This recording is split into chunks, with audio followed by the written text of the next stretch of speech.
In the vast expanse of the 9 provinces, the distinction between the martial world and the imperial court is sharply defined.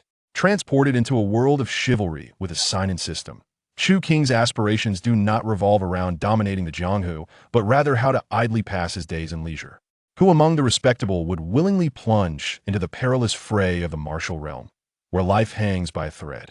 Building a house, employing a few maidservants, engaging in leisurely conversations, and strumming a lute, does that not sound delightful?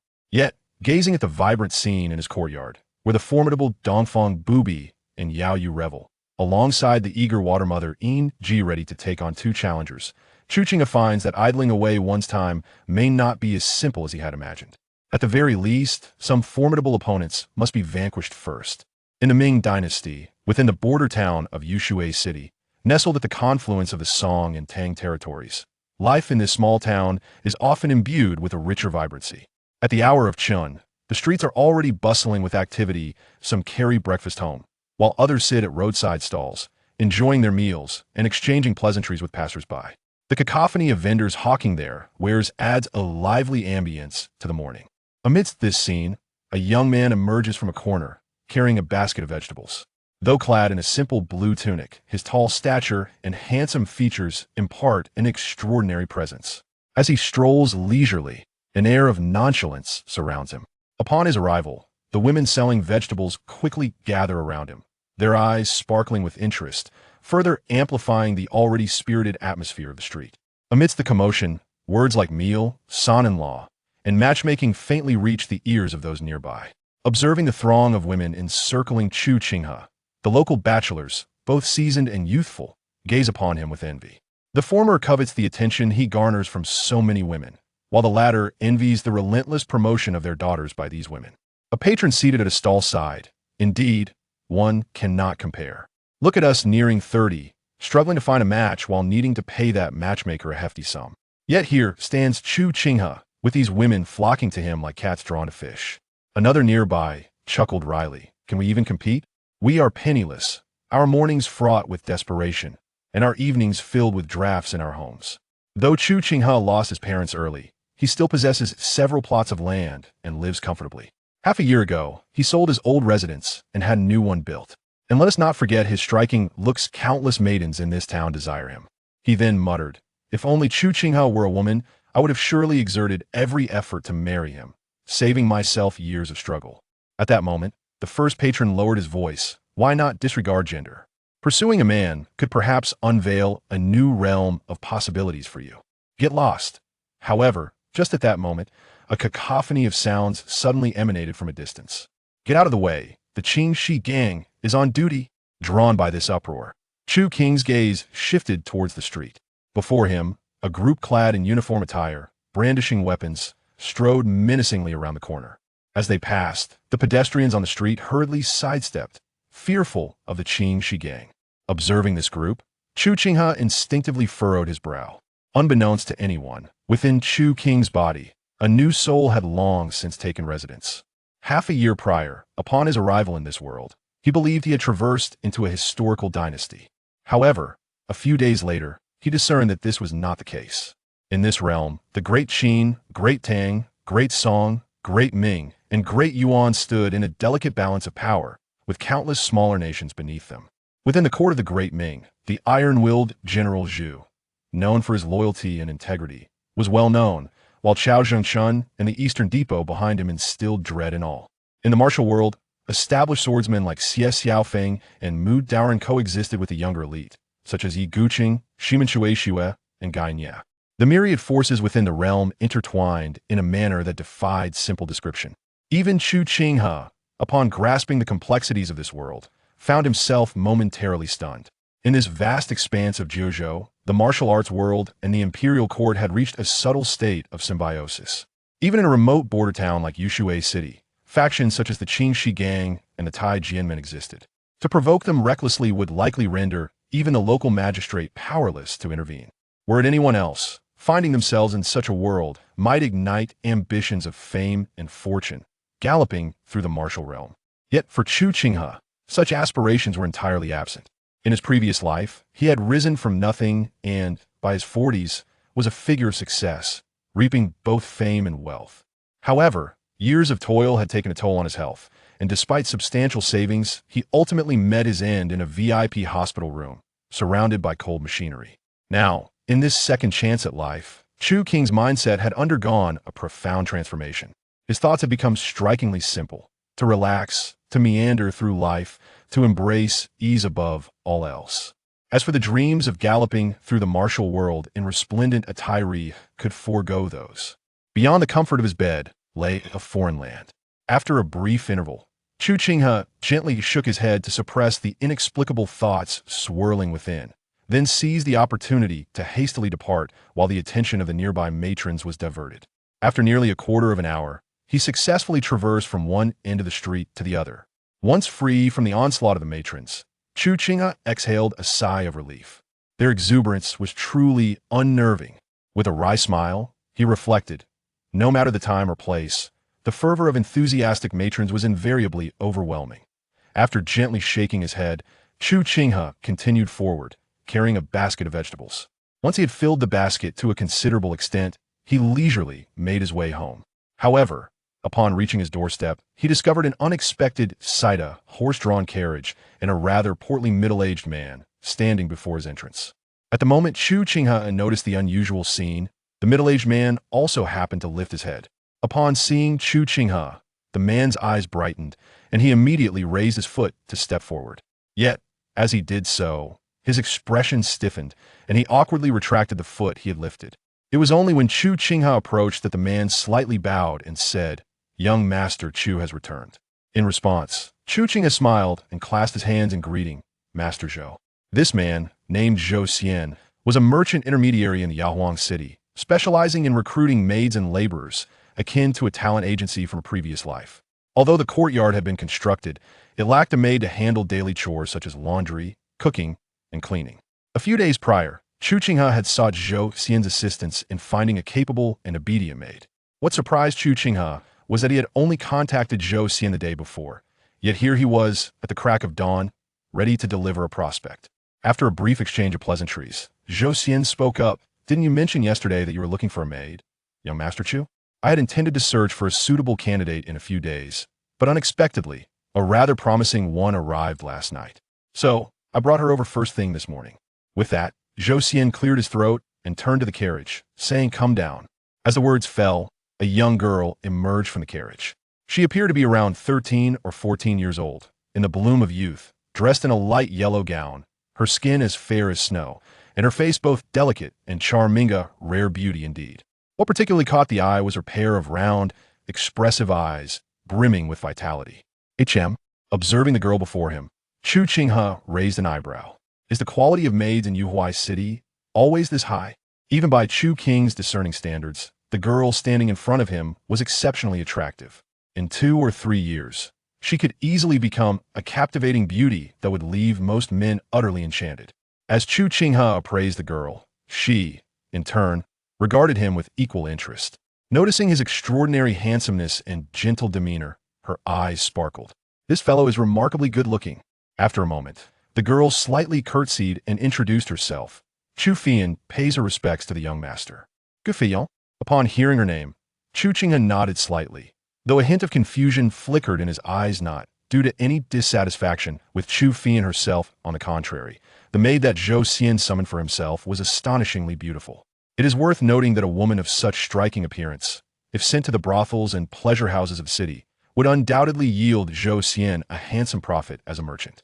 Yet now, instead, she was to serve as his personal maid, which was indeed rather intriguing. As if sensing Chu Qinghe's curiosity, Zhou Xian cast a quick glance at the young girl beside him and hastily forced a smile. "Fian is a distant relative of mine. Her parents passed away early, and, as she is growing older, it is no longer appropriate to keep her at home.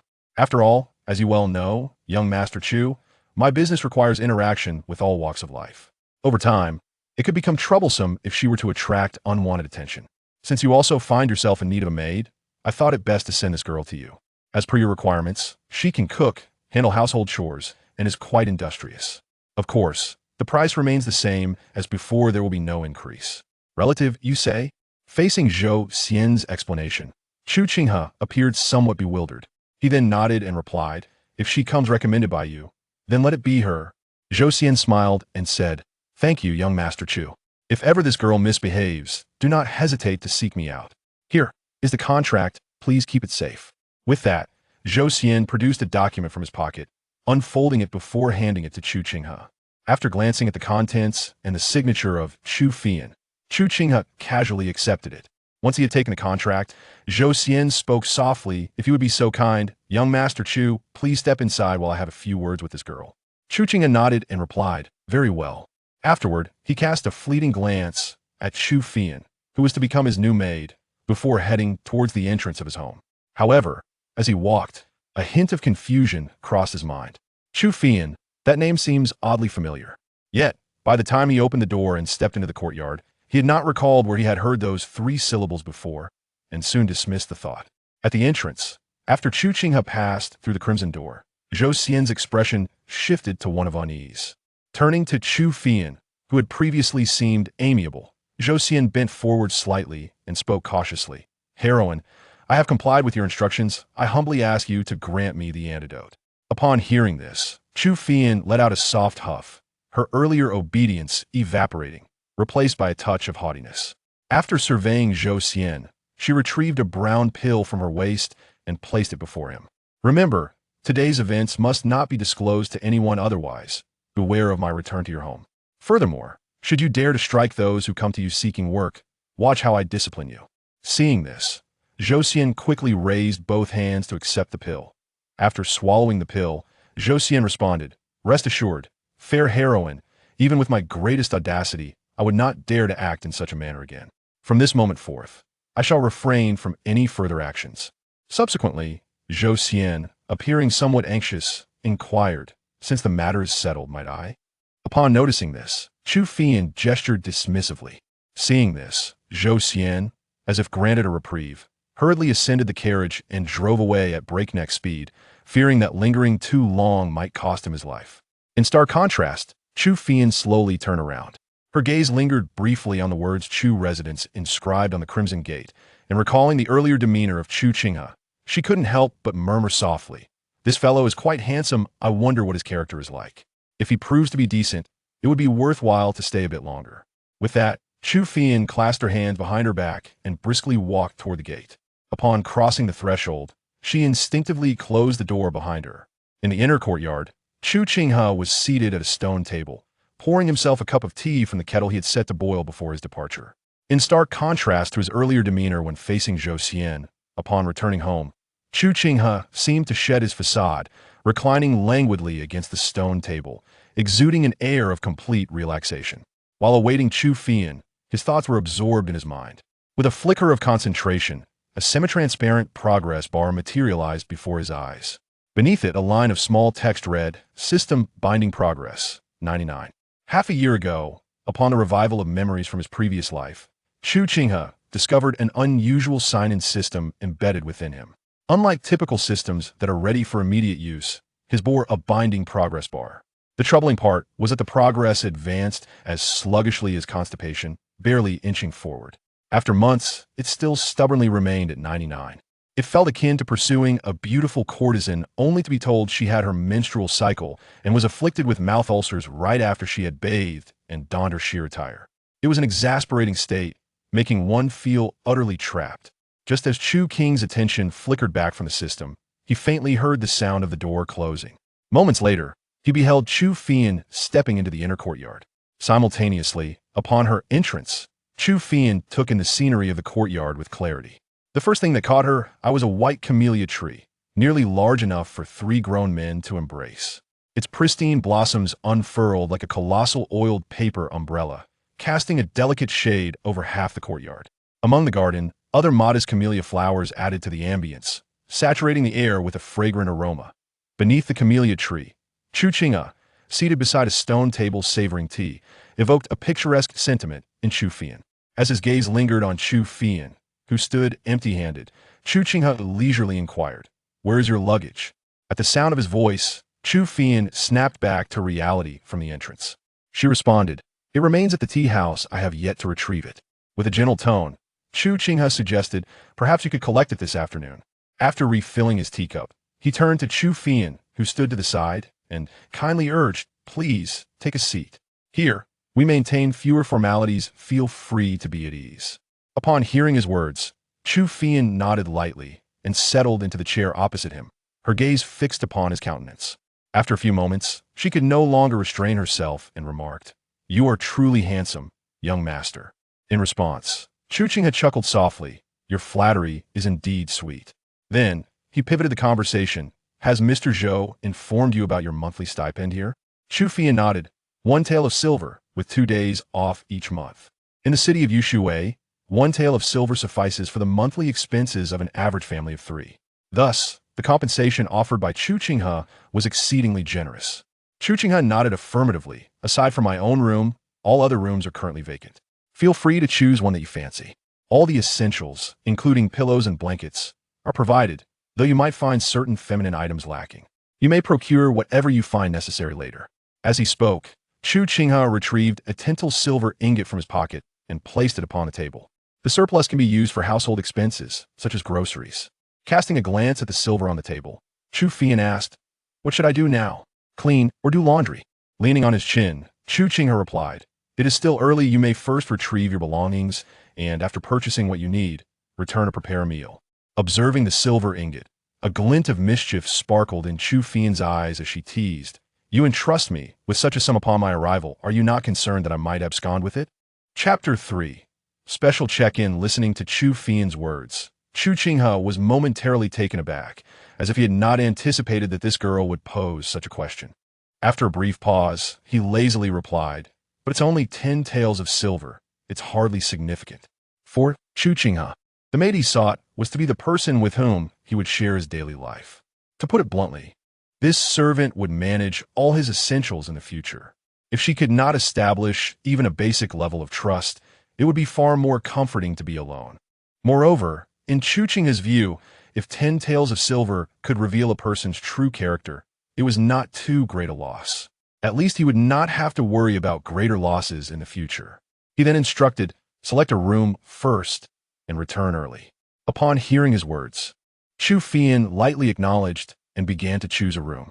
After inspecting each room in turn, she opted for a sunny room facing west. After obtaining Chu Qinghe's consent, she took the money and headed outside.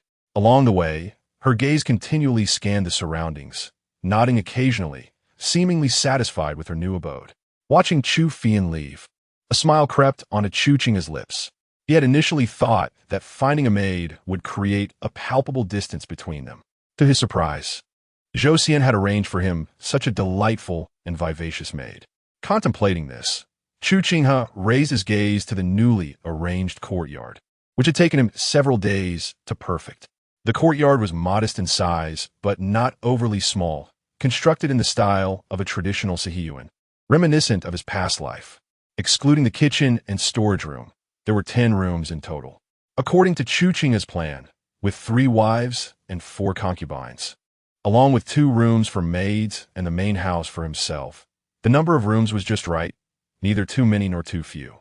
However, during the days when he had been alone in this courtyard, it had inevitably felt somewhat desolate.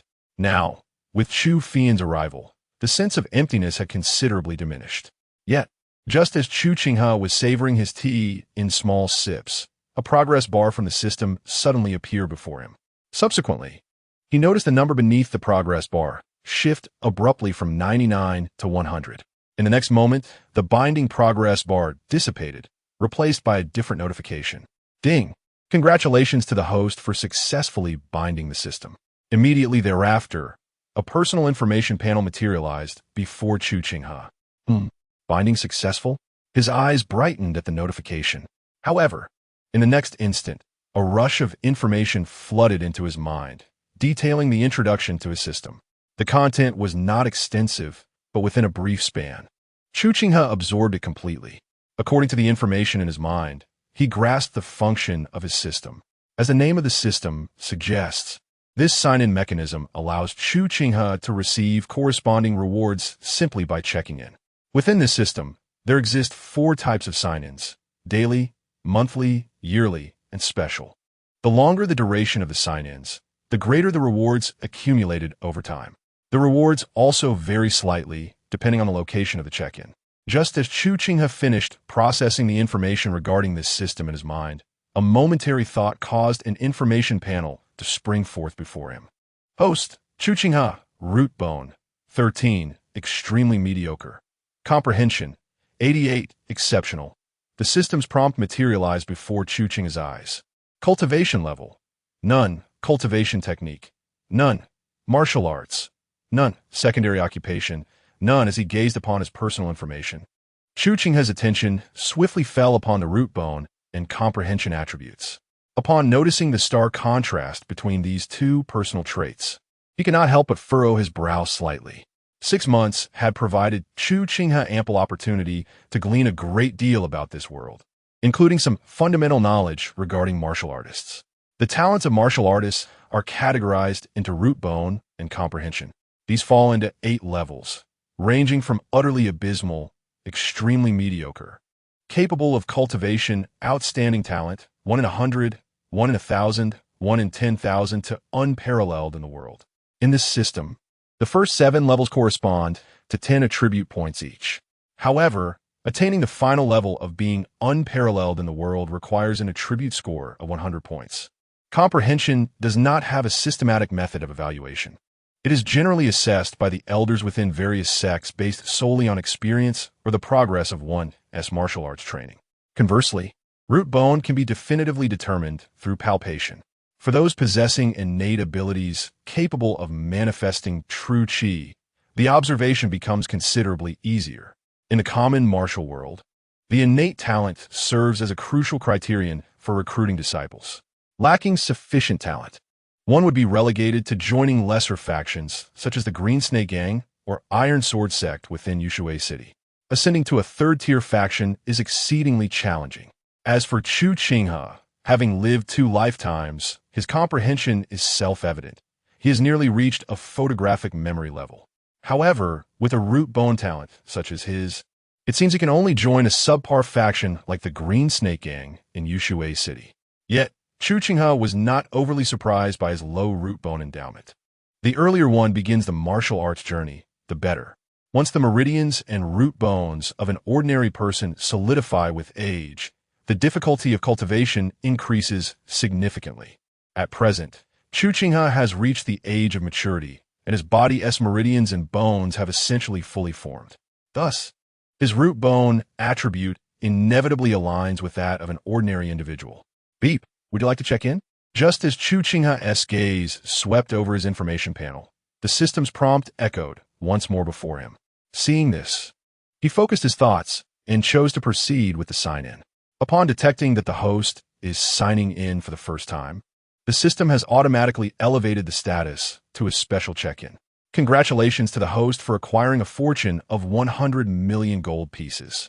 Additionally, congratulations are in order for obtaining the mid-tier celestial martial art, innate invisible sword chi.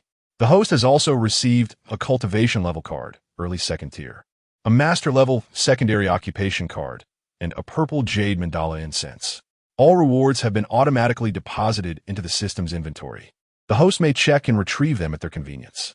After scanning through the series of system notifications, Chu Qinghe shifted his attention and directly accessed the system's inventory. Chapter 4. The delight of free indulgence. The sensation of receiving something for nothing has always been a source of great joy. Upon examining the rewards acquired from this latest sign-in, Chu Qinghe's eyes suddenly sparkled. The innate invisible sword chi, a technique based on the innate formless divine art, promised to imbue one's internal energy with formidable sword chi, making it exceptionally aggressive. If one's cultivation was sufficiently advanced, this internal energy could even envelop the body, akin to a protective armor of myriad swords, exhibiting unparalleled strength. It is known that martial arts are categorized into 4 tiers: heaven, earth, mysterious, and yellow, each further divided into upper, middle, and lower grades. The majority of martial artists in the Jiuzhou typically encounter techniques from the yellow and mysterious tiers. The earth tier, however, is reserved for the elite sects, while the heavenly tier exists only within the uppermost powers such as Wudong, Shaolin, and Yihua Palace, as well as in the palaces of various nations. Thus, the rarity of the innate invisible sword qi, classified as a middle-grade heavenly technique, becomes evident. Moreover, the cultivation level card, once employed by Chu Qinghe, would allow him to instantly ascend to the initial stage of the second tier, despite his lack of prior cultivation. The master-level auxiliary card promised to bestow upon him a peak mastery of a particular skill. As for the purple jade mandala fragrance, aside from enhancing clarity and aiding in cultivation, its most significant effect was to elevate one's innate talents. Realizing the purpose of the purple jade mandala fragrance, Chu Qinghe couldn't help but chuckle, remarking that it was serendipitous, as if a pillow had arrived just when he felt drowsy, providing exactly what he needed to enhance his innate abilities. Uncertain whether this was merely coincidence or a thoughtful gesture from the system, he pondered briefly before deciding. System, use the cultivation level card for me. As soon as this thought crossed his mind, a prompt from the system appeared immediately. Ding! High-tier technique, innate invisible sword qi detected. Would you like to use the cultivation level card for this technique? Glancing at the system notification, Chu Qinghe confirmed his choice. Almost instantaneously, a cascade of information flooded his mind, detailing the content and cultivation methods of the innate invisible sword qi. As he rapidly assimilated this knowledge, an exceptionally pure energy began to materialize within his body. This energy, as if guided by an unseen force, commenced a gradual circulation throughout Chu Qinghe's being, following the specific pathways outlined by the innate invisible sword qi. Soon, as the refined energy flowed along the prescribed route, a unique energy began to form within his meridians. This was the internal energy exclusive to martial artists. Before reaching the innate realm, martial artists typically undergo a process of body refinement, followed by the condensation of qi. However, the step of condensing internal energy often proves insurmountable for many lacking in innate talent. Those unable to traverse this stage are relegated to the path of external techniques. At this moment, through the cultivation rank card provided by the system, he effortlessly condenses the first trace of inner strength, an experience that is utterly pleasurable. As the initial trace of inner strength manifests within his body, it acts as a catalyst, leading to the continuous emergence of greater quantities of inner power, refined from the harmonious energies under the operation of his techniques. Gradually, as the total amount of inner strength increases, a sound akin to the bursting of bubbles suddenly resonates from within Chu Qinghe, signaling the opening of a meridian in his body. The martial artist cultivation is categorized into 7 major realms: third tier, second tier, first tier, innate, master, grandmaster, and celestial being. Each of these realms is further subdivided into 4 minor stages: early, middle, late, and perfection. Upon successfully condensing inner strength, one enters the early stage of the third tier. Following this, by opening the 18 miraculous meridians, one can ascend to the second tier realm. To reach the first tier, one must further open the 18 principal meridians. Achieving the innate stage requires the unlocking of the 8 major mysterious meridians along with the 2 vital points of Tianling and Dichuan. Thus, whether at the early, middle, late, or peak stages of the third tier and second tier realms, the unlocking of 4 miraculous meridians is essential. The pinnacle stage demands the opening of the final 2 most challenging meridians, allowing the meridians to form a complete cycle.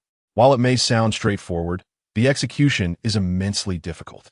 Inner strength, true energy, and true essence are fundamentally forms of energy. Yet the human meridians are inherently frail. Naturally, each attempt to open a meridian carries the risk of potential damage. Should a meridian sustain injury, the consequences could range from minor wounds to irreversible harm, hindering any further progress for life. This explains why most individuals in the martial world find their cultivation stagnating at the third tier or second tier. It is not due to a lack of desire, but rather the limitations of their bodies. However, for Chu Qinghe, such concerns are entirely absent. Utilizing the cultivation rank card from the system, his inner strength flows with an unstoppable momentum, continuously penetrating each meridian. With each miraculous meridian breached by his inner power, a surge of strength floods through him. Throughout this process, The fluctuations of inner strength within Chu Qinghe undergo a series of transformations, from early third tier to middle third tier, then late third tier, until all 18 miraculous meridians are opened, at which point his inner strength dramatically transitions into the early stage of the second tier.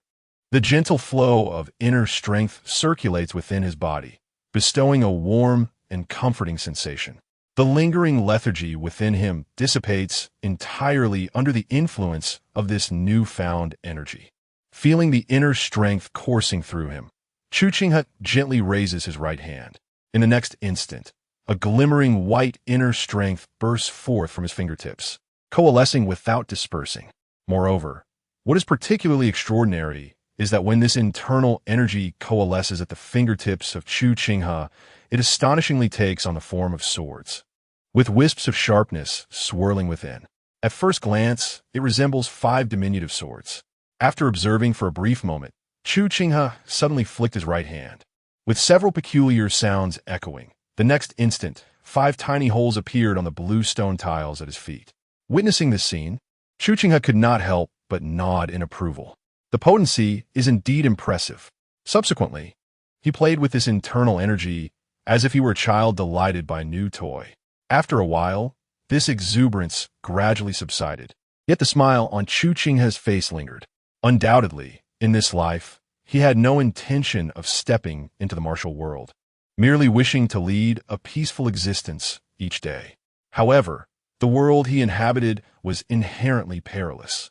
While he did not seek out trouble, it did not imply that trouble would not find him. The difference between possessing strength and lacking it is indeed profound. Furthermore, the process of acquiring this martial prowess felt almost effortless, akin to receiving a gift without cost. The sensation of obtaining something for free has always been the most delightful. Chapter 5. Master-level vice positions. Subsequently, with a flicker of thought, Chu Qinghe turned his attention to the master-level vice position card within his mind. System. Extract the vice position master card, he commanded silently. As soon as the thought settled, a prompt appeared. Please select a vice position.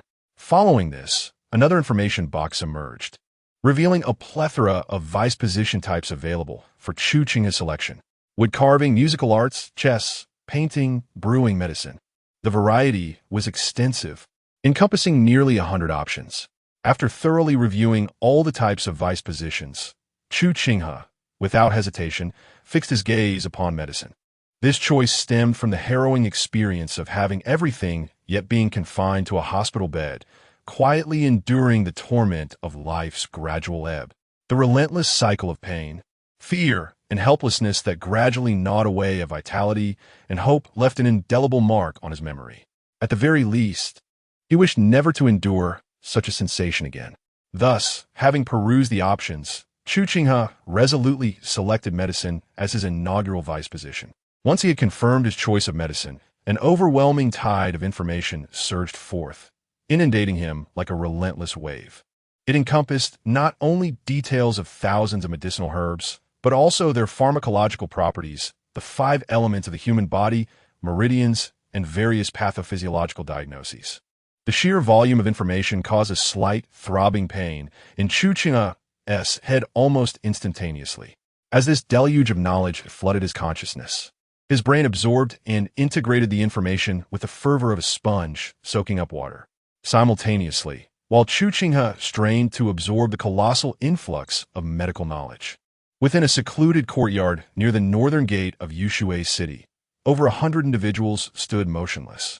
In this chamber, 2 men and 1 woman, all elders of the sun and moon sect with early innate cultivation, knelt on one knee. Before them stood a woman, her hair adorned with a golden crown, draped in an exquisite scarlet robe that surpassed even the most opulent bridal attire. Her unadorned visage, with distinctly defined features, was as meticulously crafted as if sculpted by the finest artisan, radiating an unparalleled beauty. Though she merely stood with her hands clasped behind her back, an aura of formidable authority and dominance enveloped her. Should any knowledgeable figure from the martial world be present, they would instantly recognize her identity by her appearance, attire, and the commanding presence that even surpassed that of the men. She was none other than Dongfang Bubai the leader of the Sun and Moon sect. A formidable figure ranked on both the Master list and the 100 Flowers list, a mid-stage master of the realm.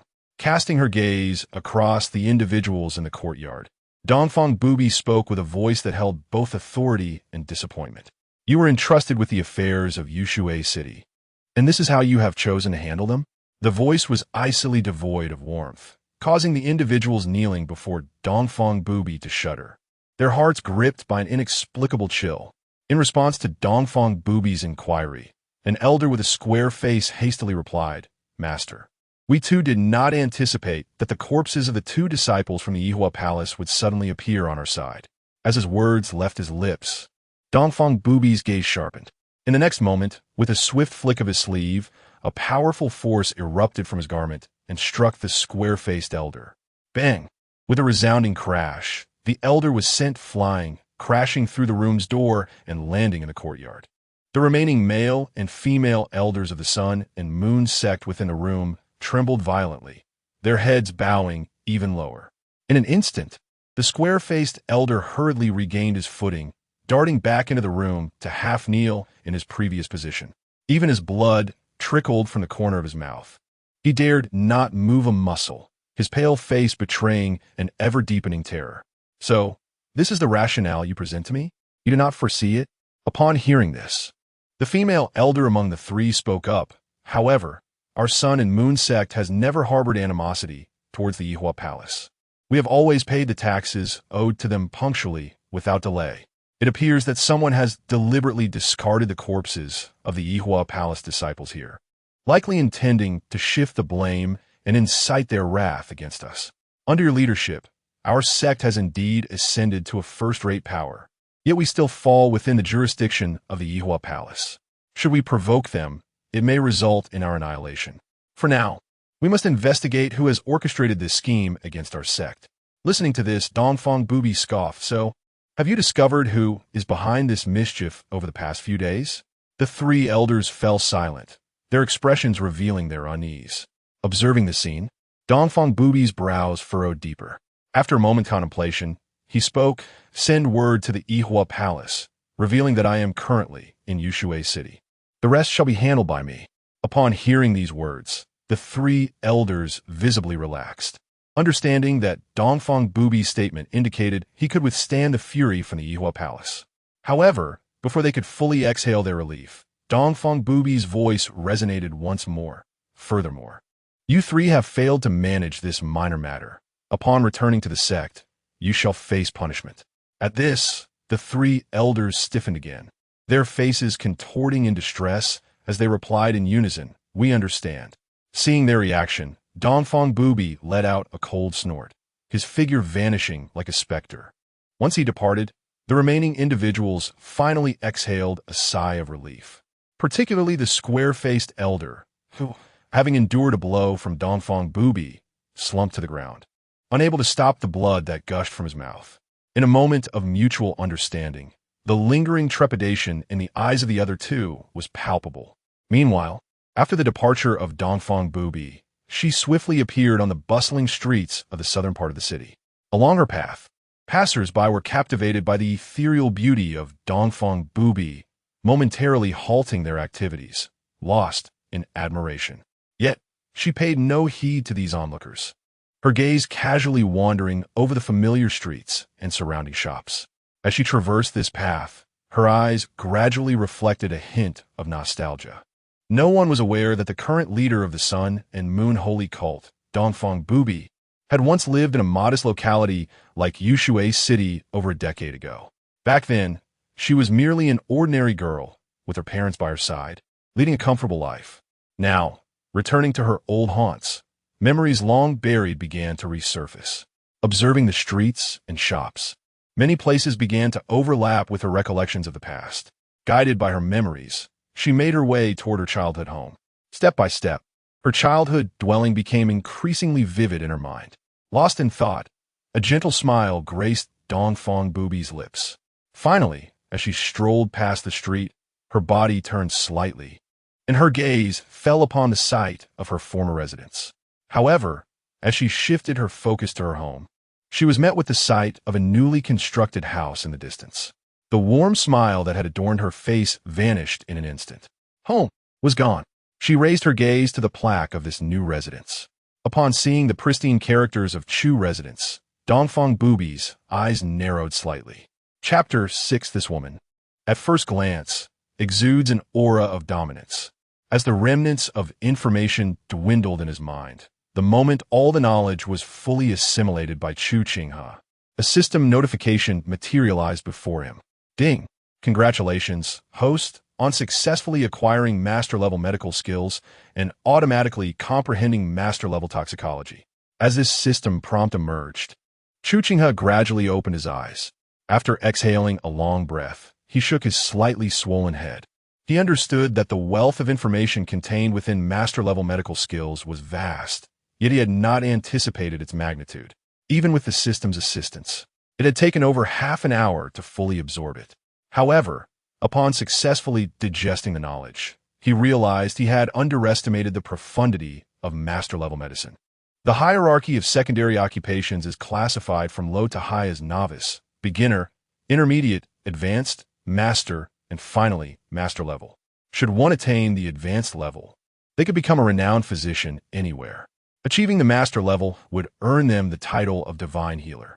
In the realm, figures such as Chu Qinghe, the medical sage of Jiuzhou, Ping Yizhi from the Sun and Moon sect, and Shui Mu Yinjie, known as the King of Hell in the Song dynasty, exemplify such esteemed healers, alongside the most elite court physicians from various kingdoms, who likely operate at this level. As for the master level, in Chu Qinghe's estimation, he was perhaps the only one in existence. What constitutes a master? To transcend the ordinary and reach the sublime is to be a master. In the realm of medicine, achieving this pinnacle means that, given the appropriate herbs, reviving the living or restoring the deceased is indeed feasible, provided that vital organs remain unharmed and death has not exceeded 15 minutes. Chu Qinghe could bring them back to life. The formidable nature of this capability is evident.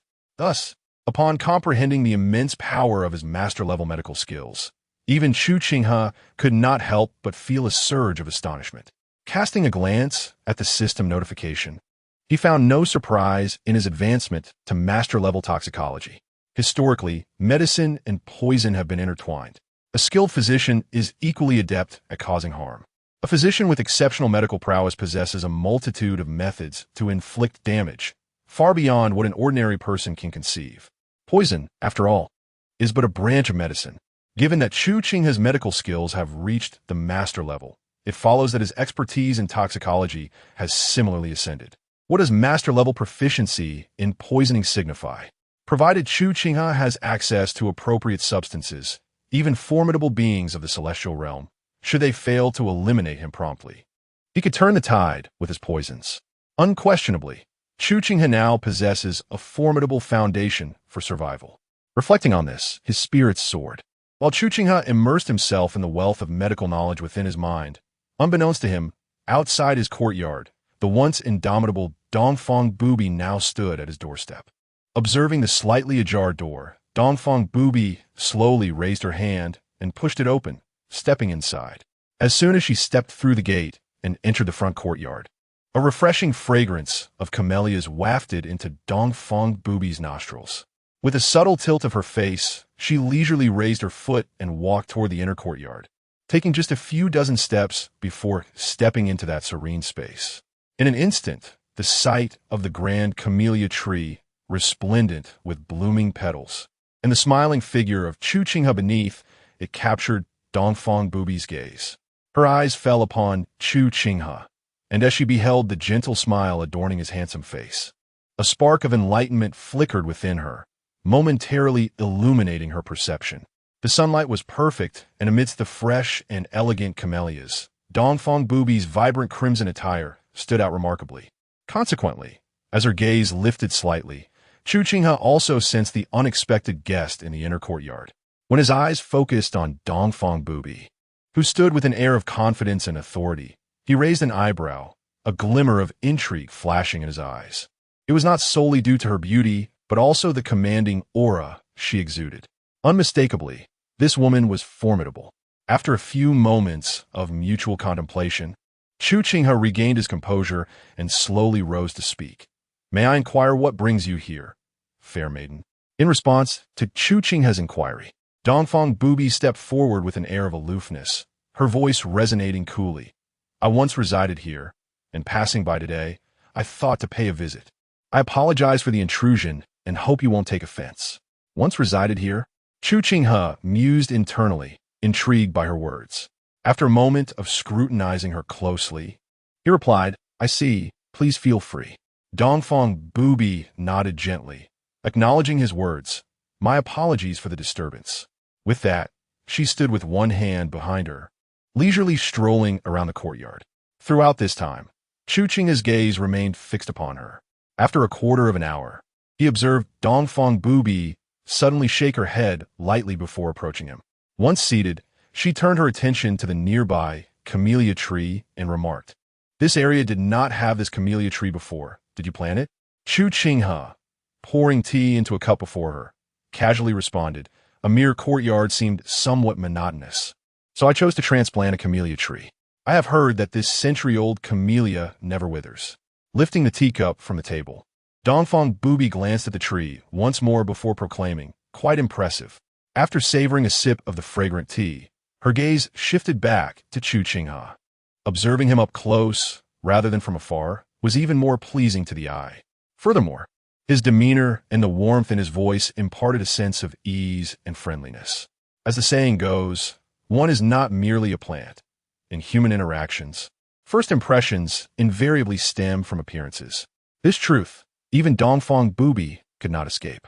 Naturally, gazing upon Chu Qinghe, Dongfang Bubai felt a slight easing of her emotions.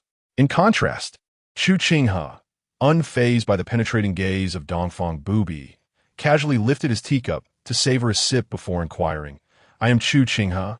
May I ask for your esteemed name, fair lady? Dongfang Bubai replied in a calm tone, I bear the surname Dongfang, with the given name Bai. Dongfang Bai. As he absorbed the significance of her name, and his gaze fell upon the enchanting figure before him, Chu Qinghe's eyes narrowed slightly, a sense of understanding dawning upon him. To Chu Qinghe, the woman before him was not only strikingly beautiful, but also exuded an air of dignity and eloquence befitting someone of high stature. Moreover, the occasional aura of dominance that emanated from her seemed almost innate, coupled with her fiery red attire and the distinguished surname Dongfang. How could Chu Qinghe fail to discern the true identity of this remarkable woman? Chapter 7. A performance that cannot be ignored. Moments later, Chu Qinghe's demeanor returned to normal, and he responded to Dongfang Bubai, saying, Ah, it is Miss Dongfang. After a slight nod, Dongfang Bubai pondered for a few moments before speaking again. Having not returned to Yushui City for many years, I wish to temporarily reside here. May I impose on you, young Master Chu? As she spoke, Dongfang Bubai took out a gold ingot from her bosom and placed it on the table. However, Chu Qinghe did not even glance at the gold. He simply nodded and said, There are plenty of vacant rooms in my home. You may choose anyone you like. Noticing Chu Qinghe's reaction, Dongfang Bubai raised an eyebrow in intrigue and asked, How curious. If you're not interested in money, why agree so readily? Chu Qinghe smiled nonchalantly and replied, Your grace and eloquence are indeed extraordinary, unmatched by any ordinary wealthy family, unlike the inhabitants of Yushui City. Such beauty, and yet you dare to venture alone into this small place and remain unscathed. You must possess considerable confidence. If you intended any harm toward me, I fear there would be little I could do to resist. Therefore, rather than courting unnecessary trouble, it is preferable to acquiesce to your wishes. Moreover, having such a stunning beauty in the same courtyard would certainly be a delight to the eyes. Why would I seek discomfort by refusing? It was not that Chu Qinghe wished to decline. After all, who would readily agree to host a stranger in their home? Yet, faced with the formidable Dongfang Bubai, how could he refuse? What if she were to retaliate with a cold smile and a punch after his refusal? Hearing Chu Qinghe's words, Dongfang Bubai's gaze lifted slightly. After a few moments, her eyes revealed a hint of increased interest. With a playful tone, she remarked, You see things quite clearly. Upon finishing her sentence, Dongfang Bubai set down her teacup and rose to explore the other rooms, evidently selecting one for her future stay. While she moved in and out of the rooms, Chu Qinghe rested his chin on his hand, quietly observing her. After a brief period, he stood up and addressed Dongfang Bubai, saying, "I must step out to purchase some items. Please feel free to make yourself at home. If my maid returns, you may instruct her to prepare lunch." Upon hearing that Chu Qinghe was leaving, Dongfang Bubai responded with a gentle acknowledgement, showing no desire to inquire further.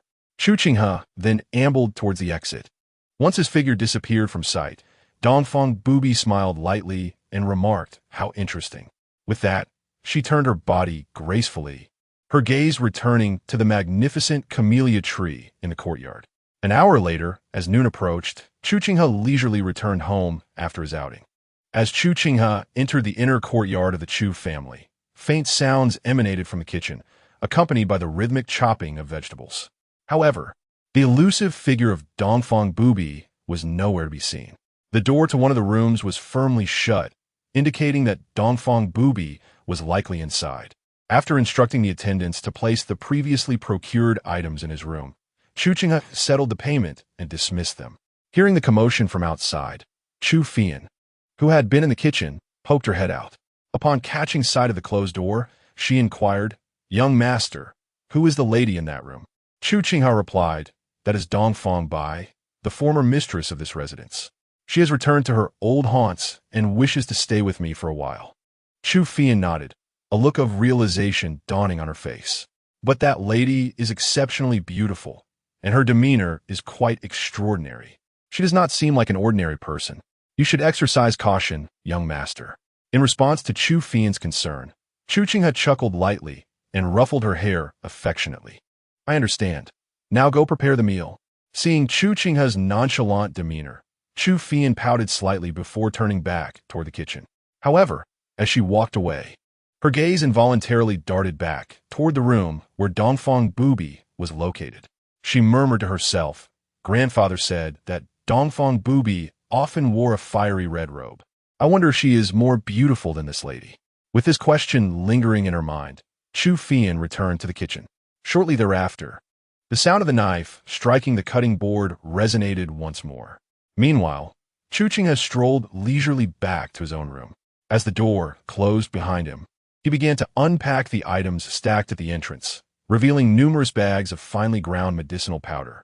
The variety of these powders was staggering, amounting to hundreds of types. After carefully inspecting each package and confirming their integrity, Chu Qinghe stored them in his system's backpack.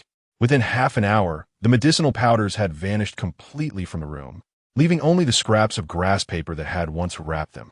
Feeling satisfied with the neatly organized powders in his backpack, Chu Qinghe smiled at the convenience it afforded him. He then tidied up the floor slightly before delivering the grass paper to the kitchen for Chu Fian to use as kindling. After that, he wandered leisurely around the courtyard, as if taking a stroll. Yet, if someone were to follow Chu Qinghe and observe closely, they would undoubtedly notice that in his wake, fine powder appeared in several places, only to gradually disappear moments later, becoming nearly invisible to the naked eye. Given Dongfang Bubai's fearsome reputation and the fact that this was their first encounter, along with the prospect of living under the same roof, Chu Qinghe felt it prudent to take some precautions. After all, having faced death once, he had become rather protective of his own life, preparing a little. After all, it is better to be safe than sorry. After meandering leisurely around the courtyard, Chu Qinghe returned to the stone table and glanced at Dongfang Bubai's room. After a moment of contemplation, he murmured to himself, "Perhaps it is prudent to test the waters first, otherwise I shall remain unsettled." A few moments later, he shook his head again, hoping that the visitor did not harbor ill intentions.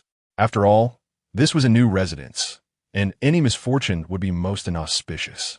With a gentle murmur, Chu Qinghe collected his thoughts, added a splash of boiling water to the teapot, and refilled his cup. Taking a sip, he savored the delicate flavor of the tea while gazing at the sunlit courtyard and the azure sky in the distance. His thoughts seemed to tether themselves to the clouds above, and his mind gradually emptied. I must admit, the sensation of doing nothing and idly passing the time is indeed delightful.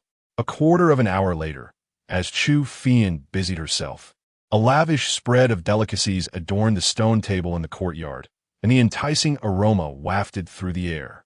As she brought a bowl of vegetable soup to the table, Chu Qinghe approached Dongfang Bubai's door and knocked twice, announcing, "Sister, it's time to eat." After a brief wait, Dongfang Bubai opened the door. Once seated again, Chu Qinghe subtly gestured and picked up his chopsticks to begin. As he tasted the exquisite dishes, he glanced at Chu Qinghe in surprise and remarked, "I did not expect your culinary skills to be this impressive." To Chu Qinghe, the dishes Chu Qinghe prepared were as appealing in appearance and flavor as those crafted by chefs in renowned establishments. In response to Chu Qinghe's praise, Chu Qinghe proudly lifted her chin and said, "Indeed, I went through quite a bit to learn these skills." Chu Qinghe nodded in heartfelt approval. "Well done." Initially, considering Chu Qinghe's youth, he had not anticipated her creations to be particularly delightful. He merely hoped they would be edible. However, to his astonishment, her culinary prowess was remarkably commendable, a pleasant surprise that prompted him to eat with greater enthusiasm. After a moment of contemplation, Dongfang Bubai, having observed the exchange between Chu Qinghe and Chu Qinghe, also picked up her chopsticks. After sampling a few dishes, she quietly nodded in approval. Perhaps it was the first time Chu Qinghe was not dining alone, with Chu Qinghe and Dongfang Bubai at the table. Or perhaps it was simply the deliciousness of the dishes that made the meal particularly satisfying. Each bite felt especially delightful, leading him to consume 2 additional bowls of rice. As the plates were emptied, Chu Qinghe felt a pleasant fullness in his stomach. Strangely enough, this feeling of indulgence brought with it an inexplicable sense of contentment.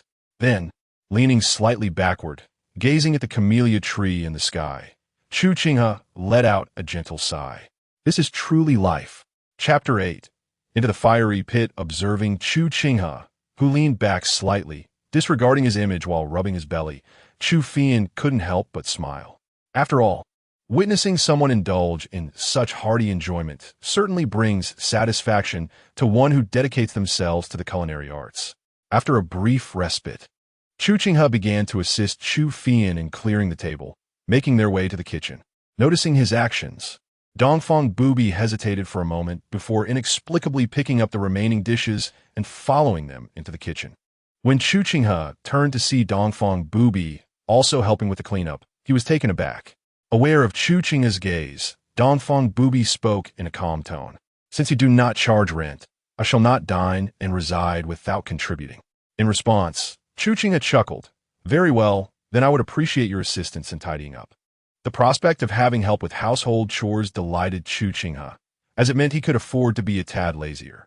However, he remained oblivious to the fact that, just as he finished his last sentence, Chu Qinghe, who had just poured water into a basin to wash the dishes, suddenly stiffened, her eyes widening. It was Dongfang Bubai who perceptively noticed this change, narrowing her eyes slightly. As Chu Qinghe ambled towards the exit, Dongfang Bubai slowly approached, joining Chu Qinghe in washing the remaining dishes. Standing beside Dongfang Bubai, Chu Qinghe grew quiet, her movements becoming subconsciously stiff and cautious. Just as she lifted the last bowl from the clean water, Dongfang Bubai, while wiping the moisture from the dishes with a coarse cloth, remarked, "You must be the granddaughter of Elder Chu." At these words, Chu Qinghe's body jolted, and the bowl she held slipped from her grasp. Fortunately, Dongfang Bubai swiftly caught it, resuming her task with an expressionless face. Regaining her composure, Chu Qinghe quickly turned her head down, her voice tinged with nervousness. "Chu Qinghe pays her respects to the leader. Wishing you wisdom and martial prowess to unify the martial world." In response to Chu Qinghe's words, Dongfang Bubai cast her a sidelong glance and replied indifferently, "You are indeed Elder Chu's granddaughter, but you need not bow to me, as you are not a member of the Sun and Moon sect." With that, Dongfang Bubai inquired, "Why are you here?" Chu Qinghe answered, "In response to the leader, my grandfather, busy with affairs of the Sun and Moon sect, feared that leaving me alone at home would attract enemies. Thus, whenever he is away, I conceal myself outside, in the martial world, who can claim to be without enemies, especially for an elder within the Sun and Moon sect. After decades, those elders likely do not even know the extent of their adversaries. It was not long after Elder Chu's departure that my parents were hunted down and killed by enemies. From that moment on, Chu Yang no longer dared to leave Chu Fian alone at home whenever he ventured out, fearing that misfortune might befall his only granddaughter. Listening to Qinghe, Dongfang Bubai's originally frigid demeanor softened slightly. He responded with a gentle murmur. After setting down the last gleaming dish, Dongfang Bubai spoke in a hushed tone. Furthermore, I wish to keep my true identity concealed. Though his voice was calm, the words emanating from Dongfang Bubai carried an undeniable air of authority. Upon hearing this, Qinghe promptly acquiesced. She understood the gravity of the situation. It was only then that Dongfang Bubai turned and strode away, hands clasped behind his back, exuding an undeniable aura of dominance as his long skirt swayed gracefully. It was hard to fathom that such a formidable individual had just been engaged in the humble task of washing dishes in the kitchen. Once Dongfang Bubai departed, Chu Fian let out a long sigh, unable to suppress the urge to pat her own forehead, her expression betraying her lingering anxiety. Yet moments later, as her emotions settled slightly, she was struck by a sense of tearful helplessness. What had begun as a simple quest for a temporary refuge had now turned into an unexpected predicament with Dongfang Bubai's presence. The mere mention of his name struck fear in the hearts of many. Even elders like Chu Yang trembled in his presence, acutely aware of the peril that could arise from a single misstep. The thought of having to coexist daily with such a notorious figure filled Chu Fian with palpable dread, a sentiment that could only be described as sheer panic. Previously, when Dongfang Bubai had yet to discover her presence, Chu Fian felt she could escape. However, now, she feared that the moment she stepped out of Chu Qinghe's door, she might meet her demise. Contemplating this, her small face contorted in distress. It seemed she had leapt directly into a pit of fire. After a while, having gathered her thoughts, Chu Fian emerged from the kitchen. As she entered the courtyard, her eyes immediately fell upon Chu Qinghe, who had moved a reclining chair from the storage room to a sun-drenched spot in the yard. He then placed a square wooden table beside it and set a small stove along with a teapot atop the stone table. Unable to contain her curiosity, Chu Fian inquired, "Young master, what are you up to?" While attending to his tasks, Chu Qinghe replied lazily, "I intend to have a hearty lunch and take a nap." Qinghe, puzzled, asked, "Why not rest inside the house for your nap?" To which Chu Qinghe responded, "There is no sunlight indoors." "No sunlight indoors?" Chu Fian's expression reflected her confusion, clearly not grasping Chu Qinghe's reasoning. Not wishing to elaborate further, Chu Qinghe simply gestured toward the storage room, saying, "There are more reclining chairs inside. If you fetch one, you'll understand." Listening to Chu Qinghe's words, Chu Fian glanced at him with a hint of confusion as he walked towards a room. After a moment of contemplation, she followed his suggestion and brought a lounge chair out from her room, placing it opposite him. However, just then, Chu Fian suddenly sensed a pair of icy eyes fixated upon her. Turning her head, she met the indifferent gaze of Dongfang Bubai. At this sight, Chu Fian felt a twitch in her eyelids and hurriedly retreated back into the storage room, only to emerge once more with another lounge chair, offering Dongfang Bubai a polite smile. Obediently, observing this, Dongfang Bubai finally diverted his gaze from Chu Fian, as if nothing had transpired. As his attention shifted, Chu Fian let out a silent sigh of relief. In that moment, she unexpectedly grasped the hardships endured by her grandfather, humble, pitiable, helpless, on the verge of tears. After a brief interval, once Chu Fian had meticulously wiped the chair down, Chu Qinghe sauntered out of the room with a languid stride. In one hand, he held a palm-sized incense burner, while in the other, he grasped a stick of incense measuring approximately 16 inches in length. This incense, a delicate shade of lavender, possessed a jade-like texture upon closer inspection, unmistakably exquisite. It was none other than the purple jade mandala incense previously extracted from the system. As Chu Qinghe ignited the incense, he reclined in the rocking chair, with the fragrant tendrils wafting through the air and feeling the warm sunlight enveloping him. He couldn't help but take a deep breath, gradually allowing his body to relax. As his eyes gently closed, a look of serene contentment swiftly graced his face. Witnessing Chu Qinghe's reaction, both Chu Fian and Dongfang Bubai seated at the stone table, exchanged glances filled with curiosity. However, at that moment, Dongfang Bubai astutely observed a peculiar phenomenon. The incense beside Chu Qinghe was emitting a wisp of smoke that did not dissipate. Instead, the rising smoke seemed to swirl around him like flowing water, seamlessly intertwining with his breaths as it entered his nostrils. Chapter 9. Observing beautiful women is beneficial for mental and physical health. Not only was Dongfang Bubai captivated by the peculiar and evident scene, but even Chu Qinghe sensed something amiss. With curiosity stirring within her, she stepped closer as Dongfang Bubai materialized beside Chu Qinghe. Unbeknownst to them, Chu Qinghe's hand, which had been resting within his sleeve, now contained a small amount of powdered medicine. Then, a remarkable event unfolded. As Dongfang Bubai and Chu Qinghe approached, the smoke rising from the burning purple jade mandala incense, which had previously drifted solely towards Chu Qinghe, began to split into two wisps, now gravitating towards Dongfang Bubai and Chu Qinghe. In an instant, both women were enveloped by a fragrance reminiscent of orchids, delicate and refined. Upon inhalation, they felt a gentle coolness coursing through their bodies, intertwined with a soothing warmth. It was as though they had stepped into a secluded valley, bringing an immediate tranquility to their hearts. This fragrance was indeed peculiar. Moreover, as the scent filled the air, Dongfang Bubai discerned that the flow of her inner energy had quickened. With her profound experience, she could easily identify that this incense not only calmed the mind, but also enhanced one's innate abilities. Under the influence of the purple jade mandala incense, even a master like Dongfang Bubai experienced such pronounced effects, let alone Chu Qinghe, who was merely at the third-tier completion stage. Feeling the accelerated flow of her inner energy, Chu Qinghe's reaction was markedly more pronounced than that of Dongfang Bubai, her delicate face now a canvas of astonishment. Dongfang Bubai could not help but inquire, "Does this incense truly enhance a warrior's capabilities?" However, Chu Qinghe, basking in the sunlight, succumbed to languor. In response to Dongfang Bubai's question, he merely murmured an affirmative sound, his voice laced with fatigue. Observing Chu Qinghe's demeanor, Dongfang Bubai furrowed her brow. She glanced at the slowly burning purple jade mandala incense, then at the relaxed figure of Chu Qinghe reclining in a chair, his expression one of utter contentment. After a moment of contemplation, Dongfang Bubai shifted her stance and reclined on the sunlit chaise beside him. As she lay down, sunlight cascaded over her entire being, bathing her in warmth. In this midday glow, the sun exuded a gentle embrace.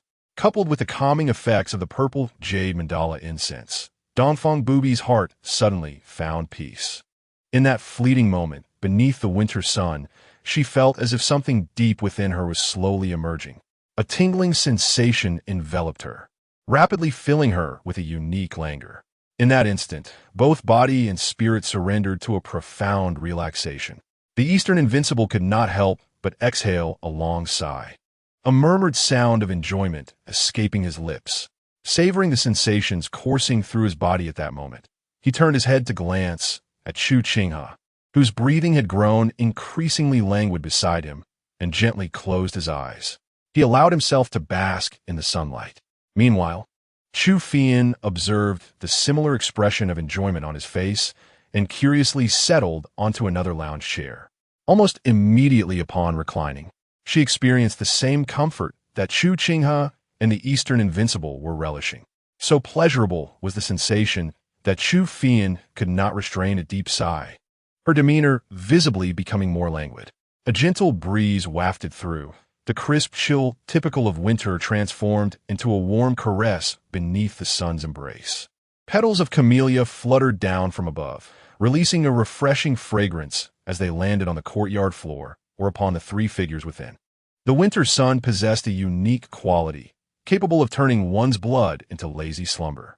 In this moment, under the sun's rays, it felt as though what flowed through Chu Qinghe, the Eastern Invincible, and Chu Qinghe was not blood, but an ever-growing lethargy. Under this sunlight, they scarcely had the desire to even flutter their eyelids. Sipping tea, basking in the sun, and indulging in incense, these three simple pleasures allowed the trio who had only just met, to completely lower their guards and quietly savor the beauty of the afternoon sun. Ding! Congratulations, host. Root bone. 6. Comprehension. 1. As the hour of shun approached, and the sunlight began to wane, losing some of its warmth, a notification from the system appeared before Chu Qinghe. Sensing the system's stirrings, he gradually opened his eyes. Feeling a languorous heaviness saturating his entire being, Chu Qinghe struggled slightly to sit up. After stretching mightily, the lethargy that had engulfed him receded like a tide. Turning his head to the side, he found the Eastern Invincible and Chu Qinghe still peacefully reclining. A smile tugged at the corners of Chu Qinghe's mouth. It is said that beauties are like paintings. To behold the Eastern Invincible and Chu Qinghe as the first sight upon waking brings a delightful sensation. Indeed, a man should gaze upon beautiful women, for it is beneficial to both body and spirit. A belief that Chu Qinghe held steadfastly. After a brief moment of recovery, he picked up the teacup beside him and approached a nearby stone table. As the now-cold tea slipped down his throat, a refreshing chill surged through him, dispelling the lingering traces of laziness. Then, Chu Qinghe's focus shifted to the system. Observing his enhanced qualities, he felt no surprise. The purple jade mandala incense, with its gentle medicinal properties, was not a one-time remedy, but rather a gradual improvement to his constitution, requiring daily application until its effects faded. According to Chu Qinghe's estimation, by the time the purple jade mandala fragrance loses all efficacy, it is anticipated that his foundational abilities will be elevated by at least one level. However, in terms of comprehension, given that Chu Qinghe possesses a relatively high innate understanding, the enhancement provided by the purple jade mandala fragrance is likely to yield only a modest increment, far less pronounced than the improvement in his foundational abilities. As the attributes of his foundation improved, Chu Qinghe keenly sensed the changes within himself. Firstly, the capacity of his dantian has increased by nearly 10% compared to before, and his meridians have been slightly widened, resulting in a swifter flow of internal energy during circulation. Additionally, the resilience of his meridians has also been fortified, rendering them more robust. From this, one can discern the significance of foundational abilities for a martial artist. The caliber of a martial artist's foundation not only dictates the pace of their cultivation, but also pertains to the efficiency of internal energy or true qi circulation, as well as the total volume of internal energy or true qi that can be accommodated within the dantian. Under equivalent cultivation levels, a superior foundation naturally translates to enhanced endurance. Should one's foundation reach an unparalleled level, enduring a night of battle until dawn would be a trivial feat, and sustaining several consecutive days and nights would pose no challenge whatsoever. Truly formidable indeed. Chapter 10. Man, you have successfully piqued my interest. As Chu Qinghe sensed the transformations within his body due to the internal energy, he was unaware whether it was the fluctuations of his inner force or some other reason that stirred Dongfang Bubai, who was in the courtyard, to gradually open his eyes. The moment Dongfang Bubai's eyes fluttered open, a jolt of realization coursed through him, prompting him to sit up abruptly. However, as his gaze settled upon the still reclining Chu Qinghe, he gradually relaxed, coming to the realization of the situation. The martial world, while captivating, cultivates certain habits in those who dwell within it. For instance, if one sleeps too soundly, there may come a day when they can never awaken again. Even for someone like Dongfang Bubai, who has never dared to sleep too deeply, the fact that he had succumbed to such profound slumber today left him somewhat astonished. After a brief moment of calming his thoughts, Dongfang Bubai diverted his gaze from Chu Qinghe and lightly scanned the courtyard. Upon spotting Chu Qinghe seated by the stone table, he rose and approached him. Once Dongfang Bubai settled down, Chu Qinghe remarked, "I saw you sleeping so soundly, so I refrained from disturbing you." In response, Dongfang Bubai nodded lightly. "It's quite all right." Following this, he raised his right hand, curling his fingers into a claw-like shape, and with a surge of true energy, drew his teacup from several meters away into his grasp. After sipping a few mouthfuls of the now lukewarm tea, he sighed slightly. "It has indeed been a long time since I've enjoyed such leisure." Every endeavor carries its price. The effort and energy required to reach the mid-stage of the master realm at the tender age of 20, as well as to become the leader of the Sun and Moon Holy Cult, have been immense. For Dongfang Bubai, these past years have been spent either in relentless cultivation or meticulously planning for the future. Days as languid and carefree as this afternoon basking in the sun had become a distant memory, one he struggled to recall. In reply, Chu Qinghe spoke softly. It's quite beneficial to relax occasionally. Dongfang Bubai, in a measured tone, responded, though that may be true, once one becomes accustomed to relaxation, it can lead to undesirable consequences. Listening to Dongfang Bubai, Chu Qinghe leisurely toyed with his teacup and remarked, at times, the more one harbors within, the more one needs a balance of tension and release. A string pulled too tight is destined to snap. Absorbing Chu Qinghe's words, Dongfang Bubai's eyes flickered. Yet he chose not to reply. Chu Qinghe, undeterred, lifted his gaze to the fluttering petals in the air, gradually emptying his mind and entering a special state of contemplation. In more eloquent terms, one might say he was wandering in spirit. In simpler terms, he was lost in thought. Seeing this, Dongfang Bubai opted for silence, quietly savoring the beauty of the flowers alongside Chu Qinghe in the courtyard. Internally, he experienced a sense of tranquility that was absent in the Sun and Moon Holy Cult.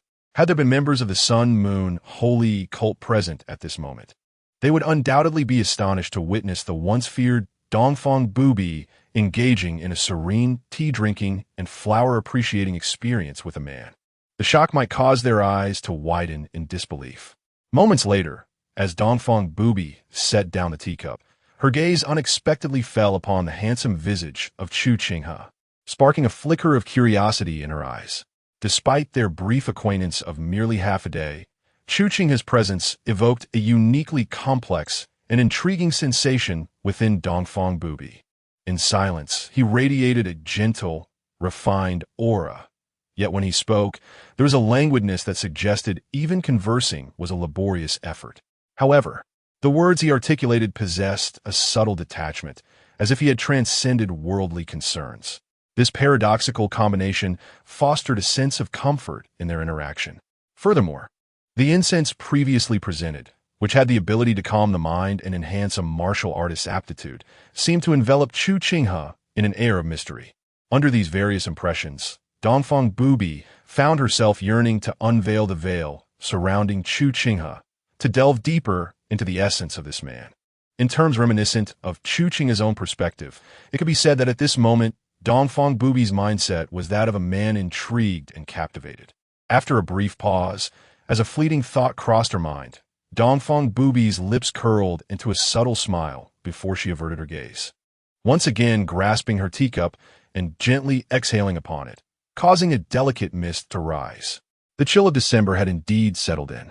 Without the warmth of sunlight, the drafty courtyard amplified the cold. Observing the slumbering Chu Qinghe shook his head lightly. He then tapped his fingers against the teacup. As a droplet of water adhered to his fingertip, he channeled his internal energy, flicking his finger to propel the droplet forward, which swiftly arced and landed upon the face of the reclining Chu Qinghe. However, at the moment the droplet touched her delicate skin, the energy contained within it dissipated entirely. As the droplet glided down her soft cheek without causing harm, Dongfang Bubai narrowed her eyes. It is often said that outsiders watch for the spectacle, while insiders discern the intricacies.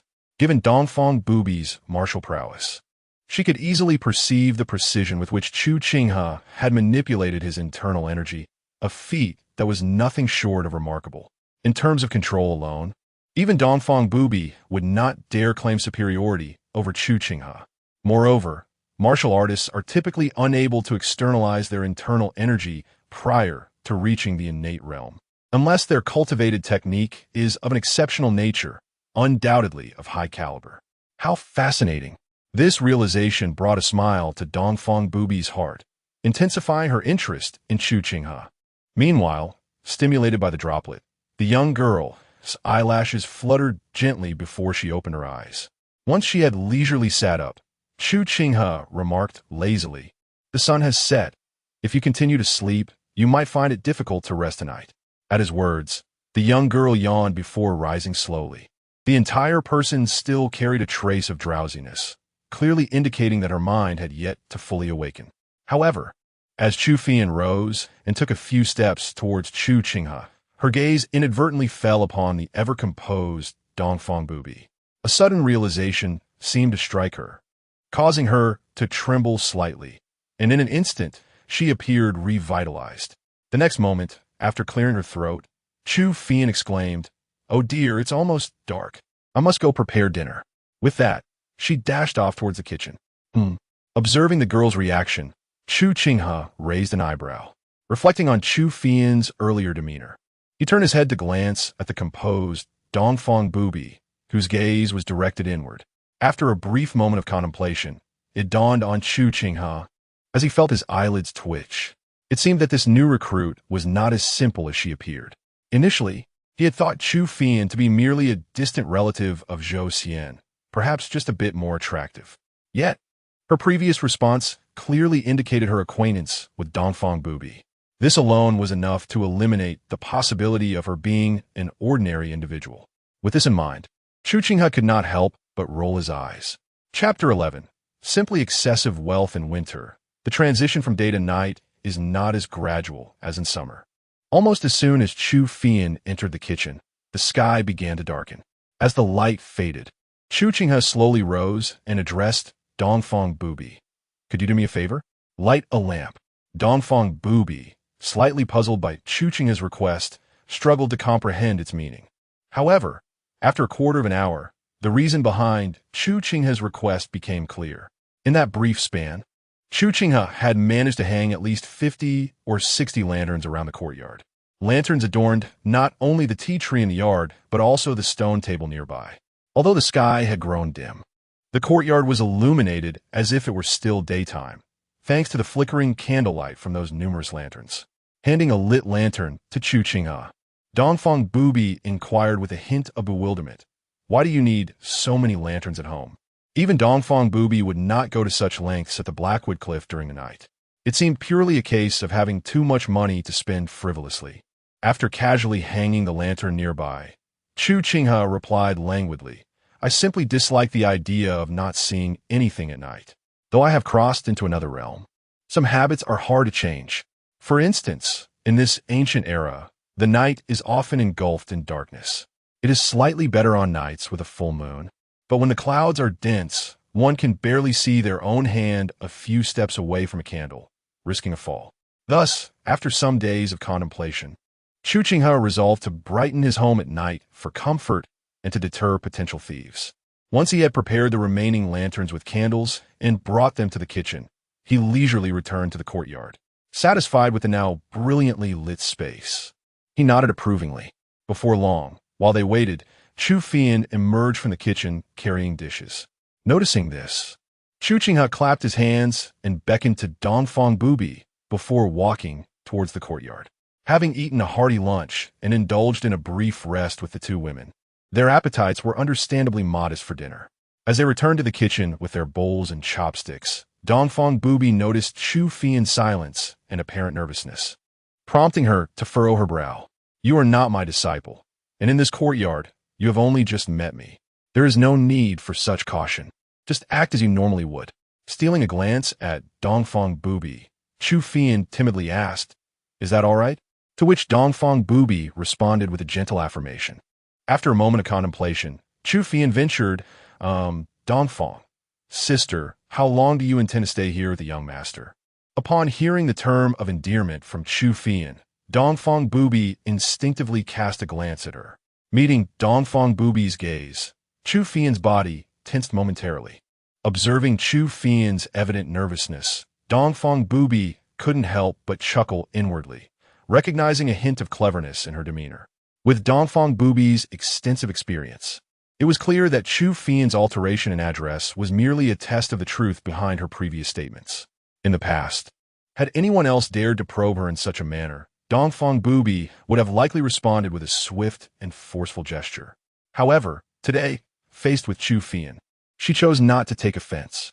Withdrawing her gaze, she replied nonchalantly, "It depends on the circumstances. I may stay for a while. At this response, Chu Fian's eyes brightened. Oh, that's fine. Realizing that her tentative inquiry had not stirred any concern regarding her choice of a dress, Chu Fian felt a sense of relief. Subsequently, while in the kitchen, she occasionally posed questions to Dongfang Bubai. Though Dongfang Bubai maintained a somewhat reserved demeanor, she did offer responses. Once the dishes in the wooden tub were washed, Chu Fian's smile returned, and her courage grew a tad bolder. As the two women exited the kitchen, they happened upon Chu Qinghe, who was emerging from his room with a chessboard in his arms. After a brief moment, noticing the chess set he placed upon the table, Chu Fian inquired, "Young master, do you wish to engage in a game?"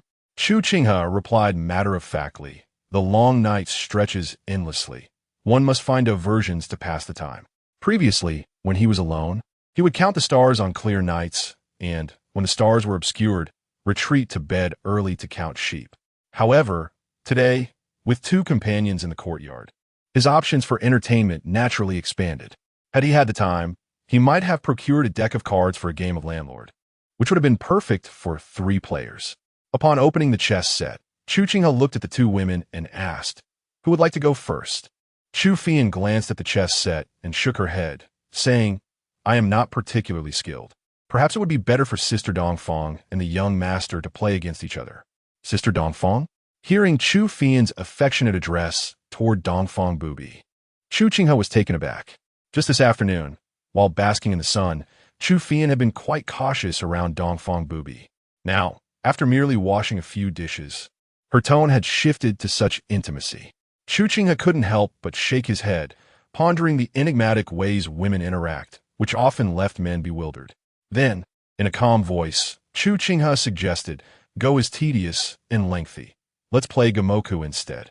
Both Dongfang Bubai and Chu Fian exchanged puzzled looks, clearly unfamiliar with the game. Not surprised by their lack of knowledge, Chu Qinghe noted that while Gamoku was indeed invented earlier, the contemporary preference leaned toward Go, resulting in many being unaware of this alternative. Soon after, Chu Qinghe explained, "It's quite simple. Each player takes turns placing their pieces, and the first to align 5 in a row wins." As he spoke, he demonstrated the game on the board with the pieces. The two women, possessing keen intellects, quickly grasped the rules of Gamoku after observing Chu Qinghe's illustration. Subsequently, Chu Fian, appearing somewhat speechless, remarked, "Is that it? It's far too easy, isn't it?" Although Dongfang Bubai remained silent, her nonchalant demeanor indicated her current attitude. Not concerned by this, Chu Qinghe chuckled lightly. "Easy? Shall we place a wager and see?" Chu Fian inquired, "What shall we wager?" After a moment's contemplation, Chu Qinghe replied, "Please fetch the Xian paper from my study desk." Upon hearing this, Chu Fian promptly rose and hurried to the study, retrieving the Xian paper. Holding it in his hand, Chu Qinghe channeled his internal energy. In the next moment, with a surge of power, the sheet of Xian paper in his grasp was transformed into dozens of neatly arranged slips, as if sliced by a razor. Observing this spectacle, Dongfang Bubai was not surprised. However, Chu Fian's eyes widened in astonishment as she stared at Chu Qinghe before her. Early stage of the second tier? No, this fellow actually possesses martial prowess? Chapter 12. Life, indeed, is as lonely as snow, having chosen to come to Chu Qinghe's home. Chu Fian naturally conducted some investigation regarding the circumstances surrounding him. Otherwise, how could such a delicate and charming young girl like her venture into a den of tigers? Consequently, in her inquiries, Chu Fian discovered that apart from Chu Qinghe's handsome appearance and modest wealth, there was little else to note. However, the unexpected fluctuation of his internal energy, which seemed to be at the second-tier initial stage, left her perplexed. Recalling how Zhou Xian had confidently assured her that Chu Qinghe was utterly powerless, Chu Fian felt a surge of irritation. Was this truly a description of someone devoid of strength? Ridiculous. As Chu Fian brooded over this, Chu Qinghe calmly remarked, "There's really nothing worth betting on. If we lose, we could just stick a note." After all, this was merely a pastime, and there was no necessity to wager anything substantial. Moreover, given Chu Fian's demeanor, Chu Qinghe felt there was little to gain. Surely, he could not expect this young girl to warm his bed at such a tender age. Upon hearing Chu Qinghe's proposition, Chu Fian rolled her eyes and stepped forward to sit opposite him, declaring, "Let's begin." By this point, she had come to terms with the situation. Whether it was the formidable Dongfang Bubai or the current Chu Qinghe, both possessed significantly greater strength than her. If they harbored any ill intentions, they would not have waited this long. Rather than continue to feign innocence, it was better to adopt a more casual demeanor. Noticing Chu Fian's slightly altered attitude and approach, Chu Qinghe paid it no mind and simply nodded, indicating for her to proceed. Chu Fian let out a soft hum before picking up a black stone from the chess box and placing it on the board. Dongfang Bubai, observing this, casually made a move of his own before sitting down to watch the match unfold between the two players. Their game progressed swiftly, with both Chu Qinghe and Chu Fian responding almost instantaneously to each other's moves. Yet, the quicker the play, the swifter the conclusion. In mere moments, as Chu Qinghe placed his final stone on the board, 5 pristine white stones aligned, signaling victory. Is this how it ends? Chu Fian stared blankly at the 5 matching stones on the board, her expression momentarily dazed. Meanwhile, after dampening one end of a piece of paper with his tea, Chu Qinghe gesture de que fayant. As she leaned forward, he placed the paper against her forehead. Her gaze lingered on the long strip of paper, akin to a cross-eyed stare, before she defiantly declared, "Let's go again." Hearing this, Chu Qinghe did not refuse, nodding gently in agreement. Chu Fian wasted no time, picking up another stone and placing it on the board. Once more, within a fleeting span of time, another note appeared on her smooth forehead. Thus, as time progressed, Chu Fian's speed in playing chess transformed from a hasty, thoughtless manner to one characterized by profound contemplation, with each note affixed to her forehead accumulating in number. Her pace slowed considerably. After nearly half an hour of repeated defeats, the notes had amassed to the extent that they obscured her entire visage. At this juncture, Chu Qinghe could only shake his head in resignation. Truly pathetic. The game of Go, seemingly simple to grasp, is fraught with myriad complexities. Otherwise, it would not have evolved into a competitive discipline in the previous era.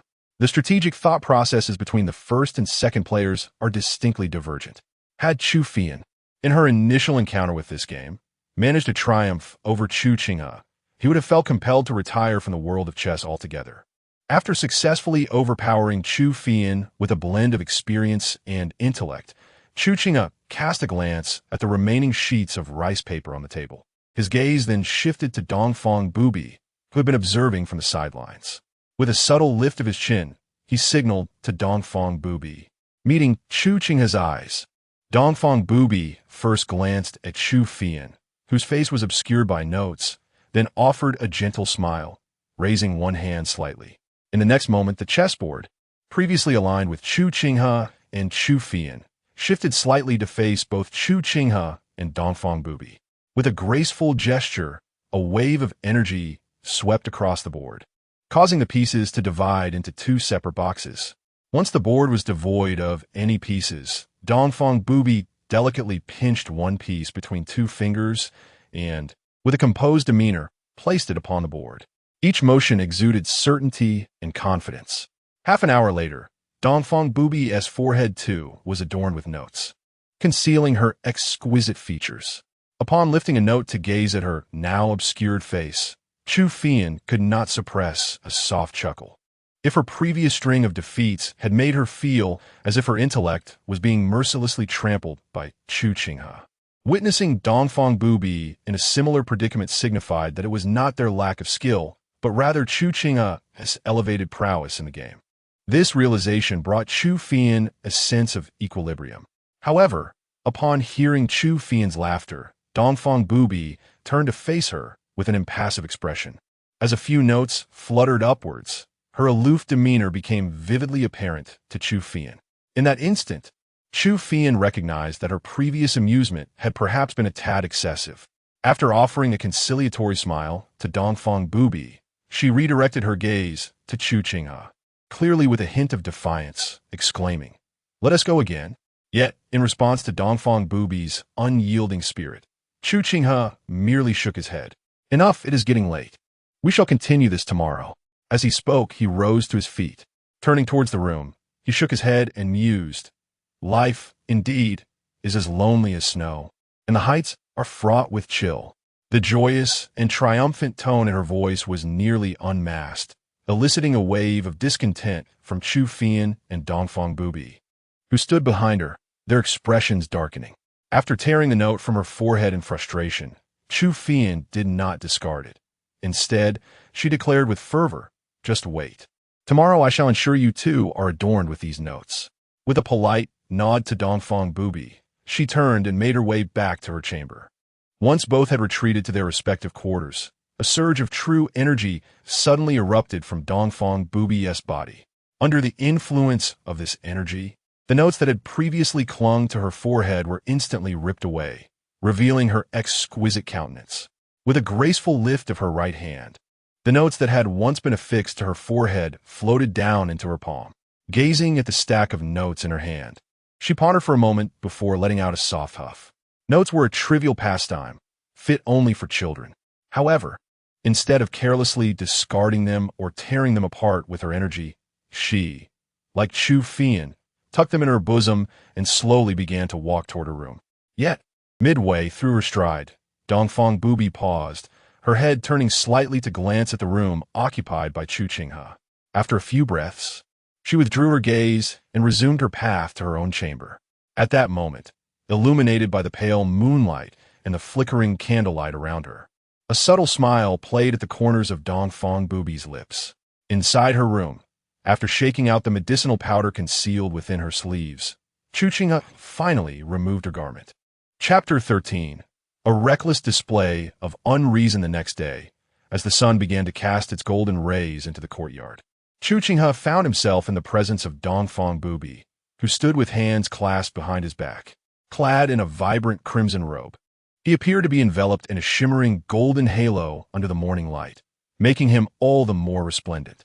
As Dongfang Bubai practiced a slow, blood-red aura swirled around him, following a unique path. This energy seemed to lift the camellias that had fallen to the ground, causing them to dance gracefully around him like colorful ribbons. Coupled with Dongfang Bubai's exquisite features, the scene was nothing short of a masterpiece. Nearby, Chu Qinghe, having just finished his breakfast and holding a cup of warm tea, smiled as he admired the beauty before him. It is said that the morning holds the promise of the day, and witnessing such an enchanting sight at dawn indeed elevated his spirits at the start of this new day. After a moment, he turned to Chu Qinghe, who was resting her chin on her hands, captivated by Dongfang Bubai's practice. Chu Qinghe remarked softly, "Even Master Dongfang, at the mid-stage of his cultivation, understands the importance of diligent practice in the early hours. What are you doing just sitting here? Shouldn't you join him?"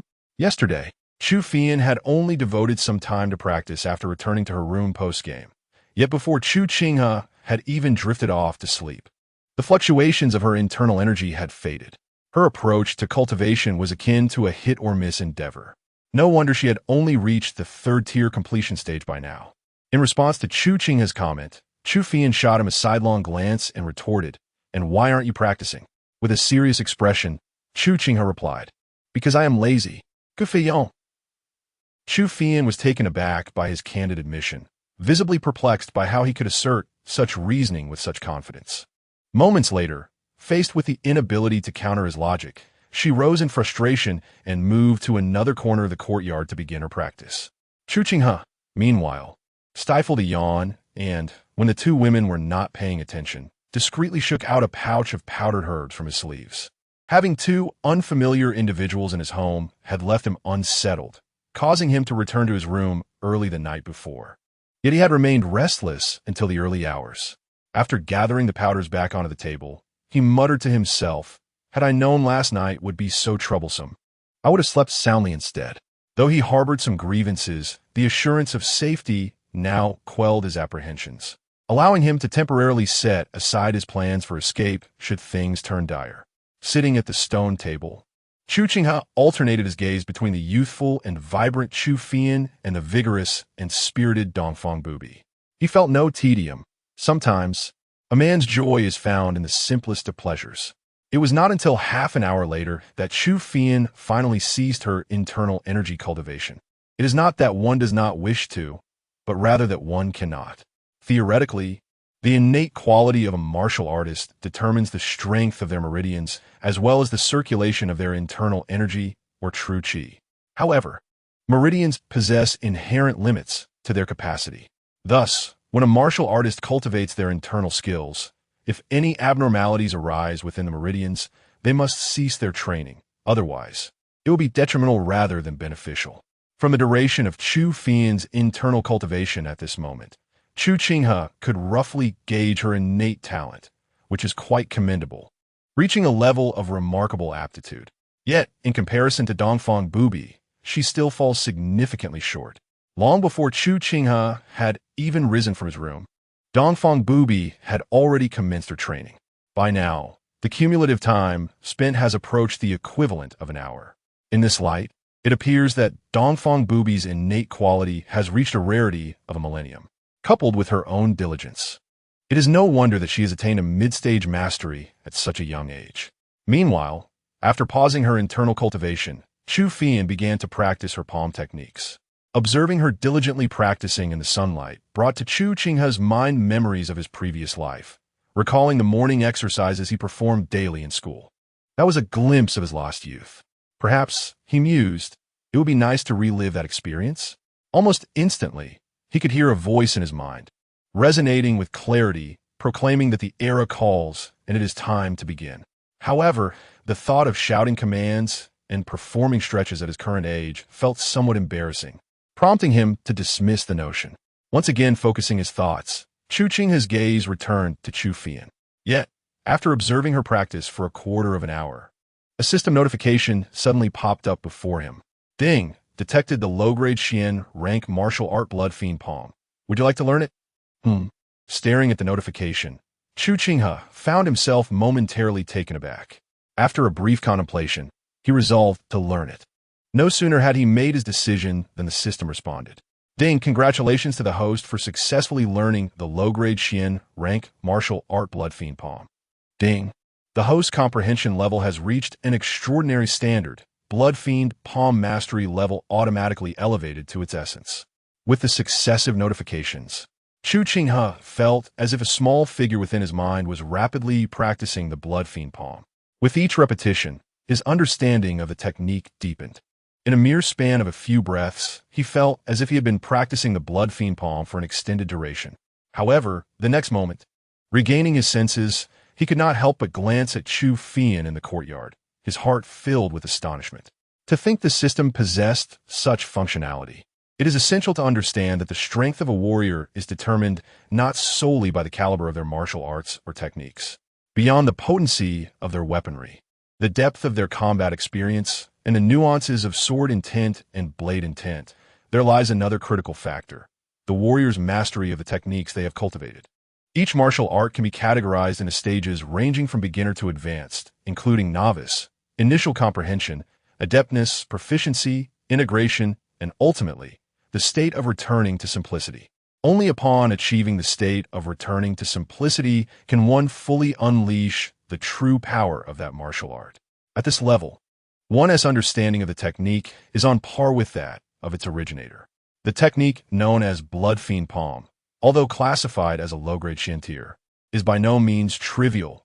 Mastering it to the state of returning to simplicity would typically require a practitioner several years, if not decades, of dedicated effort. Even prodigies like Dongfang Bubai would likely need months to reach such proficiency. However, due to the unique system and Chu Qinghe's unparalleled aptitude, he astonishingly grasped it to a masterful level within mere moments. This ability is indeed remarkable, prompting even Chu Qinghe to marvel at its power. What does it mean to have an unfair advantage? This exemplifies it. When one possesses such prowess, logic becomes irrelevant. Chapter 14. A chicken flapping its wings previously. Although Chu Qinghe had attained the initial stage of the second tier in his cultivation, he possessed limited knowledge of martial techniques. His understanding was primarily confined to the accompanying skills inherent in his innate invisible sword qi, lacking substantial martial experience. He could only observe Chu Qinghe's execution of the bloodthirsty palm with a sense of amusement, failing to connect it to the calisthenics of his past life. However, As Chu Qinghe achieved a return to simplicity in mastering the bloodthirsty palm, his perception of Chu Fian's technique transformed entirely. It was no longer reminiscent of calisthenics. It was akin to a chicken flapping its wings. From Chu Fian's movements, it was evident that she had only recently begun her acquaintance with the bloodthirsty palm, barely scratching the surface of its principles. Her strikes were marked by a distinct sense of hesitation and awkwardness. After observing for a few moments, Chu Qinghe could no longer bear to watch. He spoke up, "Child, this palm technique is not meant to be employed in that manner." Upon hearing his voice, Chu Fian froze mid-practice, turning to face Chu Qinghe with a look of confusion. Not only she, but even the formidable Dongfang Bubai, who was training nearby, opened his eyes at the sound of Chu Qinghe's words. Rubbing his eyes, Chu Fian inquired, "Young master, do you understand the bloodthirsty palm?" Lowering his hand, Chu Qinghe replied calmly, "Yes, I know a bit." Without waiting for her response, he continued, "Your approach to cultivating the bloodthirsty palm is misguided. Practicing it this way will yield minimal results. Achieving a true return to simplicity may take an eternity." Chu Fian, taken aback, asked, "Then how should I practice?"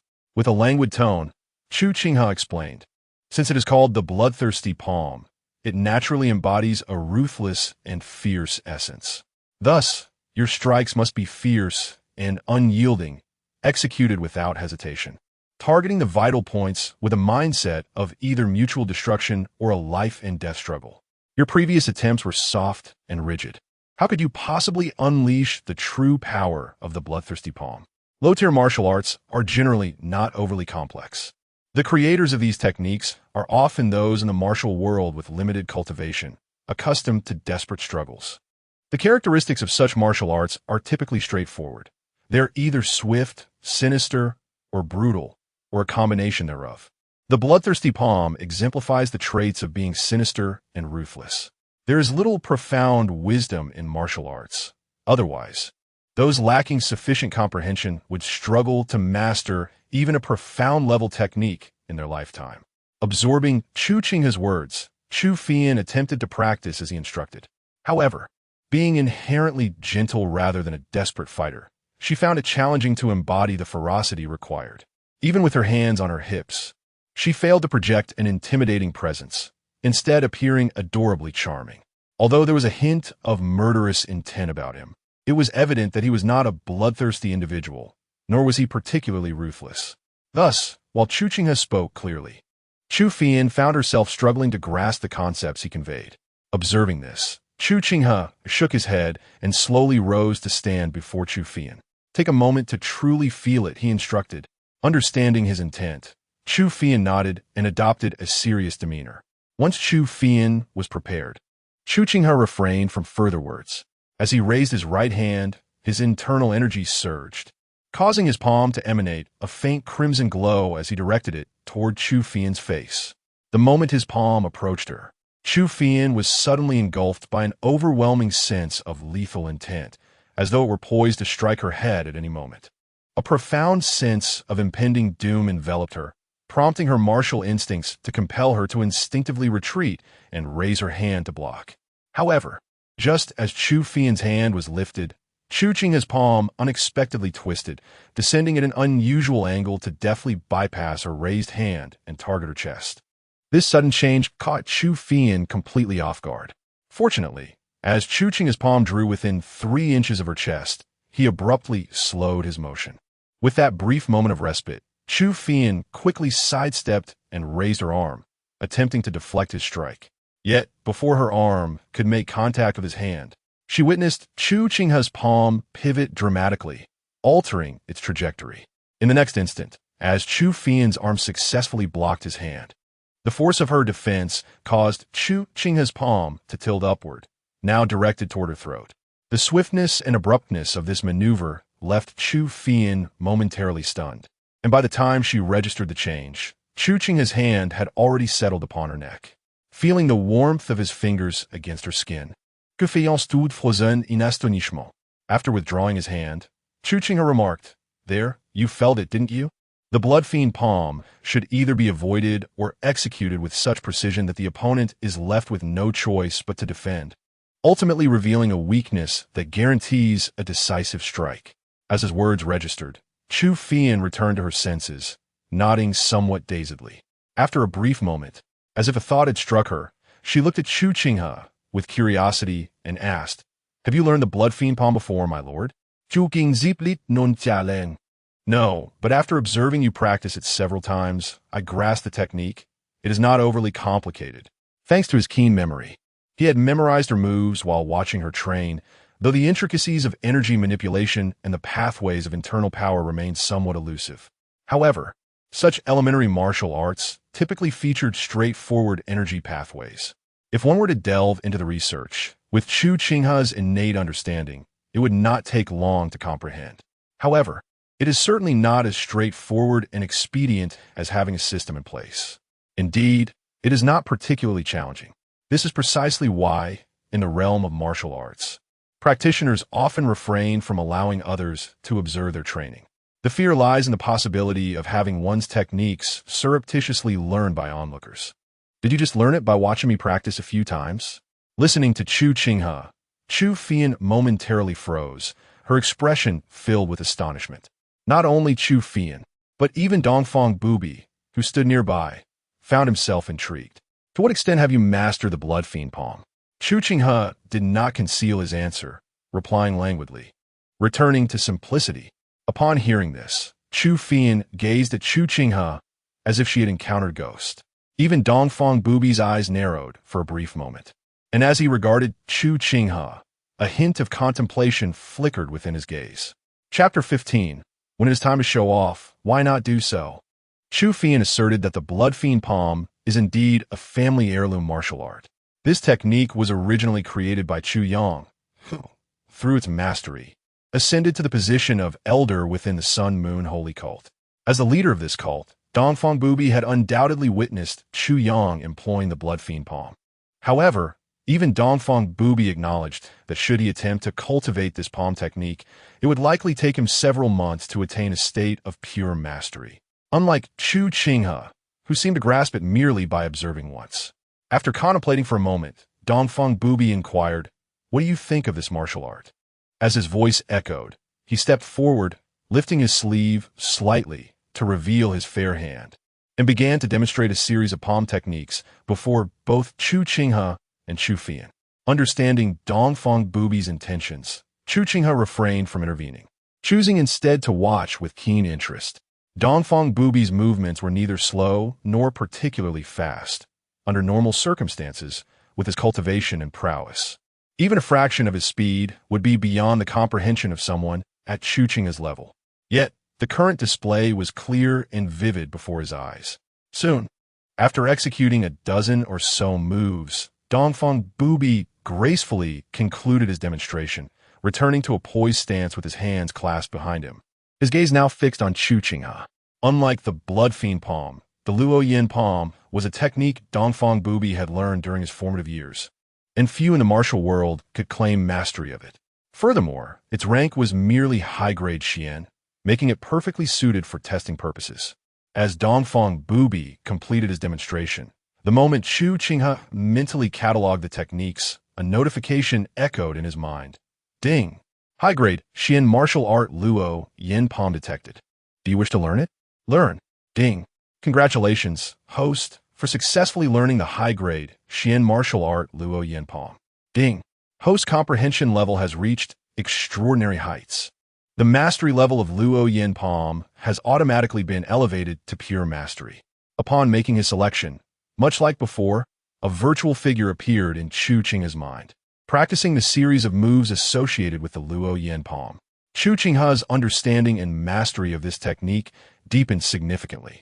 Moments later, as the virtual figure faded, he successfully attained the level of pure mastery over the Luo Yin palm.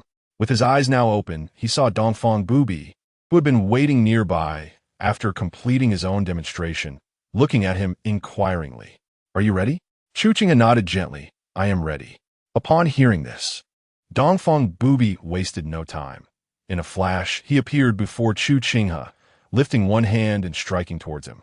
As the formidable Dongfang Bubai wielded his hand to shatter the very fabric of space, A blood-red aura swiftly erupted and coalesced around his palm, refusing to dissipate. Under the influence of this energy, his hand moved with an ethereal grace, akin to wisps of smoke, shifting left and right, imbued with a sense of fluidity and spontaneity, yet simultaneously exuding an overwhelming presence.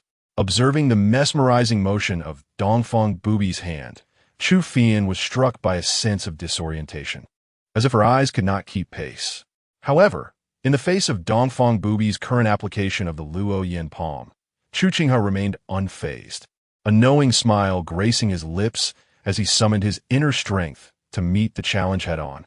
Remarkably, as Chu Qinghe executed his palm strike, his hand mirrored the ethereal and elusive quality of Dongfang Bubai's. With a sharp crack, the two palms met with precision.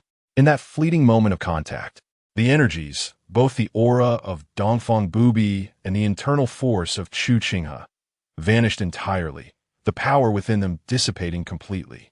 This demonstrated the extraordinary mastery both individuals possessed over their respective energies, an astonishing purity that was truly remarkable. Upon feeling the opposing hand firmly against his own, Dongfang Bubai's gaze sharpened. Had he truly achieved a state of returning to simplicity? Understanding that this Luo Yin palm was a means of assessment, he recognized that Chu Qinghe, despite being at the early stages of his cultivation, had demonstrated exceptional speed, a lightness akin to smoke, and an intricate application of force. All these factors indicated that Chu Qinghe had indeed reached the pinnacle of the Luo Yin palm, a state of returning to simplicity. It is worth noting that even Dongfang Bubai himself had taken nearly 7 months to master this technique to such a level, despite his unparalleled innate comprehension. The mere fact that Chu Qinghe had grasped it after only a single observation spoke volumes about his own prodigious talent, perhaps on a level that is 1 in 10,000. Reflecting on this, even someone as esteemed as Dongfang Bubai regarded Chu Qinghe with surprise. Although Chu Qinghe was unaware of the full extent of Chu Qinghe's abilities, the expression on Dongfang Bubai's face was enough for her to surmise the outcome. Turning to Chu Qinghe, her eyes sparkled with astonishment and a hint of envy. She too yearned for such extraordinary talent.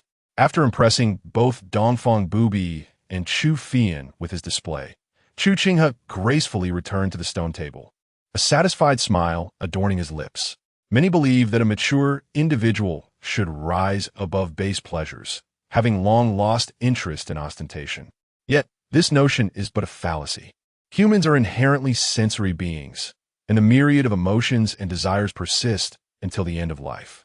Naturally, the feedback arising from pretentiousness has always persisted. Otherwise, why would emperors throughout history, both ancient and modern, favor sycophants?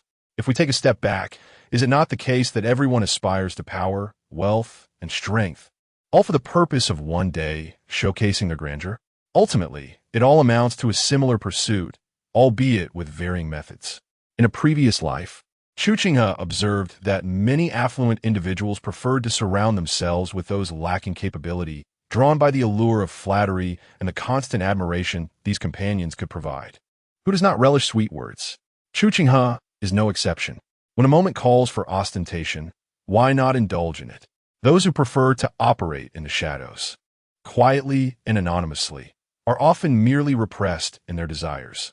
A truly mature individual is always aware of their innermost aspirations and comprehends how to confront and realize them, rather than indulging in the naivete of self-proclaimed superiority. Chapter 16. A man, forever a youth here. As the astonishment in the hearts of the two women began to wane, they resumed their cultivation.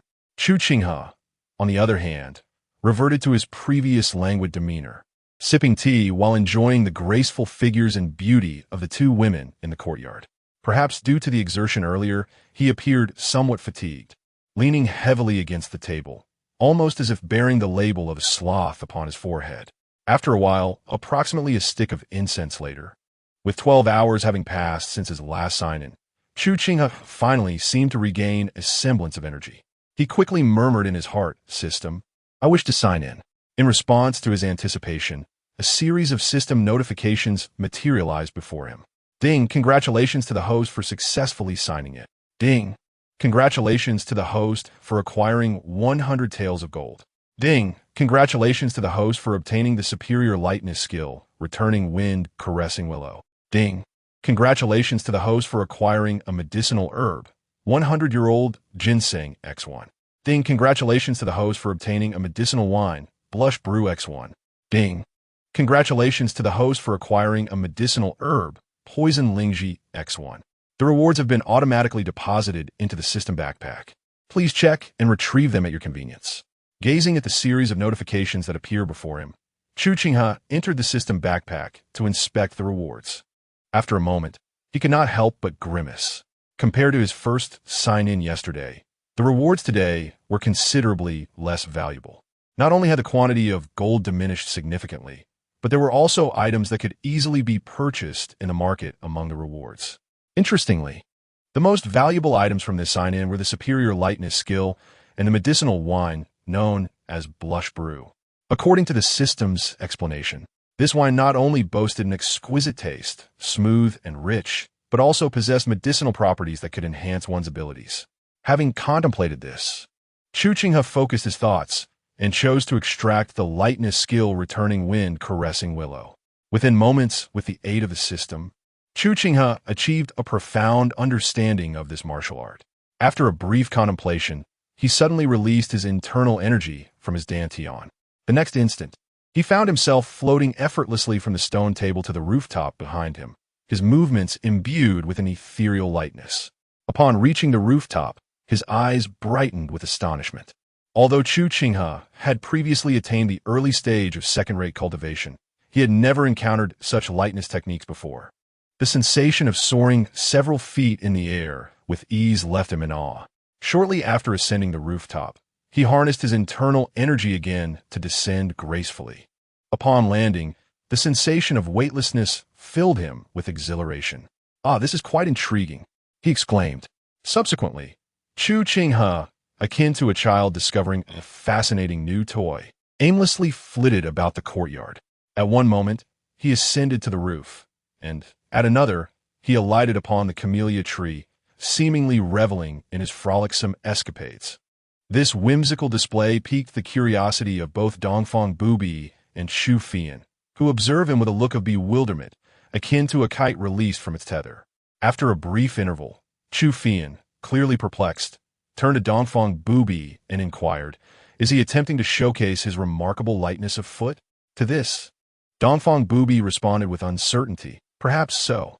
After all, Chu Qinghe's skill in lightness techniques is indeed remarkable." From Dongfang Bubai's perspective, although the level of Chu Qinghe's lightness martial arts was not particularly high, it was evident that he had mastered it to an exceptional degree. However, as Dongfang Bubai's gaze fell upon Chu Qinghe, observing the joyous smile that danced upon his face, her confusion deepened. Moments later, as a realization dawned upon her, her perception of Chu Qinghe gradually shifted from mere bewilderment to that of a landowner's simple-minded son. It was only after Chu Qinghe had expended all his internal energy that he returned to the stone bench in a more subdued manner. Reflecting on the extraordinary sensation of defying gravity experienced during his lightness practice, he felt an ethereal lightness encompassing him, a smile lingering on his face. For men, some joys can be cherished from youth into adulthood. Otherwise, the saying "a man remains a boy until death" would not hold true.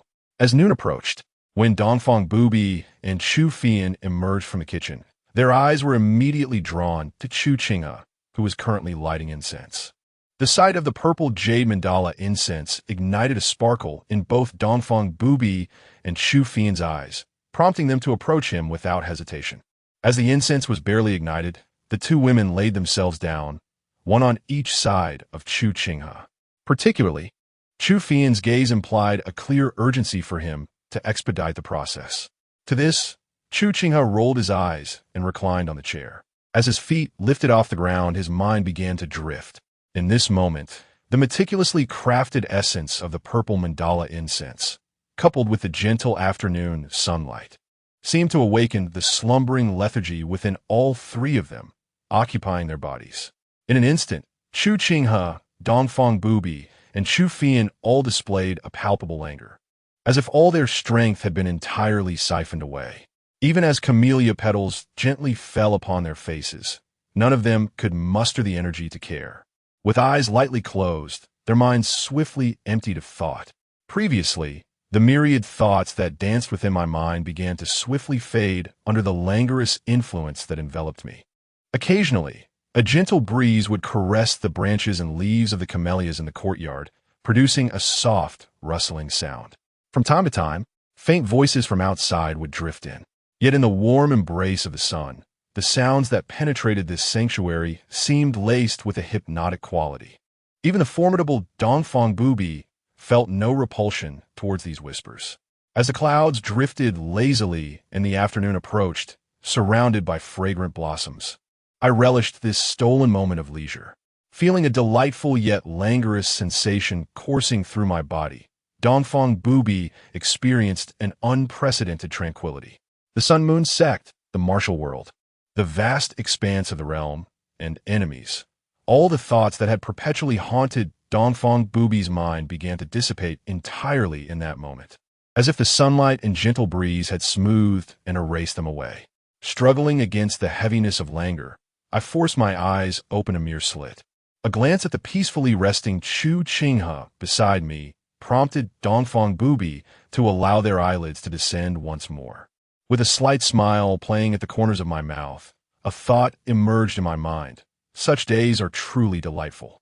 Often, one may spend months, years, or even a lifetime striving to master a certain skill.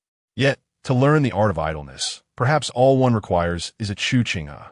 It is not that Dongfang Bubai wished to refuse. Rather, the comfort of this existence felt overwhelmingly pleasant.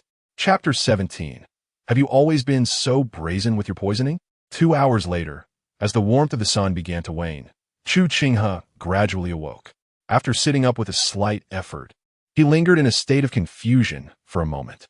Once his body settled, he stood up, noticing the stir beside him. Dongfang Bubai's eyelashes fluttered gently before he opened his eyes. However, just like yesterday, the instant his eyes fluttered open, Dongfang Bubai sat up abruptly, his vital energy rapidly circulating within him. Yet, upon focusing his gaze and recognizing Chu Qinghe before him, he relaxed once more, standing up with a composed demeanor. Observing Dongfang Bubai's reaction, Chu Qinghe raised an eyebrow, shaking his head after a moment. Shortly thereafter, as Chu Fian also stirred and joined them at the stone table, Chu Qinghe unexpectedly took the teacups in front of the two women. Then, in their line of sight, he reached into his robe. When he withdrew his hand, a small pouch of medicine had appeared. In quick succession, to the astonishment of Dongfang Bubai and Chu Fian, Chu Qinghe opened the pouch and poured a small amount of reddish-brown powder into each of their cups. After adding a bit of clear water and stirring it gently, he placed the cups before them. Gazing at the cups, Dongfang Bubai furrowed his brow.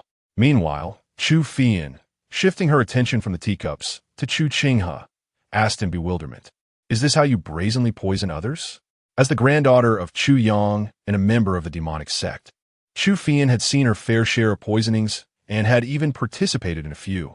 Yet, upon introspection, she had never encountered anyone as audacious as Chu Qinghe, who would poison before their very eyes. This was not merely a matter of boldness. It was as if he regarded them as fools. Seeing Chu Fian's look of confusion, Chu Qinghe retorted, "If I were truly poisoning you, would you even see it coming?" He then clarified, "This is an antidote." An antidote? Both Chu Fian and Dongfang Bubai's expressions turned skeptical. However, in the next moment, Dongfang Bubai, reacting swiftly, began to circulate his internal energy. Yet, even after completing a full cycle, he found no indication of any issue within his body. Observing this, Chu Qinghe spoke gently, "It's latent. However, with the addition of another herb, it could transform into an immediate and lethal poison. Que fait-on l'ouquet dupt ful? Is that true?" Chu Qinghe rolled his eyes, "As if I would deceive you for a mere penny." In response to Chu Qinghe's words, Dongfang Bubai inquired, "When did you poison us?" "Guqin ziplit gan li," just after returning yesterday at noon. Upon hearing this, a look of realization suddenly crossed Dongfang Bubai's face. Subsequently, he turned to Chu Qinghe and remarked, "No wonder you were so confident in sharing that purple jade mandala incense yesterday." Upon hearing this, Chu Qinghe shook his head and replied, "The purple jade mandala incense is of little consequence. It is merely an external object.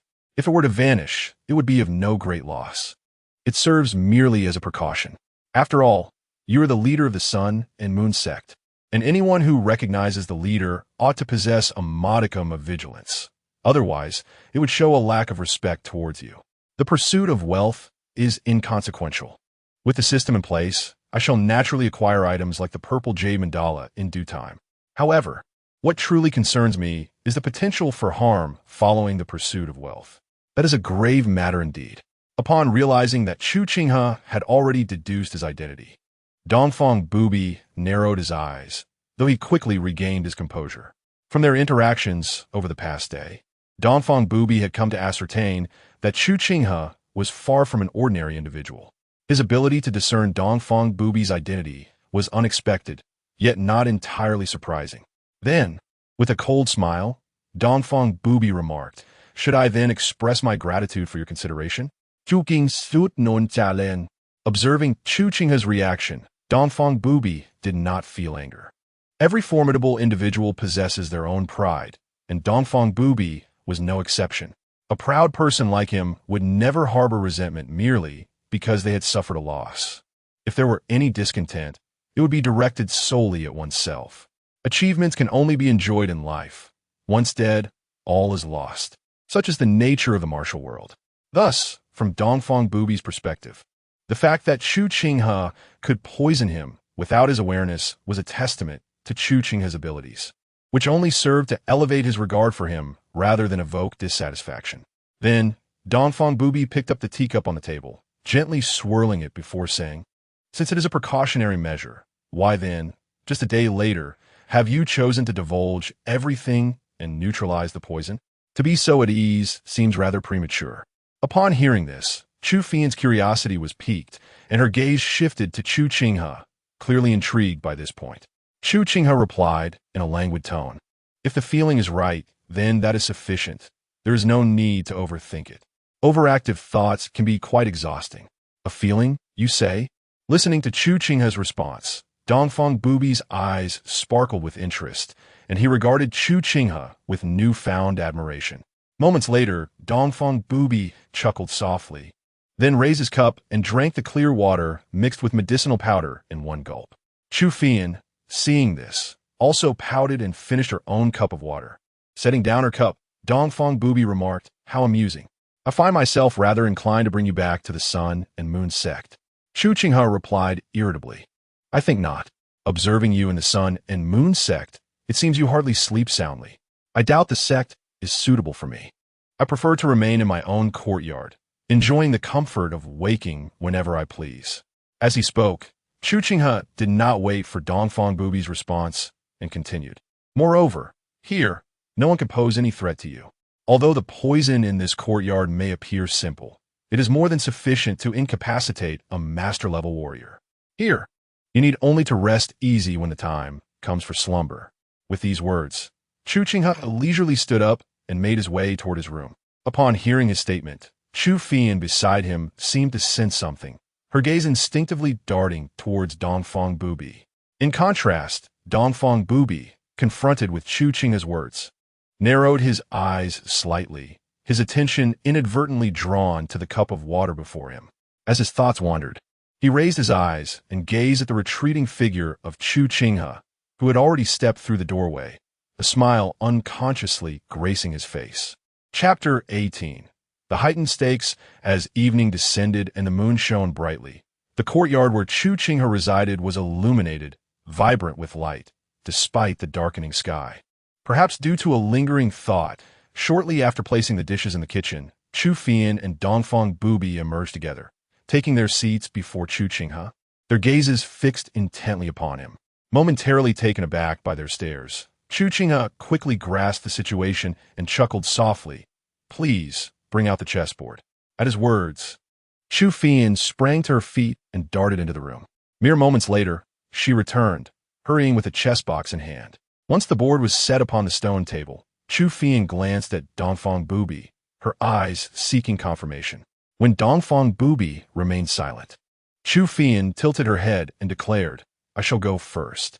Observing her demeanor, Chu Qinghe couldn't help but smile gently, suddenly feeling that she was remarkably courageous. Half an hour later, if Chu Fian had been bold at the outset, she now appeared remarkably subdued. With a slight shake of her head, the papers before her rustled, creating a soft sound. The weight of defeat began to settle upon her. After yet another loss, fully aware of the disparity in skill between herself and Chu Qinghe, Chu Fian slowly turned her head. As she brushed aside the scattered papers, her delicate face wore an expression of utter dismay. Noticing her woeful countenance, Dongfang Bubai nodded slightly in acknowledgement before shifting her gaze towards Chu Qinghe. After a brief pause, she remarked nonchalantly, "Simply replicating yesterday's stakes would be rather dull. Why not raise the ante?" Taken aback by Dongfang Bubai's confidence, Chu Qinghe raised an eyebrow and inquired, "What do you propose as the new stakes?"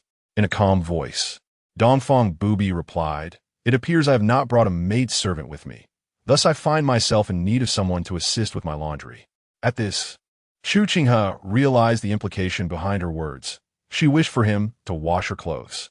Confusion crossed his face as he questioned, "But don't you only possess this one outfit?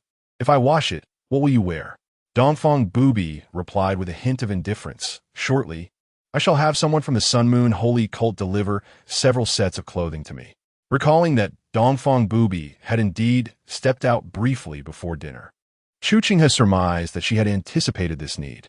Amused by her foresight, he responded, "Then it is settled."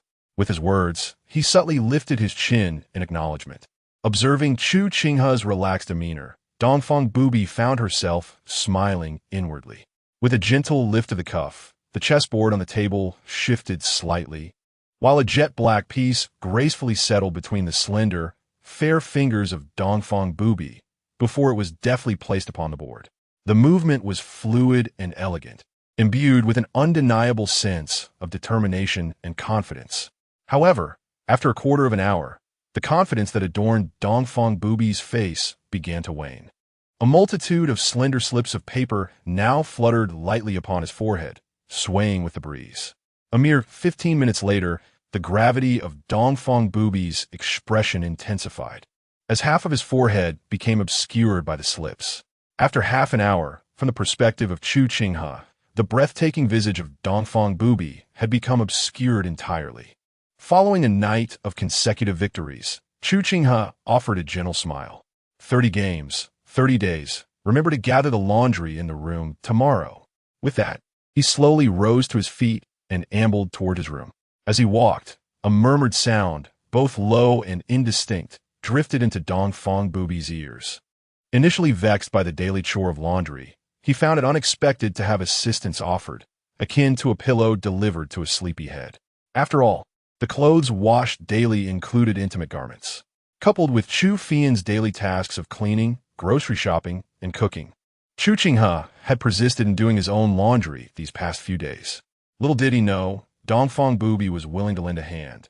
What a thoughtful gesture! Thus, beneath the fiery red cuffs, Dongfang Bubai's hands involuntarily clenched slightly, his teeth gritted beneath the pile of papers. At that moment, Chu Fian seemed to perceive a sound akin to hard objects rubbing together. Casting a glance at Dongfang Bubai, she softly suggested, "Shall I assist you in washing the young master's clothes?" To which Dongfang Bubai replied coldly, "A wager is a wager. There is no need." After taking a deep breath, he summoned his internal energy, shaking off the slips clinging to his forehead, and gathered them into his hands with a mere thought. Once he had folded the slips from the previous night and tucked them into his robe, he coldly remarked, "One day, I shall ensure these slips make contact with that fellow's face." With that declaration, Dongfang Bubai turned his gaze slightly.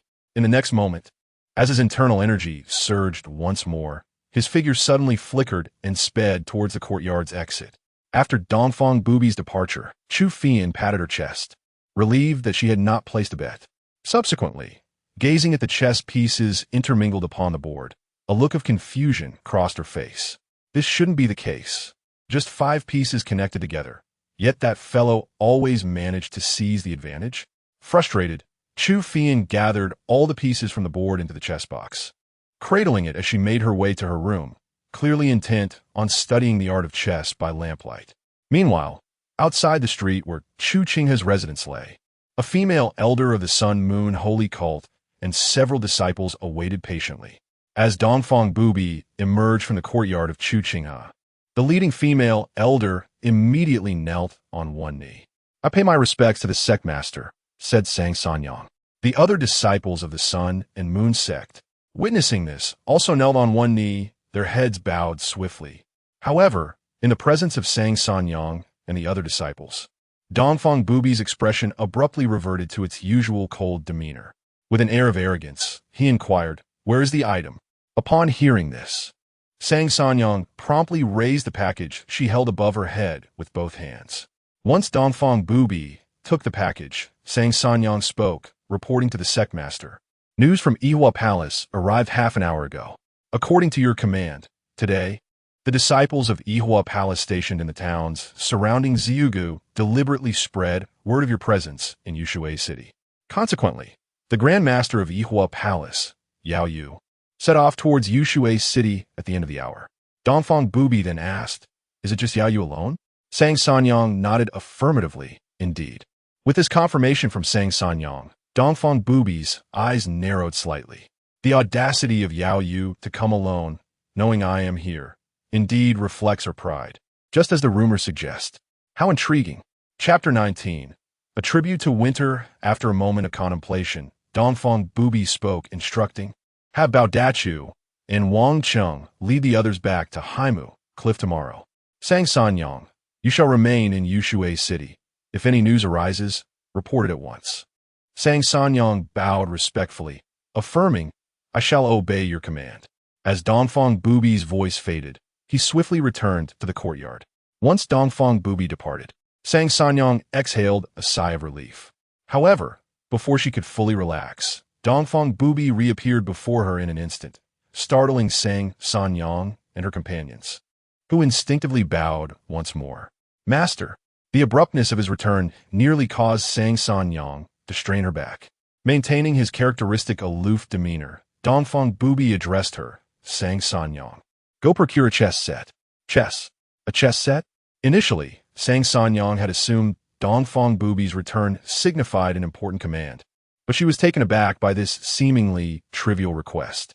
As she began to speak, Dongfang Bubai's brow furrowed. "Is there a problem?" His voice grew somber, resonating with an unmistakable chill. Instantly sensing the gravity of the situation, Sang Sanyang hurriedly replied, "I shall carry out your orders." Only then did Dongfang Bubai grunt in acknowledgement. Afterward, Sang Sanyang swiftly turned and departed, employing her light-footed skills, fearful that lingering even a moment longer might invite his displeasure. Observing her retreat, Dongfang Bubai withdrew his gaze, glancing toward the courtyard. This girl is quite swift. She has already taken the chessboard. As his thoughts deepened, Dongfang Bubai suddenly furrowed his brow, lost in contemplation. The disciples of the Sun and Moon sect, noticing his furrowed expression, trembled and quickly lowered their heads. The moonlight fell upon Dongfang Bubai like a gossamer veil, casting an ethereal glow upon his crimson attire. Even this modest illumination rendered him strikingly conspicuous, enhancing the beauty of his visage, which shimmered under the moon's embrace. Before him, several disciples knelt on one knee, their demeanor hushed and reverent. The combination of Dongfang Bubai's fiery robe and his inherent commanding presence evoked admiration from all who beheld him. Yet, were one to peer into Dongfang Bubai's mind at that moment, they would find it filled with thoughts of go. The following day, at the third watch of the morning, though the sky brightened, the sun still lingered in its ascent. In the gentle mist, the camellia tree in the courtyard was adorned with morning dew. In the room, Chu Qinghe remained sweetly nestled under the covers. It was not that he had yet to awaken. After all, he had been going to bed early and rising early every day. He had merely stirred enough to lift the quilt before promptly cocooning himself once more, ensuring that not a single breeze could intrude by tucking in the corners tightly. The biting chill of winter posed the greatest obstacle for diligent souls attempting to rise early. Unless one was truly pressed, the situation would be entirely different. However, at that moment, the door, which had been tightly shut, was suddenly pushed open. Instantly, a gust of frigid air swept into the room. Feeling the temperature plummet, Chu Qinghe instinctively buried his head deeper beneath the covers, leaving only his eyes peeking out. As he slightly propped himself up and beheld the figure of Dongfang Bubai entering the room, a look of confusion flickered across his face. Dongfang Bubai, noticing the half-exposed head of Chu Qinghe, raised an eyebrow, finding a peculiar amusement in the sight before him. With a sense of intrigue, he could not help but steal a few more glances before continuing to stride further into the room. In the midst of Chu Qinghe's bewilderment, Dongfang Bubai swiftly seized the clothes that Chu Qinghe had changed out of the previous night, turning on his heel to exit. Realizing what was happening, Chu Qinghe understood that Dongfang Bubai was fulfilling their wager by taking his dirty clothes to wash. Just as he was processing this, Dongfang Bubai's voice, imbued with a natural arrogance, resonated from the doorway. If you fear the cold, simply circulate your internal energy to ward it off. Why go to such lengths? A martial artist, once they have cultivated their internal energy, can use it to resist the chill. Thus, many practitioners even donned light garments during the harshest winters. Dongfang Bubai could not comprehend why Chu Qinghe insisted on wrapping himself so snugly. In response, Chu Qinghe's languid voice emerged. You do not understand. This is a matter of respect for winter. Spring brings drowsiness, summer induces fatigue, autumn brings languor, and winter invites slumber. Each season brings its own transformations, offering distinct experiences. If every season were to feel identical, it would diminish the joy of life. The fragrance of the winter sweet blossoms arises from bitter cold. The colder the winter, the cozier the warmth of the bed becomes, snug and reassuring. Dongfang Bubai, furrowing his brow, clearly did not grasp the essence of Chu Qinghe's words. Nevertheless, he deemed such trivial matters unworthy of further discussion. As he stepped toward the exit, he continued, Since you are awake, you might as well get up. The breakfast is nearly ready. Upon hearing this, Chu Qinghe glanced at the still open door, lazily replied that he understood, and then reclined back into his warmth. He even rubbed his back against the covers, pressing his feet snugly beneath him, silently vowing to linger for just another quarter of an hour before rising. Outside the room, Chu Qinghe, holding breakfast and emerging from the kitchen, inquired, Has the young master risen yet? In response, Dongfang Bubai replied in a soft tone, By the sound of it, he is likely still indulging in slumber. Upon hearing this, Chu Qinghe found herself at a loss for words, perhaps due to their growing familiarity over the past 2 days. Both Chu Qinghe and Dongfang Bubai sensed that Chu Qinghe had become increasingly indolent. Casting a glance towards the room where Chu Qinghe resided, Chu Qinghe grimaced slightly before turning back towards the kitchen. However, just as she pivoted, a flicker of perception seemed to catch her eye, prompting her to emit a soft gasp and momentarily shift her posture. Chapter 20 indeed bore no unpleasant odor. As her gaze shifted, Chu Qinghe unexpectedly took a few steps forward, standing before Dongfang Bubai, her eyes fixated on the garments he held, her curiosity intensifying. Under Dongfang Bubai's watchful gaze, Chu Qinghe picked up a piece of clothing that he had just retrieved from Chu Qinghe's room, bringing it close to her nose to inhale its scent. Observing Chu Qinghe's peculiar behavior, Dongfang Bubai inquired, What are you doing? In response, Chu Qinghe playfully stuck out her tongue and replied, Oh, nothing much. Just a bit curious about what kind of fragrance the gentleman possesses. After all, she was in the prime of youth, an age ripe with curiosity about everything. Glancing at the discarded clothing from Chu Qinghe, her interest was piqued. After a moment, she lowered her head, examining the fabric in her hands, and remarked with a hint of wonder, It actually smells quite pleasant, with a distinct aroma of camellia. Finally, after returning the clothing to Dongfang Bubai, she turned to leave. As she walked toward the kitchen, she muttered softly, It's far better than the foul-smelling, blood-stained clothes my grandfather wears. What chien que fait en est retraitine figure? Dongfang Bubai shook his head gently, then proceeded to the corner of the courtyard by the well, holding Chu Qinghe's garments. Once he stood firm, he raised one hand while the other grasped the clothing and struck a palm toward the well. With a burst of true energy, a peculiar force was unleashed, causing the crimson qi to press down. In the next moment, a stream of water surged from the depths of the well and, under Dongfang Bubai's control, flowed into a nearby wooden basin. When the water reached halfway full, Dongfang Bubai dispersed the remaining true energy. At this juncture, he prepared to place Chu Qinghe's clothing into the basin. However, a sudden thought of Chu Fian's earlier actions crossed his mind. He paused, his gaze lingering on Chu Qinghe's garments for a few moments. Much like Chu Fian, a flicker of curiosity ignited within him. Dongfang Bubai abruptly looked toward the kitchen and then at Chu Qinghe's door. After a brief contemplation, he drew the clothing closer and gently inhaled its scent. Sensing the faint fragrance of camellia on the fabric, he nodded slightly. Indeed, it was not unpleasant. After forming his assessment, Dongfang Bubai casually tossed the garments into the wooden basin.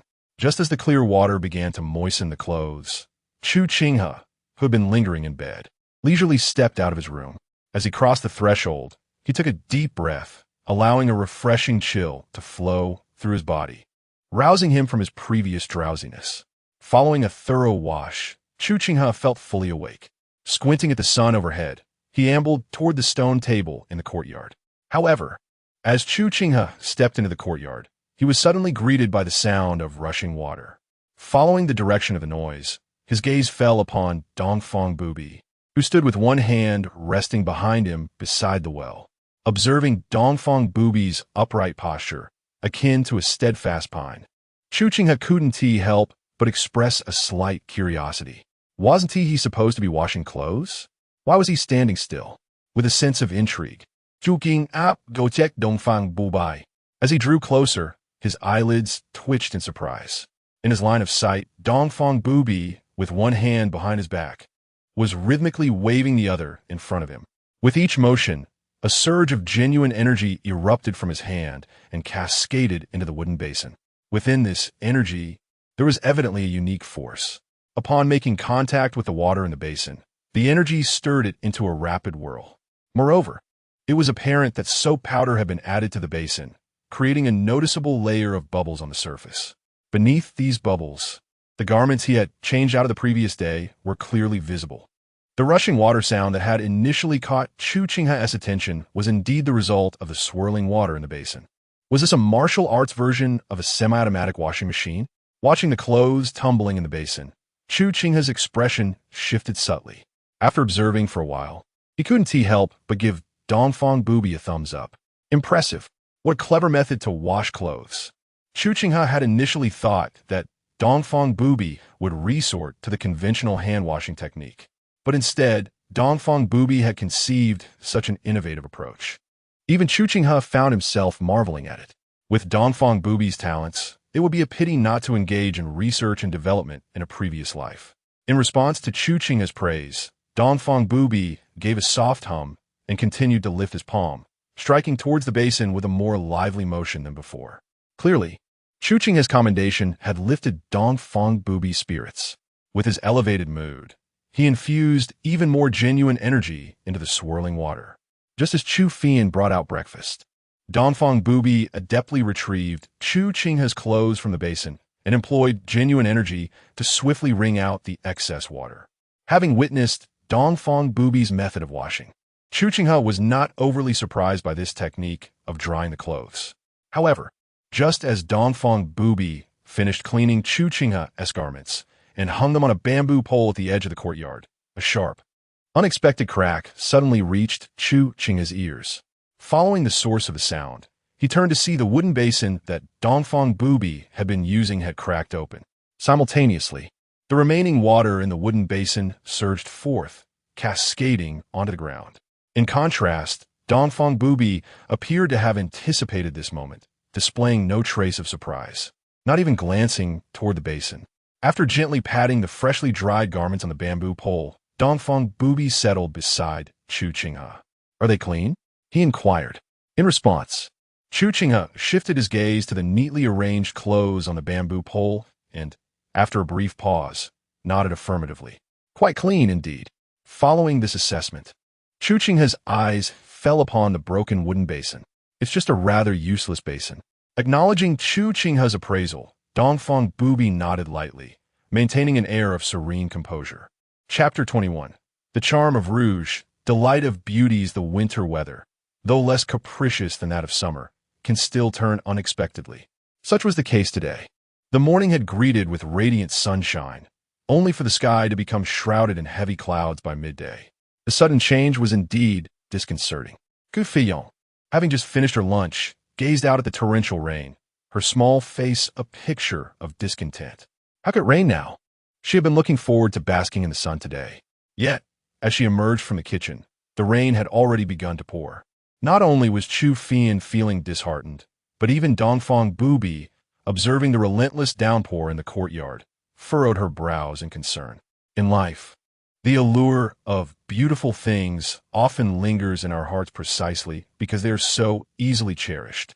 Although they had only indulged in this ritual twice, both Chu Qinghe and Dongfang Bubai had come to regard the afternoon incense and sunlight at Chu Qinghe's abode as one of the most anticipated moments of their day. Naturally, this unexpected downpour cast a shadow over their spirits. As the two women watched the ground in the courtyard rapidly succumb to the heavy rain, Chu Qinghe, who had been leaning against the railing, slowly rose and said, "Let us move things inside." Hearing her voice, the two women exchanged puzzled glances as they followed her towards the storage room, clearly uncertain of her intentions. Moments later, their eyes first fell upon the new hearths placed at the entrance of the main house, then shifted to the three grand chairs positioned near the door. "Que curieux?" inquired. "Are you planning to warm yourself by the door?" Chu Qinghe replied softly, something like that. Upon realizing Chu Qinghe's purpose, Chu Qinghe felt a twinge of disappointment. However, Chu Qinghe offered no further explanation. While Chu Qinghe and Dongfang Bubai busied themselves gathering firewood to ignite the three stoves, Chu Qinghe retrieved some tools from the kitchen.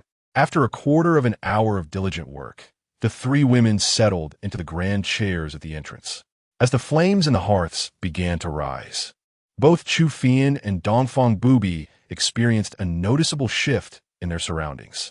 It is well known that rain in winter often brings a biting chill, yet now, as the flames grew stronger, the cold wind that blew through the entrance lost its piercing chill, instead taking on a gentle warmth reminiscent of a spring breeze. Beneath this warm air, the room they occupied became invitingly cozy. Even without channeling their internal energy, they felt no hint of cold. Is it truly possible to warm oneself in such a manner? Sensing the transformation brought about by the hearths at the entrance, Chu Qinghe suddenly felt a sense of enlightenment. Amidst the trio, as the ignited purple datura incense was inserted into the censer, Chu Qinghe picked up a wine vessel from the basin above the flames. With the gentle pouring of the wine, the ruby-red nectar flowed into several goblets upon the table. In an instant, a delicate yet peculiar floral aroma wafted from the wine jar. As the liquid cascaded into the porcelain cups, it appeared entirely ruby-red, resembling translucent amber, a sight to behold. Perhaps having just been warmed, the fragrance of the wine was particularly pronounced. Inhaling the aromatic essence, even Chu Qinghe found herself intrigued, her gaze drawn to the wine, while Dongfang Bubai also regarded it with mild curiosity. Chu Qinghe exclaimed, "What kind of wine is this? It smells divine." Chu Qinghe replied softly, "It is beauty wine, a wine that intoxicates like rouge." Upon setting down the wine vessel, he lifted a goblet to his nose, inhaled deeply, and then savored a sip. The exquisite wine was sweet upon the tongue, imbued with a refreshing floral note, and its flavor was remarkably gentle, lacking the harshness typical of ordinary wines. As it slid down his throat, it felt smooth and velvety, prompting Chu Qinghe to nod appreciatively. In his previous life, he had tasted various wines in taverns throughout the city. However, compared to those, while not entirely unpleasant, they had left him with a sense of reluctance. Yet, this rouge intoxication, even by the standards of his former existence, was unparalleled in flavor. Even someone as discerning as Chu Qinghe would find it delightful, let alone Chu Qinghe and Dongfang Bubai.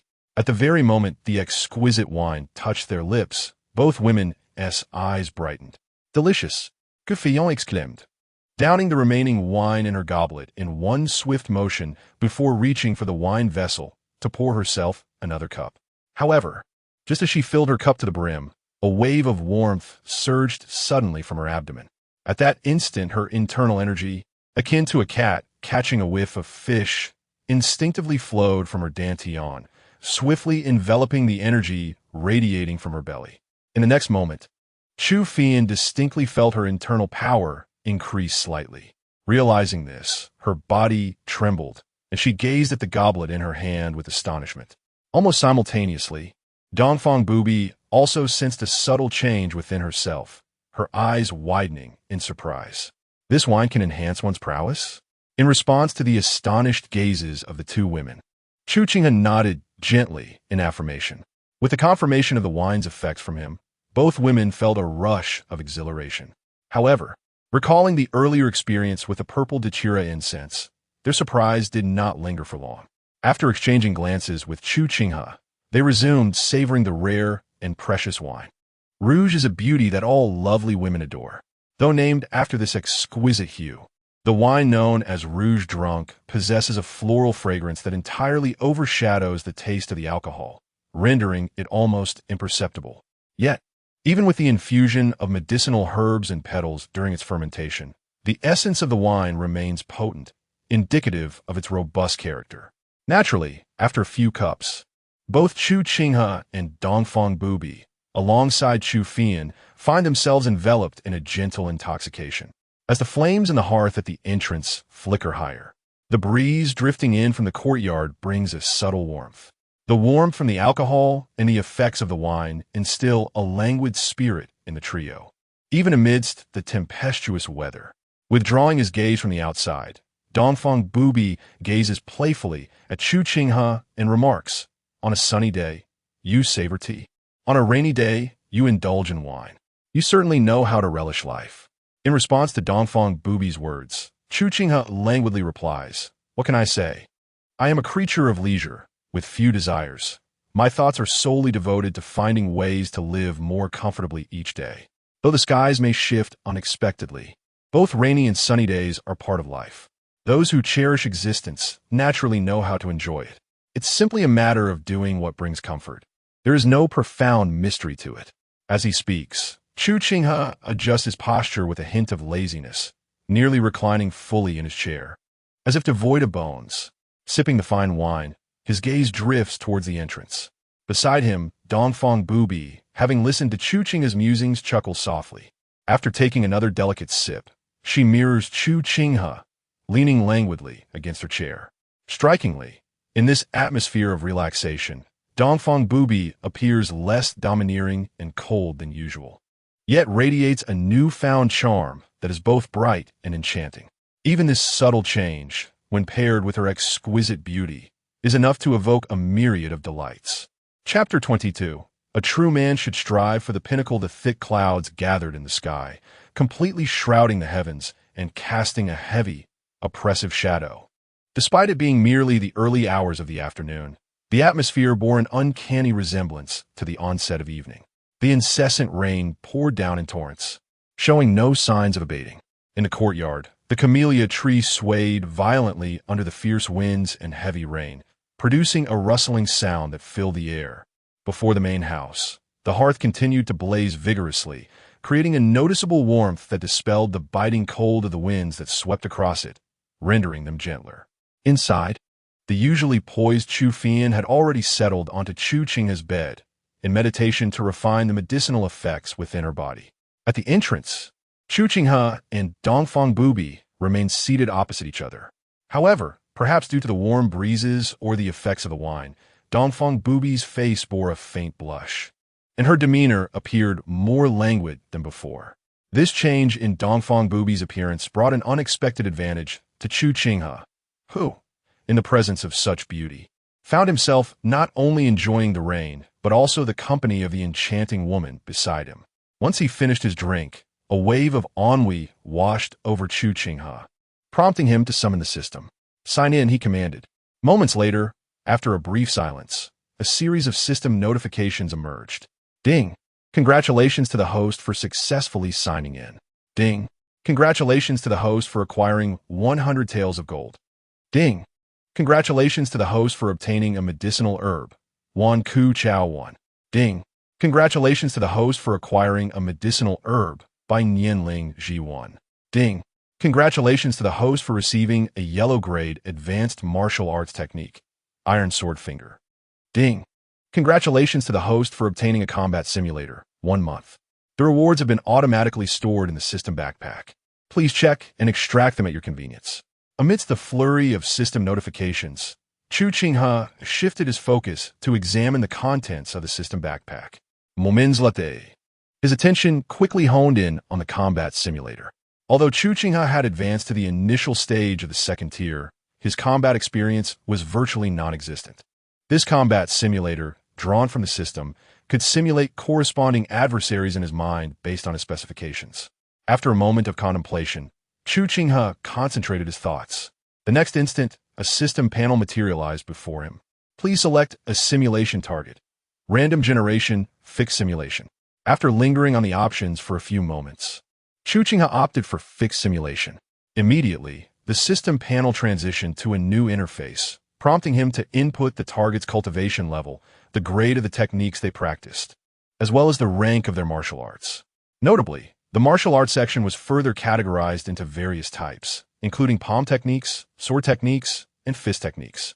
Chu Qinghe could choose any option among the selections available, including the option to select all. After a moment of contemplation, he affirmed his cultivation level to be at the initial stage of the second tier, subsequently opting for top-tier celestial grade martial arts and techniques for his simulated opponent's training. Furthermore, he selected all the proficient martial arts of the simulated combatant. A true man strives for the pinnacle of strength. Following his selections, a prompt appeared before Chu Qinghe, indicating ding. Congratulations, the fixed simulation object has been successfully generated. Cultivation level. Initial stage of the second tier, training technique, top tier, celestial grade. Martial arts, top tier celestial grade palm techniques, top tier celestial grade lightness techniques. Combat experience, elite. Shall we proceed with the simulated combat? Confirmed. As Chu Qinghe confirmed the battle, he felt himself being drawn into a vast arena reminiscent of a basketball court. Simultaneously, a shadowy figure rapidly materialized on the opposite side, darting towards him with great speed. Upon encountering this phantom, Chu Qinghe raised an eyebrow and activated the lightness technique he had learned just the day before, charging directly at his opponent. In the next moment, his consciousness returned. Chu Qinghe stared blankly at the furnace before him, a wave of frustration washing over him. How hasty! In a situation where he was utterly overwhelmed. As he engaged with his opponent, he barely managed to make contact when the shadow flickered, dealing him a swift blow, and he was gone. The speed was so astonishing that he scarcely had a chance to react. Although Chu Qinghe was aware of the significant disparity between himself and the simulated enemy, he had expected to last at least a few exchanges. Little did he anticipate being so swiftly defeated. Shaking his head, Chu Qinghe promptly adjusted the simulation parameters to match his own cultivation level, techniques, and martial arts, but with a combat experience rating of elite. Before initiating the battle once more. This time, he managed to endure approximately 10 breaths longer than before. Reflecting on the previous combat experience, Chu Qinghe could not help but exclaim, "Indeed, the difference between having experience and lacking it is monumental. In martial combat, the distinction between experienced and inexperienced warriors is unmistakable.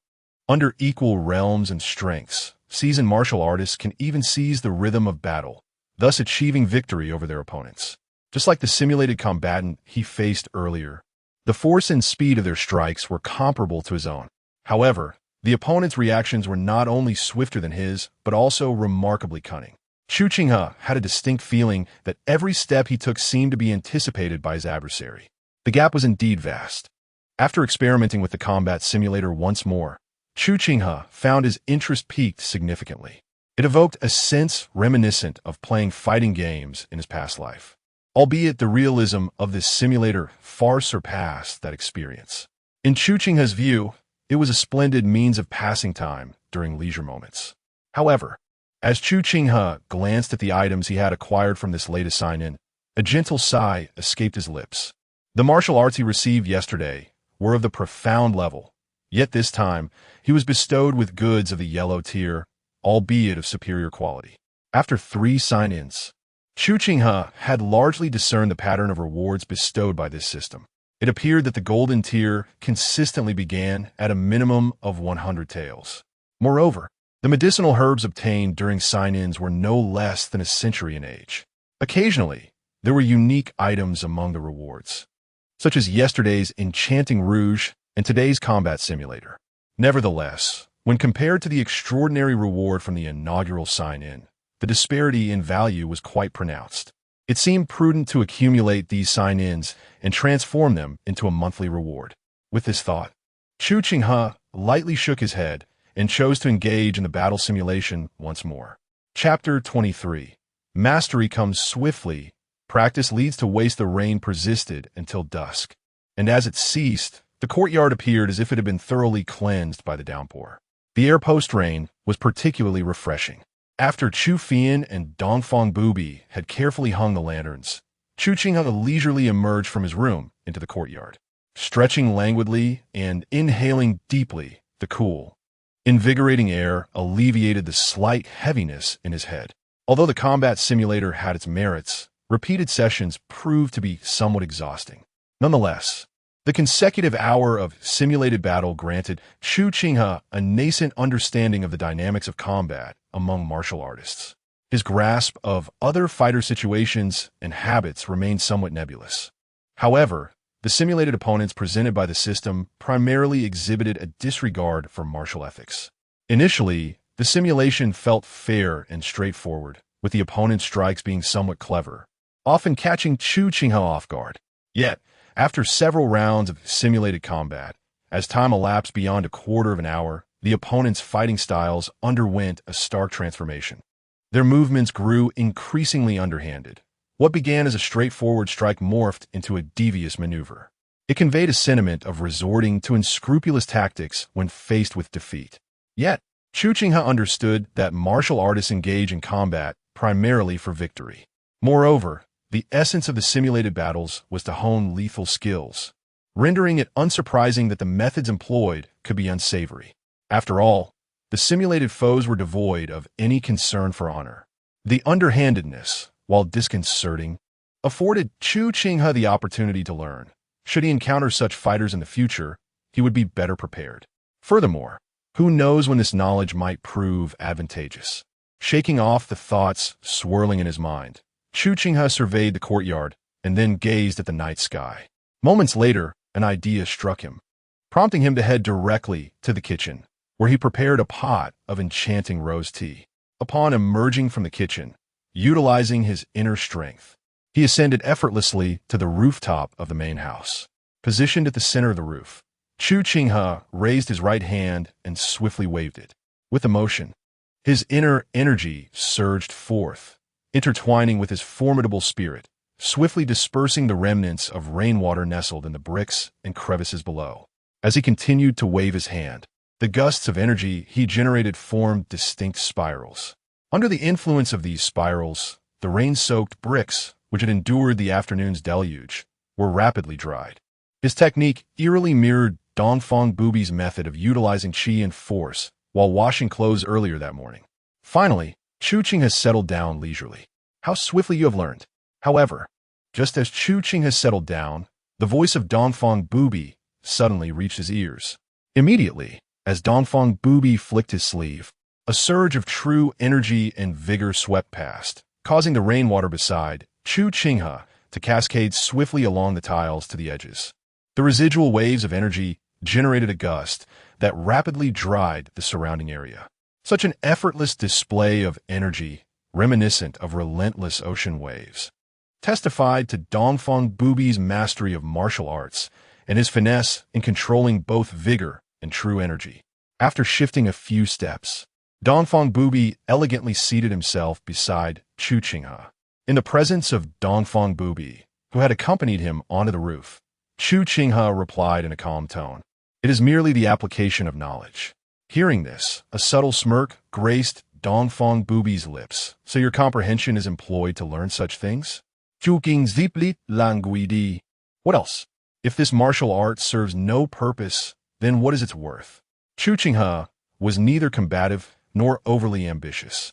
Moreover, With little passion for the martial world or political affairs, martial arts held a different significance for him than for ordinary practitioners.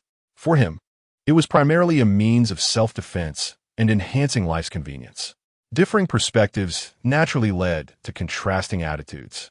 It was the first time Dongfang Bubai had heard someone evaluate their martial practice in such a manner. No wonder with such talent. His current cultivation was merely at the early stage of the second tier. Previously, Dongfang Bubai had found it perplexing that with Chu Qinghe's astonishing comprehension, his innate abilities would not be lacking either. Logically, at this stage, Chu Qinghe should have easily stepped into the innate realm, if not the master level. Yet, after several days of interaction, Dongfang Bubai had never witnessed Chu Qinghe actively practicing. It seemed this had been the case all along. Given his age and level of cultivation, it was not particularly surprising. Listening to Dongfang Bubai, Chu Qinghe realized that he had clearly misinterpreted his intentions. However, Chu Qinghe felt no need to elaborate further. If his innate abilities and comprehension were more aligned, he would not mind dedicating time each day to practice. Yet, with Chu Qinghe's high comprehension and low innate talent, he found that he could grasp martial techniques and inner strength with just a glance and a moment's contemplation. In his estimation, a month of practice would equate to Dongfang Bubai's progress in merely a day or two, in the realm of martial skill and practice. To describe his learning as effortlessly quick and his practice as entirely ineffective would not be an exaggeration. Subsequently, feeling somewhat disheartened, Chu Qinghe lifted the wine jug and took a sip, then raised his gaze forward. Instantly, the city of Yaoyue, under the night sky, came into view. Observing the distant buildings, varying in height and illuminated with bright lights, he felt a sense of warmth akin to the glow of countless homes.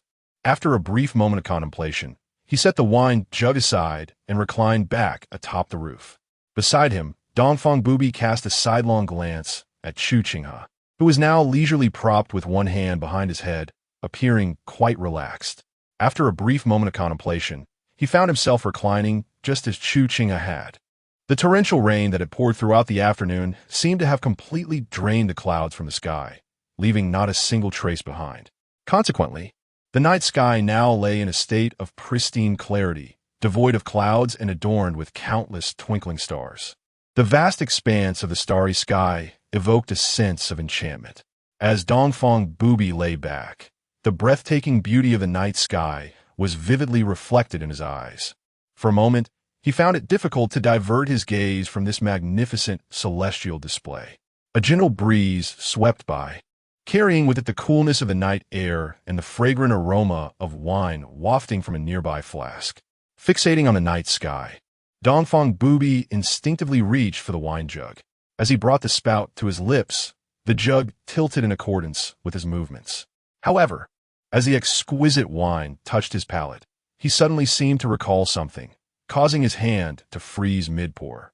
Chapter 24. The master's peculiar taste beneath the ethereal glow of the moonlight cascading from the heavens. Dongfang Bubai's gaze fixated upon the humble wine jug before her. This seemingly ordinary vessel, worth but a few coins, conjured vivid memories of the moment when Chu Qinghe had indulged in drink just before lying down.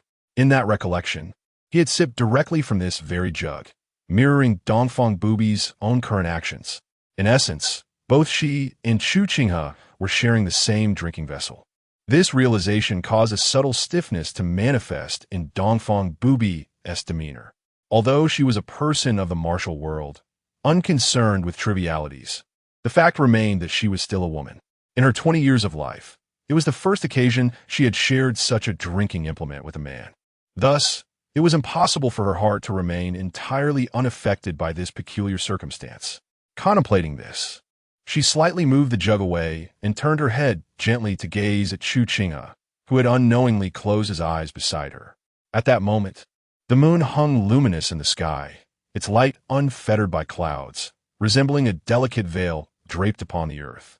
The silvery glow enveloped Chu Qinghe, casting a soft halo upon his features. With his eyes shut, the languor that softened his handsome visage deepened, rendering it even more gentle. As she turned her head, Dongfang Bubai's gaze fell upon one half of his face, which exuded an undeniable allure that held her captive, reluctant to avert her eyes. Suddenly, an unexpected phrase surfaced in her mind, a beauty to feast the eyes upon. After lingering upon his countenance for a moment longer, she reluctantly withdrew her gaze and lifted the jug to examine it anew. After a brief contemplation, she murmured softly, "Ah, not a loss at all." Following this enigmatic utterance, she cast another glance at Chu Qinghe's striking features. Then, to her surprise, she raised the jug once more, bringing the spout to her lips for another sip. As the exquisite wine flowed down her throat, a warm current coursed through her body. Whether it was the effect of her mood or the wine itself, Dongfang Bubai felt an unexpected tingling sensation accompanying the warmth within her. Nestled close to Chu Qinghe, she lifted her gaze to the night sky. For the first time, she found a nocturnal scenery far from mundane. The following day, at the break of dawn, the chill of winter rain lingered in the air. After the previous day's downpour, the weather had noticeably turned colder. Yet, in the dim light of early morning, as the sun had yet to rise, the courtyard was enveloped in a misty haze, imparting a sense of crispness to the atmosphere. Under the influence of dense fog, two birds suddenly alighted in the courtyard, flitting about and fluttering their wings, dampened by the morning dew, occasionally emitting soft chirps. Upon hearing the melodic calls from outside, the formidable Dongfang Bubai stirred from slumber, her lashes fluttering gently. Turning her head slightly, she beheld the brightening window of her chamber. After a night of deep repose, her spirits were buoyant. As her fair hand grasped the bedsheet, Dongfang Bubai prepared to rise. However, at that moment, the memory of the previous morning flooded her mind. The image of Chu Qinghe, ensconced in his blanket, reluctant to leave his bed. A faint furrow appeared on her brow. After a brief moment of contemplation, she abruptly severed the flow of her internal energy. Without the warmth of her inner force, she finally cast aside the covers. Almost instantly, as she sat up, a chill enveloped her from all directions, prompting her brow to knit in discomfort. Consequently, Dongfang Bubai reclined back into the warmth of her bed, where a wave of comfort and security washed over her. In stark contrast to the cold, she could not help but utter a soft exclamation of realization. It dawned on her why Chu Qinghe, despite his martial prowess, chose not to harness his internal energy for warmth. Indeed, nestled under the covers during the frigid winter months felt quite delightful. Yet after a few breaths, Dongfang Bubai found herself amused by her own behavior, shaking her head gently. Resolving not to utilize her inner energy, she braved the chill and rose to dress. Upon stepping out of her room, her gaze instinctively darted toward Chu Qinghe's chamber. Noticing the door still firmly shut, she reflected on her earlier actions and could not suppress a light laugh. How childlike she seemed. Yet, it remained unclear whether she was jesting at herself or at Chu Qinghe. After completing her morning ablutions, Dongfang Bubai routinely made her way to the courtyard to commence her training. However, just as she entered the yard and caught sight of the tightly closed window of Chu Qinghe's room, inspiration struck her. With a swift motion of her flamboyant, crimson sleeves, two surges of energy erupted forth, one after the other, advancing toward the main house where Chu Qinghe resided. In the next moment, under the force of this energy, the windows and door of Chu Qinghe's room were flung open wide, allowing the morning mist to seep into his space. A few moments later, as Dongfang Bubai listened intently, she distinctly heard a gasp from within Chu Qinghe's room. Moments later, through the open window, she clearly observed Chu Qinghe, previously reclining in bed, springing up and swiftly shutting the now ajar door and window. Witnessing this, a smile graced Dongfang Bubai's lips. Suddenly, Dongfang Bubai discovered an intriguing matter. For instance, during moments of leisure, she found amusement in teasing the slothful individual lounging in the room. Thus, it is often said that the heart of a woman, when laid bare, tends to be shrouded in darkness. Even the revered leader possesses a penchant for mischief. After successfully playing a prank on Chu Qinghe, Dongfang Bubai felt an uplift in her spirits. Even during her cultivation, the flow of true energy within her body seemed to dance with newfound joy. Suddenly, a ray of sunlight descended from the sky, piercing through layers of mist and illuminating the courtyard. casting its warmth upon Dongfang Bubai. Beneath the embrace of this sunlight, the smile gracing her lips lingered, while her breathtaking beauty captivated the essence of that serene morning. Chapter 25. Should I leave food for you? In the morning light, Chu Qinghe ceased the circulation of her internal energy within the courtyard. Yet, from the undulating remnants of her internal force, discerning martial artists could ascertain that Chu Qinghe was at the initial stage of the second tier. Once her energy had fully returned to her dantian, she cast a glance at Dongfang Bubai, who remained in meditation, surrounded by swirling streams of true qi. Her gaze then shifted to the stone table nearby. After lingering on Chu Qinghe for a moment, Chu Qinghe leaned closer to Dongfang Bubai and whispered, "Sister Dongfang." Hearing Chu Qinghe's voice, Dongfang Bubai slowly opened her eyes and turned her attention towards her. Had it been earlier, Chu Qinghe might have felt a surge of nervousness under Dongfang Bubai's gaze. However, after nearly a week of close companionship, the two had grown accustomed to one another, and the once cautious exchanges had transformed into a more comfortable rapport. Under Dongfang Bubai's watchful eye, Chu Qinghe inquired, "It seems that young master is daydreaming again." In response, Dongfang Bubai glanced toward Chu Qinghe, who was propping his chin up, seemingly lost in thought. With a calm tone, she remarked, "Doesn't he do that every day? Que fait-on replier? But don't you think he's been daydreaming for an unusually long time these past few days?" Reflecting on Chu Qinghe's observation, Dongfang Bubai realized it was indeed true. Lately, whenever Chu Qinghe found himself with free time, he would lapse into a daze, often for more than half an hour. Dongfang Bubai nodded. The duration has indeed increased. However, before Chu Qinghe could respond, she added placidly, "But what of it?" With a sidelong glance at Chu Qinghe, she continued, "Instead of wasting time pondering over him, it would be more prudent for you to devote yourself to your training. At this point, your blood fiend palm has only reached a level of familiarity. If a mere elementary martial art consumes so much of your time, how will you fare when faced with a more advanced technique? Do you intend to spend decades on it? You should practice for an additional half-hour today." Listening to Dongfang Bubai's words, Chu Qinghe felt a pang of urgency. "No, please. Everything comes at a cost." The extended time spent together had indeed bridged the gap between her and Dongfang Bubai, alleviating her initial trepidation. Yet, every gain comes with a loss. Over these past 2 days, Dongfang Bubai had taken it upon herself to supervise Chu Qinghe's practice, a stark contrast to her previous aloof demeanor, which Chu Qinghe found herself missing. After a moment, Chu Qinghe offered sweetly, "How about this? I shall wash young master's dirty clothes for you tomorrow, so please allow me to skip the extra practice today."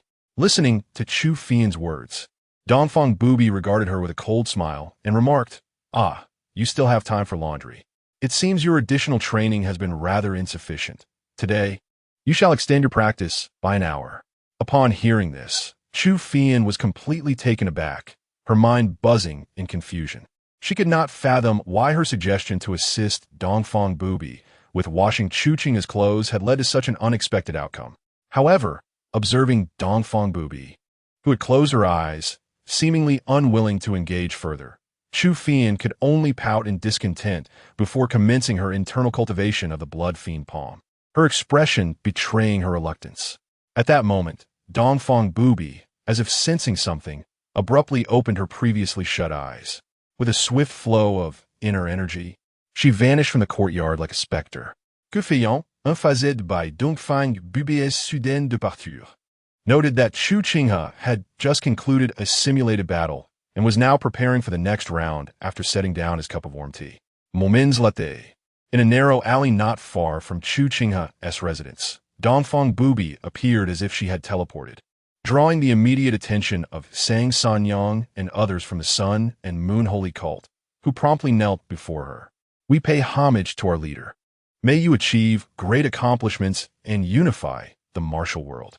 Fixing her gaze upon Sang Sanyang, Dongfang Bubai spoke with an indifferent tone. "What is it?" Sang Sanyang quickly replied, "Reporting to our leader, a female figure resembling the Moon Master of the Yihua Palace is heading towards Yushui City, as conveyed by our disciples stationed in Yuyang City via carrier pigeon. She is expected to arrive within the duration of an incense stick." Upon hearing this, Dongfang Bubai's eyes sparkled with interest. Is she finally coming? As she spoke, her attention shifted towards the northern direction of Yuyang City. After a brief moment of contemplation, she responded coldly, I understand. With that, she turned and swiftly departed. A few moments later, Dongfang Bubai returned to the courtyard where Chu Qinghe was located.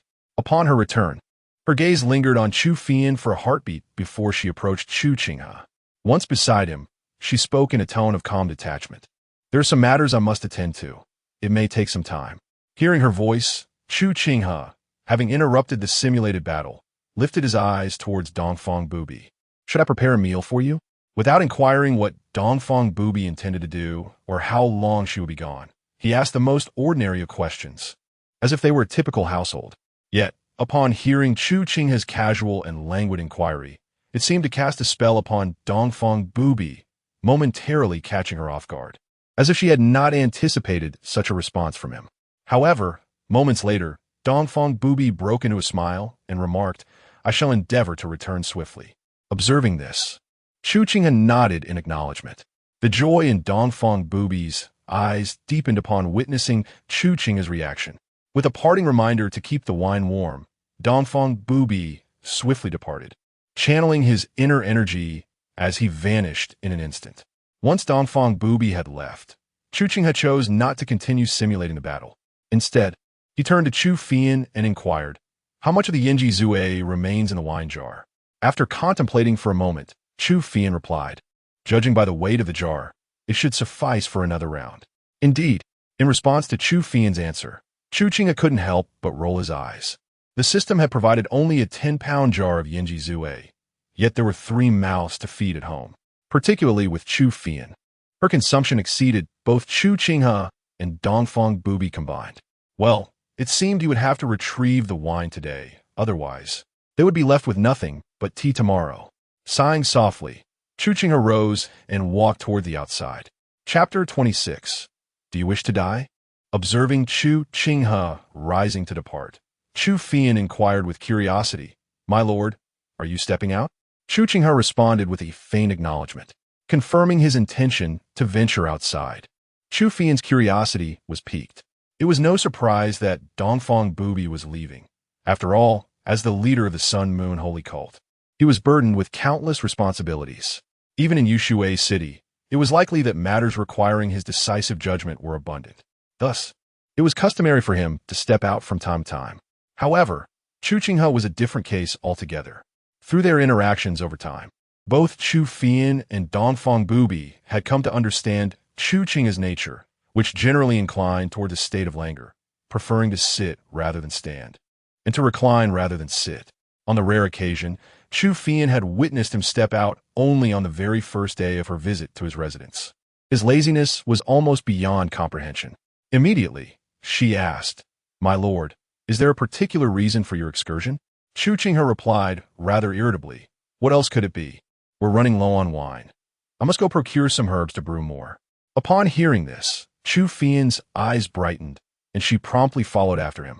Noticing her enthusiasm, Chu Qinghe questioned, Did you not buy groceries earlier? What is the purpose of your outing now? With a cheeky grin, Chu Fian replied, Having practiced for half the morning, it is the perfect opportunity for a leisurely stroll and a brief respite. Chu Qinghe rolled his eyes, retorting, Did Dongfang not instruct you to practice an additional hour today? Are you certain you'll return in time? Chu Fian huffed lightly, I shan't be out long. At most half an hour. I can always make up for it before dinner. In that moment, Chu Fian bore an uncanny resemblance to a student procrastinating over their homework, seizing any chance to delay. Observing this, Chu Qinghe did not hinder her, and together they strolled leisurely towards the outside. In the northern part of the city, atop a hill approximately 10 miles from the city gate, Dongfang Bubai stood with one hand clasped behind his back, the gentle breeze caressing his flowing crimson robe. An aura of formidable authority radiated from him, an innate dominance that instilled fear in those who beheld him, quite unlike the relaxed demeanor he exhibited in Chu Qinghe's courtyard. After nearly a stick of incense had burned away in waiting, as if sensing something, Dongfang Bubai gradually opened his eyes. With a slight turn of his head, his gaze fell to the left front. As he peered into the distance, he he soon discerned the swift approach of a female figure. The 100-meter expanse vanished in an instant. As the distance closed, Dongfang Bubai could finally discern the features of the approaching woman. She appeared in the bloom of youth, clad in a gown as white as snow, her long hair cascading like clouds. With graceful agility, her figure soared through the air, her attire fluttering elegantly, akin to a being borne by the wind, reminiscent of a celestial fairy.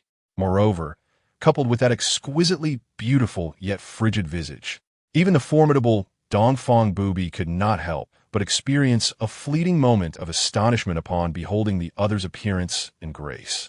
Much like the rumors circulating in the martial world, she was indeed a rare and stunning beauty. It was at the moment when Dongfang Bubai's gaze fell upon Yaoyue that she, too, became acutely aware of a distant figure clad in fiery red. As her sight shifted when it met Dongfang Bubai's, Yaoyue's icy eyes reflected a hint of surprise upon encountering someone whose bearing and looks were not inferior to her own. Yet in the next instant, as she observed the figure standing with arms crossed, adorned in a golden crown and red robe, an idea seemed to dawn upon Yaoyue. With a brief pause in midair, her form inexplicably halted before she gracefully descended onto a tree 10 meters away from Dongfang Bubai. Fixating her gaze upon Dongfang Bubai, Yaoyue emanated an innate aura of captivating power, eternally lofty and unattainable. Clad in her snow-white attire, she appeared even more ethereal and sublime. After a few moments of silence, Yaoyue finally spoke. Dongfang Bubai? Her voice, while cold, carried a gentle clarity that harmonized perfectly with her demeanor. In response to Yaoyue's inquiry, Dongfang Bubai slightly raised her chin, her gaze shifting from a direct stare to a subtly condescending glance. This seemingly simple gesture amplified the air of disdain surrounding Dongfang Bubai manifold. Indeed, I am the leader of this sect, she affirmed. Upon confirming Dongfang Bubai's identity, Yaoyue narrowed her eyes, her interest piqued as she regarded the woman before her. Although there were numerous female martial artists in the world, those who garnered acclaim within the Jiuzhou were exceedingly few. Moreover, to find two such illustrious figures as Dongfang Bubai and Yaoyue, both masters of their craft and paragons of beauty, was a rarity. In the entire Ming dynasty, only Yaoyue of the Yihua Palace, Dongfang Bubai of the Sun and Moon Holy Cult, and the enigmatic Shui Mu Yinjie of the Divine Water Palace could be mentioned in the same breath. Both Yaoyue and Dongfang Bubai possessed an unparalleled pride that few could comprehend, naturally leading to a profound interest in those who could stand alongside them. After briefly surveying Dongfang Bubai, Yaoyue's cold voice resonated. Do you wish to die? Her tone was casual, yet it was imbued with a chilling intensity. In response, Dongfang Bubai raised an eyebrow, her voice dripping with arrogance as she replied, What do you think? Yaoyue retorted coolly, You have slain disciples of the Yihua Palace, and now you deliberately spread word to lure me to this Yushui city to await me alone. Unless you are seeking death, I cannot fathom any other motive for your actions. As Yaoyue spoke, a glimmer of coldness flickered in Dongfang Bubai's eyes, seemingly displeased with Yaoyue's condescending posture and tone. In a casual stroll, the speaker remarked, It is remarkable that news disseminated by my son and Moon sect could traverse such a distance to reach this Yushui city from the Flower Transferring Palace. The Grand Master of the Flower Transferring Palace is indeed more impressive in reputation than in person. The tone, laced with a hint of mockery, reached Yaoyue's ears, causing her already aloof countenance to grow even colder. After a brief moment, Yaoyue replied softly, It seems you are indeed seeking your demise. Dongfang Bubai chuckled coldly. You may certainly test that. Upon hearing this, Yaoyue chose to remain silent, as the gazes of the two women met and lingered in the air for a few moments. In the next instant, as if sharing a silent understanding, both Yaoyue and Dongfang Bubai simultaneously let out a cold snort. In the following second, accompanied by the gathering of vital energy, both Dongfang Bubai and Yaoyue surged forward towards one another in near-perfect unison. Chapter 27. The Superiority of Intelligence as a Master-Level Warrior. 100-meter distance is but a fleeting moment. Moreover, the confrontation between Dongfang Bubai and Yaoyue was inherently reciprocal. In an instant, the two figures intertwined. As their palms met in the air, a powerful wave of energy surged forth, accompanied by the dispersing essence of true qi, creating a sensation akin to a fierce wind sweeping through. When their palms were juxtaposed, both Dongfang Bubai and Yaoyue felt the force contained within the other's strike, causing their gazes to sharpen and their bodies to instinctively retreat a step, revealing that neither had gained any advantage. Yet, in that very instant of retreat, they both seized the momentum to advance once more, closing the distance between them. With their lightness of foot, they moved with an otherworldly grace, evading comprehension. Each encounter resonated with the tumultuous clash of true qi and the scattering of energy. The ground beneath them bore witness to the ferocity of their exchanges, marked by deep, bottomless craters, evoking a sense of chaos. Despite the fervent exchanges, neither could claim a discernible upper hand. And both Yaoyue and Dongfang Bubai bore expressions tinged with an unspoken gravity. Moments later, as their bodies once again intertwined, Yaoyue raised her palm and swiftly thrust forward, directing a powerful strike towards Dongfang Bubai. In that process, streams of true qi surged through Yaoyue's body, erupting from her hand. As her arm extended, the accumulated energy coalesced into a shadow of a palm exceeding 10 feet in length, imbued with a distinctive force that swirled within. Faced with a rapidly approaching massive shadow, Dongfang Bubai's expression remained unchanged. With her blood-red, true qi coalescing around her, she charged forward instead of retreating, akin to an arrow released from its bow, hurtling towards the colossal palm shadow. In the midst of this, she unleashed a strike of her own. However, unlike Yaoyue, whose true qi radiated outward to form the palm, Dongfang Bubai's energy remained concentrated and undispersed, entirely enveloping her hand. In a fleeting glance, it appeared as though her right hand was encased in a sanguine shroud. When this blood-hued palm made contact with the vast shadow above, it pierced through with an overwhelming force. In an instant, the once mighty palm shadow, nearly 10 feet in size, collapsed with a resounding crash. The energy and true qi that dispersed from it surged towards Dongfang Bubai, but before they could reach her, they were repelled by the protective true qi surrounding her. Conversely, after receiving Yaoyue's strike, Dongfang Bubai's speed intensified further, allowing her to swiftly appear behind Yaoyue. With her fingers poised like claws, she directed her true qi towards Yaoyue's nape. The velocity of her movement was such that Yaoyue could not respond in time. However, just as Dongfang Bubai's claw was mere inches from Yaoyue's delicate neck, the tension in the air thickened. A peculiar force suddenly surged forth from before, causing Dongfang Bubai's hand, originally aimed at Yaoyue's neck, to involuntarily veer aside. Is this the Yihua Jitu? Sensing this extraordinary power, Dongfang Bubai narrowed his eyes. At the same moment, taking advantage of a shift in Dongfang Bubai's attack direction, Yaoyue's long sleeves flicked gracefully, carrying a gust of wind that rushed towards Dongfang Bubai's face. However, before Yaoyue's sleeve could make contact, Dongfang Bubai instantly shifted to her side, his right hand's motion unwavering. Yet the target of his assault transformed from her neck to her visage. Perceiving this, Yaoyue let out a cold snort within her heart. With a flick of her palm, Dongfang Bubai felt that peculiar force re-emerge around him. This time, however, the invisible power swept in from all directions, effectively ensnaring him entirely. Under the influence of this intangible force, Dongfang Bubai experienced a sensation akin to being submerged in water, causing his movements towards Yaoyue to slow once more. It was only when the vital energy erupted from his body's acupoints that he managed to sever the hold of the surrounding forces and swiftly evade. Observing this scene, Yaoyue's delicate brows arched slightly. As a top-tier power, the Yihua Palace boasted formidable martial arts, including the Mingyu Gong and Yihua Jietu, both of which were mid-tier celestial techniques. In contrast, Dongfang Bubai's Kuehua Baodian was merely a low-tier celestial martial art. Logically, as both were mid-level masters, Yaoyue should possess superior strength over Dongfang Bubai. Yet, the peculiar nature of the Kuehua Baodian emphasized deception and speed. Furthermore, it was one of the rare martial arts that harmonized with complementary techniques. By cultivating its unique internal methods alongside the agile movements, and other martial arts within the Kuehua Baodian. He could maximize the art's cunning and swiftness. The speed he manifested was likely unmatched even by ordinary mid-tier celestial lightness techniques, reaching an astonishing velocity.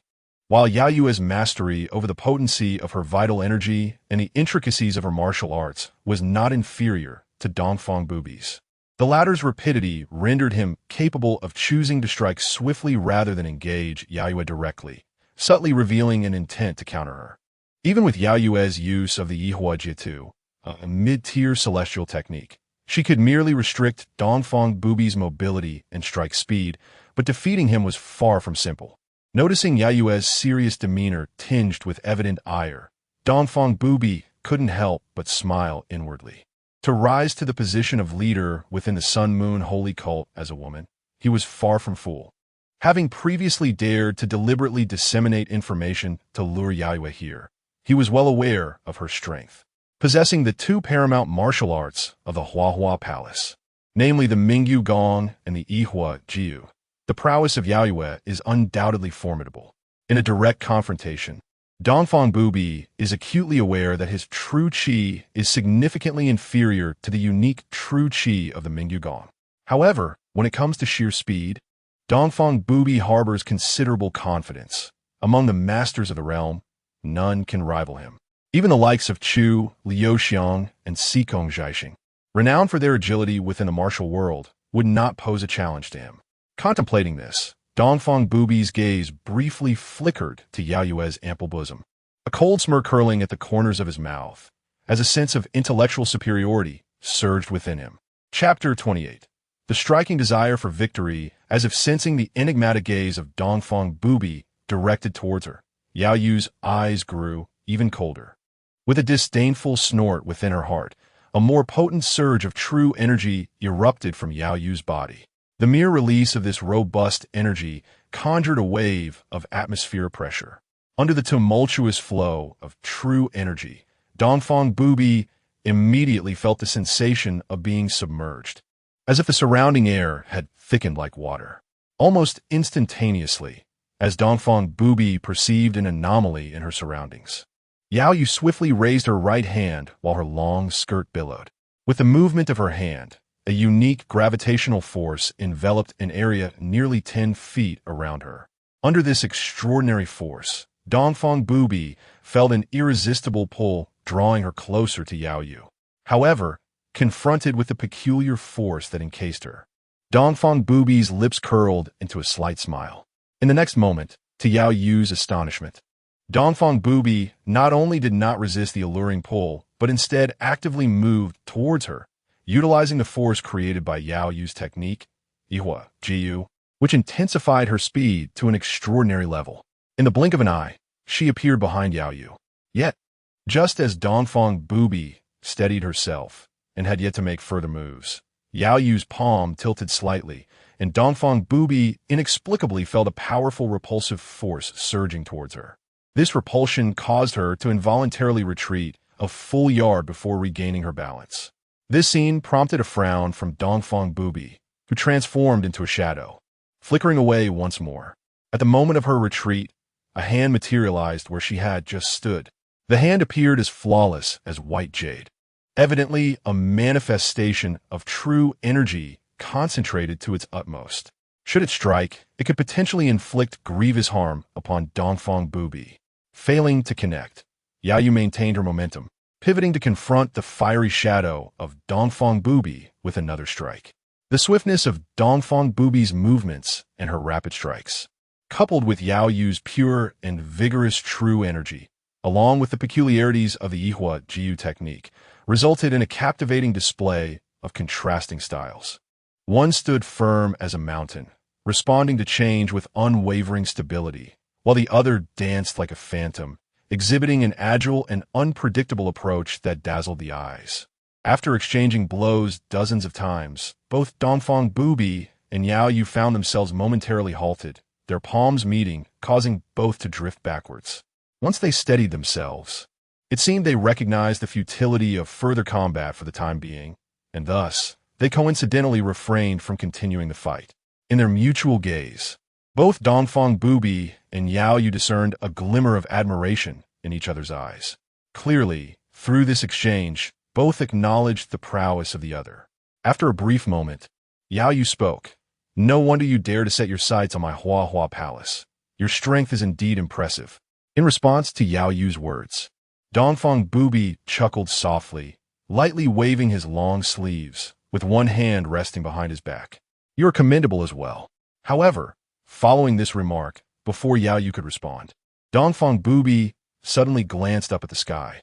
As her enchanting eyes swept across the bright, midday sun, Dongfang Bubai unexpectedly gathered all the surrounding true energy back into her body. Noticing Dongfang Bubai's actions, Yaoyue tilted her head slightly, a trace of confusion flickering in her eyes. Yet in the next moment, she too withdrew her true energy. Sensing the change on Yaoyue's side, Dongfang Bubai's gaze returned to her as she spoke slowly. "For today, let it be. At the initial hour of tomorrow, I shall await your arrival here."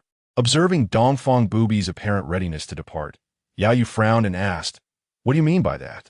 In response, Dongfang Bubai replied nonchalantly, "There is no particular significance.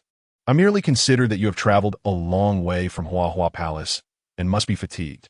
It would be wise for you to rest for a day before we continue."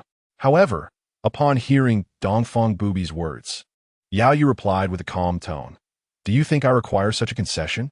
Dongfang Bubai declared proudly, "To win, I must do so with honor, not by taking advantage of another's weakness." With that, before Yaoyue could utter another word, Dongfang Bubai's true energy surged, and her body soared rapidly into the distance like a shooting star, vanishing into the forest. Watching Dongfang Bubai's silhouette, Yaoyue narrowed her eyes slightly. In her watery gaze, a hint of amusement shimmered. This journey was not in vain. Moments later, Yaoyue gracefully turned and floated towards Yushui city like a delicate kite. As she made her way toward the city, Dongfang Bubai, who had previously departed, suddenly returned. Behind her were Sang Sanyang and several disciples of the Sun and Moon sect. After redirecting her gaze from Yushui city, Sang Sanyang looked at Dongfang Bubai, appearing as if she wished to say something but hesitated. Noticing Sang Sanyang's expression, Dongfang Bubai said coolly, "Speak your mind." Sang Sanyang clasped her hands and said, "Master, since the palace master Yaoyue has arrived, it would suffice for you to clarify that the death of the disciple from Hua Palace was not caused by our sect. Why engage in a direct confrontation and agree to meet for battle again tomorrow?" As she spoke, Sang Sanyang's face was imbued with confusion. To this, Dongfang Bubai replied softly, "Do you believe that Yaoyue traveled all the way from Hua Palace to Yushui city solely for the matter of her disciple?" Sang Sanyang paused, taken aback, and asked, "Is it not?" Dongfang Bubai maintained a calm expression. "While that is one reason, the greater motive lies in her pursuit of me. Just as Shimen Shui Shui and Yi Guqin are often compared as the two strongest swordsmen of the younger generation in the Ming dynasty, Dongfang Bubai, Yaoyue, and Shui Mu Yinjie are similarly subjects of much discussion in the martial world. The three women are notorious for their fierce reputations, each possessing the same mastery of their craft and renowned beauty. Whenever one mentions the names of Dongfang Bubai, Yaoyue, or Shui Mu Yinjie, the others are invariably referenced as well. Curiosity arises as to who among these three is the strongest or most beautiful. Upon encountering Yaoyue for the first time, Dongfang Bubai immediately discerned that Yaoyue, like herself, was a person of immense pride. It is often those with the greatest arrogance who are least willing to accept defeat. Previously lacking the opportunity, now that they have met, both Dongfang Bubai and Yaoyue are stirred by the competitive spirit and pride ignited within them by one another. How could they quietly discuss other matters without engaging in a few bouts or determining a victor? However, Dongfang Bubai refrained from divulging much to Sang Sanyang. After a moment of contemplation, she instructed, "When we return to Yushui city, be discreet and do not reveal my residence to Yaoyue. Otherwise, you are well aware of the consequences." Upon hearing Dongfang Bubai's warning, Sang Sanyang promptly acknowledged understood. With that, Dongfang Bubai harnessed her vital energy and swiftly moved towards the distance. Yet, as she approached Yushui city, she chose not to enter through the northern gate, but instead circled around to the southern entrance. Just as Dongfang Bubai prepared to leap over the wall and enter the courtyard, she furrowed her brows mid-air. In the next moment, her figure gracefully descended into a narrow alley. Lowering her gaze to inspect herself, an image of Yaoyue unexpectedly flashed in her mind. After pondering for a brief moment, Dongfang Bubai raised her hand to her waist. Loosening her belt slightly, she adjusted it upwards a notch. Instantly, her silhouette appeared even more commanding. Satisfied, Dongfang Bubai nodded and swiftly soared into the courtyard of Chu Qinghe. At that moment, her competitive spirit was particularly pronounced. Even her physique must not be inferior to others. Chapter 29. The proportions seem awry upon the return of Dongfang Bubai to the courtyard of Chu Qinghe. The latter was found seated at a stone table, diligently attending to various medicinal herbs. On the table, some herbs remained intact, while others had already been ground into fine powder. In Chu Qinghe's hands lay a particular herb, which, with a mere 3 breaths of time, was swiftly pulverized through the infusion of inner strength mingled with sword energy, transforming it into a finer dust. After placing the powder upon a sheet of paper, Chu Qinghe glanced towards Dongfang Bubai inquiringly. "Are you done?" The tone of Chu Qinghe's voice bore a hint of surprise. Earlier, upon receiving a notification from Dongfang Bubai, he had assumed that the matters at hand were rather complicated, prompting him to intentionally delay Chu Qinghe in preparing dinner. Little did he expect that Chu Qinghe had scarcely entered the kitchen when Dongfang Bubai returned, significantly ahead of his anticipated time frame.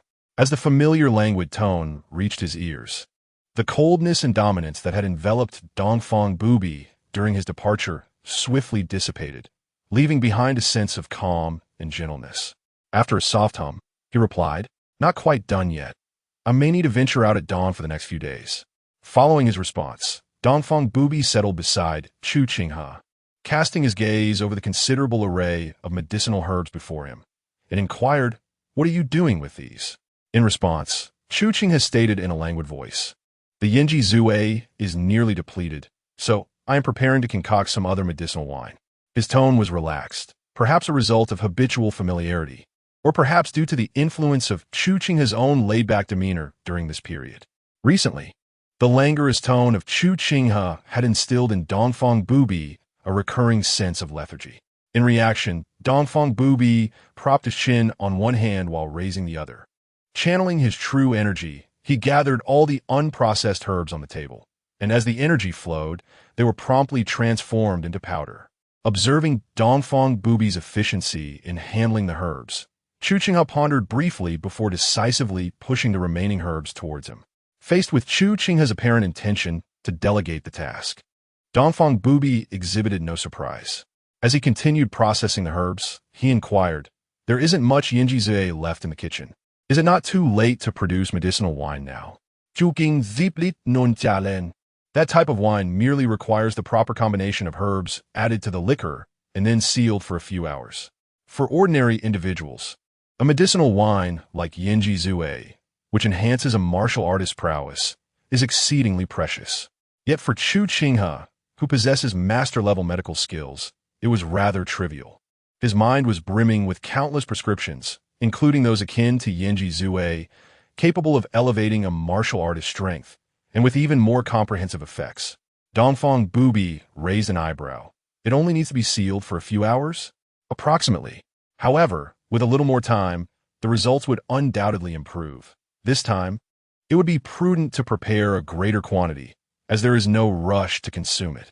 Listening to Chu Qinghe, Dongfang Bubai couldn't help but lower his gaze towards the table. In Dongfang Bubai's imagination, the concoction resembled the precious medicinal liquor known as Yinjie Zue. Although it may not require the exceptionally rare herbs akin to those used in Shaolin's renowned Wandan, the ingredients needed for brewing are still far from ordinary.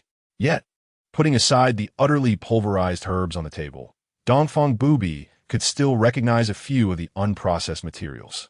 Among them, the most valuable might be the ginseng with roots resembling 2 legs, exuding an inexplicable allure. However, this ginseng, at most a century old, could easily be procured from any apothecary, rendering it not particularly rare. The disparity from Dongfang Bubai's expectations was indeed striking. As he contemplated these items, An idea suddenly sparked in Dongfang Bubai's mind. If the materials required for crafting these medicinal liquors were merely these commonplace ingredients, then utilizing them for my Sun Moon holy cult. However, as this notion arose, his gaze fell upon Chu Qinghe, and for reasons unknown, the fleeting thought dissipated, replaced by an expression of calm as he resumed his work on the herbs before him. With Dongfang Bubai's assistance, the remaining herbs were processed with remarkable speed. In less than a quarter of an hour, all the herbs lay in a state of total pulverization. After finishing the preparations, Chu Qinghe spread out some paper and began to mix the herbs in various proportions. Yet, perhaps due to Chu Qinghe's seemingly casual approach to the task, to Dongfang Bubai, it appeared as though he carelessly grabbed handfuls of different herbs and simply blended them together.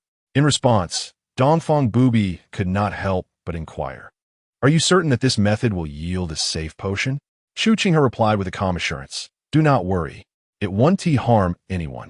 Through years of dedicated practice, physicians develop an intrinsic understanding of dosage. Some even master the skill of precisely measuring with a mere handful. Regardless of the herb, one can effortlessly grasp the exact amount needed, ensuring that not a single unit exceeds the required measure. With his mastery in the medical arts, Chu Qinghe, of course, had perfected this skill. Though his movements appeared casual, every pinch of herb he measured was executed with impeccable precision.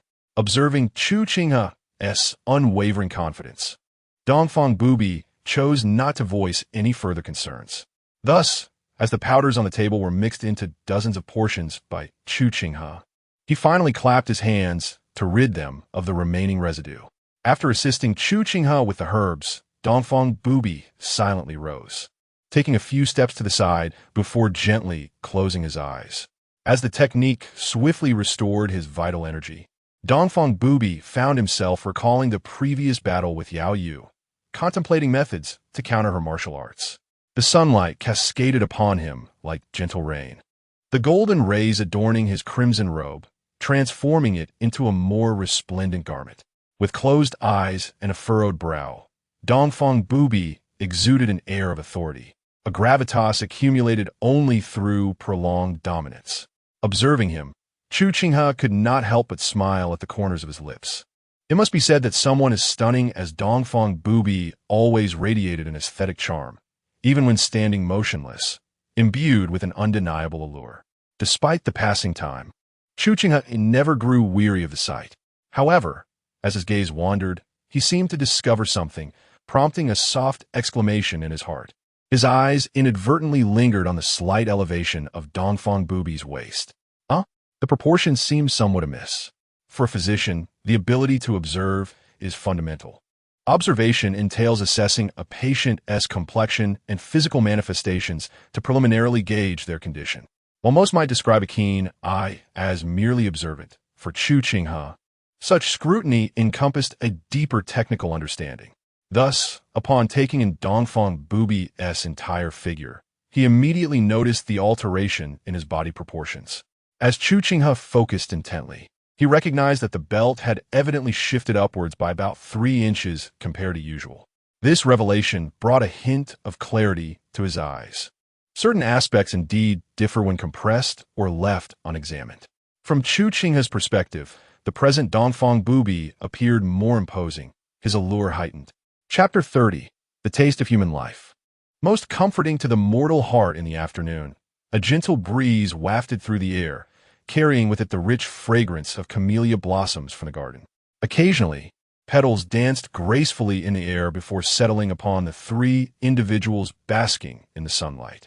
Within the incense burner, a purple mandala incense, resembling amethyst, smoldered, releasing 3 wisps of violet smoke that seemed to possess a consciousness of their own, swirling around the trio. With each breath, the air, infused with the surrounding floral scent, filled their nostrils. Ding! Congratulations! Host Rootbone has reached level 1. Ding! Congratulations! Host Rootbone has elevated to a cultivable state. Upon perceiving these 2 system notifications, Chu Qinghe struggled to open his eyes slightly, casting a fleeting glance at the system prompt before him. Has the Rootbone improved?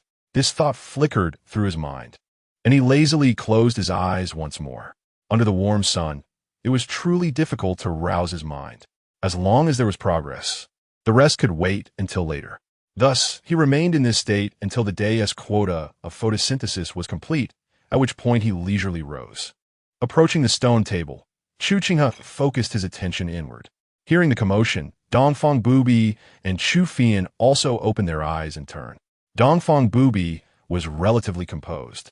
But when Chu Qinghe joined Chu Qinghe beneath the camellia tree, both appeared as delicate and boneless as they lay sprawled on the stone table. The sight almost triggered a bout of lethargy in Dongfang Bubai, who had just begun to feel a bit more energized.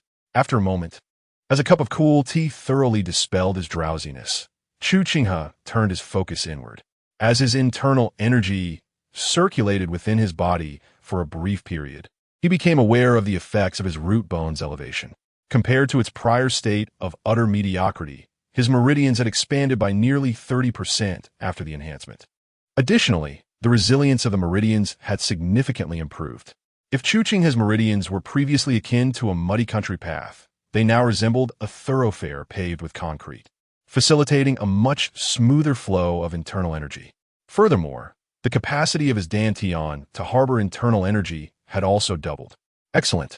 Savoring the changes within his meridians and dantian, Chu Qinghe nodded in satisfaction. After stretching languidly, he called out to Dongfang Bubai and Chu Qinghe, "Come lend a hand." Upon hearing this, the still drowsy Chu Qinghe looked at Chu Qinghe with a puzzled expression. "Lend a hand? With what?" As he walked toward the back courtyard, Chu Qinghe replied, "Moving the wine." "Moving wine?" At the mention of these words, Chu Qinghe's interest was piqued. Her languor dissipated, and she sprang to her feet, following closely behind Chu Qinghe. Observing this, Dongfang Bubai also rose slowly. However, upon seeing Chu Qinghe head toward the back courtyard, both Chu Qinghe and Dongfang Bubai exchanged glances of mild suspicion, particularly Chu Qinghe. In the backyard of Chu Qinghe's residence, Chu Qinghe would often enter for cleaning, and aside from a patch of uncultivated land, there was little else to behold. Indeed, as the three entered this courtyard, what greeted their eyes was a vast expanse of barren soil, devoid of any sign of wine jars. Even Dongfang Bubai turned her head towards Chu Qinghe, her eyes questioning. Meeting the gaze of the two women, Chu Qinghe replied languidly, "Stop searching. The wine is buried in the ground." Upon hearing this, Dongfang Bubai channeled her internal energy, and a surge of true qi swiftly erupted from her feet, penetrating the muddy earth of the courtyard. Moments later, with a raised eyebrow, she flicked her crimson sleeves. In the next instant, a robust surge of blood-red energy, combined with a forceful gust, sent the tightly packed soil flying to either side. Subsequently, a pit, more than a yard deep and a yard and a half wide, emerged as a dividing line in the middle of the courtyard. Nestled within were dozens of sealed wine jars. Gazing at these jars, Chu Qinghe's eyes widened in astonishment. "You buried so much wine in this backyard?" she exclaimed. In response, Chu Qinghe lazily remarked, "What else would I do? If one is to savor life, fine wine is a necessity." Thus, when he initially commissioned the construction of this courtyard, Chu Qinghe had crafted his own tools and, drawing upon his experiences from a past life, spent some time brewing a batch of wine, which he buried here. After several months, this batch was nearly ready. Logically speaking, a wine jar weighing at least 50 pounds would typically require 2 or 3 adults to lift it from such a deep pit. However, the 3 individuals present were all skilled martial artists. With Dongfang Bubai's presence, there was no need for Chu Qinghe or Chu Qinghe to lift a finger. With a flourish of her sleeves, waves of true qi combined with formidable strength extracted the wine jars from the depths of the pit. Once all the jars were cleared, the 3 collectively moved them into an empty room within the house. Wiping the sweat from her brow, Chu Qinghe looked at the pile of jars and questioned Chu Qinghe. "Each of these jars must weigh at least 50 pounds.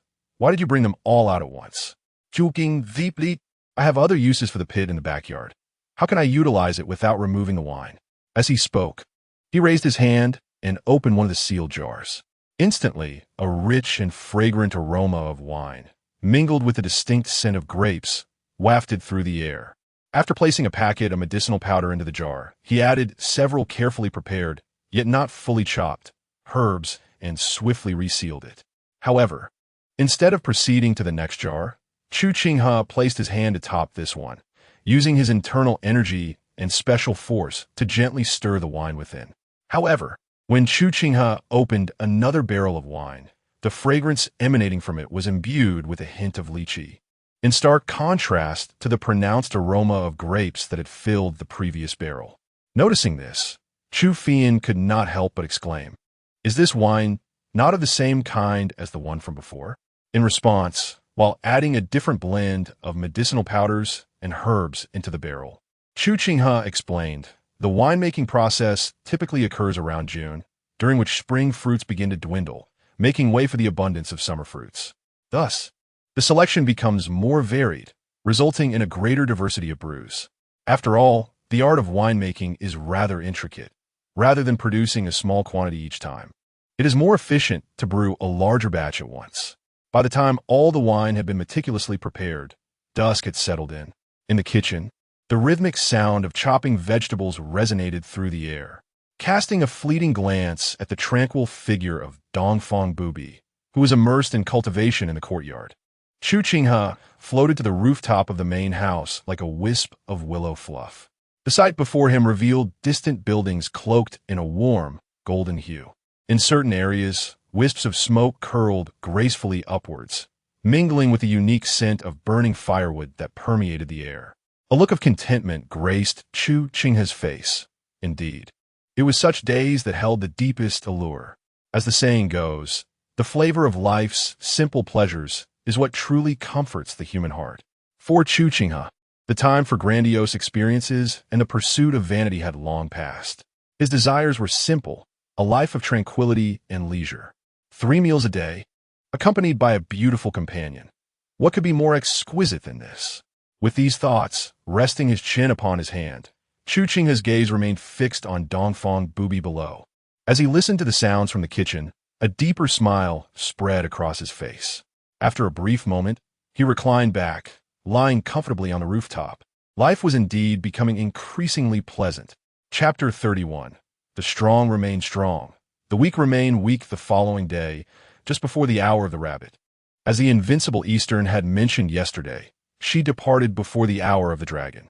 Observing the swift departure of her figure, Chu Qinghe turned to Chu Qinghe and inquired, "My lord, are you not curious as to why Sister Eastern has set out so early?" Chu Qinghe replied in a calm tone, somewhat, but not excessively. Guqin, taken aback, asked, "Then why do you not inquire?" With a puzzled expression, Chu Qinghe responded, "Why should I?" Chu Qinghe, perplexed, continued, "Isn't it natural to be curious about Sister Eastern's purpose for leaving at this hour?" Chu Qinghe lazily remarked, "Curiosity does not necessitate knowledge. If she wishes to share, she will. If not, it signifies a lack of necessity. Therefore, why should I burden myself with such concerns? Human beings possess 7 emotions and 6 desires. It is not merely the mastery of invincible Eastern that grants her an extraordinary status. Even Zhang Sanfeng, who has ascended to the realm of celestial beings, would not claim to be devoid of secrets. Each individual harbors their own private matters, which is entirely acceptable. To seek clarity in every situation, beyond merely satisfying one's curiosity, often results in annoyance. It is children who pry into every detail. Adults understand the importance of respecting privacy. Upon hearing Chu Qinghe's words, Chu Qinghe pouted but refrained from further questioning. Noticing her reaction, Chu Qinghe chuckled softly. This was precisely why he considered the young girl to be quite astute. Unlike many of her peers, and even numerous adults in their 30s and 40s, Chu Qinghe displayed an admirable restraint regarding her curiosity, recognizing that excessive inquisitiveness can lead to unfortunate outcomes. In the realm of martial arts, those overly consumed by curiosity seldom live to a ripe old age. Chu Qinghe, however, was different. While still curious, she was open to advice. This quality alone placed her above many others. Additionally, her ability to cultivate a comfortable rapport with someone as formidable as Invincible Eastern in such a short span of time revealed a cleverness that truly warranted the description of being wise and perceptive. Later, as Chu Qinghe immersed herself in her training, Chu Qinghe, having digested his meal, leisurely stepped outside. Meanwhile, In the northern part of the city, 10 miles beyond the northern gate, Invincible Eastern remained atop the hill from the previous day, her eyes closed, exuding a formidable yet restrained presence. If any observant martial artist were present at that moment, they would notice that despite the chilly wind surrounding her, the withered grass within 3 feet of her remained utterly still. Suddenly, sensing something, Invincible Eastern gradually opened her eyes. As her gaze shifted, she beheld a figure, ethereal as a celestial being, swiftly approaching. Who else could it be but Yaoyue? In merely the span of 2 breaths, Yaoyue arrived from the distance, standing opposite Invincible Eastern. As she gracefully twirled her long sleeves and placed one hand behind her back, Yaoyue faced the heavens with a serene expression, remarking, "You are quite punctual." Although her voice was not particularly loud, it resonated clearly in the ears of Dongfang Bubai, who stood 10 meters away, thanks to the enhancement of her inner energy. Upon hearing this, Dongfang Bubai smiled lightly and replied, "Naturally, I eagerly anticipate the opportunity to defeat a figure like Yaoyue, the Grand Master of the Yihua Palace." At this, a cold smile crept upon Yaoyue's lips. It appeared that a single night had only served to inflate your arrogance further. Listening to Yaoyue's words, Dongfang Bubai remained unperturbed, his tone calm as he stated, "Moreover, it would be prudent to clarify a few matters before we engage."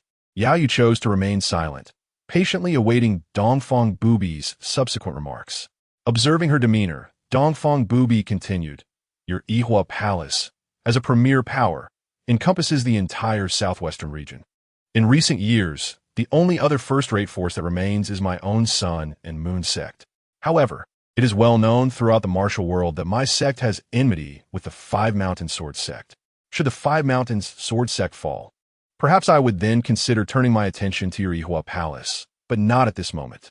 In his words, Dongfang Bubai did not shy away from expressing his stance towards the Yihua Palace and his future intentions. To this, Yaoyue retorted coldly, "So, you wish to convey that the deaths of the Yihua Palace disciples are not the doing of your Sun and Moon sect?" Dongfang Bubai replied nonchalantly, "If you had not considered this possibility, why would the Grand Master of Yihua Palace venture alone into this Yushui city?" The reason why Yaoyue, Dongfang Bubai, and the enigmatic Shui Mu Yinjie were often compared by the martial community was not solely due to their respective mastery and status, but primarily because their formidable reputations have been forged through their own hands, each a figure of notorious renown. Thus, had Yaoyue genuinely believed from the outset that the disciples of Yihua Palace were victims of the Sun and Moon sect, her character would likely have compelled her to seek Dongfang Bubai's adversaries at Haimu Cliff instead. Upon hearing this, Yaoyue's eyes narrowed slightly, yet she refrained from retorting, clearly recognizing the truth in Dongfang Bubai's words. After a moment, Yaoyue spoke, "On what ground should I trust your singular account?" Had it been anyone else responding to Yaoyue's inquiry, they might have endeavored to fortify their statements with greater persuasion. However, who is Dongfang Bubai? Listening to Yaoyue's question, he let out a cold laugh, saying, "I merely present the facts to you. Whether you choose to believe them is of no concern to me. However, if the esteemed Grand Master of Yihua Palace is willing to be used as a pawn, then what does it matter to my Sun and Moon sect if we gain another enemy in Yihua Palace?" Within his succinct words lay an overwhelming confidence and a fierce aura that bordered on arrogance, provoking a flicker of coldness in Yaoyue's beautiful eyes. "Huh, your Sun and Moon sect? Should I desire it, my Yihua Palace could easily dismantle your Haimu Cliff." Nevertheless, upon hearing Yaoyue's declaration, Dongfang Bubai remained utterly unfazed. However, a mere Sun and Moon sect, with its leader present, can easily be re-established after its destruction. Dongfang Bubai's words are filled with arrogance. Yet even Yaoyue must concede that he possesses the merit to be so. To have arrived at such heights at such a young age is a feat that even Yaoyue would hesitate to claim superiority over. The strong remain strong, while the weak remain weak. A true powerhouse never relies on a particular faction, for when one's strength reaches a sufficient level, one becomes the greatest force in their own right. Just like Dongfang Bubai, the apprehension surrounding the Sun and Moon sect does not stem from the sect itself. Rather, it is the formidable Dongfang Bubai who leads it that truly instills fear. Chapter 32. The Master of the Flower-Transferring Palace. Nothing more in the face of Dongfang Bubai's unwavering confidence and formidable self-assurance.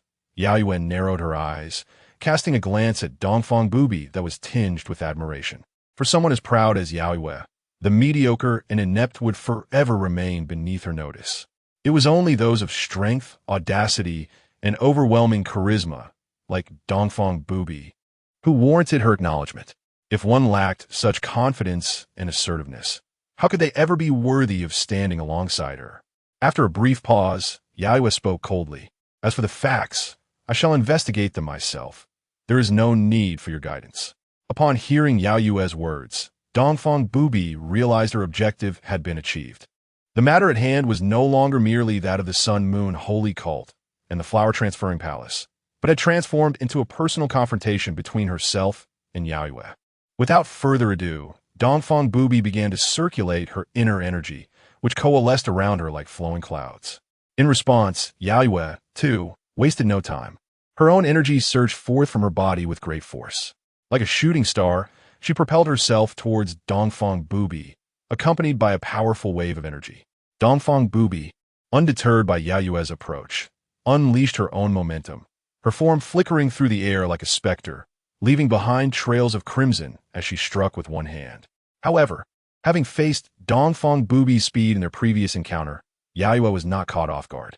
As soon as she sensed Dongfang Bubai's presence vanish from her line of sight, she deftly moved her hand, unleashing a unique repulsive force that radiated outward from her center.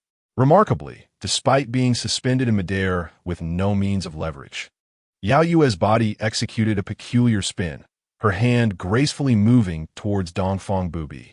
Though it appeared delicate and feeble, the hint of jade-like quality emanating from her pale palm suggested the attack was far from simple. Yet, in the face of Yaoyue's palm strike, Dongfang Bubai met it head-on without hesitation. During their previous encounter, Dongfang Bubai had relied on her speed for surprise attacks, and Yaoyue had anticipated a similar approach today. She had even contemplated her countermeasures. However, she had not expected Dongfang Bubai to be so resolute and to choose to clash directly with her. What ensued was a stark contrast between calculated intention and unpreparedness. The outcome of their palms meeting was predictable. At the moment their hands collided, Yaoyue found her gathered energy rapidly dissipating. Despite her swift attempt to channel additional energy to compensate, she was nonetheless forced back several steps, suffering an unexpected setback. Observing this turn of events, Dongfang Bubai smiled triumphantly. Her gaze swept over Yaoyue's figure, and her smile widened with amusement. It was no wonder that people claimed a large chest lacks intelligence. Did they think this leader relied solely on agility? The esteemed master of the flower-transferring palace was nothing more than this. Upon hearing the words of the invincible Dongfang, the expression of Yaoyue, who had just suffered a setback, darkened to an extreme. Her heart was swiftly filled with indignation. Seeking death, she charged fiercely towards Dongfang with a powerful surge. In response, Dongfang merely huffed, unperturbed, and met her head-on.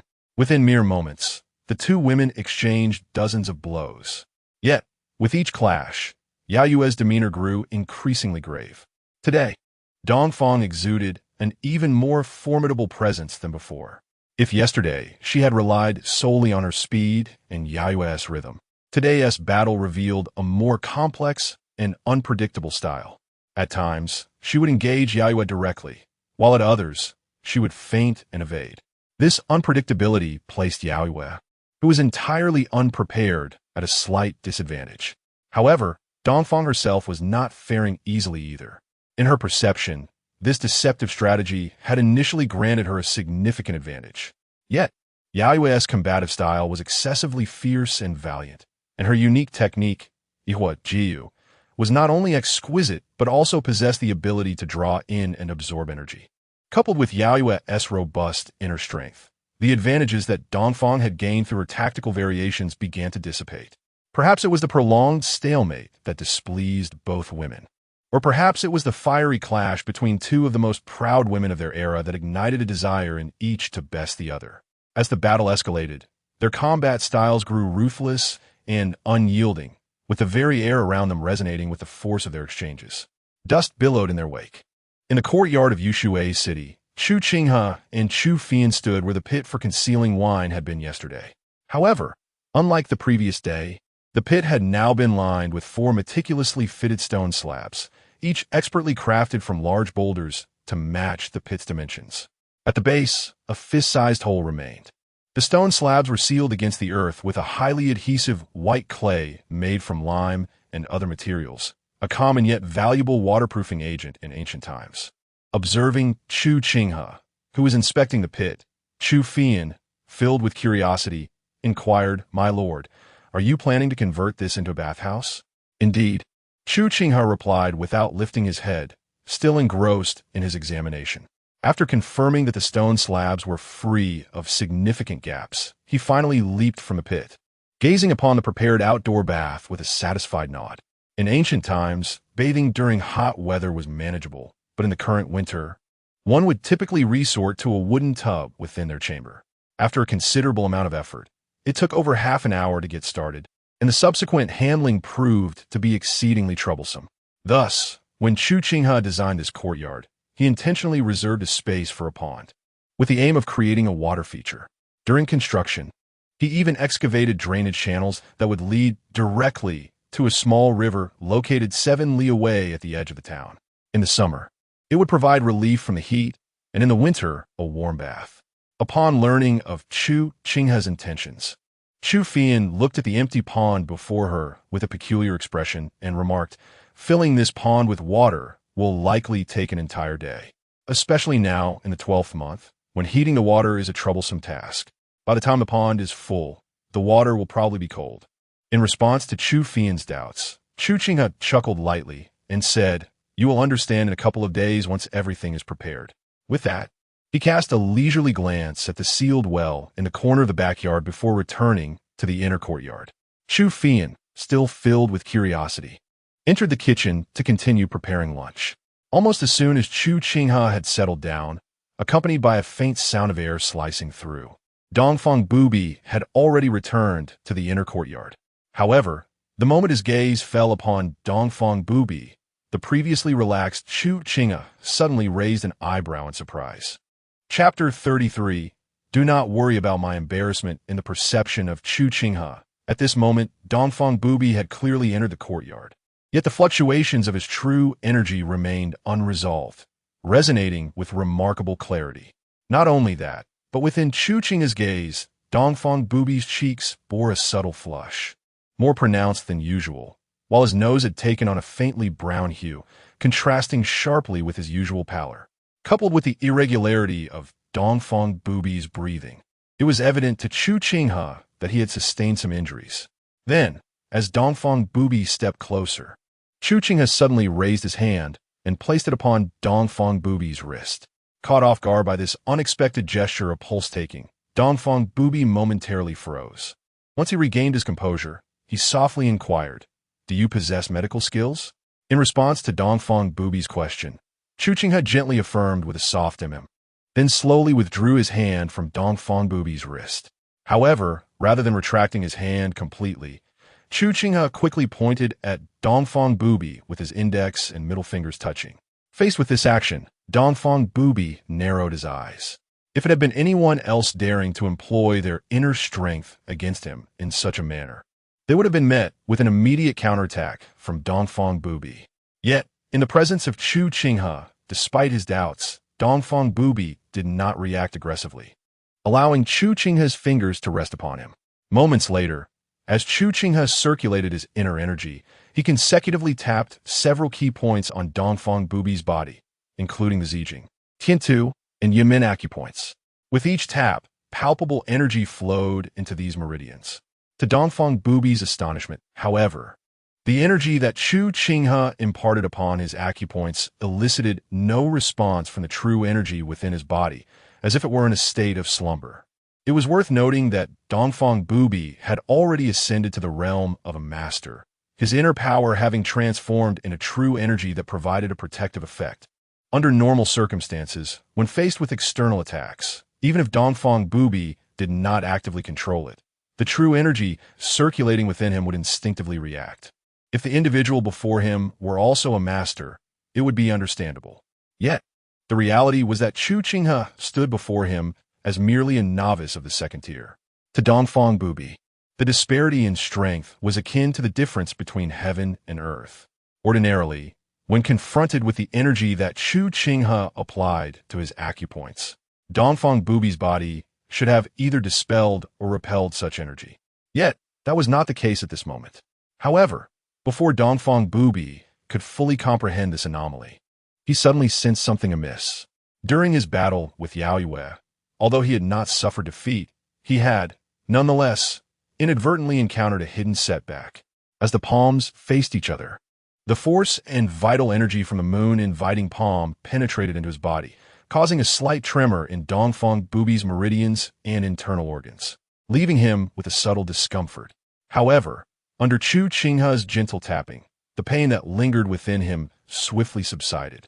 Noticing this change, Dongfang Bubai cast a surprised glance at Chu Qinghe, who had returned to his usual languid demeanor. After resuming his seat, Chu Qinghe reached for the kettle on the small stove. Observing this, Dongfang Bubai followed suit and sat down. Once Chu Qinghe poured a cup of hot tea and placed it before Dongfang Bubai, he lifted the cup, savoring the warmth radiating from it, and regarded Chu Qinghe with keen interest. To his astonishment, he realized that Chu Qinghe possessed such remarkable medical skills. While the saying that a long illness makes one a good doctor might be an exaggeration, it was not entirely unfounded. Most martial artists, to some extent, grasp basic medical knowledge. Otherwise, how could they practice if they were unfamiliar with meridians and acupoints? However, their understanding was typically superficial. Moreover, with the presence of a skilled physician like Ping Yinjie by his side, Dongfang Bubai had absorbed more medical knowledge than the average martial artist. Thus, he could roughly assess the severity of his injuries through sensation. The wounds he sustained during the battle with the moon-inviting palm were not particularly serious. With some time for recuperation, he could recover. Yet, to achieve what Chu Qinghe had just done, relieving the discomfort stemming from the disturbance of his meridians and internal organs by merely tapping certain acupoints, was a feat beyond the capabilities of an ordinary physician. In response to Dongfang Bubai's inquiry, Chu Qinghe chuckled lightly, saying, "If you wish to praise me, feel free to do so without hesitation. There's no need to worry about embarrassing me." Dongfang Bubai was momentarily taken aback by Chu Qinghe's unabashed words. After a brief pause, he shook his head and remarked, "This is the first time I've seen someone actively request praise from others." To this, Chu Qinghe replied in a gentle and relaxed tone, "We are all friends here. Why hide anything when we are so familiar? Hypocrisy is for outsiders. It would be quite tiresome to maintain such facades at home. Besides, with my exceptional medical skills, what's wrong with receiving some compliments?" Hearing Chu Qinghe's forthright reasoning, Dongfang Bubai couldn't help but smile. He found himself in agreement with Chu Qinghe's sentiment, for he too relished the praise of others. If it were otherwise, he wouldn't have established a motto of civility and martial virtue, unifying the Jiuzhou upon becoming the leader of the Sun-Moon Holy Cult.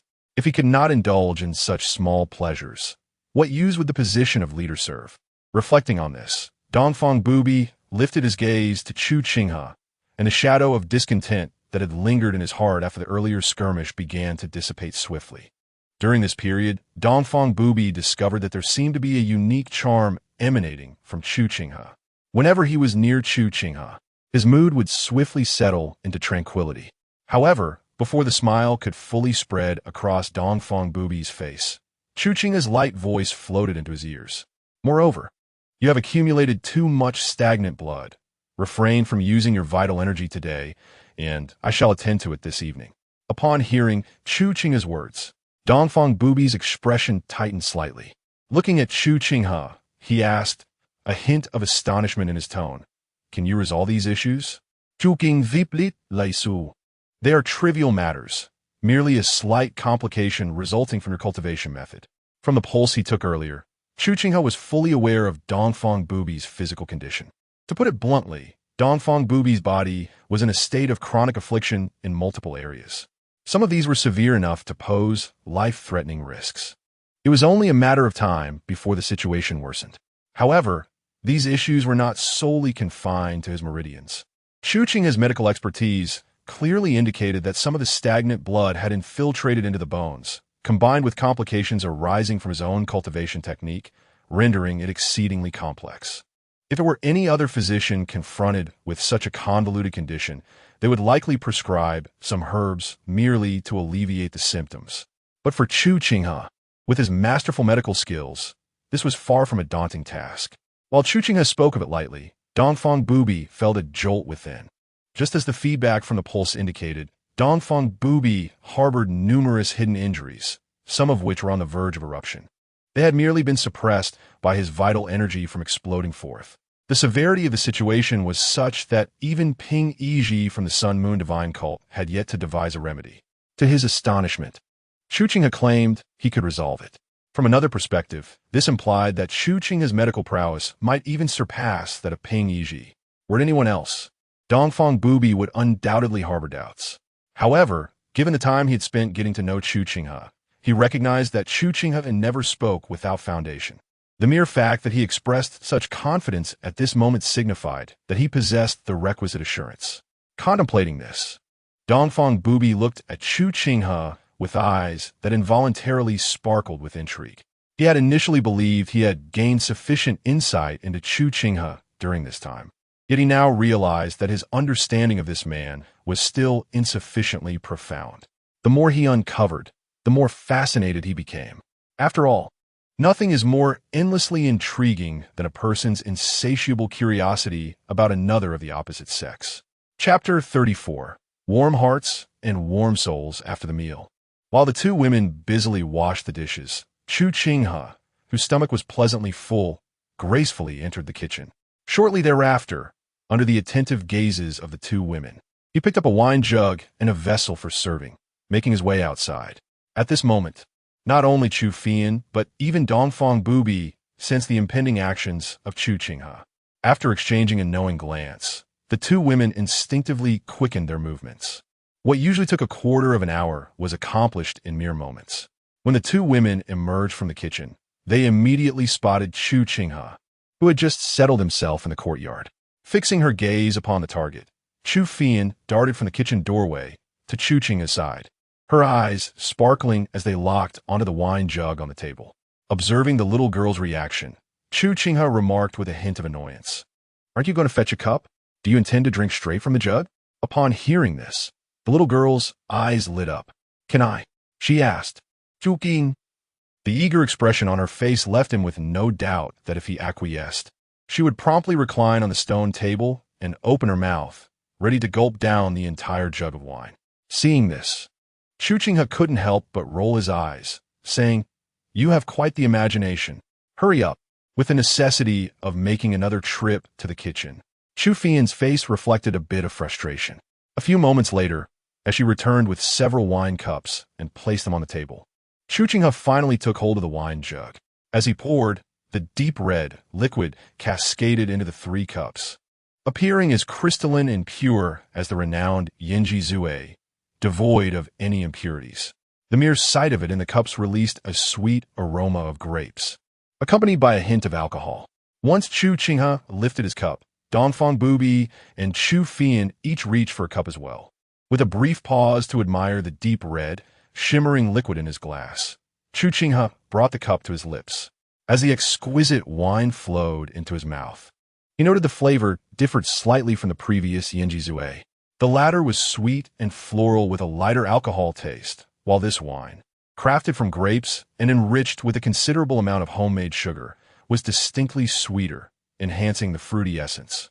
The alcohol's presence was also more pronounced. Aside from the fruity notes, the taste bore a resemblance to a mixture of Sprite and red wine, albeit with a gentler mouthfeel due to the absence of carbonation. Overall, it was rather delightful. Given Chu Qinghe's discerning palate found the wine commendable, it was no surprise that Chu Fian and Dongfang Bubai were equally pleased. As they savored the distinctly different new wine, their eyes sparkled with delight, revealing their satisfaction. As the 3 indulged in their drinks, a warmth began to rise within their abdomens. This warmth flowed through their bodies, imparting a sensation of gentle comfort along its path. Within mere moments, both Dongfang Bubai and Chu Qinghe distinctly felt certain meridian points within themselves, as if filled with the essence of a miniature sun, warm, pleasant, and soothing. Noticing this unusual sensation coursing through her body, Chu Qinghe remarked in surprise, The effect of this wine seems not to enhance one's power, but rather to nourish the meridians. Chu Qinghe replied calmly, The herbs infused in different wines yield varying effects. Meanwhile, Dongfang Bubai glanced at the wine cup in her hand and commented, This wine is quite good. As she spoke, her gaze shifted to Chu Qinghe, her eyes sparkling with a hint of mirth. As midday approached, Chu Qinghe realized that his meridians were congested and laden with hidden injuries. However, after their meal, he had chosen a wine that could nurture his meridians. To Dongfang Bubai, Chu Qinghe's actions bore the semblance of intentionality. Contemplating this, she raised her cup and took another sip. As the exquisite wine flowed down, the lingering warmth within her body brought a smile to her lips. Some individuals are like ancient ice, evoking a chill upon contact. Others resemble a decayed cabbage, revealing an unsightly interior once the outer leaves are peeled away. Yet, there are those who are akin to finely carved warm jade, pleasing to behold and gentle to the touch, effortlessly reaching into one's heart, allowing for an unguarded respite in their presence.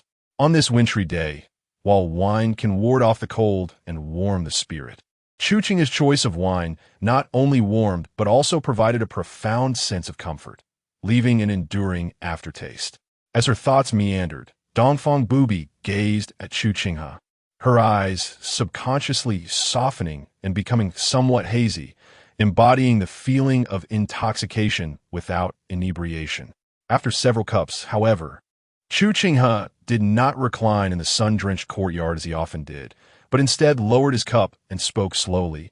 In a moment, you may retrieve the purple jade mandala incense from the bookshelf in my room. As he spoke, Chu Qinghe rose to his feet. Chu Qinghe, taken aback by his demeanor, asked, Young master, are you going out? To which Chu Qinghe replied with a gentle hum, leisurely making his way outside, his gait exuding a sense of languor and ease. Seeing this, Chu Qinghe questioned with a furrowed brow, Sister Dongfang, what do you think the young master intends to do out in the midday sun? Dongfang Bubai replied softly, I do not know. Chu Qinghe pressed, Then why didn't you inquire just now?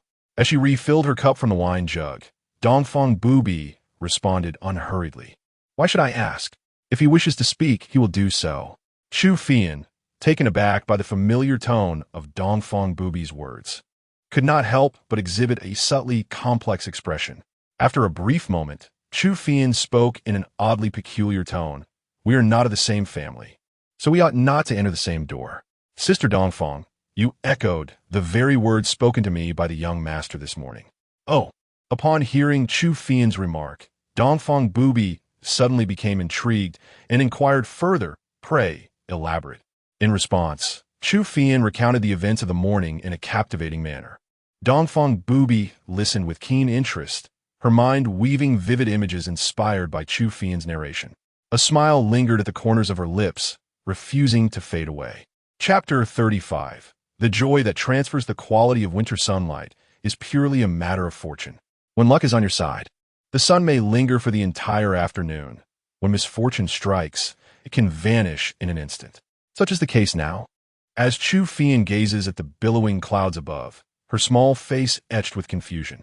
I had just lit the incense and settled down, and in the blink of an eye, the sun has disappeared. Beside her, Dongfang Bubai furrows his brow, clearly displeased by the abrupt shift from clear skies to overcast.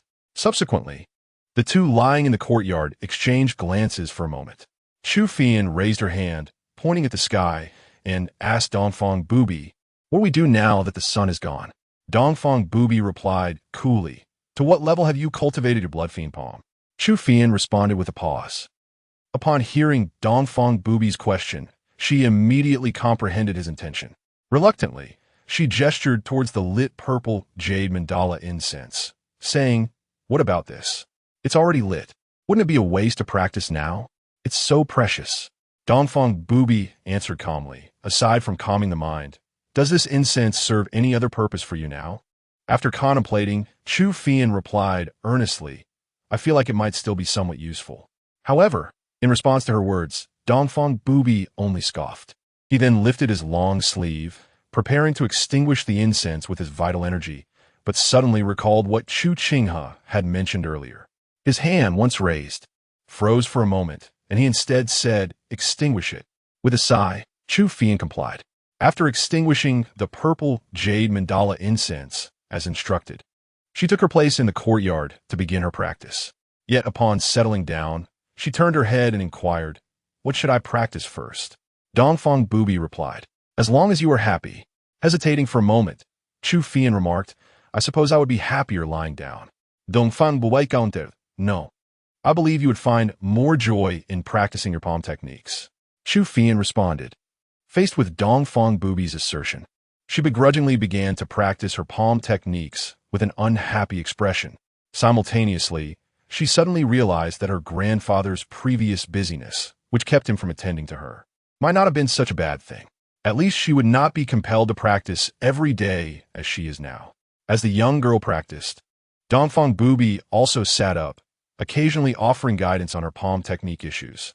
However, after a quarter of an hour, observing the numerous flaws in Chu Qinghe's technique, Dongfang Bubai found himself inexplicably growing weary. His gaze drifted to the entrance, then swept around the courtyard. Finally, his eyes settled on the enormous camellia tree in the yard, and he felt an odd sense of indifference. After a few breaths, Dongfang Bubai's attention returned to the front yard, his brow slightly furrowed. Suddenly, he realized that while everything in Chu Qinghe's courtyard was satisfactory, what it lacked was that one person.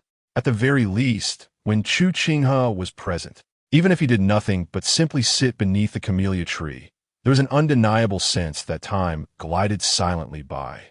Unlike the current moment, which was imbued with a palpable sense of monotony and tedium. Shaking his head, Dongfang Bubai rose and approached Chu Qinghe, who was practicing her palm technique. "Raise your hand higher. A slight deviation can result in a significant error. If your attack is misaligned, don't expect your strike to land on the enemy's vital points.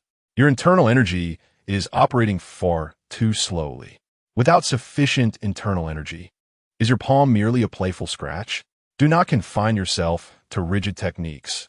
Who taught you that martial arts must be executed with such precision?" As Chu Qinghe's expression grew increasingly dark, Dongfang Bubai's mood lightened just a fraction. Often, joy is a transitory phenomenon.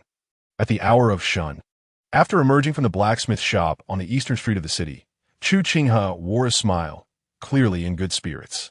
Having completed his business, he did not head home. Instead, he strolled through an alley in the eastern part of the city. As he walked, his gaze fell upon a modest shop at the alley's entrance, roughly half the size of his main residence. While meandering, his eyes casually swept the surroundings. However, upon noticing two disciples of the Green Snake Gang seated at a tea stall across the street, his attention momentarily faltered. It seemed as if they sensed his gaze, for the two disciples also turned their eyes toward him. Yet, by the time their attention settled on Chu Qinghe, he had already shifted his focus elsewhere. Nevertheless, even in his peripheral vision, he could feel their stares lingering upon him. Although a flicker of doubt arose in his heart, he maintained an impassive demeanor, continuing his leisurely stride until he reached a shop in the middle of the alley. Inside the shop, near the entrance, lay an array of decorative items such as golden hairpins and silver bracelets. Unlike the typical jewelry stores filled with an array of trinkets, this shop had a distinct atmosphere. The other section of the shop was partitioned off, revealing glimpses of iron tools. Next to the back door, a furnace glowed a vibrant red.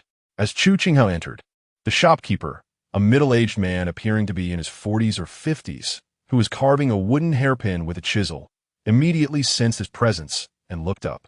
However, upon seeing Chu Qinghe, the shopkeeper's expression stiffened, and his gaze instinctively darted away. Even the chisel he held slipped from his fingers, clattering onto the table in shock. Noting the man's reaction, Chu Qinghe's eyes flickered momentarily, but he quickly composed himself, maintaining his smile. On the other side, the middle-aged man within the shop had also evidently come to his senses. He promptly set down the wooden hairpin he was holding and briskly approached Chu Qinghe. "Young Master Chu has arrived." As the middle-aged man drew nearer, Chu Qinghe responded with a warm smile and a nod, managerly. The proprietor of the shop, Li Dequan was a renowned jewelry craftsman in Yaoyue City. His skills were commendable, and many jewelry stores in the city frequently commissioned pieces from him. He enjoyed a solid reputation in Yaoyue City. Just a few days prior, Chu Qinghe had visited Li Dequan to have a custom piece made, and today marked the appointed time for collection, prompting his visit to the shop. After politely acknowledging Li Dequan, Chu Qinghe's gaze briefly flicked to the remnants of bruising on Li Dequan's right cheek, though he refrained from inquiring about it immediately. After exchanging a few pleasantries, Li Dequan ushered Chu Qinghe inside to take a seat, while he himself quickly departed through the back door, entering the courtyard behind the shop. Observing Li Dequan's retreating figure, Chu Qinghe narrowed his eyes slightly, a swirl of contemplation evident in his gaze. Shortly thereafter, having just settled into his seat, Chu Qinghe gradually rose and began to meander through the shop at a leisurely pace. Chapter 36. The handsome young man returned approximately 15 minutes later, cradling a delicately wrapped item in his hands. Upon seeing him, Chu Qinghe gracefully resumed his previous seat. As soon as he settled down, Li Dequan gently placed the object on the table and unfurled the fine cloth to reveal an exquisitely crafted wooden box. Inside this box lies the custom piece ordered by young Master Chu, Li Dequan announced, instinctively stepping back and bowing slightly. Upon hearing this, Chu Qinghe raised a hand. As he slowly opened the wooden box, the dazzling, pure gold playing cards within caught his gaze. Intricate patterns were skillfully engraved upon the golden surfaces. If someone from Chu Qinghe's past life were present, they would undoubtedly recognize these cards at once. During this period, Chu Qinghe had grown weary of playing Go. Most notably, the skills of Chu Qinghe and Dongfang Bubai had surged during this time. Chu Qinghe now found it increasingly difficult to maintain an undefeated record in Go. Especially last night, he nearly faltered several times against both Chu Qinghe and Dongfang Bubai. Considering that he and his family often wagered stakes, he felt it was time to introduce them to a new pastime. Playing cards are simple yet versatile. One could play Jiuzhou today, chase turtles tomorrow, and indulge in a game of explosive flower cards a day after. With such variety, it was certainly more suitable. Thus, a few days prior, Chu Qinghe had approached Li Dequan with the design patterns in hand. As Chu Qinghe picked up the golden playing card from the box, the metallic texture immediately conveyed a sense of weightiness. The entire deck felt noticeably heavier than its paper counterparts. After examining the specially crafted golden cards, he divided them into two parts and shuffled them twice, savoring the luxurious feel and the swift, taut rebound of the cards, which showed no signs of bending. Chu Qinghe nodded in satisfaction. Indeed, the paper-making techniques of this era are not as refined as in his previous life. Common paper, even when fashioned into playing cards, tend to be soft and unsuitable for shuffling. Cards that cannot be shuffled lack soul.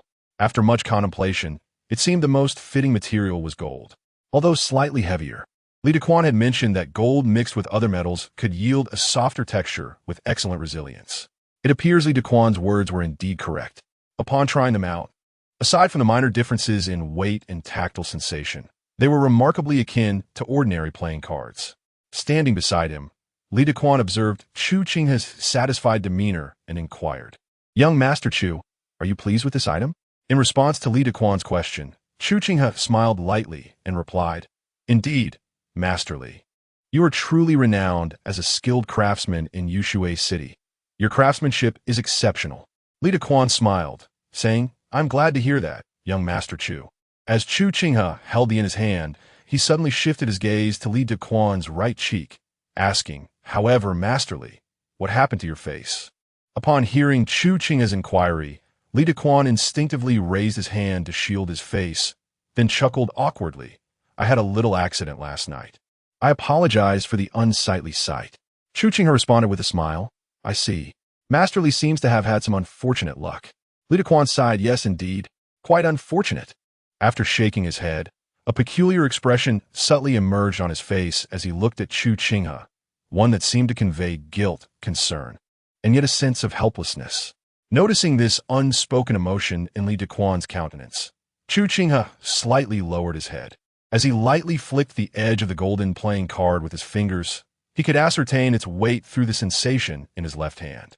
Although it did not match the weight of the gold he had given Li Dequan, the difference was negligible, attributable to the normal wear and tear during production. The weight is hardly different. It does not imply any deficiency, thus eliminating any notions of greed.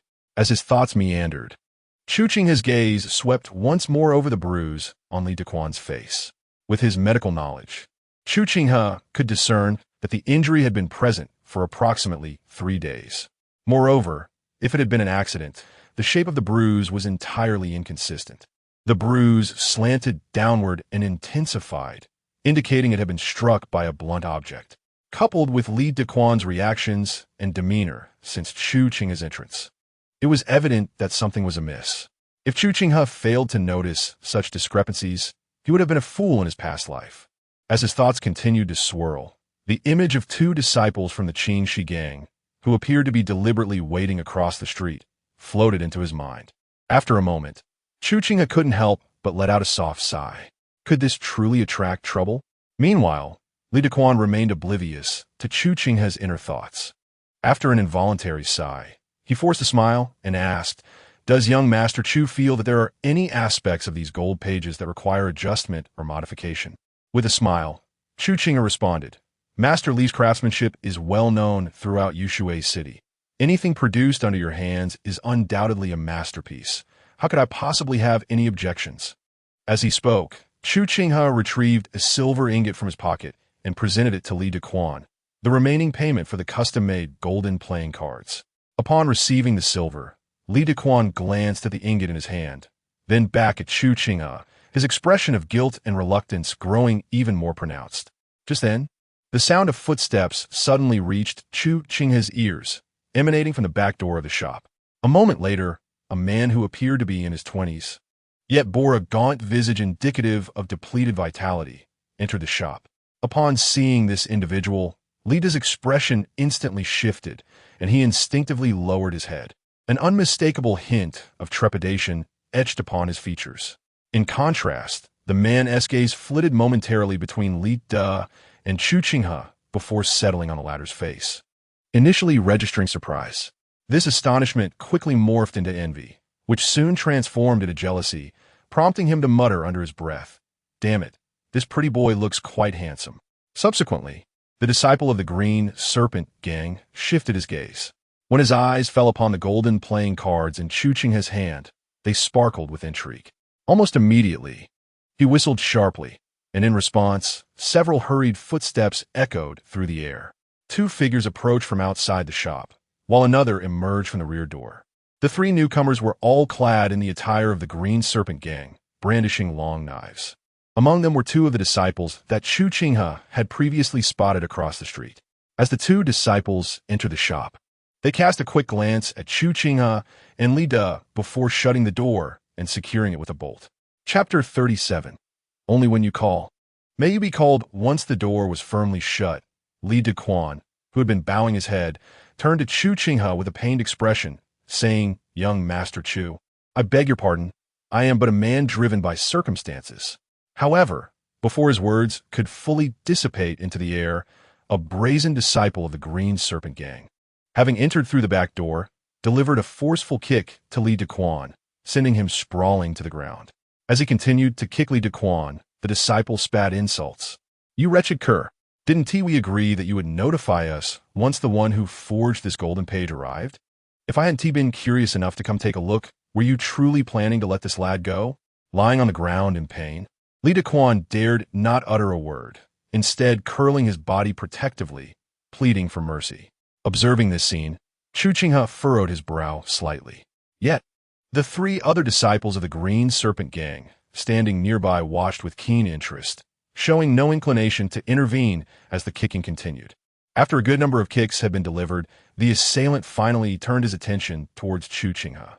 After letting his gaze linger upon Chu Qinghe's face for a moment, he swaggered a few steps closer and audaciously seated himself beside Chu Qinghe, slamming the unsheathed long knife he had held in his left hand onto the table with a resounding thud.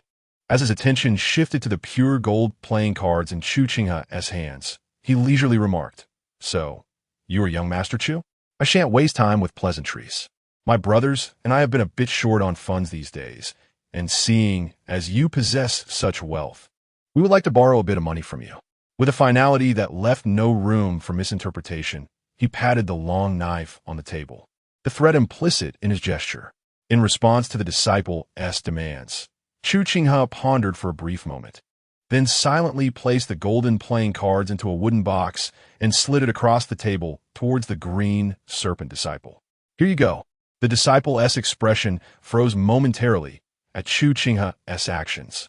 Initially, he had intended to continue his threats and reveal information he had gathered about Chu Qinghe in an attempt to intimidate him. To his surprise, Chu Qinghe had handed over the gilded page without so much as a word. This unexpected compliance left the disciple feeling as though his incantation had been abruptly interrupted. Regaining his composure, the disciple cleared his throat and feigned a struggling expression, saying, "However, we are a group of 4 brothers, and with just this box of items, I fear there may not be enough to go around." Listening to the disciple's remarks, Chu Qinghe remained unperturbed. He reached into his robe and retrieved several gold ingots weighing 10 taels each. As the glimmering gold was laid upon the table, not only did the disciple beside Chu Qinghe widen his eyes in astonishment, but even the 3 other disciples standing nearby were equally captivated by the sight of the gold. As their attention was drawn to the gleaming treasures before them, Chu Qinghe casually remarked, "Isn't it splendid?" Perhaps at this moment, their attention captivated. The disciples of the Qing snake gang instinctively nodded in response to Chu Qinghe's inquiry, murmuring their approval of its aesthetic appeal. Upon hearing this, Chu Qinghe smiled and remarked, "If it pleases you, then gaze upon it for a while longer." However, the disciples' expressions shifted to confusion as they struggled to comprehend the implications of his words. Yet, before they could fully grasp the situation, a sudden tremor coursed through the bodies of the 3 disciples standing beside Chu Qinghe, as well as the one seated next to him. In an instant, they felt as if an invisible black hole had emerged, siphoning away all their strength, rendering them utterly powerless. While the disciple seated beside Chu Qinghe merely slumped in his chair, appearing feeble and listless, the other 3 collapsed helplessly to the ground, their faces paling dramatically. With a few convulsions, blood began to seep from the corners of their mouths, revealing a disturbing shade of purplish red, a clear indication of poisoning. As they endured the excruciating pain that surged through their bodies, the quartet could not suppress their cries of anguish. However, much to their horror, they realized that no sound emerged from their mouths. This highlighted the significance of mastering medical arts. One could only vocalize when permitted to do so, when one wished for silence. As was the case with Chu Qinghe, a toxic muting could ensue, rendering even the most desperate cries inaudible. Otherwise, as it stood, had these 4 disciples been able to scream, they would have surely created a ruckus that would draw attention from the outside. Nearby, Li Dequan, who had previously been severely beaten, observed this bizarre scene with wide, terrified eyes, his body trembling uncontrollably in fear. Ignoring his own pain, he hastily touched his face with both hands and spat, ensuring that his saliva bore no traces of that ominous purplish blood before he could truly relax. Meanwhile, as blood continued to pour from the mouths of the 3 fallen disciples, their bodies began to tremble violently. Yet, this unsettling phase was short-lived, within a mere 3 breaths. Their convulsions ceased, and with their stillness came the inevitable absence of life, leaving them with an unmistakable aura of lifelessness. In stark contrast, the disciple seated beside Chu Qinghe, although also stained with purplish blood at the corners of his mouth, somehow remained alive, merely gazing at the lifeless bodies of his 3 companions strewn upon the ground. The terror in the eyes of this disciple of the Green Serpent Gang surged to an almost overwhelming degree. After diverting his gaze from the deceased disciples, Chu Qinghe shifted his attention to the individual beside him. As if sensing Chu Qinghe's scrutiny, the previously defiant disciple instinctively moved his lips a few times. Although no sound escaped, the shape of his mouth clearly conveyed a plea for mercy. In response, Chu Qinghe flicked his right hand. With a burst of energy, a small amount of medicinal powder dispersed from his palm towards the Green Serpent disciple, allowing a faint tone to emerge from the disciple's mouth. Furthermore, The pain he had been enduring swiftly diminished. Witnessing this, the disciple straightened his posture and reached for the long knife that lay upon the table. Chapter 38. Do you have someone above you? However, before the disciple of the Green Serpent Gang could lay a finger on the long knife, a surge of energy erupted from Chu Qinghe's fingertips. This sudden display was so swift that even an ordinary second-tier martial artist might struggle to react, let alone the Green Serpent disciple.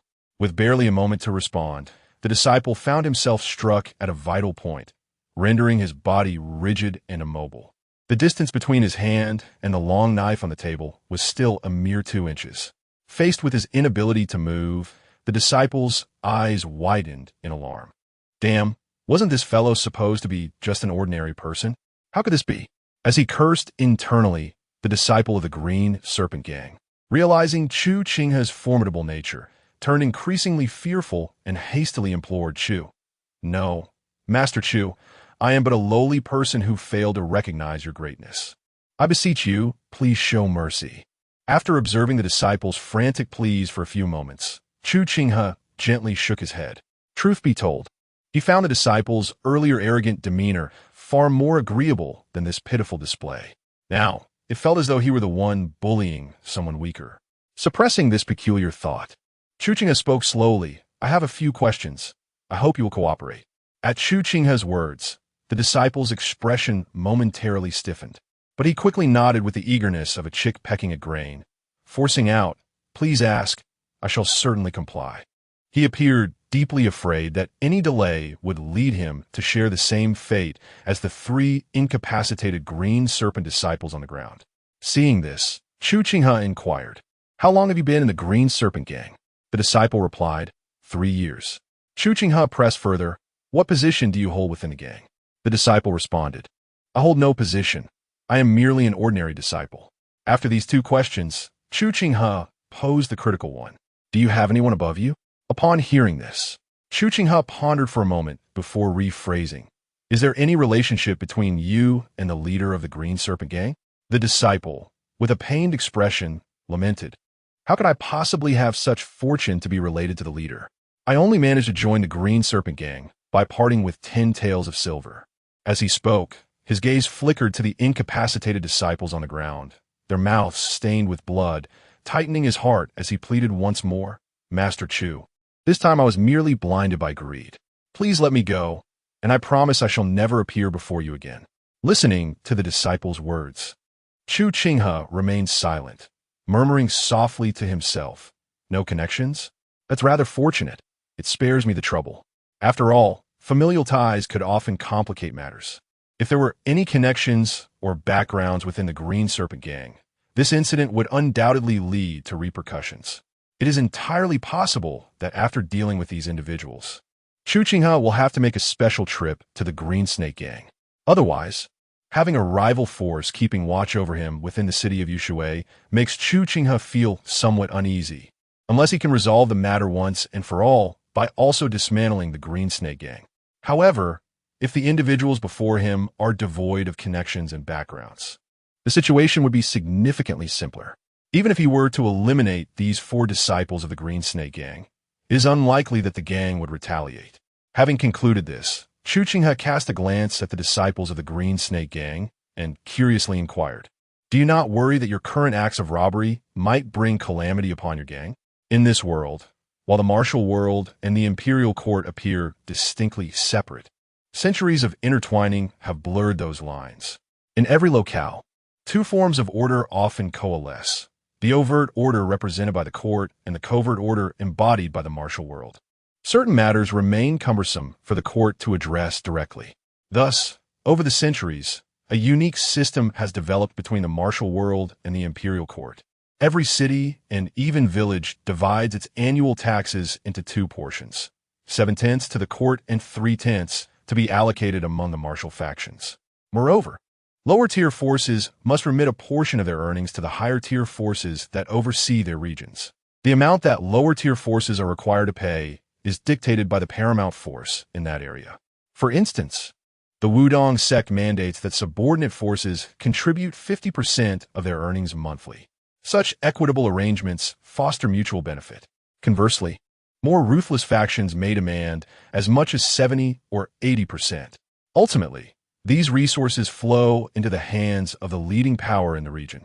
Yushui City, situated in the southwest of the Ming Dynasty, is dominated by the top-tier force of Yihua Palace within Shoyu Valley.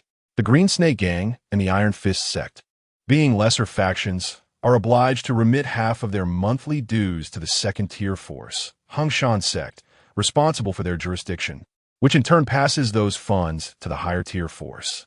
However, due to the Hongshan sect's affiliation with the Five Mountain Sword sect, which has been at odds with the Sun and Moon Holy Cult for centuries, the funds generated in Hongshan are escalated directly to Yihua Palace. Without substantial financial backing, how could top-tier forces like Wudong and Shaolin, boasting thousands of disciples, sustain themselves? Would they resort to seizing the business of the beggar sect? In Chu Qinghe's view, the court's approach is indeed astute. Otherwise, the realm would have long succumbed to the chaos wrought by martial artists. Those with strength would hardly heed the law and remain docile. However, ensuring their sustenance is an entirely different matter. One must commend the court's cleverness. 3/10 of tax revenue constitutes a significant sum for any nation. The question remains, how much of that 30% tax ultimately finds its way into the national treasury? After all, corruption has been a persistent issue throughout history. However, by directly allocating these funds to the martial world, not only is there no need to worry about these martial artists resorting to rebellion due to financial constraints, but it also serves to placate them by allowing them to compete for the distribution of that 30% tax among themselves. Moreover, it enables a supervisory effect from these factions. One cannot claim that the tax revenue from Yushui City amounted to 100,000 taels for the treasury this year, while the 30% allocated to the martial world totals 1,000,000 taels. Such discrepancies would be glaringly obvious upon investigation. This approach serves a dual purpose. Additionally, as local tax revenues are inherently linked to their own benefits, the martial factions, from the most powerful to the less significant, cannot afford to ignore any disturbances within their jurisdiction. Furthermore, this world is vastly larger than the one in which Chu Qinghe previously resided. With its vast lands and abundant resources, coupled with a relatively stable environment, the collaboration between the court and the martial world has resulted in commendable public order. Moreover, the tax burden has not significantly increased. As long as ordinary citizens refrain from provoking martial artists, their lives remain manageable. Typically, there should not be excessive instances of martial factions unjustly harassing common folk or merchants. Otherwise, if the Hongshan sect were to become aware of such behavior, the Qing Snake Gang would certainly face repercussions. Should the involvement of imperial institutions like the Six Doors or the Eastern Depot arise, the Hongshan sect would undoubtedly find themselves burdened with troubles. Thus, Chu Qinghe is intrigued as to why these disciples of the Qing Snake Gang dare to engage so brazenly in what amounts to blatant robbery. Chapter 39. In this world, there are not so many fools. In response to the inquiry from Chu Qinghe, the disciple of the Green Snake Gang hesitated for a moment before murmuring, "We believe that the gentleman was merely an honest man, and that a simple threat would suffice." Little did we anticipate, although the statement remained unfinished, its implication was unmistakable. Upon hearing this rationale, Chu Qinghe could not help but roll his eyes. Indeed, the notion of an honest man often invites exploitation. Regardless of the context, having unraveled the circumstances, Chu Qinghe gently shook his head, dismissing any further questions. With a casual wave of his right hand towards the Green Snake Gang disciple, an almost imperceptible surge of energy was unleashed. This energy carried a fine powder towards the disciple, who remained blissfully unaware of any anomaly in Chu Qinghe's seemingly nonchalant gesture. However, mere moments later, the disciple's pallid complexion transformed to a healthy flush, only for his body to stiffen once again. Suddenly, his eyes bulged, and he convulsed violently for a brief interval before falling silent. After averting his gaze from the lifeless form of the disciple, Chu Qinghe rose slowly, his expression largely unchanged. Chu Qinghe had never been one to indulge in excessive compassion. He understood that benevolence does not govern warfare, nor does righteousness dictate financial affairs. If he lacked this fundamental wisdom, he would have long been devoured by the cunning wolves of the business world, leaving him with naught but bones. The audacity displayed by these individuals, brazenly engaging in such blatant robbery, spoke volumes of their character. Human greed knows no bounds. Once the door is ajar, it breeds an insatiable appetite. Had Chu Qinghe been powerless, the repercussions of today's events would have been trivial. He would likely have faced relentless harassment and blood-sucking from these individuals until every last vestige of his wealth was drained, leaving him utterly destitute. Evil is boundless, while goodness often proves fleeting. Sometimes, a beginning inevitably leads to an end. To entertain naive assumptions about one's adversaries is perilous. Chu Qinghe always preferred to anticipate the worst. He possessed a modicum of mercy, albeit sparingly, and contingent upon the situation. Alas, though the immediate threat had been dealt with, the matter of disposing of the body remained. With a single hand, he hoisted the corpse and made his way to the backyard of Li Dequan's establishment. Employing his lightness skill, he swiftly traversed towards the outskirts of the city. After 2 trips, having transported all 4 bodies to a grassy knoll beyond the city limits, Chu Qinghe raised his right foot and stomped forcefully on the ground. A surge of internal energy surged into the earth, and in an instant, a crater appeared beneath him, as if a thunderous explosion had occurred. Once he had cast the 4 corpses into the pit and covered them with soil, he solidified the ground with a few firm slaps of his palm. Satisfied with his work, Chu Qinghe then returned to the shop. Upon returning to the shop, as Chu Qinghe beheld Li Dequan kneeling on the ground with his back turned, he let out a soft exclamation in his heart. "Master Li, what is this?" As the words escaped his lips, Chu Qinghe's voice, which should have been as gentle as the sun, caused Li Dequan to freeze momentarily. Yet in the next instant, the tension in his heart dissipated quickly. He then rose and turned to face Chu Qinghe. In Chu Qinghe's gaze, Li Dequan held a piece of coarse cloth stained with blood. Positioned where Li Dequan had just stood was a wooden basin, its once clear water now tainted and murky with blood and grime. The bloodstains left by the 3 disciples of the Green Serpent Gang on the ground had clearly been wiped away, with damp patches still visible. Observing this scene, a glimmer flickered in Chu Qinghe's eyes. "Ah, how intriguing." As Li Dequan cautiously bowed slightly while facing Chu Qinghe, he said, "This humble servant is merely cleaning up the blood on the ground for the young master."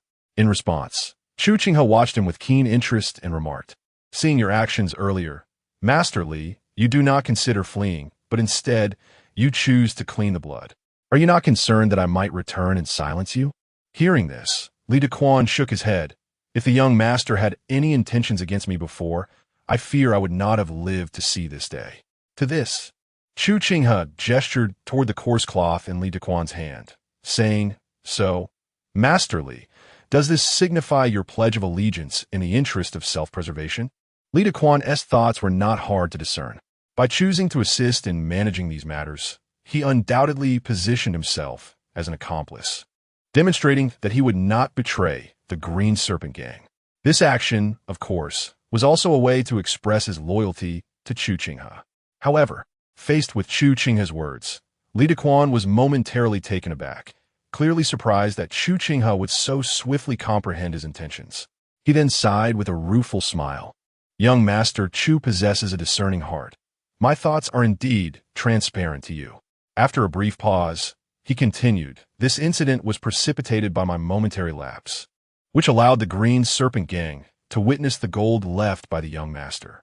Unable to withstand their threats and violence, I divulged the young master's affairs, leading to the current predicament.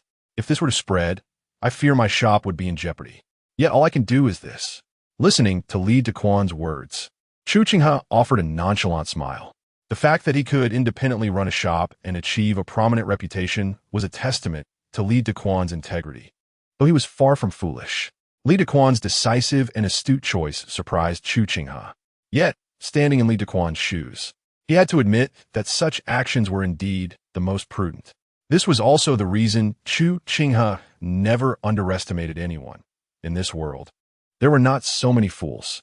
Even the most unassuming individuals may unexpectedly deliver a piercing blow when least anticipated. Subsequently, Chu Qinghe spoke. "Since Manager Li has articulated his stance, let us conclude today's matters here. However, in the future, Manager Li might need to exercise greater caution. For he is, after all, a businessman, and prudence is paramount. As Li Dequan remarked, Chu Qinghe had no intention of taking action against him from the outset. The decision to spare Li Dequan did not stem from any belief in his character. After all, their acquaintance was superficial, and judgments about one's nature and disposition are often based on hearsay. Only a fool would take them at face value. Ultimately, the rationale was that it simply was not worth pursuing such measures. Chapter 40. What on earth is happening? Another one has died. It is well known that in this world, the conflicts among martial artists seldom attract the attention of the authorities. As long as there is no indiscriminate slaughter of innocents or involvement of court officials, the government remains indifferent. Even if Chu Qinghe were to annihilate the entire Green Snake gang, the authorities would not trouble him in the least. Matters of the Jiuzhou are to be resolved within the Jiuzhou itself. This is precisely why Chu Qinghe needed to ascertain the identities of the 4 disciples within the Green Snake gang beforehand. He sought to determine the necessary course of action. Due to Li Dequan's own negligence, he had suffered several blows from the Green Snake gang, allowing him to experience the consequences of his actions. If Chu Qinghe were to kill Li Dequan now, it would indeed be somewhat excessive. Every individual must have certain boundaries. Upon hearing these words, Li Dequan let out a long sigh of relief and quickly bowed, saying, "I understand." However, he spoke too hastily, and just after finishing his sentence, he was overcome by a fit of coughing. After a few coughs, he hastily covered his mouth and cautiously glanced at Chu Qinghe. Observing Li Dequan's reaction, Chu Qinghe merely smiled nonchalantly. He then stepped over to the table and picked up the wooden box containing the pure gold playing cards. As Chu Qinghe made his way toward the door with the box in hand, Li Dequan, regaining his composure, hurried to follow him. Upon nearing the entrance, Chu Qinghe's voice suddenly rang out. "By the way, Li, please open the windows in this room to let in some air. After 15 minutes, we shall open the door for business." At these words, Li Dequan's expression turned skeptical, clearly unable to grasp the meaning behind Chu Qinghe's statement. Nevertheless, he nodded and replied, "Thank you for the reminder, young Master Chu. I understand. It is no trouble for me to pause business for a day." After a moment of contemplation, Chu Qinghe nodded in agreement. "That is wise. After all, you need to tend to your injuries, or they may lead to lingering complications." "You speak true, young Master Chu," Li Dequan responded. "Once I tidy up here, I shall seek out a physician." As he spoke, he quickly stepped forward to open the door for Chu Qinghe, displaying an attitude and service that was nothing short of exemplary. He could not have been more welcoming. After Chu Qinghe departed, Li Dequan promptly hung a sign declaring a temporary closure outside the door and secured it from within. Returning to the shop, he took a rough cloth and rinsed it in a wooden basin before continuing to cleanse the remnants of blood on the floor. Suddenly, a strange sound pierced through the air. In the next moment, the door, which had been firmly secured from the inside, was abruptly swung open. Sensing something amiss, Li Dequan quickly raised his head to see a man, appearing to be in his 30s and dressed in plain linen, closing the door behind him. As the door shut, the man seemed to sense something, inhaling sharply through his nose. His gaze quickly darted to the wooden basin on the floor. Observing the crimson water within and the bloodied cloth in Li Dequan's hand, the man's eyes narrowed. In the following moment, he swiftly appeared before Li Dequan, gripping the latter's throat with a single hand. A chilling voice echoed forth. "Recount the events that transpired upon the arrival of that individual, omitting nothing. Should there be any concealment or oversight, death awaits." Suddenly confronted and pressured, Li Dequan trembled uncontrollably, his face rapidly overtaken by panic. Yet, before he could utter a word, the man before him inhaled sharply twice, and his expression shifted dramatically. Something was amiss. The air was poisoned. Realizing this, the man gazed at Li Dequan with a mixture of shock and terror. "You poison me." In response to the accusation, Li Dequan frantically waved his hands. However, before he could open his mouth to explain, he felt a sudden release around his neck. The man, who had earlier appeared fierce and frigid, collapsed to his knees before Li Dequan, groaning in agony as he fell to the ground, attempting to speak but producing no sound. The blood streaming from his lips mirrored the condition of the previous disciples of the Green Serpent Gang. Witnessing this state, Li Dequan stood frozen in disbelief. Dead? So soon? Yet, the next moment, he recalled the words of Chu Qinghe before departing, instructing him to open the windows for ventilation for 15 minutes. Reflecting on the man's entrance and his earlier inhalation, Li Dequan suddenly grasped the situation. But gazing at the lifeless figure on the ground and the growing pool of blood beside his head, despair washed over Li Dequan's face as he clutched the coarse cloth in his hands. What is happening? Another one dead. When Chu Qinghe returned home from Li Dequan's side, evening had already descended. In the inner courtyard, the young girl and Dongfang Bubai sat at the stone table, both appearing utterly bored. Upon seeing Chu Qinghe saunter into the courtyard, both women's eyes lit up. The young girl was the first to rise and approach him. Meanwhile, Dongfang Bubai, gazing at Chu Qinghe, found the cold demeanor she had shared with Chu Fian melt away like snow, softening unconsciously. After a moment's pause on the faint traces of blood on Chu Qinghe's attire, Chu Fian inquired, "Why were you out for so long today?"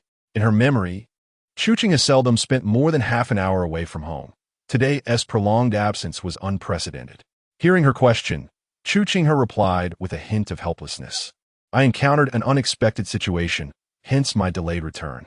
As he spoke, he made his way to the stone table and took a seat. Just as he settled down, Dongfang Bubai, familiar with the small stove, detected the faint scent of blood emanating from Chu Qinghe, causing her eyes to narrow instinctively. After a few moments, hot water was poured into the teapot. Dongfang Bubai spoke softly, "It's getting late. Hurry and prepare dinner." Upon hearing Dongfang Bubai's voice, Chu Fian turned towards the kitchen. After placing the hot tea in front of Chu Qinghe, Dongfang Bubai's gaze swept over the wrapped item on the table. "Is this what you need for the treatment you will administer later?" Chu Qinghe, lazily sipping from his teacup, replied, "No, just a trinket to pass the time." As he spoke, Chu Qinghe lifted his hand and opened the wrapped wooden box, revealing a set of pure gold playing cards. After briefly inspecting the golden cards, Dongfang Bubai raised an eyebrow and inquired, "What is this?" Chu Qinghe replied nonchalantly, "Playing cards. I'll teach you how to play tonight.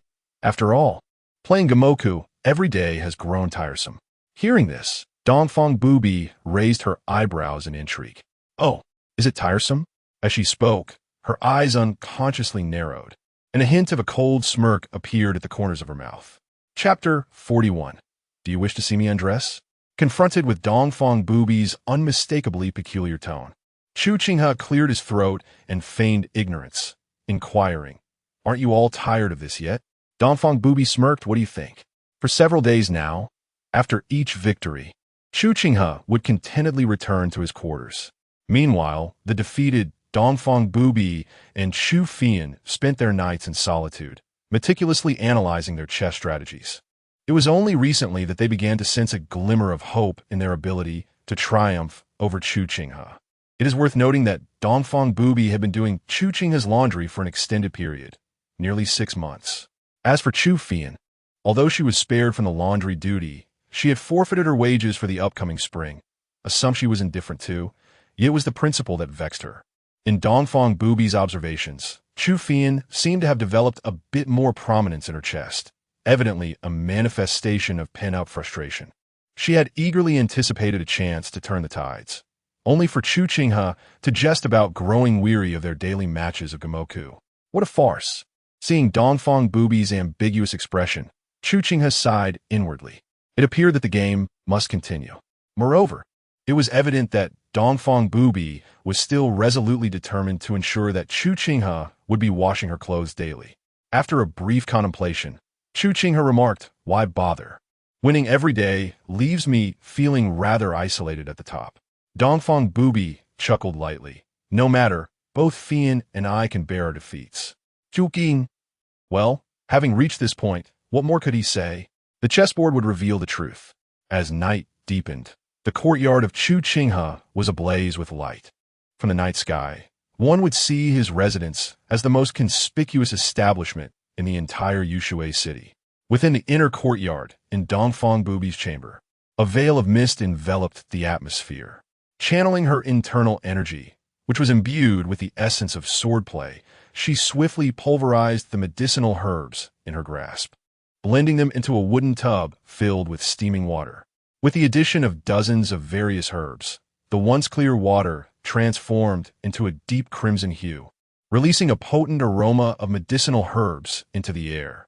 Moments later, after pouring in a jug of grape wine consumed earlier in the day, Chu Qinghe turned to Dongfang Bubai and said, "You may enter now." Upon hearing this, Dongfang Bubai's gaze lifted slightly to meet Chu Qinghe's. However, noticing that he remained rooted in place, neither turning nor evading, her expression shifted to one of mild surprise. After a moment, she inquired, "Do I not need to undress?" Chu Qinghe waved his hand dismissively. "You only need to expose your back once you enter. The needles must be applied." Upon hearing his words, Dongfang Bubai nodded in acknowledgement. However, at that moment, Chu Qinghe let out a sudden sigh of disappointment. Upon hearing the sound, Dongfang Bubai cast a sidelong glance in her direction, and a voice, both playful and enigmatic, resonated. "Do you wish to see me undress?" In response to Dongfang Bubai's inquiry, the young girl's expression tightened, and she stammered, "No. How could that be? I would tea." Yet, despite her words, a trace of disappointment lingered in Chu Qinghe's gaze. Once Dongfang Bubai shifted her attention back from Chu Qinghe, she slowly stepped into the wooden tub. As the deep crimson liquid enveloped her shoulders, Dongfang Bubai turned her head to look at Chu Qinghe. "And then? How long must I soak?" Chu Qinghe replied in a calm tone, "Given your condition, approximately a quarter of an hour should suffice." Dongfang Bubai nodded lightly, falling silent as her gaze settled upon the deep red concoction before her. Meanwhile, Chu Qinghe approached the wooden tub, resting a hand upon its edge. As he infused his internal energy into the liquid, the dark potion within began to swirl gently. Observing this phenomenon, Chu Qinghe was struck by a spark of curiosity. "Sister Dongfang, how do you feel at the moment?" In response to Chu Qinghe's question, Dongfang Bubai replied nonchalantly, "The water temperature is quite pleasant." However, just as those words left her lips, a subtle change flickered across Dongfang Bubai's expression. At that moment, immersed in the medicinal liquid, she suddenly sensed a wave of warmth permeating through her clothing and skin, seeping into her body. Yet, as this warmth coursed within her, it brought forth a distinct sensation of burning. Particularly, the congested meridians and acupoints within her body felt as if a candle were being pressed directly against her skin, the pain exponentially greater than in other areas. If it had been Chu Qinghe experiencing such discomfort, she would have surely leapt from the water. Yet, for Dongfang Bubai, it merely caused her to furrow her brow slightly, her form remaining steadfast and motionless within the potion. Observing this reaction, Chu Qinghe inwardly commended her resilience. He was well aware of the potency of the concoction he had prepared, fully understanding the sensations it would evoke. Even if he were to immerse himself in the same liquid, he would likely find himself grumbling and gasping for breath, rather than maintaining the composure exhibited by Dongfang Bubai. Thus, it became evident that Dongfang Bubai's ability to persevere thus far was not solely due to her strength. Her fortitude of spirit was far beyond that of ordinary individuals. 15 minutes later, as Chu Qinghe and Chu Qinghe watched, the swirling liquid in the tub transitioned from a deep crimson to a lighter shade of red. In stark contrast, Dongfang Bubai's complexion had taken on a rosy glow, akin to having just applied a vibrant blush. Not merely that, at this moment, the neck and the back of the hands of the invincible Dongfang revealed several prominent meridians. Furthermore, these meridians were not the ordinary blue veins found on a common person, but rather a deep, dark brown hue. Observing Dongfang's current condition, Chu Qinghe spoke. "Qinghe, assist Dongfang in removing his garments." Upon hearing this, Chu Qinghe swiftly approached and circled behind Dongfang to help him shed his clothes. Once the garments were removed, the back of Dongfang displayed an intricate network of protruding meridians. While the majority remained brown, several had turned a deep black. In the interplay of the meridians, under the illumination of the room, the originally proud and formidable aura of Dongfang was suddenly imbued with an unsettling sense of danger, as if warning all to stay away. Chapter 42. The 9 needles of life preservation at this moment. Chu Qinghe cast a fleeting glance at the back of Dongfang Bubai, then delicately flicked his fingers over the wooden box on the table beside him. As the box opened, a series of long needles were revealed, glistening in the light. With a gentle caress of his palm above the acupuncture box, several silver needles gracefully fell into his hand. In the next instant, with a flick of his wrist, the needles were deftly placed upon the intricate black meridians on Dongfang Bubai's back. As dozens of silver needles settled onto Dongfang Bubai's back, Chu Qinghe advanced a few steps towards the wooden tub. Raising his right hand, he flicked his fingers against the silver needles embedded in Dongfang Bubai's back. The motion was tender, akin to willows swaying in the breeze. However, as his fingertips brushed past the tips of the needles, a series of vibrations resonated through them, producing a continuous sound even beneath the water surface. Watching this, Chu Qinghe understood that Chu Qinghe's technique involved a subtle yet potent finesse. Buzz, buzz, buzz. In just a few breaths, the synchronized trembling of the silver needles on Dongfang Bubai's back began to emit faint sounds from within the wooden tub, causing Chu Qinghe to feel a slight discomfort. In contrast, Dongfang Bubai, as the needles resonated, could distinctly sense a gradual force penetrating his meridians from the outside in. When Chu Qinghe mastered this expert-level medical skill, he acquired not only knowledge of the human body's 5 elements and various medical theories and prescriptions, but also some profound healing methods. Among these was the acupuncture technique he was currently employing, known as the 9 needles of life preservation. Each application of this technique was based on the number 9, with 99 being the ultimate. This method could prolong life, even if one were on the brink of death, as long as the brain remained intact. It could extend life for several hours, even if the heart's pulse had ceased. The potency of this technique was evident. As the long needles continued to emit a gentle hum, Chu Qinghe's internal energy began to flow from his body into his fingertips. Each time he flicked the tips of the silver needles, his internal force would enter Dongfang Bubai's body through them. Strangely, as Chu Qinghe's internal energy was infused, the needles vibrated at an astonishing frequency, yet the previously resonant sounds abruptly ceased.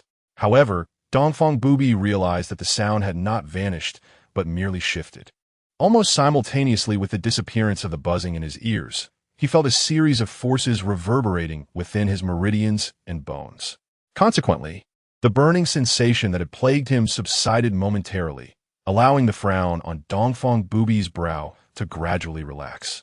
After several breaths, under the influence of Chu Qinghe's unique acupuncture technique and the support of internal energy, the color of the meridians on Dongfang Bubai's back began to change once more.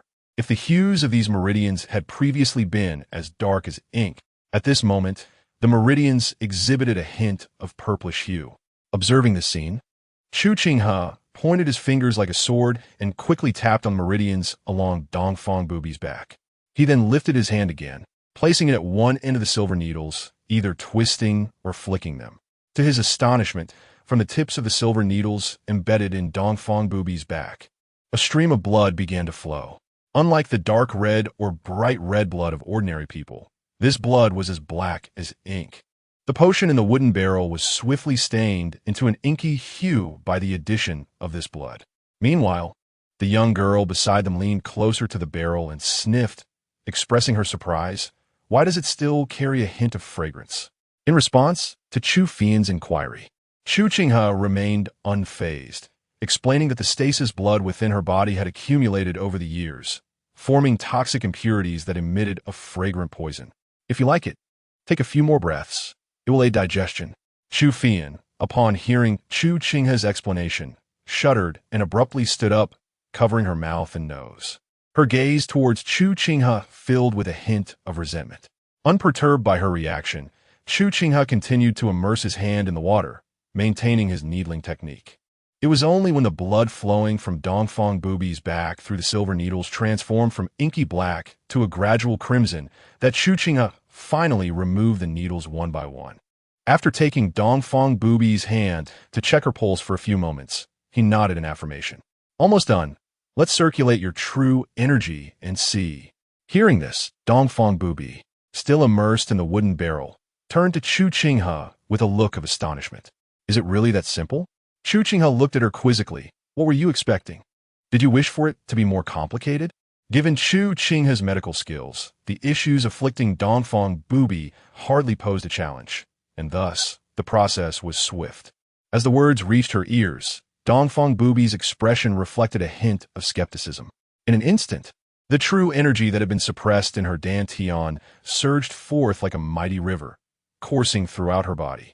During this flow, she realized that the lingering stagnation and discomfort she had previously experienced while circulating her true energy had vanished completely. The sensation was remarkably liberating. As she attuned to her body state, Dongfang Bubai's eyes brightened. Indeed, it was healed. With this realization, her gaze towards Chu Qinghe was filled with even greater astonishment. She had not anticipated that the affliction that had plagued her for years could be resolved so effortlessly by Chu Qinghe. In response to Dongfang Bubai's astonished look, Chu Qinghe casually remarked, "Get up. You wouldn't want to reabsorb the toxic impurities that were just expelled from your body, would you?" Dongfang Bubai nodded and slowly rose to her feet, mindful that her garments had been removed during the needling process. As the figure rose from the wooden tub, Dongfang Bubai appeared to have forgotten to don their garments. With their ascent, the sound of splashing water echoed, revealing Dongfang Bubai's back to Chu Qinghe. After the toxins had been entirely expelled, Dongfang Bubai's back was now smooth and pristine, standing in stark contrast to the dark medicinal liquid within the tub. Captivated by the exquisite sight before him, Chu Qinghe could not help but feel a stirring desire. Such a beautiful back. To not capture it would be a lamentable loss. Chapter 43. Inadequacy and Disconnection in the Courtyard. As Chu Qinghe and Chu Fian continued their game of Gamoku, Dongfang Bubai had just bathed and donned a fresh set of garments.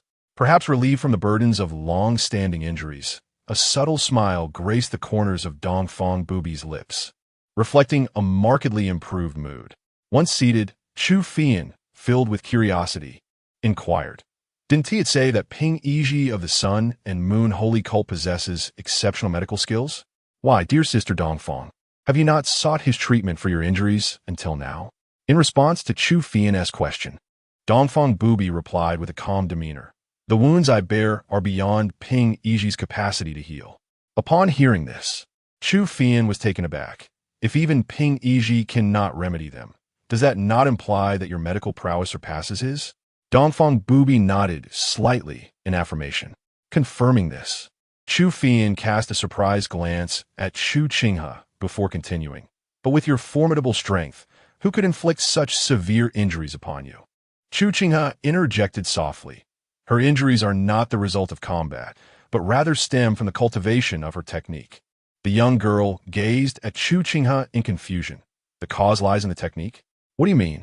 To clarify, Dongfang Bubai elaborated. "The guqin I cultivate was originally devised by a remarkably gifted eunuch within the palace, and its method of practice diverges significantly from conventional techniques. Upon realizing this, I modified the guqin, yet during the process, I inadvertently damaged the San Xiaoyang, causing blood stasis that became difficult to disperse.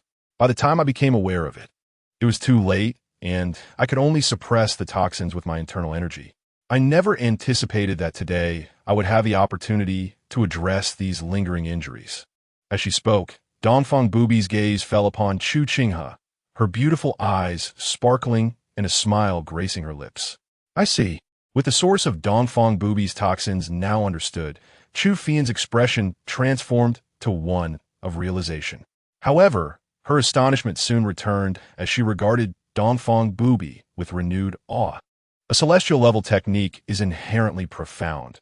The ability to refine such a skill speaks volumes of Dongfang Bubai's innate qualities and talents. Glancing between Dongfang Bubai and Chu Qinghe, Chu Fian's expression grew peculiar.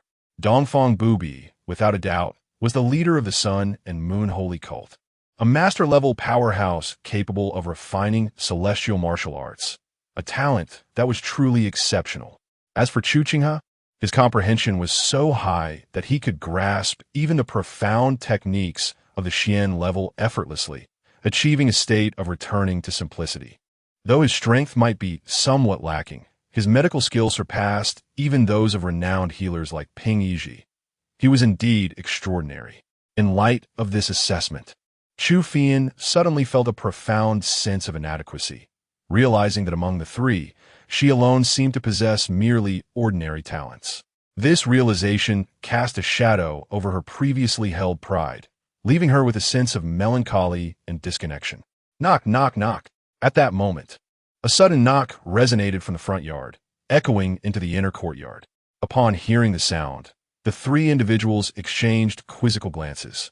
At Chu Qinghe's gesture, Chu Qinghe rose from the stone bench and walked toward the entrance. However, upon reaching the door, she refrained from opening it. Instead, she nimbly leaped and scaled the wall. Peering over, Chu Qinghe's gaze fell upon the visitor at the door, none other than Li Duquan from the eastern part of the city. After scrutinizing him for a few moments, she called out from her perch, "Hey, who are you looking for?" Upon hearing her voice, Li Duquan swiftly lifted his gaze towards the source. When his eyes landed on Chu Qinghe, he hurriedly replied, "May I inquire if this is the residence of young Master Chu? I seek an audience with him."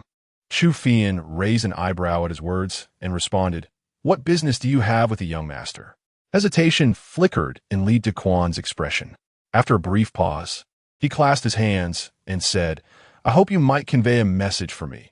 Li Duquan, a craftsman from the eastern part of the city, wishes to speak with young Master Chu." Chu Qinghe tilted her head and replied, "Please wait a moment." With that, she withdrew her head and turned back toward the inner courtyard. Upon hearing the identity of the visitor, Chu Qinghe expressed his curiosity. "You say the one outside is Li Duquan? Que fait-on d'aide une affirmation?" With this confirmation, Chu Qinghe's interest was piqued. For a man like Li Duquan, a straightforward businessman, it was expected that he would shy away from trouble. Given the events of the afternoon, it was reasonable to assume he would keep his distance, rather than seek them out at this late hour. As thoughts swirled in his mind, Chu Qinghe instructed, "Bring him in." At his command, Chu Qinghe turned and made her way back outside. A quarter of an hour later, under Chu Qinghe's guidance, Li Duquan entered the inner courtyard. Upon noticing Chu Qinghe present, a sense of relief washed over him. Observing Li Duquan's reaction, Chu Qinghe's curiosity deepened. After a brief moment, as he approached Chu Qinghe, Li Duquan clasped his hands and greeted young Master Chu. Chu Qinghe inclined his head slightly and gestured to the side.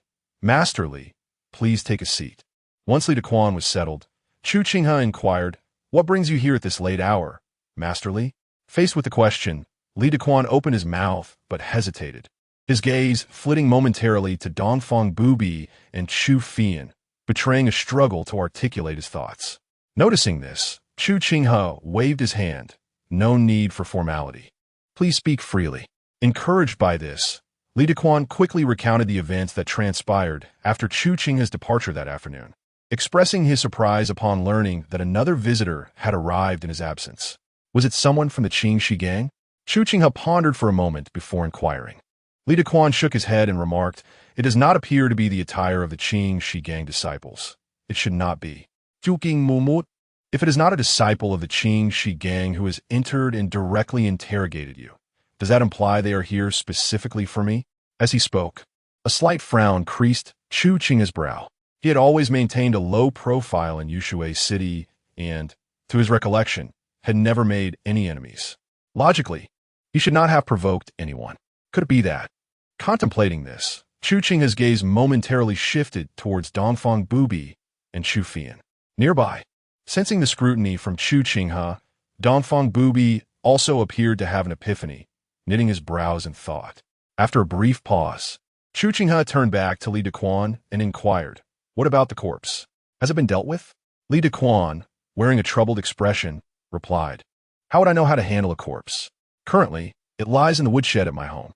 Upon confirming that the body had yet to be disposed of, Chu Qinghe rose and declared, "Let us go and see what the situation entails." With that, he approached the now standing Li Duquan, placing a hand on his shoulder. Channeling his inner strength, he swiftly propelled Li Duquan aside. Suddenly lifted off the ground, Li Duquan trembled in surprise, instinctively gasping aloud. Yet, as realization dawned, he quickly stifled his voice and shut his eyes. Dongfang Bubai and Chu Qinghe, witnessing this, also promptly followed suit. Chapter 44. Why can't I restrain this tongue? After the passage of a fragrant incense stick, the trio, skillfully maneuvering through the night, stealthily entered Li Dequan's abode. Upon entering the woodshed, Li Dequan quickly advanced a few steps. As he moved aside several stacks of firewood, the corpse of the individual he had previously mentioned was revealed. With a long face and an appearance that was rather unremarkable, the lifeless visage appeared distinctly pallid under the lantern's glow. After scrutinizing the body for a moment, Chu Qinghe stepped forward and placed his hand on the corpse's shoulder. As he channeled his inner energy, his brow arched in surprise. A martial artist at the pinnacle of the first level. Hearing this, Chu Qinghe exclaimed in astonishment. How can you ascertain he was a first-level martial artist when he is already dead? Guqin ziplit gan li. This fellow has successfully opened all 18 extraordinary meridians and the 8 major profound meridians. Such a state could only belong to a martial artist at the pinnacle of the first level. Even seasoned martial artists in the Jiuzhou possess methods to deduce the cultivation level of a deceased warrior, let alone someone as adept as Chu Qinghe. Determining a martial artist level in life is remarkably straightforward. However, having established the deceased's prowess, Chu Qinghe was nearly certain that this individual was not the intended target, nor was he after himself. After a brief pause to contemplate the corpse, Chu Qinghe turned to Dongfang Bubai and inquired, "Do you recognize him?" Dongfang Bubai gently shook his head in negation. Noting this, Chu Qinghe refrained from further questioning and instead began to search the body. Moments later, he sensed something peculiar. He then flipped open the collar of the corpse's inner garment, and in the lantern's light, they all beheld a token sewn into the collar. Upon removing the token, Chu Qinghe brought it closer to the lantern. Illuminated by its glow, they could discern the token's features. Roughly 2 inches in size, it was a deep brown hue, clearly crafted from a unique metal. Aside from some distinctive patterns, both sides of the token bore different inscriptions. One side displayed the character Xian, elegantly inscribed, while the other side read Qishan. The craftsmanship was exquisite. After examining the token for a brief moment, Chu Qinghe tossed it to Dongfang Bubai. However, after holding it for a while, Dongfang Bubai furrowed his brow. Observing his reaction, Chu Qinghe inquired, "Have you thought of something?" In response, Dongfang Bubai, while scrutinizing the token, remarked, "I have a notion, but I am not entirely certain." Chu Qinghe encouraged, "As long as you have an idea, that suffices." With that, he turned to Chu Qinghe and instructed, "Let us return. You shall take care of this corpse." As his words fell, Chu Qinghe nodded and, channeling her inner energy, lifted the body and rushed out the door. Observing the departing figure of Chu Qinghe, Chu Qinghe stroked his chin and mused, "It appears I must concoct some corpse-disposing powder." After all, the act of killing and subsequently handling the corpse, as witnessed today, struck Chu Qinghe as rather cumbersome. Moreover, leaving behind a body could potentially allow others to deduce some of Chu Qinghe's methods, which would be undesirable, compared to standing openly before his adversaries. Allowing them to discern his strengths and weaknesses, Chu Qinghe preferred to maintain an air of mystery. In such circumstances, it would be far more gratifying for the enemy to strike without a clear understanding of his capabilities, ensuring their poison was precise and effective. After soothing Li Dequan for a time, Chu Qinghe departed with Dongfang Bubai. However, upon returning home, the usually furrowed brow of Dongfang Bubai suddenly broke the silence. "I need to step out for a moment." To this, Chu Qinghe responded with a gentle acknowledgement. Once Dongfang Bubai had left, Chu Qinghe surveyed the courtyard. After a moment of contemplation, he muttered, "It seems prudent to prepare more thoroughly." Meanwhile, bathed in the moonlight, Dongfang Bubai transformed once more into a spectral figure, darting swiftly. Upon reaching the outskirts of Chu Qinghe's courtyard, a subtle surge of true energy coursed through him. And moments later, over 10 disciples from the Sun and Moon Holy Cult materialized before him. We pay our respects to the leader. However, before Sang Sanyang and the other disciples could rally their customary slogans of virtue and unity, Dongfang Bubai interrupted them with a flick of his sleeve. Casting the token he had retrieved from Chu Qinghe into Sang Sanyang's hands, he commanded solemnly, "Investigate whether this token belongs to the Hulong Villa." Perhaps it was the sudden turn of events this evening that had extinguished Dongfang Bubai's previously buoyant mood. Even his tone grew several degrees colder. After casting a fleeting glance at the token, Sang Sanyang promptly replied, "Your subordinate obeys." After a brief moment of contemplation, Dongfang Bubai continued, "I recall that the Qinghe gang and Tai Quanmen in Yushui City are under the influence of the Hengshan sect, correct?" "Indeed, leader," Sang Sanyang affirmed. After a brief pause for thought, Dongfang Bubai declared, "Order the complete annihilation of the Qinghe gang and Tai Quanmen, and replace all their members with disciples of our sect in disguise." Sang Sanyang was momentarily taken aback by this command. "Leader, the Qinghe gang and Tai Quanmen are but two insignificant factions, with the strongest among them merely at the third tier of mastery. What necessity is there for our sect to expend such efforts?" While Dongfang Bubai's inclination to eliminate these groups was not surprising to Sang Sanyang, the scale of the operation seemed excessive. It was well known that, in the past, nearly a dozen factions of the 12th tier and numerous third-tier powers have been in close proximity to the Sun and Moon Holy Cult in the southwestern region. When the invincible East ascended to the position of the leader of the Sun and Moon sect, aside from the Five Poison sect, which surrendered swiftly in a show of opportunism, all surrounding forces were utterly annihilated, leaving no survivors. However, the act of obliterating the Green Serpent Gang and the Iron Fist sect, followed by disguising the disciples of the Sun and Moon sect, had never occurred before. Yet, as soon as Third Lady Sang uttered these words, she realized the impending calamity. Indeed, almost instantaneously after her awareness, she was hurled backward, and as her body soared through the air, she expelled a mouthful of blood. Concurrently, the chilling voice of Invincible East resonated. "Does this leader need to offer explanations for my actions?" Upon landing, Third Lady Sang, disregarding her pain, swiftly knelt before Invincible East and implored, "I acknowledge my error, and I humbly beseech the leader's forgiveness." In response, Invincible East merely snorted coldly before vanishing into the courtyard of Chu Qinghe. Once Invincible East departed, Third Lady Sang collapsed onto the ground, gently slapping her own face in frustration. "Why can't I control my tongue?" After a brief moment of recuperation, as her internal energy stabilized, she hastily gathered with the other disciples of the Sun and Moon sect and moved swiftly away. Amidst the shifting clouds, the once luminous moon was obscured, ushering in a night of darkness and howling winds. Chapter 45. Are you courteous? The next day, at the hour of Chun, the sun cast its golden rays upon the shimmering lake, situated 20 miles north of the city. However, in this tranquil morning, the once peaceful surface of the lake was suddenly disrupted by a series of thunderous clashes. Above the water, two figures, one clad in white and the other in red, were engaged in a relentless exchange of blows, leaving behind a flurry of afterimages. With each collision, a splash of true energy and force erupted from both combatants, sending towering waves crashing onto the lake's surface. If any other martial artists were present, they would have observed that the initially balanced confrontation had devolved into a defensive stance taken by the graceful Yaoyue, who stood firm upon the lake, while the formidable Dongfang Bubai launched a frenzied assault.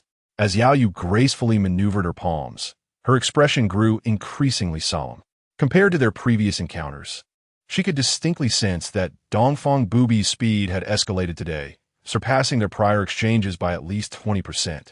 In their earlier skirmishes, Yaoyue and Dongfang Bubai had managed to engage in a back-and-forth duel. Just yesterday, Yaoyue had been able to advance strategically, ultimately causing Dongfang Bubai to suffer a hidden setback. In her perspective, the shock to his meridians from yesterday's strike should have rendered Dongfang Bubai somewhat weakened today. Yet, contrary to her expectations, he exhibited no signs of injury and appeared even stronger.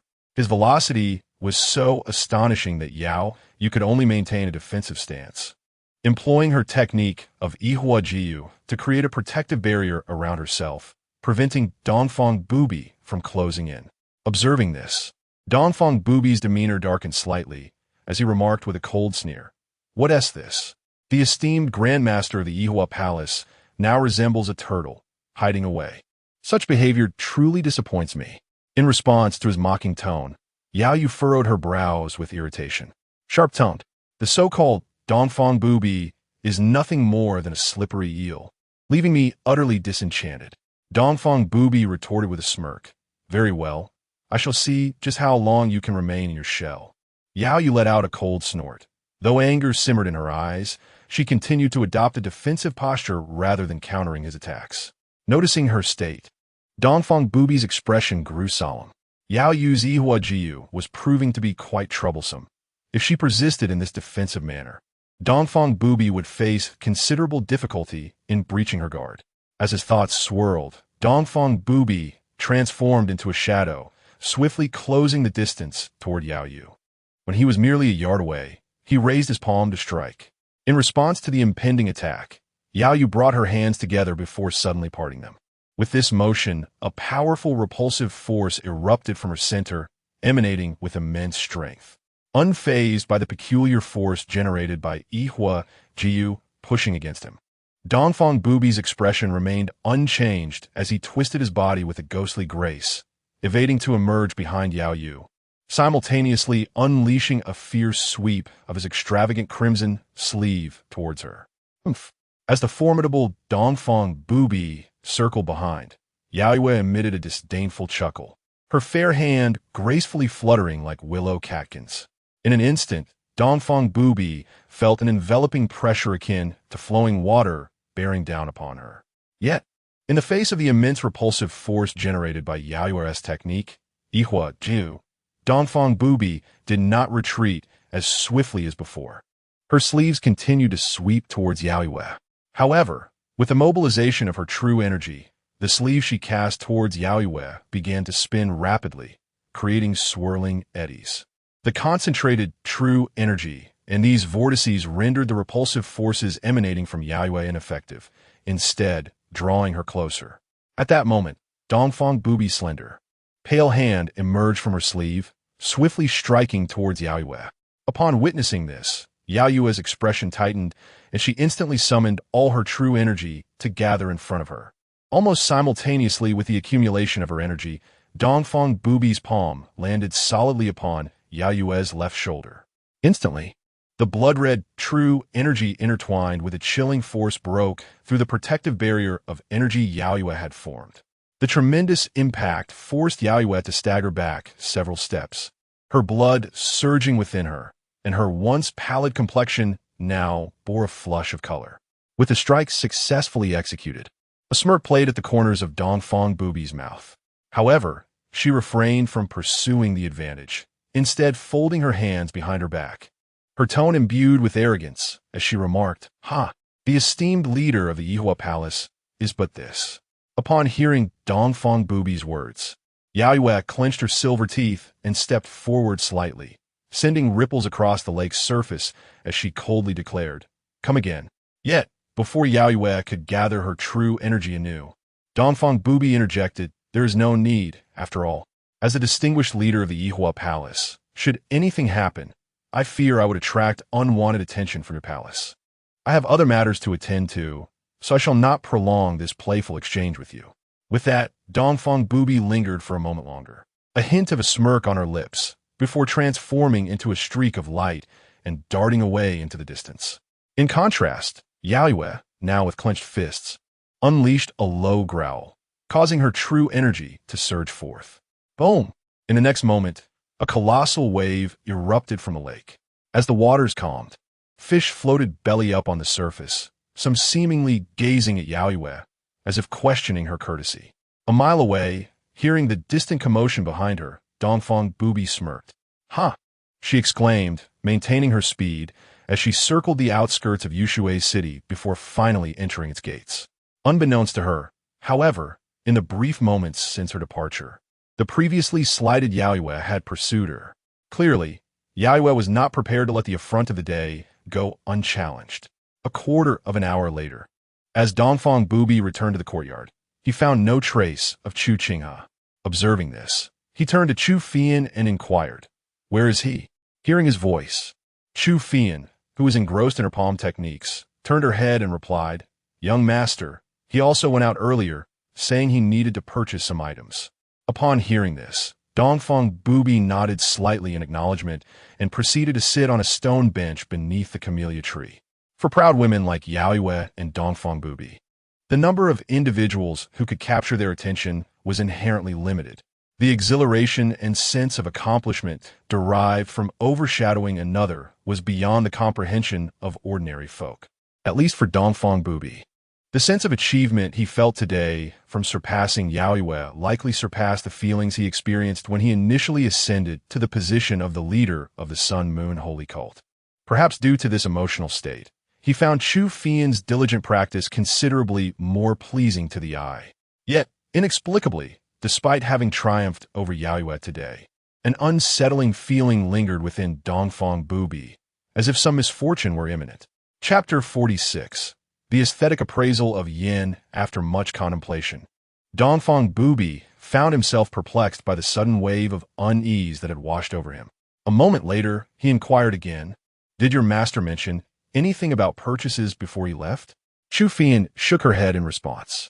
Observing this, Dongfang Bubai furrowed his brow slightly and chose not to pursue the matter further.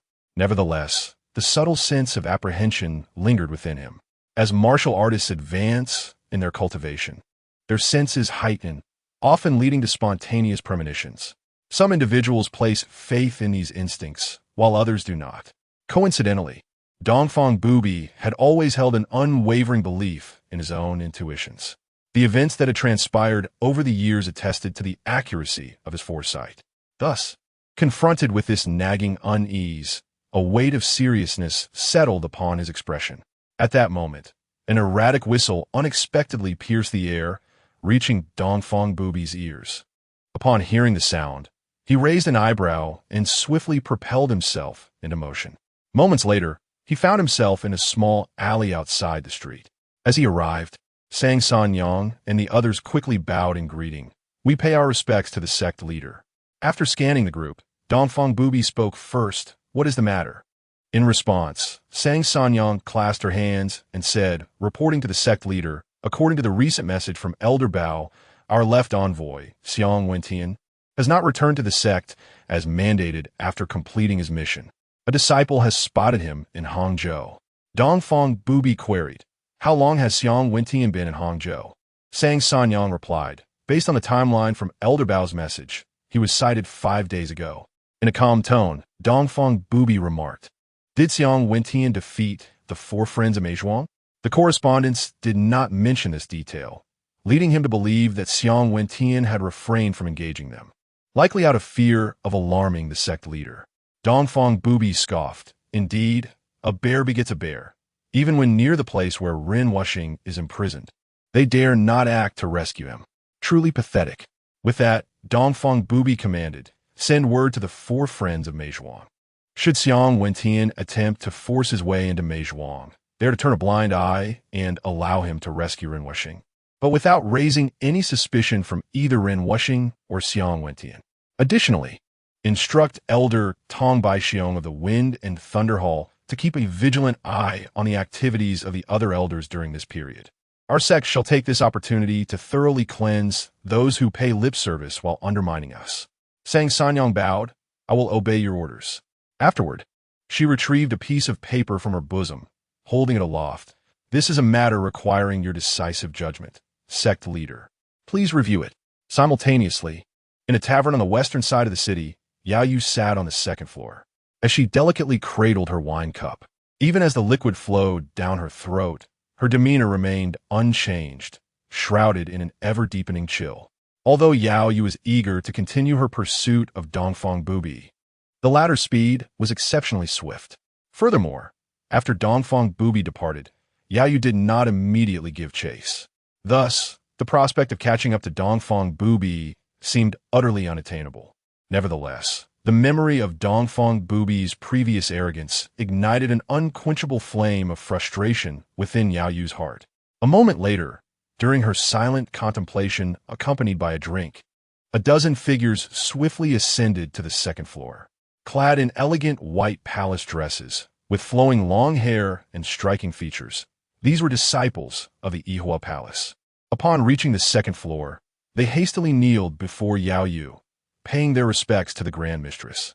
Addressing the newly arrived disciples with a frosty tone, Yaoyue commanded, "Rise." Once they had stood, she inquired, "Have you reached any conclusions?" The leading disciple, a man in his early 30s with his cultivation already at the pinnacle of the innate realm, clasped his hands and replied, "Respected mistress, after thorough investigation, we have confirmed that the two deceased disciples were affiliated with our stronghold in the vicinity of Langyue City.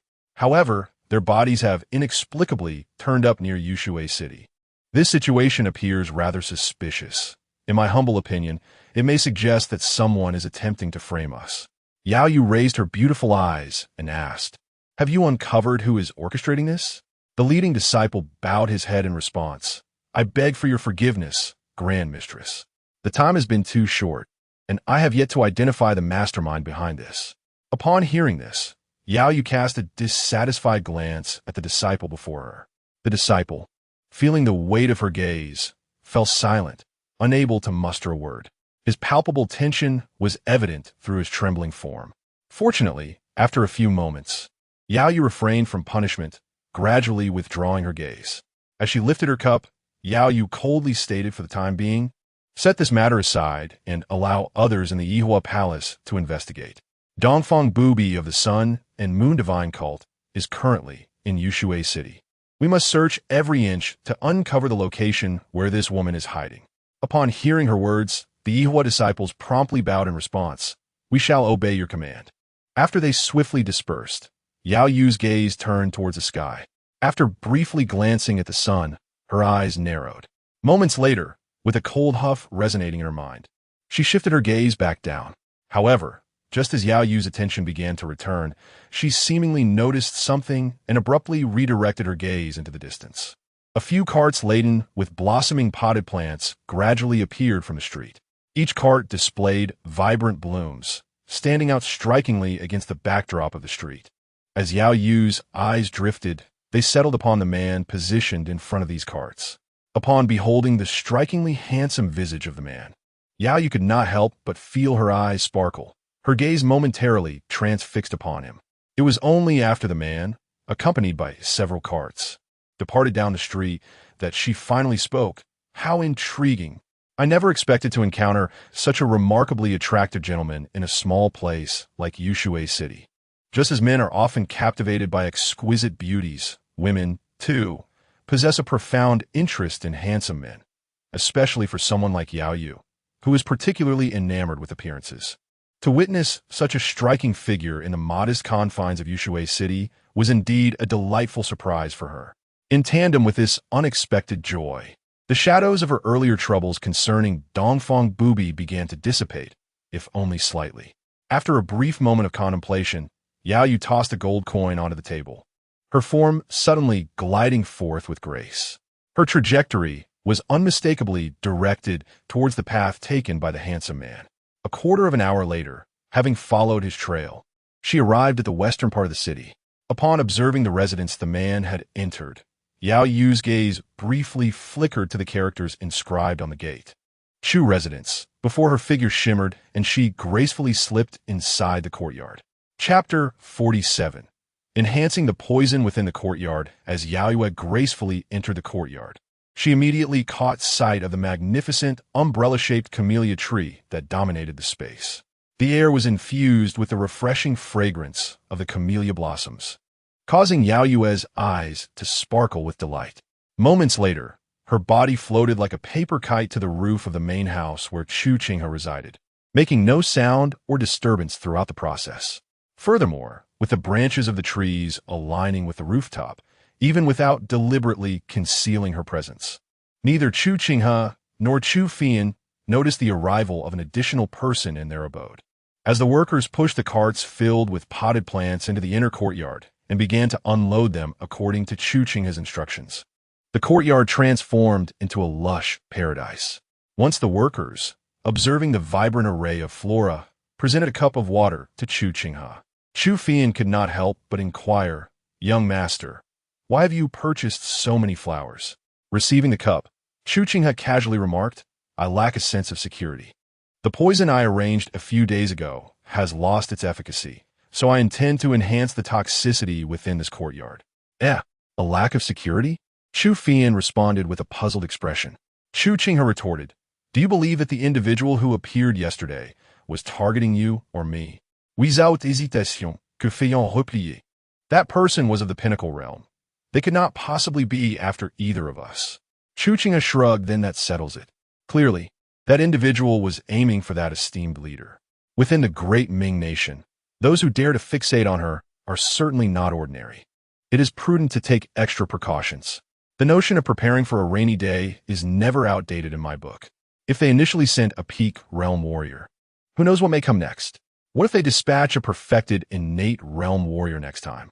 Until our own strength is sufficiently formidable, it is wise to remain cautious. Chu Qinghe pondered for a moment before nodding. Indeed. However, she gestured towards the myriad of plants in the courtyard. Are these flowers and plants truly sufficient? After sipping from his cup, Chu Qinghe softly replied, it will suffice. Every plant possesses its own medicinal or toxic properties, and when expertly combined, even the most innocuous flowers can yield a silent and deadly poison. High-level poison masters always employ the simplest of materials. Chu Qinghe scanned the numerous potted plants and asked, but isn't this perhaps a bit excessive? The quantity of potted plants Chu Qinghe had acquired seemed ample enough to fill the entire courtyard.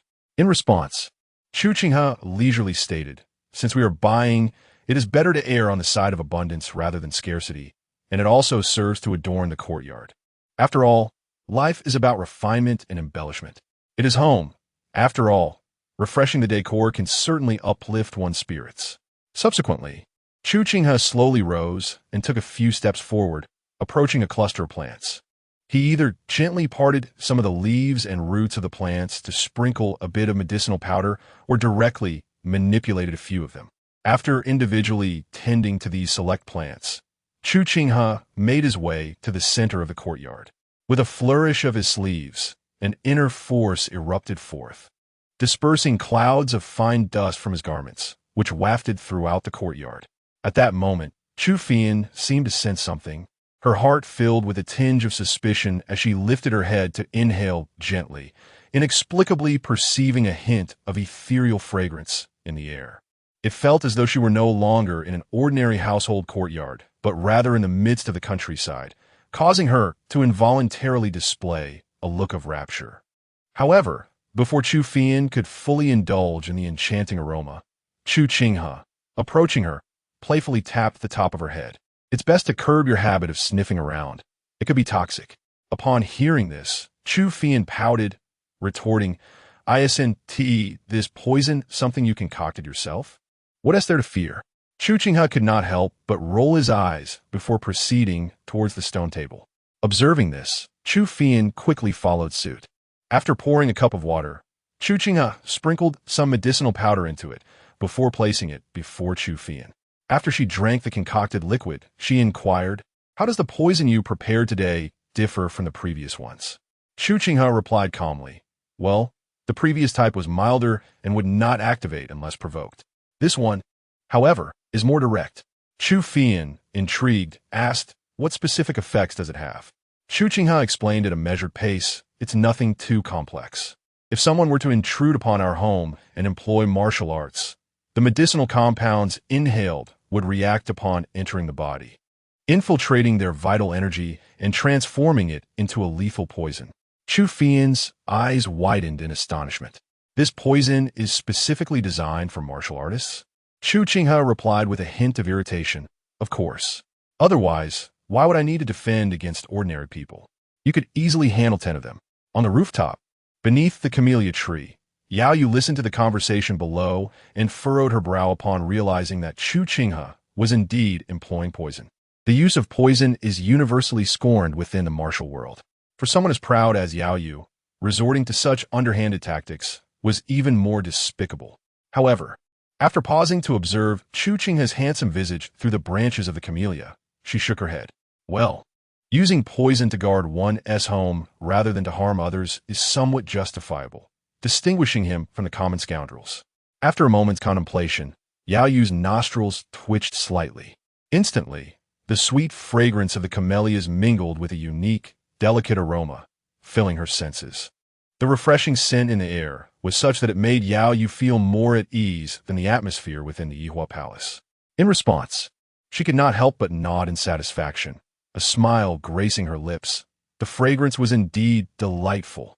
As for the poison lingering in the air, Yaoyue paid it no heed. After all, who was she? A formidable master at the level of a grandmaster. Her vital energy, circulating endlessly, rendered ordinary toxins utterly ineffective. How could she possibly be ensnared by the concoctions of a mere young gentleman from small town? Thus, upon sensing the invigorating freshness of the air, Yaoyue found her breaths to be somewhat prolonged. Chapter 48. A bit of disdain as Yaoyue absorbed the ambient atmosphere permeating the courtyard. Chu Yin inquired, "Mister, what level of martial artist is your poison effective against? Is it applicable even to those of the master realm?" In response, Chu Qinghe leisurely remarked, "It is said that with each upgrade, the efficacy of the poison against martial artists must also enhance. This poison can affect anyone below the celestial realm. For a martial artist to reach the celestial realm signifies they are on the cusp of enlightenment. Not only do they experience a dramatic increase in lifespan, but they also gain the ability to harness a modicum of the elemental forces of heaven and earth. To poison a master at the celestial realm, conventional toxins would indeed prove ineffective. However, such masters are a rarity, predominantly found among the highest echelons of power. Even the formidable Dongfang Bubai would be beyond my reach. So there is no need for concern." Had Chu Yin heard Chu Qinghe, he claimed that his concoction could incapacitate martial artists at the master and grandmaster levels when she first arrived. She might have been skeptical.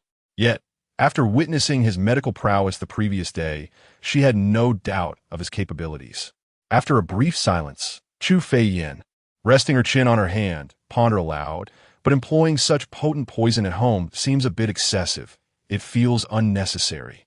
Just as her words faded, a faint, delicate groan unexpectedly echoed from above, reaching the ears of Chu Qinghe and Chu Yin. In the next instant, the sound of tiles rattling on the roof accompanied the rustling of branches as a figure plummeted from the sky, landing squarely before them with a resounding thud. With a splutter, the newcomer coughed up blood and promptly lost consciousness. The sudden appearance of this individual startled both Chu Yin and Chu Qinghe, leaving them wide-eyed in astonishment. After a few moments, Chu Yin, with a look of skepticism, turned to Chu Qinghe and asked, "Mister, you didn't intentionally poison him, knowing someone was hiding upstairs, did you?" Chu Qinghe, somewhat exasperated, replied, "Does my expression suggest that?" After scrutinizing his face for a moment, Chu Yin's expression shifted to one of intrigue as she remarked, "Well, your timing with the poison was impeccable. It's just right for incapacitating someone." Hearing her words, Chu Qinghe regarded the fallen figure with a similar sense of curiosity. After a brief contemplation, he gradually rose to his feet. As he approached, Chu Yin had already turned over the previously prone Yaoyue. When Yaoyue's exquisite and ethereal visage came into view, Chu Yin's eyes widened in surprise. What a stunning sister! Not only Chu Yin, but Chu Qinghe too was momentarily captivated by Yaoyue's beauty as he took a few cautious steps closer. Kneeling beside her, he gently placed his hand on her wrist for a few breaths. After a moment, a subtle smile crept across his lips as he gazed down at the unconscious Yaoyue, his expression increasingly nuanced. Indeed, she has absorbed quite a bit. Noticing the peculiar expression on Chu Qinghe's face, Chu Yin inquired, "Young master, did you not just say that the poison you administered would merely transform a martial artist's inner strength or true energy into poison? You did not mention it would induce unconsciousness." In response, Chu Qinghe retorted with irritation, "Is it not the same? The poison I applied was not a singular effort. There are over 100 varieties of herbs and powders combined in this courtyard, and as of now, these toxins have yet to fully amalgamate. This woman has evidently been perched on the roof since I began laying the poisons. Effectively, she has absorbed each one as I said it, leading to a disordered sequence and quantity of toxins, thus yielding varied effects." As he spoke, Chu Qinghe appeared somewhat exasperated. After releasing the woman's hand, he muttered, "But truly, how could a master-level martial artist intrude upon my home?" Just as he finished speaking, Chu Yin, who had been observing Yaoyue with curiosity, suddenly froze, turning her head in astonishment to look at Chu Qinghe. A master-level martial artist? She's also a master, Chu Qinghe affirmed with a hum. If she were not a master-level martial artist, given the quantity of toxins she has absorbed, she would likely be dead by now. Chu Qinghe gazed down at the unconscious Yaoyue, her mind racing as she pondered. This girl is so extraordinarily beautiful and possesses mastery. In all of the Southwest, aside from Sister Dongfang, the only candidates are the Grand Master Yaoyue of the Yihua Palace and the Second Master Lianxing. Considering her aura, could she possibly be the Grand Master Yaoyue of the Yihua Palace? Seeing Chu Qinghe deduce the woman's identity so swiftly, Chu Qinghe cast a surprised glance her way. "Oh, you're quite quick on the uptake." As he spoke, he swiftly pressed several acupoints on Yaoyue's body. Then, turning to Chu Qinghe, he instructed, "Go, fetch me a cup of water." Upon hearing Chu Qinghe's command, Chu Qinghe promptly turned and poured a cup of clear water from the stone table. After receiving the cup, Chu Qinghe added a measure of powdered medicine and, using his inner strength, stirred it until it dissolved. He then gently tapped Yaoyue's neck. Once her mouth opened, he gradually fed her the mixture. After Chu Qinghe took the empty cup, Chu Qinghe lifted Yaoyue effortlessly and carried her into her room. As he laid her on the bed and draped a blanket over her, Chu Qinghe could not help but ask, "Young master, since this girl is indeed the Grand Master Yaoyue of the Yihua Palace, and given that she was hiding on the roof, uncertain if she is friend or foe, why did you not ascertain her intentions first? If we save her now, what if she turns against us upon awakening?" In response to Chu Qinghe's inquiry, Chu Qinghe replied languidly, "What else can be done? We can just drug her again later." Chu Qinghe was taken aback. "Again? Drug her again?" Chu Qinghe affirmed with a nod. His casual demeanor and tone left Chu Qinghe feeling somewhat speechless. A master-level warrior, when placed anywhere, is undeniably a formidable force. However, in the presence of Chu Qinghe, they appear as ordinary as any common person, easily succumbing to the whims of poison. This is why individuals skilled in the art of toxicology are so widely despised in the martial world. After all, others devote a lifetime to painstakingly honing their profound abilities, only to have them rendered insignificant by someone adept in the use of poison. This diminishes the worth of decades of diligent cultivation and, to some extent, belittles the efforts of others. Chapter 49. This woman, is she stealing from home? After emerging from the room where Yaoyue resided, Chu Qinghe returned to sit quietly beneath the camellia tree, seemingly unperturbed by the potential consequences of the awakening occupant. Beside him, Chu Qinghe turned her gaze toward the chamber before lowering her voice to inquire, "So, has Sister Dongfang been departing each day before dawn merely to engage in combat with the Palace Master Yaoyue?" In response, Chu Qinghe replied calmly, "That seems to be the case. Each time Dongfang Bubai returns to the courtyard, her aura is tumultuous, indicating she has indeed been embroiled in fierce battles." At that moment, it seemed unlikely that a third master-level expert could be found within Yushui City. Naturally, during these past 3 days, the only formidable opponent Dongfang Bubai could have faced was none other than the Palace Master Yaoyue. Having confirmed her suspicions, Chu Qinghe expressed her confusion. But why would Sister Dongfang provoke the Yihua Palace without cause? As a premier force within the Ming Dynasty, the Yihua Palace boasts over 10,000 disciples, including those of the Celestial Realm. Its depth and strength are unparalleled by ordinary martial sections. The significance of Yaoyue as the Grand Master of the Yihua Palace is evident. Even the so-called high-ranking officials or common princes of the court might hesitate to offend her. Moreover, compared to other top-tier powers, the Yihua Palace and the Shui Palace are perceived as far more formidable and troublesome than Wudong or Shaolin. The reasoning is quite straightforward. The elite sects of Wudong and Shaolin, when confronted with challenges, still adhere to a semblance of face-saving and rational discourse. However, the Yihua Palace and the Shui Palace operate differently. For centuries, there has not been a single male disciple within their inner circles. They are entirely comprised of women. Can one expect a multitude of women to engage in reasoned debate? Historically, women are known for their propensity for vengeance. Thus, Any individual who provokes the Yihua Palace or the Shui Palace typically faces a relentless pursuit, with no hope for reconciliation. For instance, the 12 Zodiac. Having once intercepted tax, silver intended for the Yihua Palace from the southwestern martial forces, were issued a manhunt decree by the palace. Even after a decade, all 12, despite reaching innate mastery, are forced to flee the southwestern region like rats scurrying from a street. They now change locations after every raid, fearful of being caught and dealt with by the Yihua Palace. Therefore, if Yaoyue were to harbor a grudge against Dongfang Bubai, it would be nothing short of disastrous for both her and the Sun and Moon Holy Cult. Dongfang Bubai possesses an audacious and domineering style, yet she is not devoid of wisdom. It would be unthinkable for her to recklessly provoke a top-tier power. Listening to Chu Fian's words, Chu Qinghe replied leisurely, "I am uncertain." Chu Fian pressed on. Could it possibly relate to the force behind the individual who perished last night? Observing the pensive expression on Chu Fian's face as she contemplated the circumstances, Chu Qinghe leisurely remarked, "If you can deduce the mastermind behind this with so little information, I fear that the Dongfang clan and the Yihua Palace have already unraveled the mystery." He continued, "The focus now is not on the individual who perished yesterday, but rather on the fact that the pursuers have already arrived at our doorstep." Upon hearing this, Chu Fian immediately slapped her forehead and exclaimed, "Indeed, if the Yihua Palace fails to handle this matter adeptly, it won't just be Dongfang Jie who suffers. The entire Sun and Moon Divine Church may find itself in dire straits." Just as Chu Fian finished speaking, a familiar voice drifted over from the side. "What misfortune?" The voice reached her ears, prompting Chu Fian to swiftly turn her head. To her surprise, Dongfang Bubai had returned to the courtyard, surveying the lush array of flowers and plants with keen interest. "Back already?"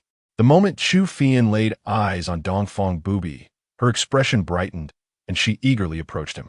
A few moments later, upon hearing the name Yaoyue, Dongfang Bubai's previously indifferent demeanor shifted, his gaze sharpened. In the next instant, as his internal energy surged, he vanished and reappeared in the room where Yaoyue was located. Standing at the foot of the bed, he gazed at Yaoyue, who lay unconscious, and his expression darkened involuntarily. This woman, how audacious to intrude! At that moment, Dongfang Bubai suddenly comprehended the source of his earlier unease. This woman had stealthily followed him to Chu Qinghe's residence, seizing the opportunity to slip inside while he was absent. However, as a sense of chill enveloped him, an unsettling thought emerged in his mind. Could her agility surpass mine? And had she merely feigned her shortcomings to ascertain my whereabouts? Yet, this notion was swiftly dismissed by Dongfang Bubai. He possessed unwavering confidence in his own speed. Yaoyue's previously displayed agility could not possibly rival his own. Otherwise, he would not have gained the upper hand in their 3 encounters. Was it possible that she had discovered his whereabouts through other means during the past few days? The more he pondered, the more plausible this explanation seemed. After all, if she truly wished to investigate, it would not be insurmountable for Yaoyue to uncover Chu Qinghe's location. Not to mention, there were disciples of the Sun and Moon Divine Church stationed along the street where Chu Qinghe's courtyard was situated, who would readily divulge information. However, this raised another question. If Yaoyue had already ascertained that he resided at Chu Qinghe's, why had she not approached him directly while he was present? Why did she choose to infiltrate the courtyard only after his departure? What was her true objective in acting this way? Was she attempting to coerce him through Chu Qinghe? Or did she harbor other plans? After pondering for quite some time, Dongfang Bubai could not conjure a reasonable explanation. Slightly vexed, he cast a glance towards the bed where Yaoyue lay, his expression growing increasingly unfriendly. Yet, after a few moments, he stifled the impulse to deliver a sharp slap to Yaoyue's head and turned to re-enter the courtyard. As he emerged from the room, a shadow of gloom still lingered on Dongfang Bubai's face. Once he settled down beside Chu Qinghe, Chu Fian could no longer contain her curiosity and inquired, "Sister Dongfang, that person is the leader of Yihua Palace, Yaoyue, isn't she?" Dongfang Bubai nodded gently, affirming indeed. He then turned his gaze to Chu Qinghe and, after a moment of contemplation, said slowly, "Rest assured, this matter concerns only me and her. It will not implicate you." In response, Chu Qinghe merely shrugged, indicating his indifference. Observing Chu Qinghe's nonchalant demeanor, Dongfang Bubai's dark expression softened slightly. Chu Fian, with a hint of concern, asked, "What shall we do about that individual from Yihua Palace in the room?" Dongfang Bubai replied calmly, "Do not worry. She came for me. Once she awakens, I will naturally see her off." His voice remained casual and soothing, yet it carried an unmistakable air of conviction that compelled one to trust him. Hearing Dongfang Bubai's assurance, Chu Fian felt a sense of relief wash over her. Chapter 50. It's not as simple as stealing a home as Chu Fian set off towards the kitchen to prepare lunch. Chu Qinghe was simultaneously presenting a cup of detoxifying tea to Dongfang Bubai. Without a glance, Dongfang Bubai took the cup and drank from it. After placing the cup on the table, Dongfang Bubai cast a fleeting glance towards the room where Yaoyue was located, then softly inquired, "How long until that woman awakens?" After a moment's contemplation, Chu Qinghe replied, "She should need about the time it takes to burn an incense stick." Dongfang Bubai mused, "An incense stick, you say? That's not too troubling. It won't interfere with lunch." Then, shifting his gaze back to Chu Qinghe, he continued, "However, your new poison was quite cleverly administered, precisely as that woman slipped in." A hint of amusement flickered in Chu Qinghe's eyes at the situation. "I can only attribute it to fortune," he remarked. Observing Chu Qinghe's composed demeanor, Dongfang Bubai's interest was piqued. With a smile playing at his lips, he queried, "Yet, seeing such a stunning beauty as Yaoyue faint, you simply revive her without a second thought? Don't you find that rather regrettable?" Upon hearing this, Chu Qinghe understood Dongfang Bubai's insinuation all too well. Rolling his eyes, he retorted, "Oh, please, do you think I am that kind of person?" Chu Qinghe was no naive youth, untouched by the complexities of love. While his preferences remained unchanged, he was not so easily swayed by mere beauty. He was well aware of which women were worth pursuing and which were best left alone. Moreover, he preferred a relationship of reciprocity. Enduring effort from one side alone would be too exhausting. Stealing a glance at Dongfang Bubai, he noted the playful smirk at the corner of his mouth, clearly indicative of his wicked sense of humor. Now wanted to wait for Dongfang Bubai to speak. Chu Qinghe preemptively said, "Instead of teasing me, you should be contemplating how to handle the esteemed Yaoyue within. It seems she won to be easily dealt with after coming to your home." At this, Dongfang Bubai's brow furrowed slightly. Yet a moment later, he responded with his usual calm demeanor, "Rest assured." Seeing Dongfang Bubai's unwavering confidence, Chu Qinghe chuckled softly, allowing his own expression to relax into its habitual nonchalance. After all, it was Dongfang Bubai who had drawn her here. As long as he could resolve the situation, what concern was it of his? After the time it takes to burn an incense stick, as the enticing aroma of dishes began to waft through the courtyard, inside the room, Yaoyue's eyelashes fluttered before her eyes gradually opened. Once the momentary haze cleared, she sat up abruptly, her vital energy surging throughout her body. However, as she did so, an intense pain coursed through her limbs, causing her to furrow her brows in distress. As her gaze withdrew from the solitary room, after inspecting herself, the expression of Yaoyue gradually softened. Moments later, her eyes narrowed slightly. It was indeed a lapse in caution. She had not anticipated that in such a modest locale, there existed a youthful master of poison whose concoction could even penetrate the defenses of her Mingyu skill. With this thought, Yaoyue channeled her internal energy to assess her condition. Once she confirmed the absence of lingering toxins within her body, she circulated her vital energy through 9 complete cycles. Under the nurturing warmth of this energy, the pain that had enveloped her seemed to dissipate considerably, and its impact on her strength became negligible. Only then did Yaoyue rise from the bed and proceed toward the door. As she opened the door with a creak, her gaze naturally drifted toward the courtyard. Coincidentally, upon hearing the doors opening, Chu Qinghe turned his attention to the threshold. Observing Yaoyue as she stepped out of the room with one hand resting behind her, he couldn't help but raise an eyebrow. Previously, due to the poison, she had collapsed when she fell to the ground. Yet, even in that state, her exquisite features had captivated onlookers. Now, in Chu Qinghe's view, her ethereal beauty, coupled with those serene, water-like eyes, bestowed upon her an even more subtle transformation. It was as if a celestial being from the Moon Palace had descended to the mortal realm, exuding an air of grace and aloofness. In response, Chu Qinghe couldn't help but click his tongue in admiration, his gaze reflecting a newfound appreciation. Meanwhile, Yaoyue, standing at the doorway, also noticed Chu Qinghe seated by the stone table, dressed in garments as white as snow, with one hand propped lazily against his cheek. He emanated an aura of relaxed elegance, prompting Yaoyue to involuntarily blink her beautiful eyes. As their gazes met, she felt no trace of displeasure at the attention directed toward her. However, just as Yaoyue was also admiring the man's striking appearance, a figure emerged slowly from behind the massive camellia tree. Clad in a vibrant red robe, crowned with a golden headdress, it was none other than Dongfang Bubai. As Dongfang Bubai stepped forth, Yaoyue, whose attention had been fixated on Chu Qinghe, clearly noticed the vivid splash of red and shifted her gaze slightly. The moment Dongfang Bubai came into view, Yaoyue's expression suddenly froze. "What brings you here?" The cold, incredulous tone of her voice caught Dongfang Bubai off guard, momentarily halting her words. Clearly unprepared for such a question from Yaoyue, Dongfang Bubai's thoughts raced, and in an instant, her gaze flickered towards Chu Qinghe beside her. As one's gaze fell upon the unparalleled beauty of Chu Qinghe, a sudden thought emerged in Dongfang Bubai's mind. Accompanied by this thought, Dongfang Bubai lifted his chin slightly. At the very moment he first beheld Yaoyue, he noticed her gaze directed towards Chu Qinghe. Almost instantaneously, as he observed Yaoyue's expression while she regarded Chu Qinghe, Dongfang Bubai realized he had made a grave mistake.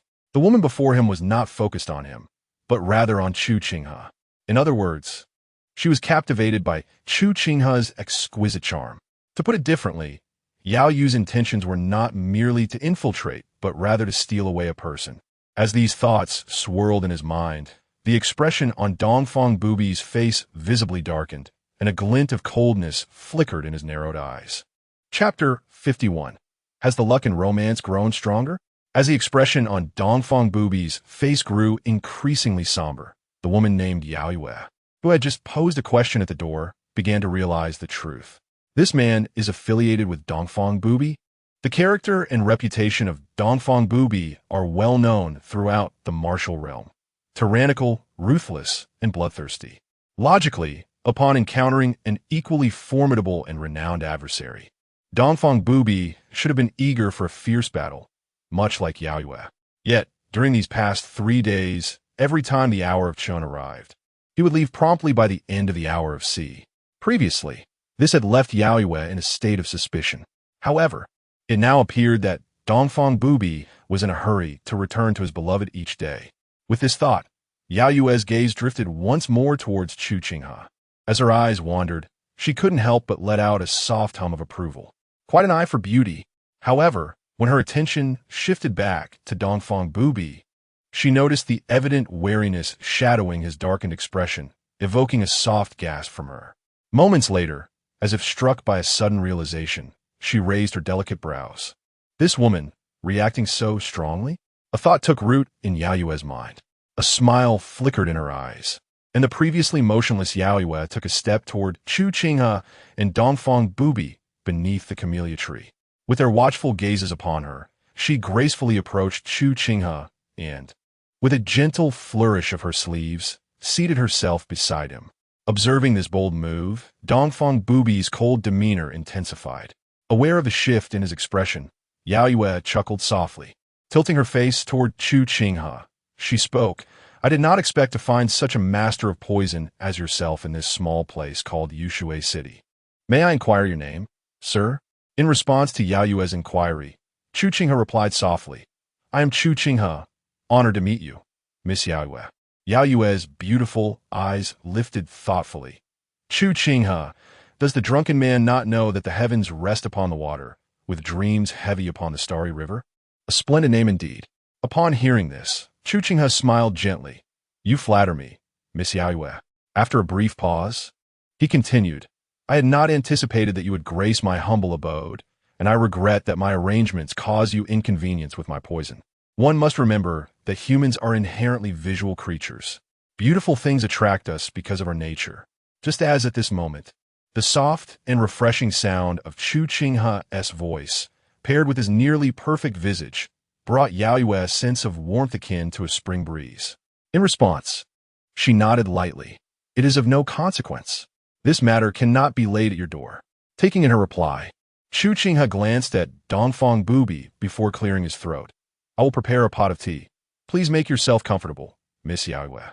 As she spoke, Chu Qinghe nodded slightly to Yaoyue before rising and making her way towards the kitchen with a water jug in hand. Once Chu Qinghe stepped into the kitchen, the cold gaze of Dongfang Bubai immediately fell upon Yaoyue. Her voice laced with iciness as she declared, I've already stated that this matter is settled, and I have no interest in allowing you to continue your antics. Yaoyue let out a soft scoff, retorting, How presumptuous!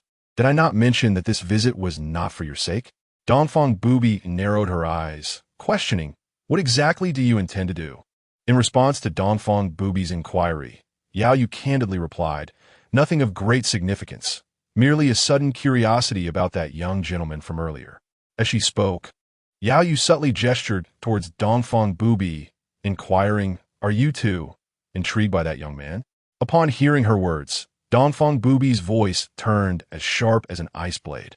Given your current injuries, if I were you, I would refrain from seeking unnecessary suffering. However, this veiled threat only elicited amusement from Yaoyue, who remarked, How intriguing.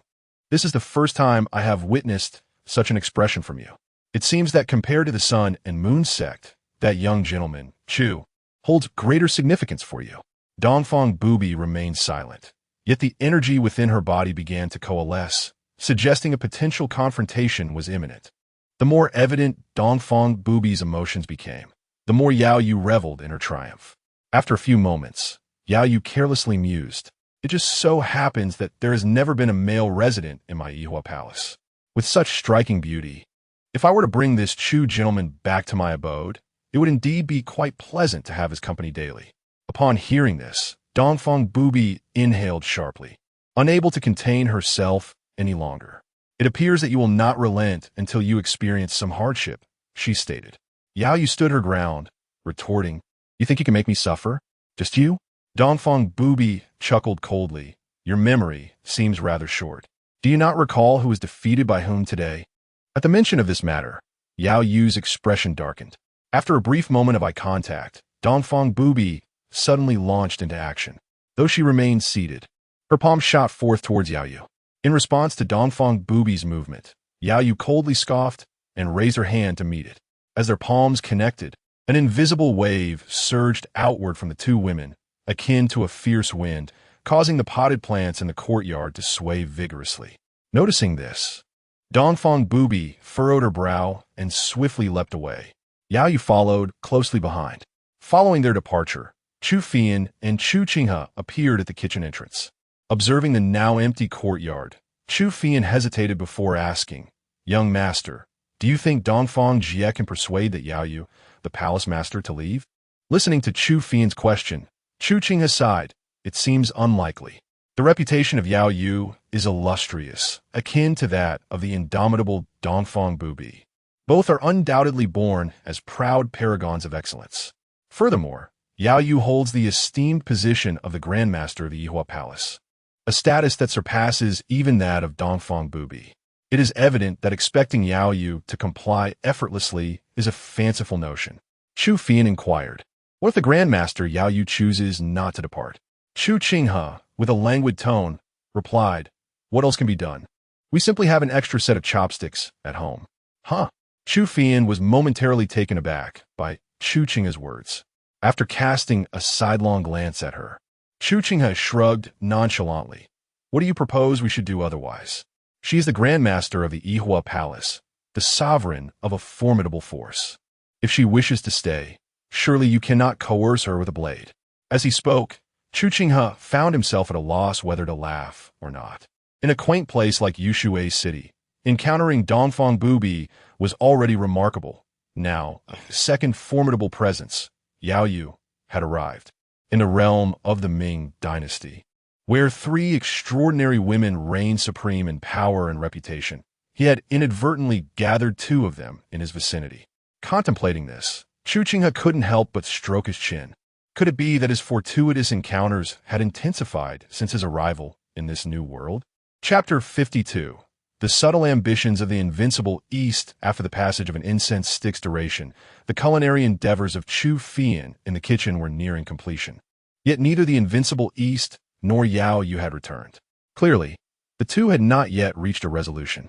Observing this, Chu Qinghe shook his head and, channeling his inner energy, gracefully propelled himself in the direction the two women had departed. Perhaps due to the fervor of their earlier confrontation, the invincible East had not opted to escort Yaoyue to the western part of the city as was customary. Instead, they had made their way directly to the southern section, closest to Chu Qinghe's residence. As Chu Qinghe activated his lightness skill and swiftly approached the outskirts, he faintly detected some commotion. After traversing nearly half a mile, he beheld the two women engaged in a fierce duel. Both the invincible East and Yaoyue were enveloped in an aura of true energy, their clash generating a cacophony of explosive sounds as their energies collided. The barren patch of grass beneath their feet was a disheveled mess, resembling freshly turned earth. Yet, it was evident from their stances that neither had gained the upper hand. Once he steadied himself, Chu Qinghe, with a hint of exasperation, called out, "Enough! The meal is prepared. Let us dine before continuing this spar." His voice, imbued with inner strength, swiftly reached the ears of the two combatants. The invincible East, poised to launch another strike at Yaoyue, found her movements halted upon hearing Chu Qinghe's words. In the next instant, she flickered and appeared beside him. Yaoyue, observing this exchange, felt a stir of surprise. In the days spent together, she had gleaned insights into the invincible East character. Indeed, she was, as the rumors suggested, domineering and arrogant. Even with the awareness of her own identity, the invincible East showed no signs of hesitation or retreat. Yet, here was the very embodiment of that arrogance, now rendered docile and compliant at the mere utterance of a man's voice. She values him more than I had anticipated. Realizing this, Yaoyue's interest surged, and her gaze towards Chu Qinghe transformed, revealing a predatory glint. Initially, her attraction to him stemmed solely from his striking appearance, a rarity amongst men. However, now, having recognized Chu Qinghe's significance in the eyes of the invincible East, Yaoyue's thoughts evolved. For instance, the notion of ensnaring this handsome man within her charms became increasingly enticing. After all, proving her allure to surpass that of the invincible East might seem far more intriguing than merely overpowering her. It must be said, the thoughts of a woman can often be perplexing. Contemplating this, Yaoyue gracefully descended to position herself beside Chu Qinghe. Observing the calm figure of Yaoyue standing beside Chu Qinghe, Dongfang Bubai spoke coldly. "We are heading back for dinner now. What purpose do you serve by following us?" Yaoyue, with an indifferent tone, replied, "If you can dine at young Master Chu's residence, why should I be denied the same privilege? Or is it that you and young Master Chu share some special bond?" At Yaoyue's words, Dongfang Bubai faltered momentarily. Noticing her reaction, Yaoyue's beautiful eyes sparkled. After a brief pause, a smirk appeared on her lips. I see you have already established a connection with him. It seems your acquaintance is rather recent. Given this, what right do you have to obstruct me?" Dongfang Bubai's expression darkened, yet she found herself at a loss for a retort. Simultaneously, witnessing Yaoyue's triumphant demeanor ignited a sudden urge in Dongfang Bubai to retaliate. Observing the exchange between the two women, Chu Qinghe felt an unexpected urge to laugh. He waved his hand and said, "All right, let's return. It's cold, and the food will get cold." With Chu Qinghe's interjection, Dongfang Bubai managed to suppress her rising anger and fell silent. However, as she glanced at the smiling Yaoyue, whose eyes sparkled with a hint of pride, her own eyes narrowed slightly. Deep within, she silently vowed to one day eradicate the Yihua palace and subject the annoying woman to a proper punishment with a small whip. Imagining Yaoyue bound and helplessly tied to a tree brought a sense of comfort to Dongfang Bubai's heart. When the trio returned to the courtyard, Chu Qinghe had already set the table with dishes. As Chu Qinghe and Dongfang Bubai took their seats, Yaoyue gracefully maneuvered to occupy the spot beside Chu Qinghe, effectively flanking him between herself and Dongfang Bubai. Noticing this, Dongfang Bubai narrowed her eyes. This woman is truly insufferable. In that moment, Dongfang Bubai realized she had never despised a woman as much as she did today. Once seated, Chu Qinghe presented bowls and chopsticks to both Chu Qinghe and Dongfang Bubai. However, as the young girl placed the utensils before Dongfang Bubai, she suddenly felt a chilling gaze fixated upon her. Under that scrutiny, Chu Qinghe experienced a moment of suffocation. Looking up, she found the source of the gaze was Yaoyue. Instinctively, Chu Qinghe's heart tightened, and realizing the situation, she quickly extended a new set of utensils towards Yaoyue, sweetly stating, "Sister Yaoyue, here are your utensils." Her tone and demeanor exuded a charming politeness that, combined with her inherently cute appearance, elicited an unexpected fondness from Yaoyue, who nodded in approval. Seeing that Yaoyue bore no displeasure, Chu Qinghe felt a slight sense of relief wash over her. However, before Chu Qinghe could regain her composure, the ever-imposing Dongfang Bubai cast a discontented glance in her direction. Sensing the unmistakable displeasure in Dongfang Bubai's eyes, the astute young girl quickly understood the underlying cause. A shiver coursed through her, prompting her to offer a sweet smile to Dongfang Bubai while eagerly serving her a portion of the dish.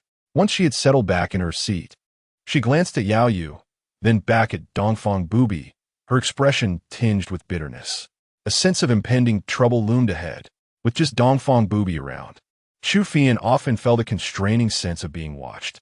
Now, observing the dynamic of this gathering, it appeared that in the future, Yaoyue would also be a resident of Chu Qinghe's courtyard, living alongside these two formidable figures renowned throughout the world.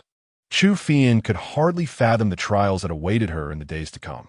Chapter 53. How adorably peculiar. As the meal commenced, Yaoyue picked up her chopsticks, aiming for a dish on the table. However, just as her chopsticks grazed the food, another pair swiftly intercepted hers. Following the trajectory of the intruding chopsticks, she discovered that it was none other than Dongfang Bubai. With her eyes narrowing, Yaoyue withdrew her chopsticks to select another dish. Yet, before she could grasp the food, Dongfang Bubai struck again, blocking her chopsticks once more. After 2 consecutive interruptions, Yaoyue couldn't help but glance up at Dongfang Bubai. In response, Dongfang Bubai offered her a cold smirk. "With such humble fare, I implore you to eat heartily, esteemed Yaoyue."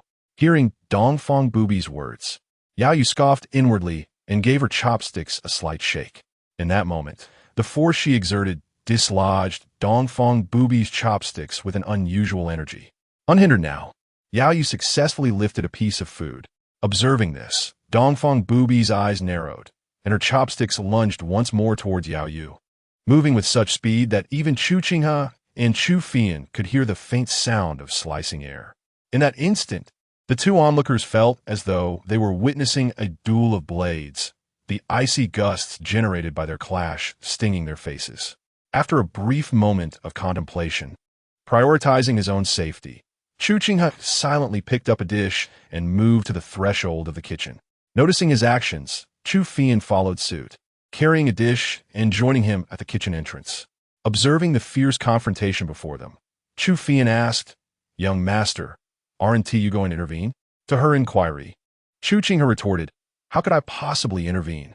Do you think I could stand a chance against either of them?" Casting a glance at the two formidable women and then back at Chu Qinghe, Chu Qinghe felt it would indeed be an unreasonable expectation to ask him to mediate. With a quiet sigh, she realized that mealtimes would no longer be tranquil. Listening to Chu Qinghe's musings, Chu Qinghe found solace in the situation. After all, having an additional person in the household brought a semblance of liveliness. Moreover, witnessing the clash between two equally stunning women, even amidst this rivalry, was a delight to the senses. Beauty, after all, is best appreciated in abundance. Having one captivating sight does not diminish the allure of another, preventing one from growing weary of it too easily. Thus, as the gentle breeze wafted through and sunlight poured in during that afternoon, the two sat at the kitchen threshold, each cradling a bowl. Meanwhile, the two women in the courtyard engaged in their spirited duel with chopsticks, which clashed like legendary weapons, infusing the lazy afternoon with an unexpected vibrancy. As winter's chill swiftly cools the meal, before Dongfang Bubai and Yaoyue could determine a victor between them. The food on the table has already grown cold. It is only after Chu Qinghe takes the initiative to reheat the dishes that the two women show no intention of halting their contest. Ultimately, it is Chu Qinghe's voice that brings a moment of calm, allowing Dongfang Bubai and Yaoyue to settle down and partake in their meal. However, even while eating, the two maintain a cold, disdainful gaze toward one another. Observing their somewhat childish behavior, Chu Qinghe cannot help but smile. To the average person, Dongfang Bubai and Yaoyue are exalted figures, admired from afar. Yet, who would suspect that these two top-tier prodigies display such childlike petulance when they clash? It is, in fact, rather endearing. A quarter of an hour later, as Dongfang Bubai and Yaoyue finish their meals, Dongfang Bubai selects half of the dishes from the table and slowly rises. As she strides toward the kitchen, her haughty voice resonates softly. With a meal comes the duty of tidying up. This is not the Yihua Palace, so do not expect anyone to serve you, Yaoyue. Upon hearing this, Yaoyue snorts coldly. Are you instructing me on how to act? In response, a cold smile graces Dongfang Bubai's lips, though she chooses not to reply further. Once Dongfang Bubai steps into the kitchen, Yaoyue suddenly turns her gaze toward Chu Qinghe, who stands in the courtyard, basking in the sunlight. The winter sun casts a golden sheen upon him, enhancing the striking beauty of his features, which now seem to exude an ethereal glow. He raises a hand slightly, as if savoring the warmth of the sun. When Yaoyue's gaze falls upon Chu Qinghe, he, too, senses her attention. Their eyes meet, and after a brief pause, Chu Qinghe offers her a gentle smile. In that instant, a warm, jade-like aura envelopes them, causing Yaoyue to momentarily lose herself in Chu Qinghe's captivating charm. Instinctively nodding in response, once she regains her composure, Yaoyue glances at the dishes on the table, then back at the remarkably handsome Chu Qinghe. After a few contemplative breaths, she lightly shakes her head. Very well, I represent the Yihua Palace. If I merely indulge in the meal without assisting in the cleanup, it would give the impression that our palace is uncouth. With this thought in mind, Yaoyue picks up the remaining dishes and heads toward the kitchen. A moment later, sensing movement behind her, Dongfang Bubai, who is washing the dishes, turns her head toward the door. Upon seeing Yaoyue entering with the dishes, she lets out a soft huff, her eyes betraying a hint of disdain. Meeting Dongfang Bubai's gaze, Yaoyue squints slightly, suddenly overwhelmed by an urge to step forward and deliver a playful slap to Dongfang Bubai's cheek, causing her to bloom like a peach blossom. As Yaoyue enters the kitchen, Chu Qinghe first glances at Dongfang Bubai and then quickly steps forward to take the dishes Yaoyue offers. Before the moon could turn and leave, the haughty voice of Dongfang Bubai resounded. What? Have you brought the items merely to leave them behind? Do you expect others to wash them for you? After a brief pause, Dongfang Bubai continued with a mocking expression. Indeed, as the esteemed leader of the Yihua Palace, accustomed to a life of luxury, how could you possibly know how to wash dishes? Perhaps I shall assist you with that shortly. In response, Yaoyue coldly remarked, It is merely washing dishes. How difficult can it be? As she spoke, Yaoyue stepped directly in front of Dongfang Bubai and took a bowl, placing it into the wooden basin. However, upon touching the slippery, soiled dish, an instinctive aversion caused her grip to tighten slightly. With a crack, the bowl in Yaoyue's hand shattered unexpectedly, eliciting a flicker of surprise from Chu Qinghe nearby. Conversely, Dongfang Bubai observed the ruined bowl with a sidelong glance at Yaoyue. Oomph!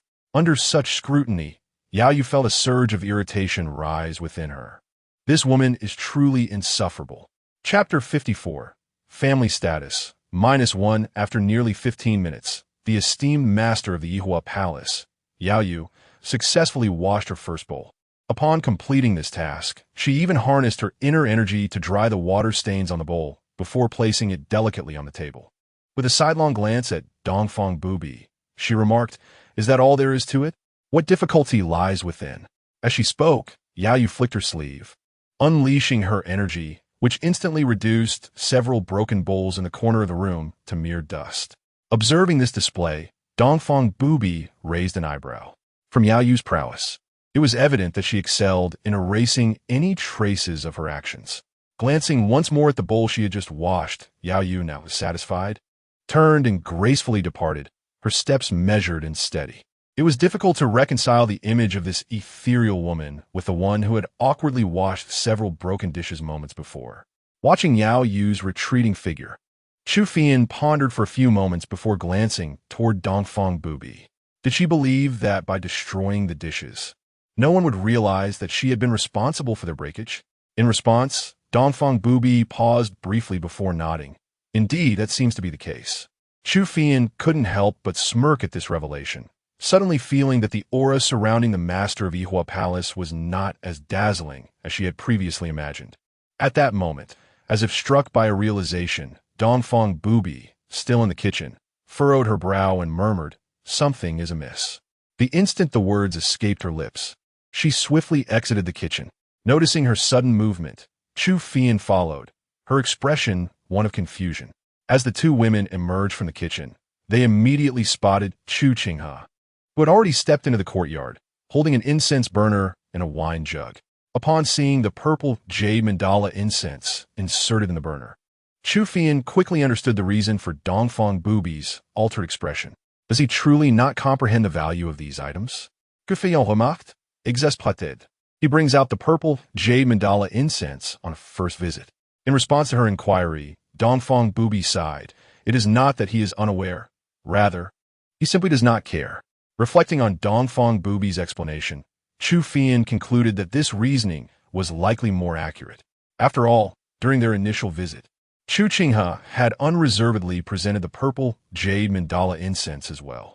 Thus, even with Yaoyue now in the household, it made little difference to Chu Qinghe.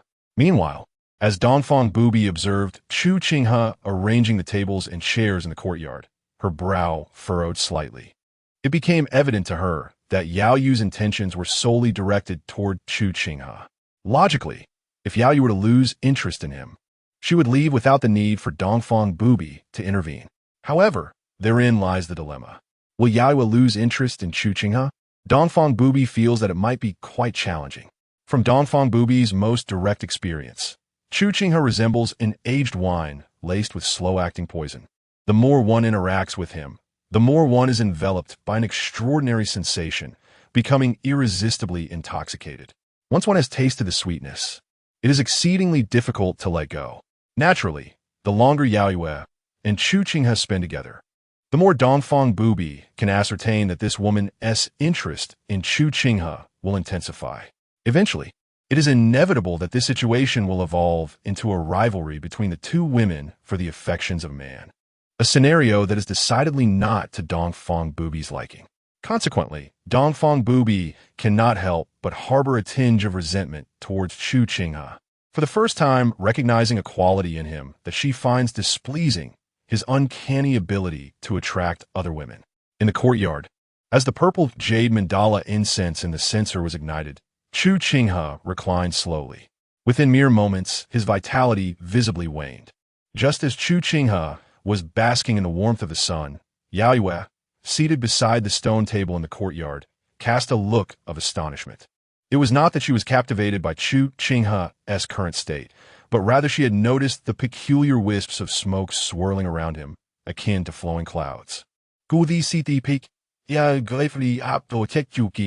However, as she drew near, she discovered that a strand of the uniquely colored incense from the censer was wafting towards her, encircling her as well. Moments later, as the fragrance filled her nostrils, Yaoyue instantly sensed something amiss. This incense, there was something wrong with it. Yet before Yaoyue could ponder further, Dongfang Bubai and Chu Qinghe had already brushed past her. After casting a glance in Yaoyue's direction, Dongfang Bubai reclined on a chair beside Chu Qinghe, lifting her legs slightly and closing her eyes. A few breaths later, to Yaoyue's astonishment, the expressions on Dongfang Bubai and Chu Qinghe's faces swiftly aligned with Chu Qinghe, both becoming languid. Witnessing this scene, Yaoyue raised her countenance thoughtfully.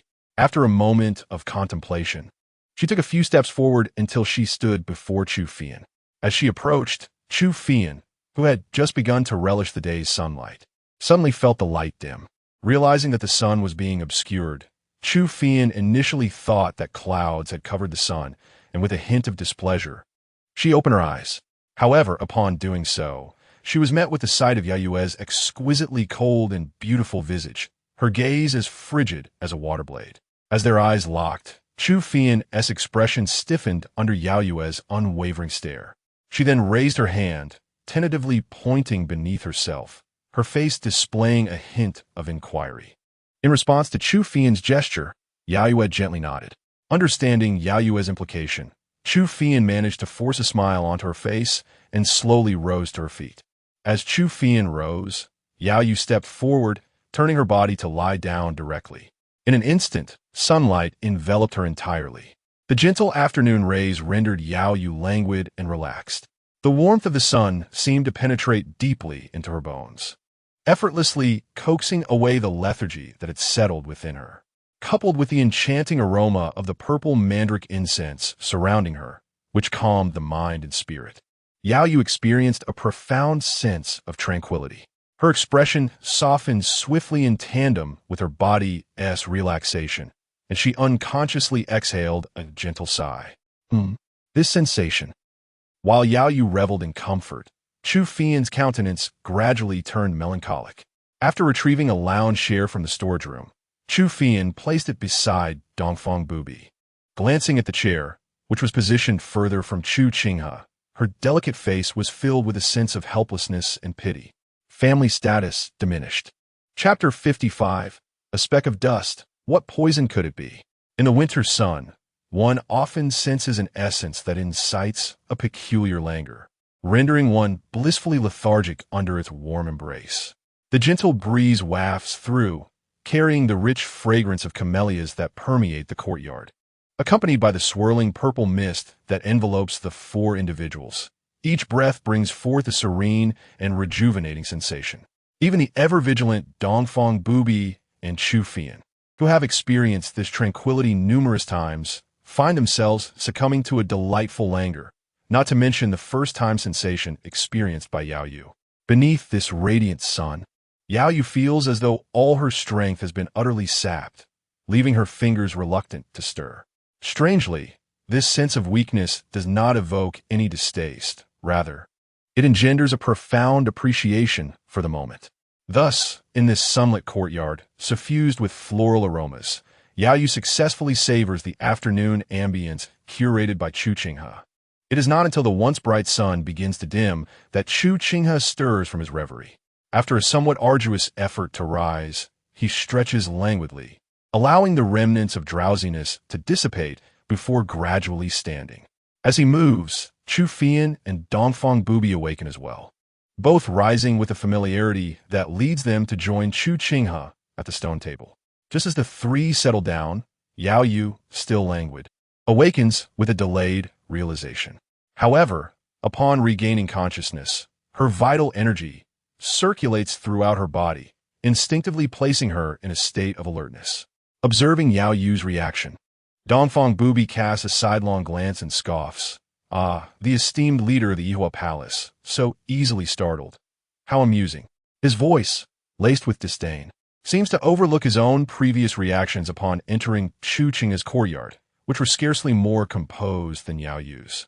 As Yaoyue approaches, her gaze sweeps over Dongfang Bubai seated beside Chu Qinghe, before settling on Chu Qinghe, who occupies the opposite side. Her eyes, deep and contemplative, fixate on Chu Qinghe. Momentarily taken aback by Yaoyue's unwavering stare, Chu Qinghe, who had just lifted her cup, hesitates before promptly vacating her seat. Perhaps aware of her standing within the courtyard, Chu Qinghe displays a newfound composure as she offers her seat, even placing her cup upon the table without taking it away. Upon Yaoyue's seating, her attention is immediately drawn to the cup before her, filled with a ruby-red, crystalline liquid. Though a flicker of suspicion crosses her mind, she refrains from partaking. Sensing her hesitation, Chu Qinghe, after swallowing the wine in his mouth, speaks gently. Rest assured, Miss Yaoyue, this wine will not exacerbate your injuries. Upon hearing this, Yaoyue's gaze lingers on Chu Qinghe for a moment before she lifts the cup from the table. As she brings the glass closer, the rich aroma of ripe grapes and the intoxicating scent of wine envelop her senses. With a delicate pinch of the wine glass, Yaoyue brought it to her lips. It's toxic. However, Before she could taste the wine, a cold chuckle from Dongfang Bubai pierced the air. The mere utterance of those 3 simple words caused Yaoyue to falter momentarily, her grip on the glass tightening instinctively. Yet, in the next instant, she scoffed. A speck of dust? How could it be toxic? Hearing her arrogant declaration, Dongfang Bubai smirked. I wonder who was rendered unconscious by the poison. A mere speck of dust. What audacity! Stung by the reminder of her vulnerability, Yaoyue shot a glare at Dongfang Bubai, her eyes flashing like blades. Yet, Dongfang Bubai appeared unfazed by the evident displeasure and threat emanating from Yaoyue.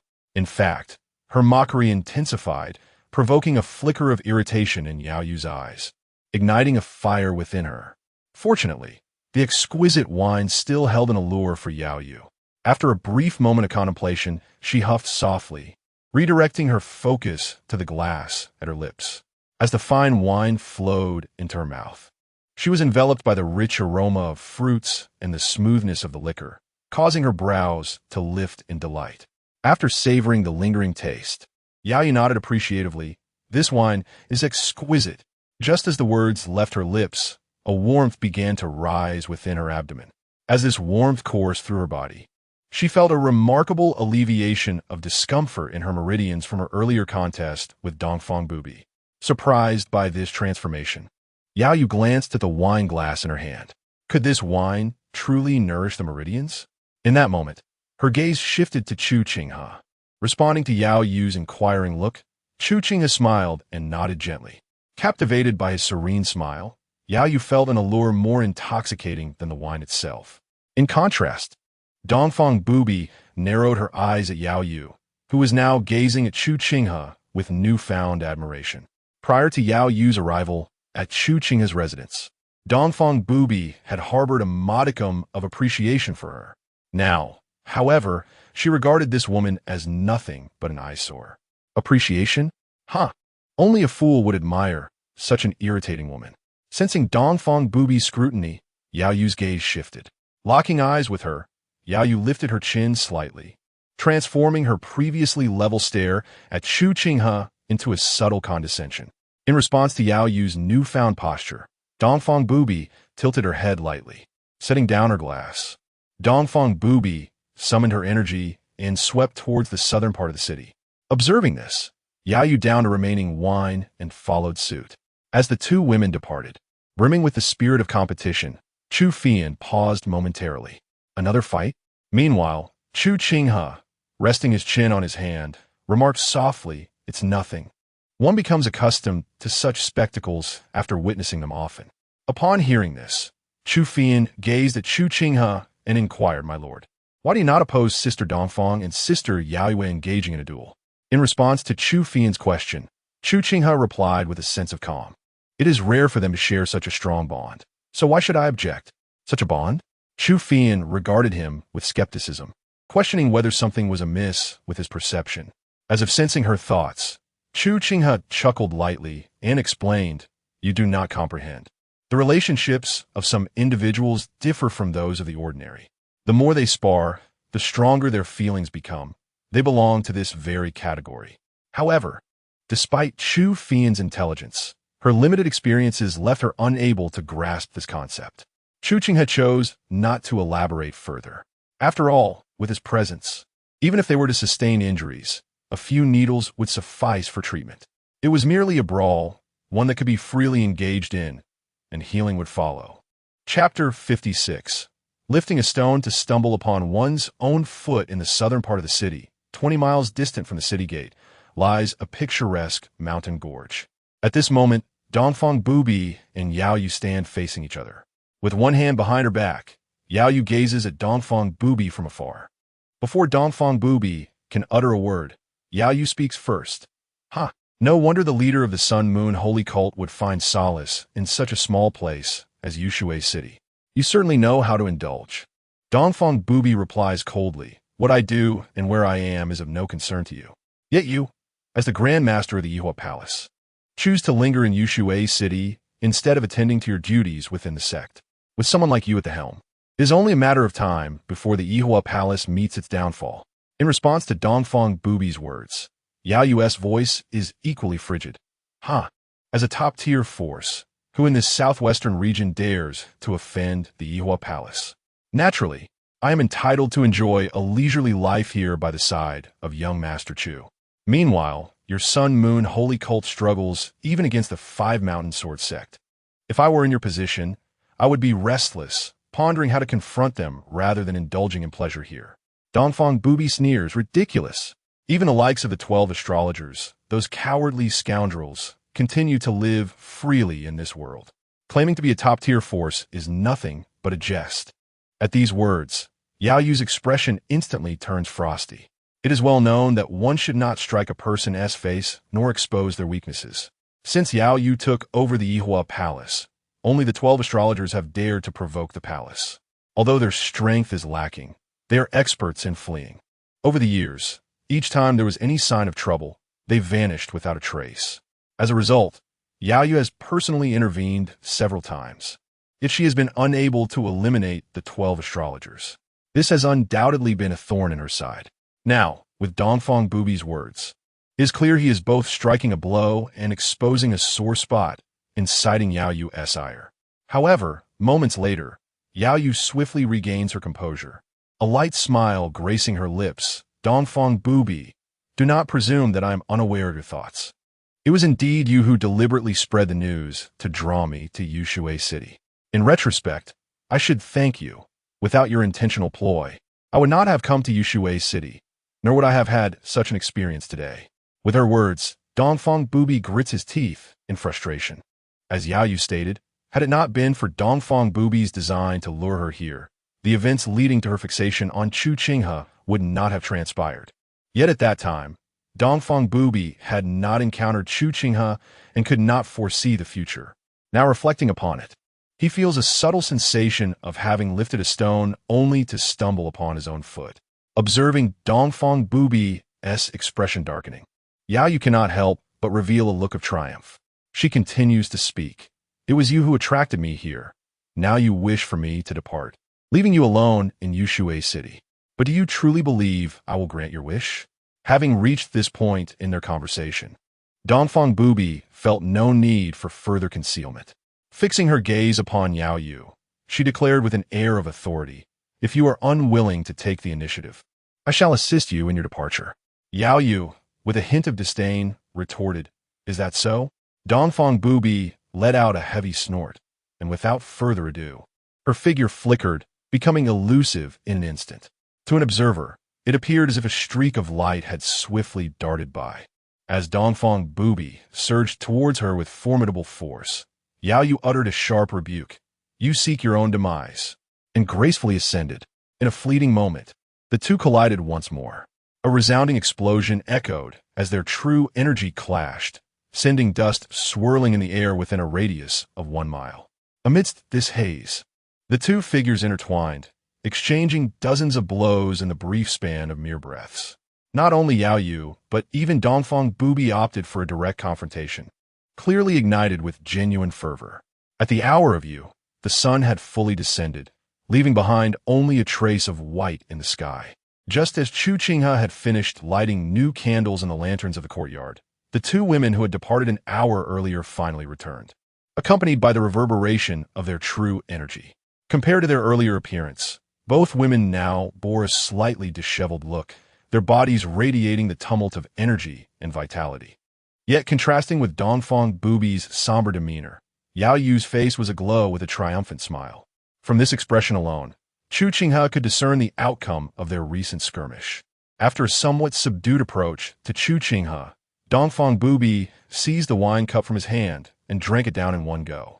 Chu Qinghe appeared accustomed to her behavior at this moment. Once she set the cup down, she took the initiative to refill it from the jug. Observing this, Yaoyue raised an eyebrow at Dongfang Bubai's blatant disregard for using the same drinking vessel as a man, her earlier joy at besting Dongfang Bubai dissipating instantly. This woman truly lacked shame, sharing a cup with a man. With a silent huff, Yaoyue placed her used cup on the table. After Chu Qinghe thoughtfully refilled it, she then positioned her cup in front of him. Strangely enough, as she looked at the cup she had just used, a flicker of anticipation appeared in her eyes.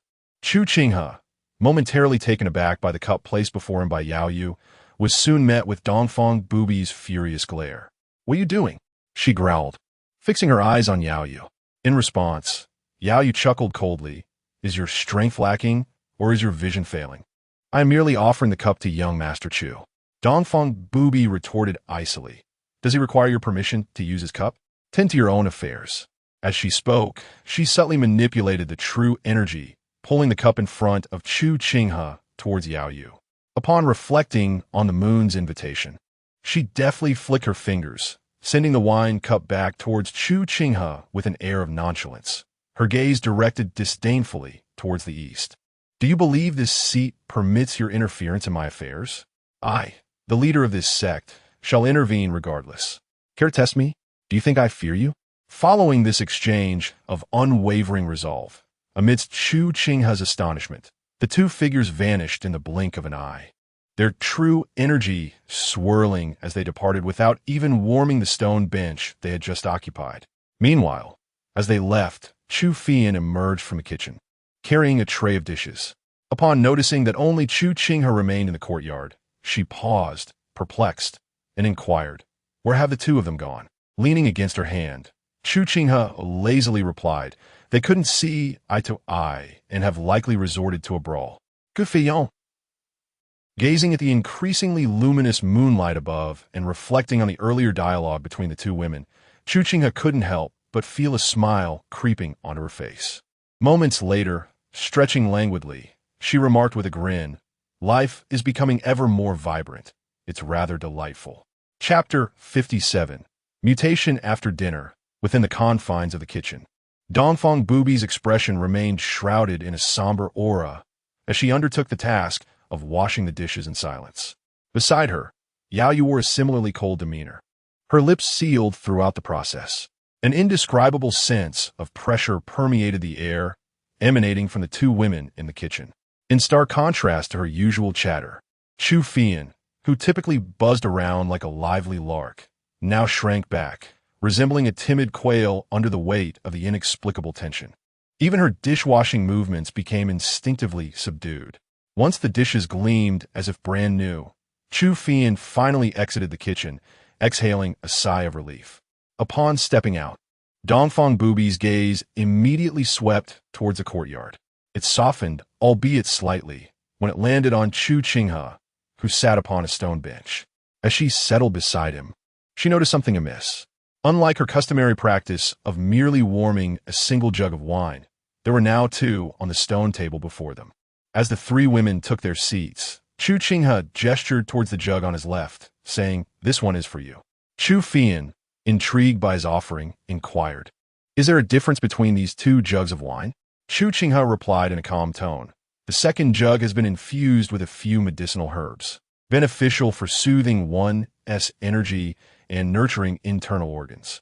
Both Dongfang Bubai and Yaoyue were acutely aware of Chu Qinghe's intentions.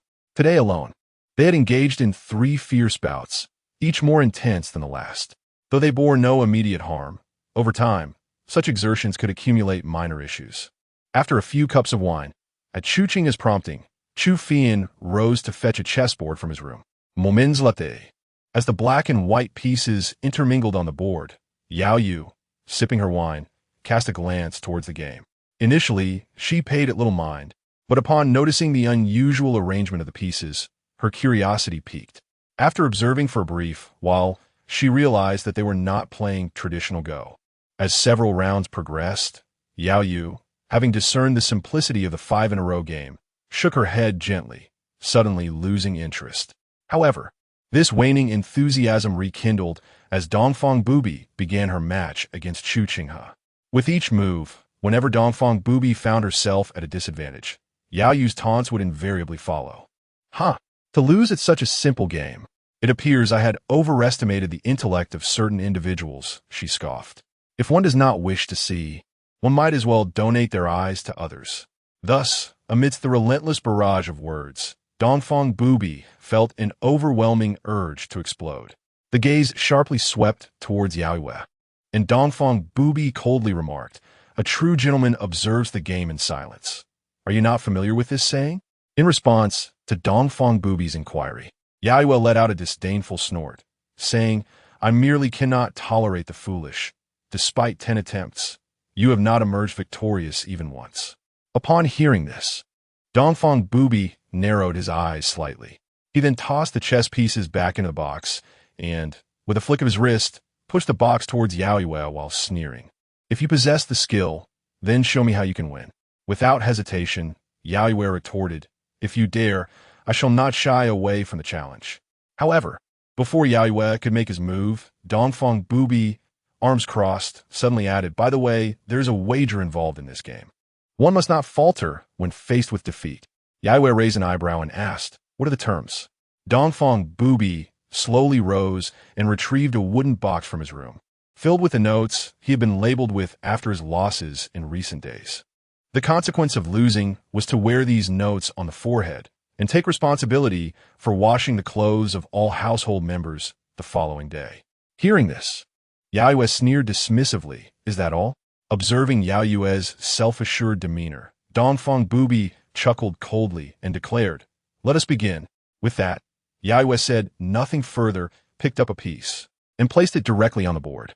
In response, Dongfang Bubai elegantly gestured towards the box, and another piece landed on the board. One had accumulated experience over time, diligently studying day and night, while the other was merely encountering the game of Gamoku for the first time. The disparity in skill was obvious. Within a mere half hour, Yaoyue's forehead was completely covered with notes, concealing his exquisite and cold features.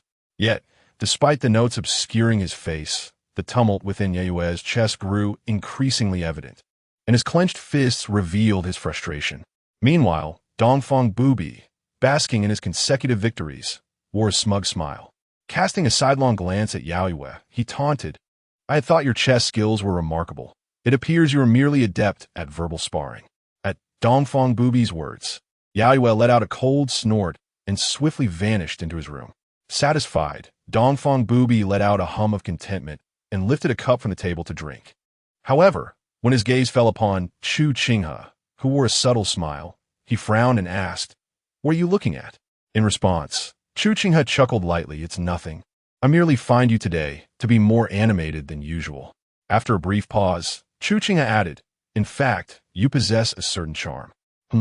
Upon hearing the latter part of Chu Qinghe's description, Dongfang Bubai's expression momentarily froze in surprise. However, in the next moment, upon regaining her senses, Dongfang Bubai softly hummed in response, as if expressing her slight discontent at being described as adorable by Chu Qinghe. Yet following this cold snort, as Dongfang Bubai savored the fine wine in her cup, she inexplicably found the drink to possess an even sweeter taste at that moment. Just as the three of them were reveling in the night's ambience, accompanied by the resonance of their vital energies, Dongfang Bubai, who had been seated beside Chu Qinghe, seemed to sense something and swiftly rose, darting towards the courtyard's exit. To this scene, Chu Qinghe and Chu Fian were already accustomed and paid no mind. However, mere moments later, Dongfang Bubai, having just stepped outside, reappeared within the courtyard with a flicker of her silhouette. Instead of immediately returning to her seat, her gaze fell upon Chu Qinghe, her voice laden with gravity as she announced, Li Duquan is dead. Chapter 58. The joys of man upon hearing the sudden revelation from Dongfang Bubai. Both Chu Fian and Chu Qinghe exhibited a subtle change in expression. Dongfang Bubai continued, stating, When I departed today, considering the identity of the corpse from yesterday remained unclear, I instructed someone to locate Li Duquan to prepare a sketch of the deceased. However, I have just received word from our disciples that Li Duquan's body was discovered at his home half an hour ago, and the assailant fled through the North City gate after injuring one of our disciples. Hearing these words, Chu Qinghe raised an eyebrow. Chu Fian, standing nearby, remarked, The corpse from yesterday only posed an issue, and now Li Duquan has been dealt with. This implies that the perpetrator has been lurking in the shadows today. Dongfang Bubai nodded affirmatively. Dongfang Bubai gently shook his head, his gaze fixated on Chu Qinghe. After a brief moment of contemplation, Chu Qinghe inquired, What was the cause of death? Dongfang Bubai replied, A knife wound to the throat. It must have been the work of a skilled swordsman. According to the injured disciple, The assailant's cultivation appears to be in the late stage of the innate realm. Chu Qinghe stroked his chin and pondered. A swordsman of the late innate realm? Could this be a signal? Chu Fian turned to Chu Qinghe and asked, "What do you mean by signal?" In response to Chu Fian's question, Dongfang Bubai coldly stated, "Given that the assailant is a master of the late innate realm, to kill Li Dequan without attracting notice would be quite simple. Yet, this individual not only committed murder, but also deliberately injured our disciple before fleeing, an overt act seemingly designed to ensure we discover their deeds." At this point, Chu Fian, realizing the implications of Dongfang Bubai's words, reflected, indeed, a master of the late innate realm would pose a challenge not only for Li Dequan, but even for the elders of our sect. However, the assailant chose to merely injure our disciple, not kill him, and then brazenly escaped through the North City Gate, almost as if to signify their departure. Dongfang Bubai turned to Chu Qinghe and asked, "What is your perspective?" Chu Qinghe shrugged, saying, "The person has already fled. What more can be done?" Listening to Chu Qinghe, Chu Fian queried, "But did we not previously discover a token on the intruder who breached Li Dequan's residence? If Sister Dongfang could ascertain the faction to which this token belongs, might we not uncover who is orchestrating this from the shadows?" In response, Chu Qinghe glanced at Chu Fian and replied slowly, "Since we were able to locate Li Dequan so promptly, it stands to reason that this swordsman was already present in Yushui City today.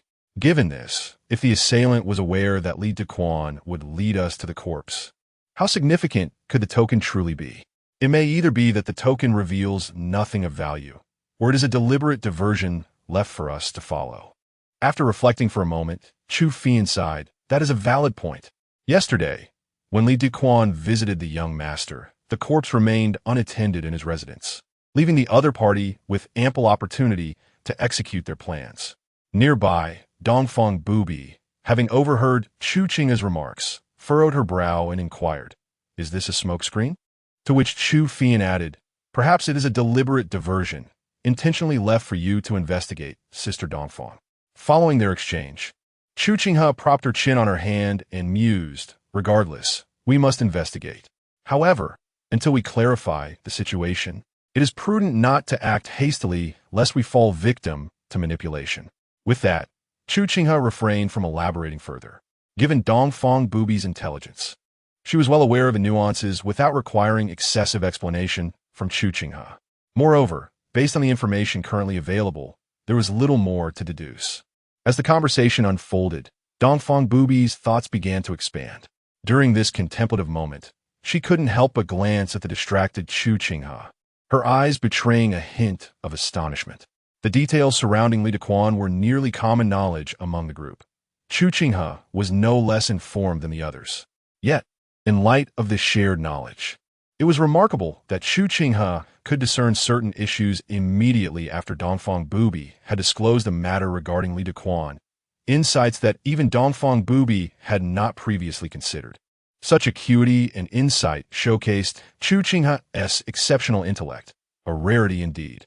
However, for Dongfang Bubai, the more adept Chu Qinghe appeared, the more she felt a sense of satisfaction. After a brief moment, Dongfang Bubai nodded slightly before gracefully gliding towards the courtyard exit, evidently in search of disciples from the Sun and Moon Holy Cult. Once Dongfang Bubai had departed, Chu Fian imitated Chu Qinghe's pose, resting her chin on her hand, and sighed, "Ah, the affairs of the martial world are truly intricate. One never knows if the findings will ultimately prove useful." Chu Qinghe replied languidly, "Thus, whenever you find yourself with leisure, practice diligently to enhance your strength. Should any troubles arise in the future, you shall be equipped to address them." Hearing this, Chu Fian pouted, "But the young master is undoubtedly the laziest of us all." In response, Chu Qinghe gently tapped Chu Fian's head and remarked, "That is precisely why I am the young master.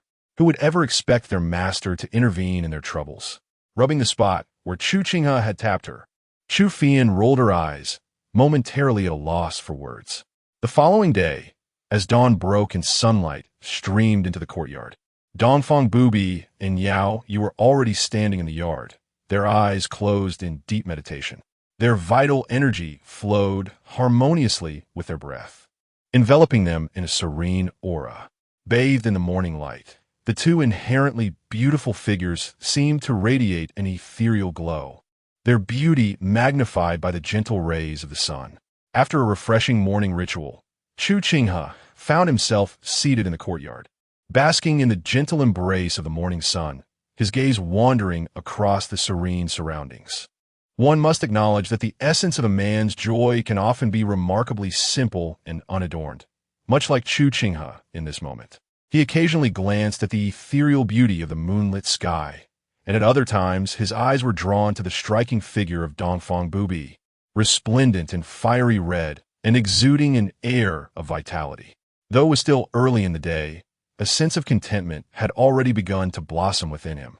After finishing his breakfast, Chu Qinghe called out to the three women before gracefully making his way outside. Chapter 59. Would you care to join us for a bath? An hour later, as Chu Qinghe returned home, a number of craftsmen followed closely behind him, transporting various items under his direction towards the backyard. Among these items were some neatly bound and secured bamboo tubes, alongside massive iron barrels crafted from fine steel and several iron plates. Observing these materials, both Chu Qinghe and even the formidable Dongfang Bubai and Yaoyue wore expressions of curiosity. The craftsmen busied themselves in the backyard until the afternoon was well advanced. Once Chu Qinghe settled their payments and saw them off, the three women in the courtyard decided to follow him into the backyard. Upon entering, they immediately noticed the alterations. In the center of the pool that Chu Qinghe had initially prepared for bathing, four low walls, approximately half a zhang high, had been constructed. Adjacent to these walls were several bound bamboo tubes, one end of which was positioned within the water while located in the corner of the yard, accompanied by some oddly shaped iron fan blades fashioned from fine steel. This contraption was a bamboo water pump. As Chu Qinghe followed Chu Qinghe's instructions to concentrate her energy and direct her palm towards the fan blades, they began to rotate slowly. To the astonishment of the three women, as the bamboo water pump commenced its operation, water began to flow through the bamboo tubes, drawn from the well and into the iron barrel placed atop the stove. Ah, so it can function this way? Guqin remarked, her face alight with surprise as she watched the water being channeled into the iron barrel. She then pointed to the barrel and inquired, "So, young master, do you intend to draw the water from the well, heat it in this barrel, and then pour it into the pool?" In response, Chu Qinghe nodded affirmatively. That's about the gist of it. Initially, he had envisioned a manual method of drawing water from the well to heat it in the barrel. However, considering that all present, including himself, possessed martial skills, his thoughts no longer needed to be so rudimentary. Instead, he opted for this wind-powered method of extraction, realizing that the wind generated by his palm's energy would indeed suffice. Fortunately, the principles behind these mechanisms were straightforward, and their assembly was not overly complex. The most time-consuming aspect had been the custom fabrication of the iron barrel. Subsequently, while Chu Qinghe went to fetch firewood, Chu Qinghe instructed Dongfang Bubai to maintain the rotation of the iron fan beside the well.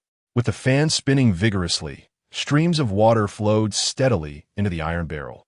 Half an hour later, as the flames danced beneath the stove, the water within the wooden barrel began to rise in temperature. As Chu Qinghe pulled out a metal piece from the end of the bamboo tube adjacent to the pool, water surged forth into the pool, creating gentle wisps of steam as it splashed into the water.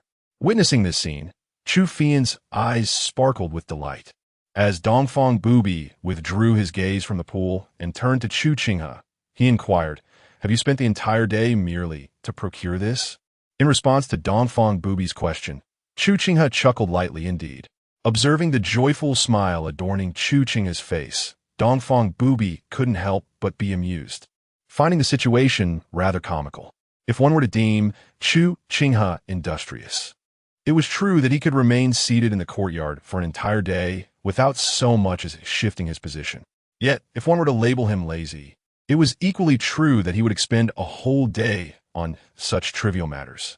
Nonetheless, as he gazed at the increasing warmth of the water in the pool, Dongfang Bubai felt a surge of anticipation.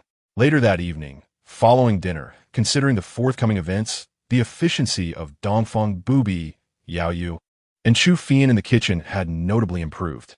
Upon entering the backyard, They found the area illuminated by numerous lanterns, casting a bright glow across the space. The pool was filled to about 80% capacity, and the flow of water from the bamboo tube into the pool had considerably diminished. Thin wisps of steam were beginning to rise from the warm water. Chu Qinghe's eyes sparkled at the sight of the inviting pool. However, before she could make a move, she saw Chu Qinghe approaching the backyard with a wine jar and a change of clothes in hand. In astonishment, Chu Qinghe exclaimed, "Young master, you don't intend to join us for a bath, do you?" As she spoke, she tightened her collar, casting a wary glance at Chu Qinghe. Upon hearing her question, the gazes of Dongfang Bubai and Yaoyue also shifted to Chu Qinghe. Dongfang Bubai appeared unfazed, his expression reflecting a hint of curiosity. Yaoyue instinctively furrowed her brow, but upon noticing Chu Qinghe's handsome visage, she discreetly averted her gaze, remaining silent. In contrast, Chu Qinghe, upon hearing Chu Qinghe's words, couldn't help but roll his eyes and replied, "Rest assured, I just added a curtain to separate the pool." Hearing this, Chu Qinghe's expression softened, relieved by his reassurance. Observing her reaction, Chu Qinghe playfully patted her on the head, teasing, "You're still young, yet you ponder quite a lot." Guqin, having been lightly tapped on the head, pouted in response.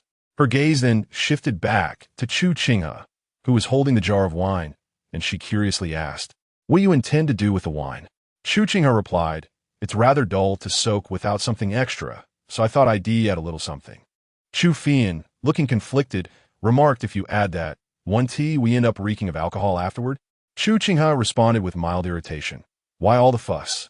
You'll find out soon enough." With that, he stepped into the pool, the other three women following suit. Upon crossing the neatly constructed wall surrounding the pool, Chu Qinghe and the others discovered that, just as Chu Qinghe had said, a white curtain had indeed been placed to obscure the interior of the pool. As Chu Qinghe approached the edge of the pool, he uncorked the wine jar, pouring half of its contents into the water. Upon contact, the once crystal-clear surface transformed into a delicate shade of crimson, tinged by the wine. Subsequently, as Chu Qinghe added a sprinkle of medicinal powder, the air above the pool began to fill with a rich, intoxicating aroma mingled with a subtle hint of wine. Once the fragrance intensified, he took a few steps forward, carrying the wine jar with him. A languid voice emerged, suggesting that if there were any taboos, they might as well be set aside for the moment. With that, Chu Qinghe lifted the curtain and moved to the other side. Moments later, the sound of rustling clothes could be heard from behind the curtain. Upon hearing the commotion, both Dongfang Bubai and Yaoyue fell silent, their minds consumed by a singular thought: that man is undressing. Chapter 60. The years one should be able to blow Dongfang Bubai and Yaoyue, both notorious figures known for their formidable prowess, strike fear into the hearts of any martial artist who hears their names echoed in the Jiuzhou. Yet, here stands a man, audacious enough to disrobe before them, and merely separated by a thin curtain. In days gone by, no man would dare to engage in such brazen behavior in their presence, lest they suffer the swift wrath of their formidable energies. However, now, as they linger by the pool, the rustling of fabric sends a tremor of tension through both Dongfang Bubai and Yaoyue, particularly the former, who finds herself inexplicably perturbed by the very existence of the curtain before her. Fortunately, this peculiar moment does not last long. After merely a few breaths, the sound of splashing water signals that Chu Qinghe has indeed entered the pool. As he immerses himself in the warm waters, enveloped in a cocoon of comfort, a shiver of exhilaration courses through him, prompting an involuntary sigh of pleasure. How delightful! In this instant, Chu Qinghe is immensely grateful for the creation of this soothing sanctuary. On the other side, intoxicated by the fragrant aromas wafting through the air and captivated by the sounds of Chu Qinghe's contented murmurs emanating from the water, Chu Qinghe finds herself unable to resist any longer. She sheds her garments and plunges into the pool, creating a cascade of splashes. The moment she is submerged, the warm embrace of the water elicits a sigh of relief from her, and her delicate features are soon illuminated with sheer bliss. Yet at that very moment, Chu Qinghe, submerged in the warmth, suddenly gasps in surprise. After a brief pause, She opens her eyes and calls out to Chu Qinghe behind the curtain, "My lord, is this wine not brewed from grapes? Why does it warm my body when consumed, yet feels slightly cool now while bathing?" As her question escapes her lips, Chu Qinghe's voice resonates from the other side of the curtain. Additional medicinal powders have been mixed in, enhancing its properties for skin whitening and scar removal. Chu Fian's eyes sparkle with intrigue. It can brighten and heal. After glancing at the pool, she takes a deep breath and submerges herself entirely beneath the water surface. Beside the pool, having overheard the exchange between Chu Fian and Chu Qinghe, Dongfang Bubai seems momentarily swayed by the mention of beauty enhancement. With a graceful motion, she sheds her robes and garments, and, as she steps into the pool, the warm water envelopes her, prompting her to close her eyes and reveal a look of pure enjoyment. With Dongfang Bubai leading the way, Yaoyue, her eyes narrowing slightly, takes a deep breath. Moments later, as she expels the air from her lungs, her head emerges from the water's surface, leaning against the edge of the pool. She reveled in the buoyant sensation of the water lifting her body, her small face adorned with a radiant smile. Yet, at that moment, as if sensing a disturbance, Chu Fian swam a few strokes toward the center. Moments later, to Chu Qinghe's astonishment, the little girl lifted a corner of the curtain to gaze in his direction. In her line of sight, Chu Qinghe was resting at the pool's edge, a wooden plank bearing a wine jug floating before him. Witnessing this scene, Chu Fian exclaimed, "Young master, you are secretly drinking alone here." Hearing her voice, Chu Qinghe opened his eyes, immediately spotting Chu Fian peeking at him through the curtain. In response, he rolled his eyes and gently pushed the plank with a flick of his hand, causing it to drift toward her. After taking the jug, the little girl took a sip. The sweet flavor, coupled with a hint of floral and wine aroma, made her eyes involuntarily narrow in delight. Subsequently, she offered the jug to Dongfang Bubai. "Sister Dongfang."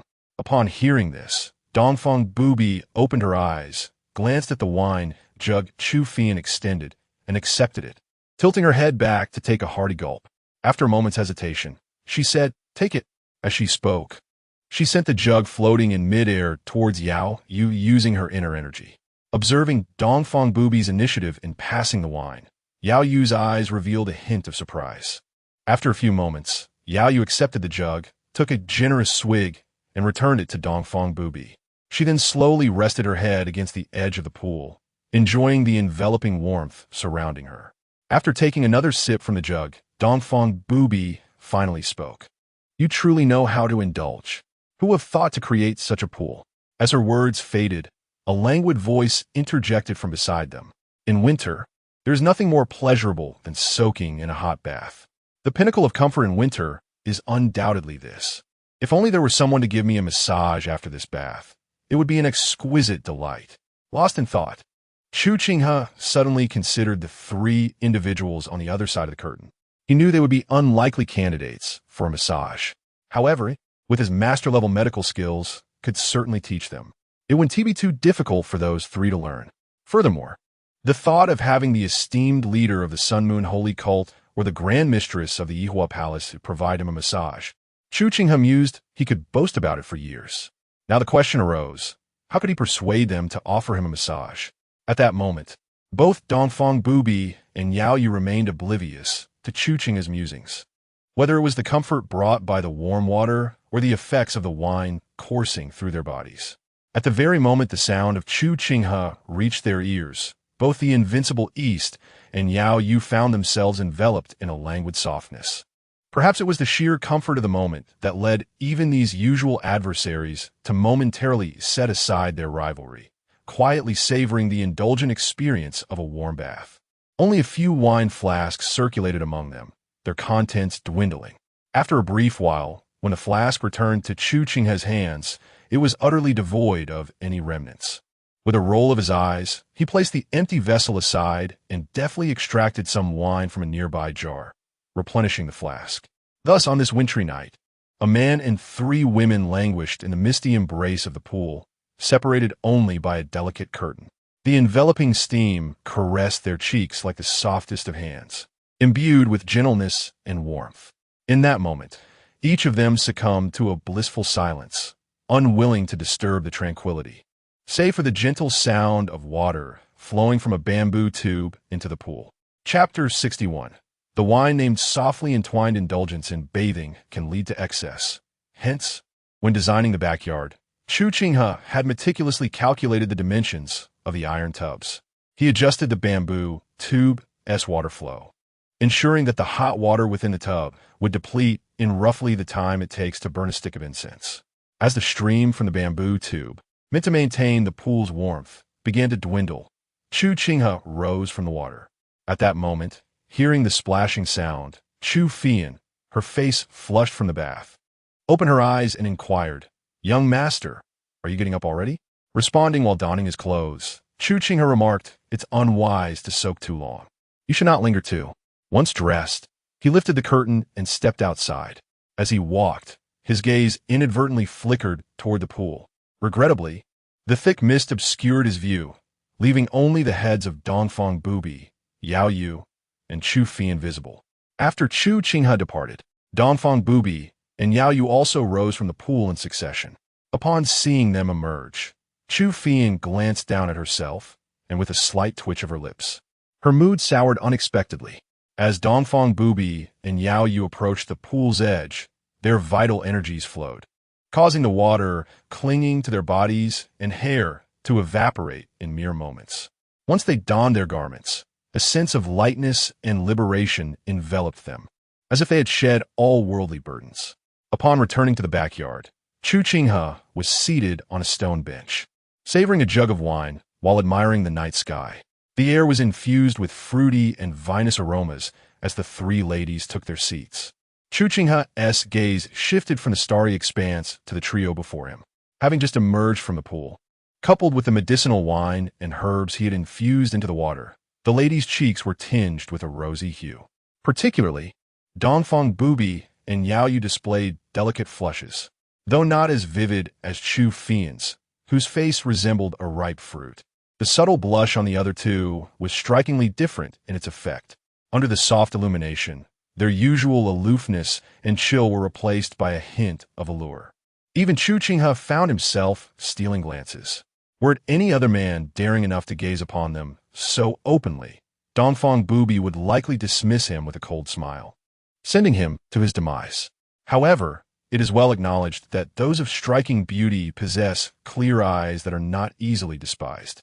Thus, when the one gazing was Chu Qinghe, both Dongfang Bubai and Yaoyue permitted his attention to linger upon them without objection. However, at the moment when the exquisite wine graced their lips, a distinctly different flavor unfurled, eliciting soft gasps from both Yaoyue and Dongfang Bubai. Particularly Yaoyue, as she sensed the subtle shift in her internal energy after savoring the wine, couldn't help but raise her delicate brows in intrigue. Could this wine enhance one's prowess? Beside them, Chu Qinghe turned to Chu Qinghe and inquired, "Have you chosen yet another type of wine, my lord?" Chu Qinghe replied nonchalantly, "Indeed. Drinking the same wine every day would become rather monotonous." With a glance at Chu Qinghe, who was known for her habit of consuming her drink in large gulps, he added, "This wine is called Jiuzhou, with a potent aftertaste. Sip it cautiously."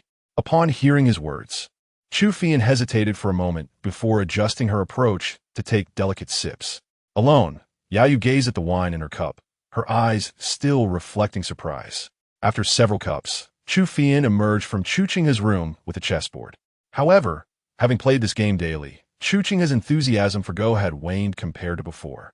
Thus, after triumphing over the three women a few times, he relinquished his position, allowing them to battle it out on the board while he offered strategies from the sidelines. Perhaps feeling a tad idle, he watched as Dongfang Bubai skillfully outmaneuvered Yaoyue, whose experience in Go was still limited. Slowly, Chu Qinghe rose and retreated into his room, emerging moments later cradling a 7-stringed zither. As the three women caught sight of Chu Qinghe stepping out with the instrument, their attention was immediately drawn to him. Noticing the ancient zither in his hands, Dongfang Bubai inquired, "Do you possess musical talent?" In response, Chu Qinghe lifted his chin slightly and replied, "After all, I am a scholar. A gentleman ought to have some knowledge of the 6 arts. Wouldn't you agree?"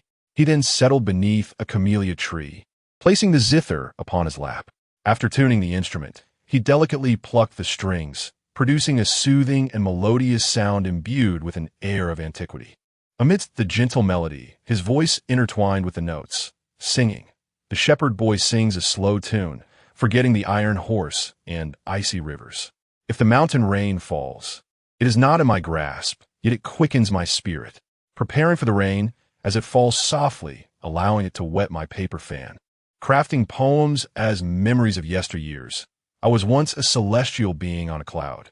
The state and territory weigh heavily, yet to me, they are worth but a pittance. Is it not better to pluck flowers and savor wine, tasting the warmth and chill of the world? As dust brews, I shake my head, laughing at all that transpires between cups. Though the style of song Chu Qinghe sang was particularly unique to Dongfang Bubai, Yaoyue, and Chu Qinghe, it did not detract from the delightful experience it offered. A gentle, cool breeze whispered through the air, and petals floated gracefully down from above. In the soft glow of the surrounding lights, Chu Qinghe exuded a gentle and carefree aura, captivating the three women's gazes, making it difficult for them to look away. As the song concluded, Chu Qinghe turned to them and said, "Did you find it pleasing?" In response to Chu Qinghe's inquiry, Dongfang Bubai candidly remarked, "Although the melody may seem unconventional, it is undeniably pleasing to the ear, and the lyrics possess a certain nonchalance. Quite commendable." Beside them, Yaoyue nodded in agreement, taken aback by the fact that young Master Chu could compose such a piece. Hearing the praises from Dongfang Bubai and Yaoyue, a subtle smile graced the corners of Chu Qinghe's lips. While the impulse to sing had struck him unexpectedly, receiving accolades was indeed a delightful affirmation. He then delicately caressed the strings of his instrument, unveiling another exquisite melody. As the long night stretched on, the flickering candlelight in Chu Qinghe's courtyard dispelled the encroaching darkness. The starlight above blended seamlessly with the bright illumination of the courtyard. Their gazes fell upon the jade-like figure beneath the tree, and both Dongfang Bubai and Yaoyue found themselves involuntarily smiling, their feet hidden beneath flowing skirts tapping gently in rhythm with the changing notes. What should have been an interminable night was, in fact, made ephemeral by the lingering echoes of music, causing the other three women in the courtyard to lose track of time entirely. Chapter 62. Both clumsy and playful, perhaps appreciating the merits of Chu Qinghe's melodies. Chu Qinghe approached him after enjoying a few of his songs. Remarkably, despite her tender years, the young girl exhibited commendable skill in her own musical endeavors, managing to play and sing the two tunes previously rendered by Chu Qinghe with considerable finesse. Observing the spirited Chu Qinghe, Chu Qinghe found himself stroking his chin, contemplating the possibility of imparting some of his earlier compositions to her. In doing so, he mused, they might indulge in an evening of melodic exchanges in the future. As the night deepened, while Chu Qinghe retreated to her chamber to refine the medicinal wine within her system, Chu Qinghe seized a wine jug and filled it anew before gracefully ascending to the rooftop. Once seated, a gentle breeze began to waft around him. Surprisingly, the coolness of the air, typically biting, felt refreshing against his skin, still warmed by the remnants of his earlier bath. Reclining on the rooftop, Chu Qinghe leisurely absorbed the night sky, humming a few tunes and exuding an air of tranquility. In this serene moment, the subtle sounds of movement drew his attention, revealing that Dongfang Bubai and Yaoyue had stealthily joined him atop the roof, both taken aback by the uncanny similarity of their actions to his. Exchanged furrowed brows and simultaneous cold huffs before cautiously stepping forward to take their places before him. Fortunately, Chu Qinghe had retreated to her room. Otherwise, Chu Qinghe would have found himself rather cramped. With a glance at Chu Qinghe and recalling their previous encounters, Dongfang Bubai unhesitatingly laid down beside him. Yet as she settled, noticing Yaoyue's slight frown, an idea seemed to strike her, prompting a soft hum. Then, under Yaoyue's watchful gaze, Dongfang Bubai boldly lifted Chu Qinghe's hand, which had been resting on his chest, and repositioned it. With a slight elevation of her head, she nestled against his arm. After casting a triumphant glance at Yaoyue, she redirected her attention elsewhere. Is this woman attempting to provoke me? Yaoyu mused, her eyes narrowing slightly as she observed Dongfang Bubai's every move. However, unlike the established rapport between Dongfang Bubai and Chu Qinghe, Yaoyu had only known him for a mere 2 days. As a woman, she felt compelled to maintain a certain decorum. Thus, in response to Dongfang Bubai's boldness, Yaoyu snorted softly in her heart, decisively turning away and lifting her hand. With the influence of her inner energy, Chu Qinghe's hand, which had been resting behind his head, was suddenly drawn away and placed beside him. Shortly thereafter, he felt a weight on his left arm and turned his head to find Yaoyu reclining beside him, her head resting on his arm. Upon witnessing the actions of Yaoyu, the expression of Dongfang Bubai had darkened considerably. Observing Dongfang Bubai's demeanor, Chu Qinghe found it rather amusing. This was a prime example of someone being both inexperienced and playful. It was Dongfang Bubai who had instigated the provocations, yet now she was the one visibly perturbed. After taking a deep breath, Dongfang Bubai coldly remarked, "I never expected the Grand Master of the Yihua Palace to be so indiscreet." Resting upon the shoulder of a man she has known for merely 2 days.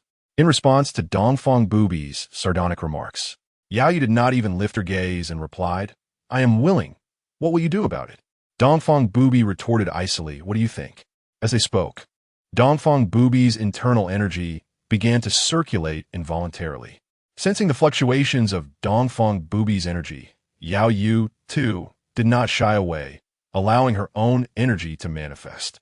As it appeared that the two women were on the verge of confrontation once more, Chu Qinghe interjected, "Having already bathed, let us keep the peace tonight." With his words, Dongfang Bubai and Yaoyu merely snorted in response, refraining from further dialogue.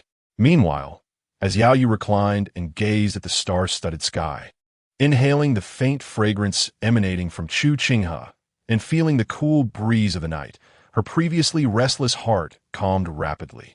At the same time, memories of her experiences within Chu Qinghe's courtyard over the past 2 days flooded her mind, prompting her to softly articulate, "Your life here seems quite pleasant." In response, Chu Qinghe, also captivated by the celestial display, replied softly, "As long as it is comfortable." Yaoyu then remarked, "However, this Yushui city is rather small. Do you intend to remain here indefinitely?" Chu Qinghe casually replied, "Is that not a good thing?" Those simple words prompted Yaoyu to instinctively consider a reply. Yet, as the words formed on her lips, she suddenly found herself at a loss for how to respond. After a brief pause, she softly stated, "Indeed, such days are not without their merits." In the past, Yaoyu would have answered Chu Qinghe's question without hesitation. However, during her 2 days in his courtyard, though mundane, she had experienced a tranquility and contentment that she had never known in the Yihua Palace. In this manner of life, at least for now, Yaoyu found no sense of monotony, thus could not voice any grievances. At that moment, Chu Qinghe's voice resonated once more. "Every individual leads a different life. For me, this current existence is just right." To Chu Qinghe, life did not necessitate great tumult or breathtaking excitement. Rather, it was in moments like these, surrounded by 3 or 4 companions, sharing meals and the changing seasons, that he found fulfillment in simplicity, tranquility, and joy. As for other matters, Chu Qinghe had little interest. Listening to Chu Qinghe's musings, Yaoyu turned her head slightly and remarked, "You certainly have a simplistic view." Guqin sopti, remarking that simplicity is best and that one should find joy in contentment. Upon hearing his calm and casual response, Yaoyu couldn't help but smile as well. As her gaze shifted, it settled upon Chu Qinghe, and curiosity deepened in her eyes. A fleeting glance towards the side revealed Dongfang Bubai, prompting Yaoyu to silently scoff, contemplating that while the man himself may not be impressive, his judgment in men is quite commendable. With this thought, her eyes lingered on Chu Qinghe's face, and a few more contemplative notions danced within her gaze. Sensing Yaoyu's scrutiny, Dongfang Bubai suddenly turned his head. As their eyes met, he immediately sensed the ill intentions reflected in Yaoyu's gaze. This realization caused a slight furrow in his brow, and a sense of caution enveloped him. Something was amiss. This woman harbored ulterior motives. Chapter 63. A playful encounter the following day. As the sky began to brighten, the anticipated rays of dawn were conspicuously absent. Instead, delicate white snowflakes commenced their descent from the heavens. Although it was still early in the day, the courtyard of Chu Qinghe was already blanketed in a pristine layer of snow. In this tranquil moment, a door at the edge of the courtyard slowly creaked open, revealing a figure clad in a flowing white dress that resembled freshly fallen snow. After stepping out, the door was gently closed behind her. As the door clicked shut, the cool visage of Yaoyue turned slightly, casting a fleeting glance towards the room of Dongfang Bubai, a subtle smile curving her lips. Following this, in the stillness of the early morning, when others had yet to awaken, Yaoyue quietly approached the door of Chu Qinghe and softly pushed it open. Once inside, she deftly closed the door, executing the entire process with minimal sound. Moments later, as the snow continued to fall gently, Dongfang Bubai emerged from her room, almost precisely at her habitual rising time. Her unwavering discipline was evident, a stark contrast to the laziness of those who lounged in the main house. Upon stepping outside and observing the courtyard blanketed in snow, a slight furrow appeared on her brow. As she strolled into the yard, Dongfang Bubai lifted her fair hand, allowing the snowflakes to alight upon her palm, only to melt swiftly into glistening droplets of water. Exhaling softly, she parted her lips, releasing a cloud of mist that seemed to dispel the biting chill. Indeed, a smile graced her lips as she surveyed the snow-covered plants in the courtyard, enhancing her natural beauty, untouched by any cosmetics. From above, the sight of Dongfang Bubai clad in vivid red against the pure white backdrop was strikingly radiant, creating a breathtaking tableau. However, at that moment, a faint sound of a door opening interrupted the serene atmosphere. Upon hearing it, Dongfang Bubai turned her gaze, her expression calm, yet imbued with warmth as she sought the source of the noise. To her surprise, it was Yaoyue, adorned in her pristine white gown, her demeanor as cool as ever. Upon catching sight of Yaoyue, Dongfang Bubai let out a soft huff, averting her gaze as she turned to walk away.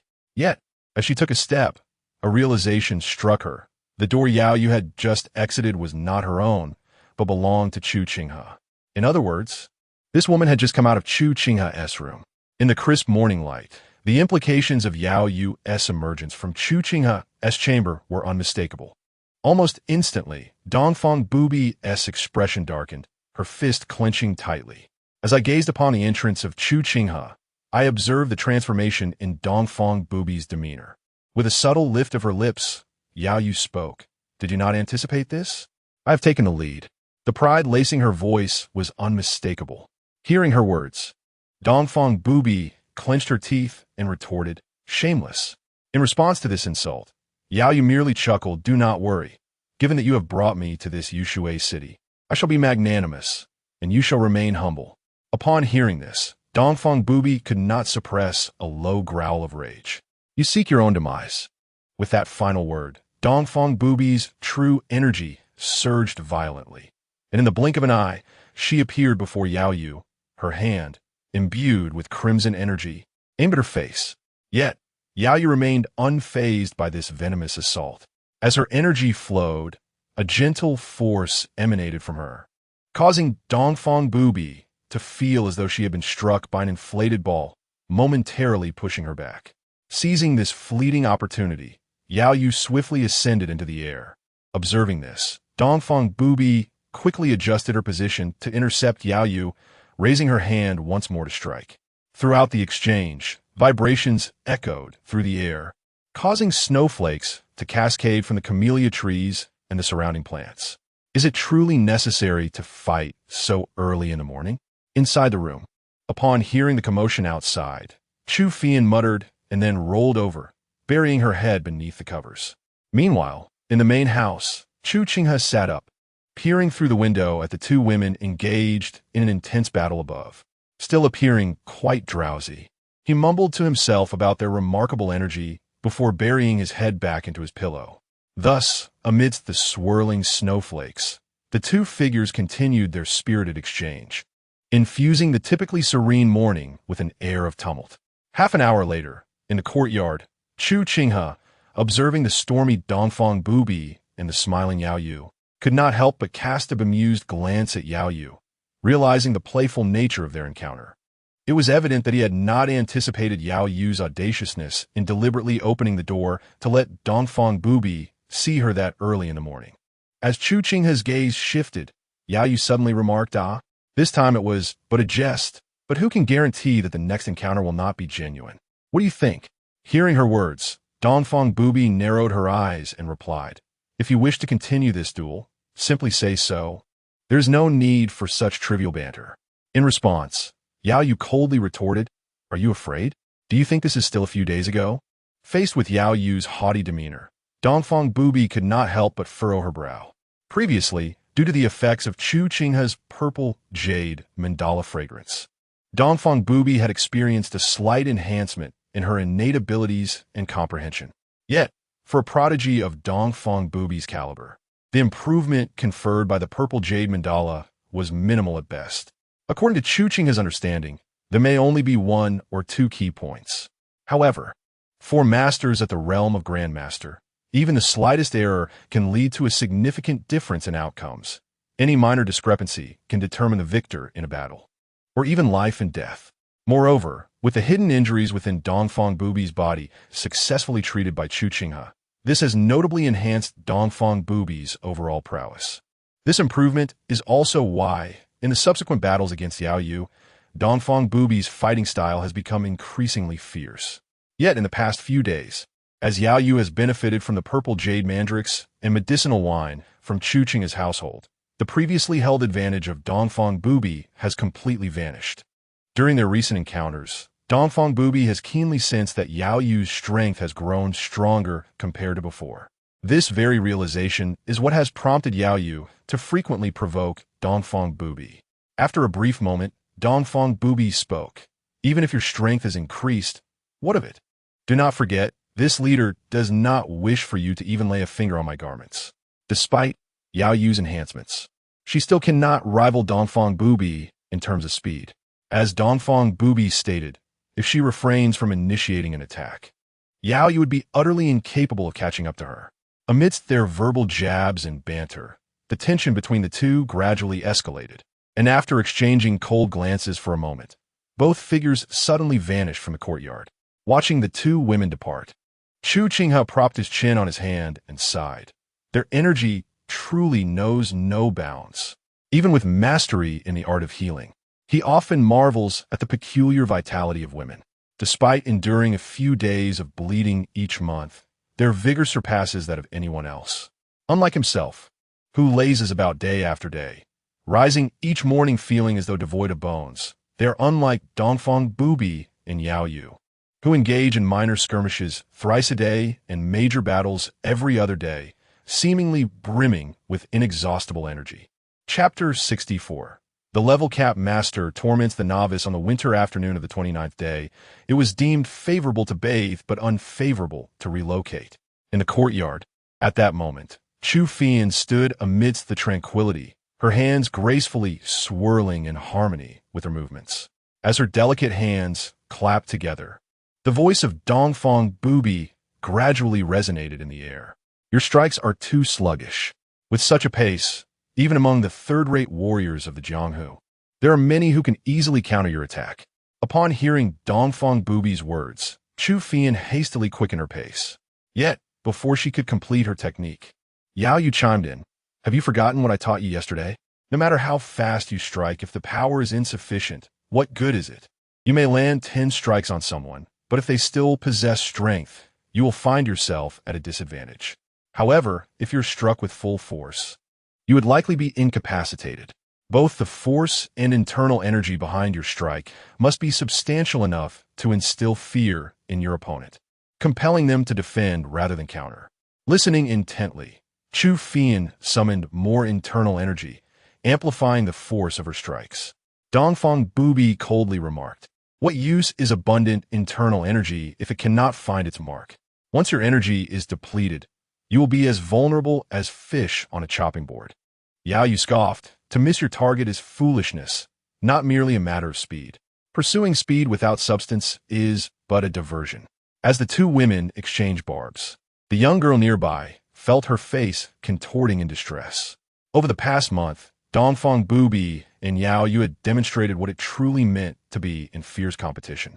Two equally proud and ambitious individuals clashing inevitably brought a palpable tension to any situation in which they found themselves. Recently, their rivalry had even begun to affect Chu Qinghe. Incidents like today had become a daily occurrence during this period, with both Dongfang Bubai and Yaoyue often taking the initiative to engage. Under the scrutiny of two masters, even in a seemingly educational context, the young girl's perception was undoubtedly intense, akin to being under the watchful eyes of the most stringent instructors. A true trial by fire. Yet, despite the hardships, Chu Qinghe's combat skills have been steadily improving, making her suffering a bittersweet experience. With his gaze shifting away from the three women in the courtyard, Chu Qinghe focused his thoughts on the system.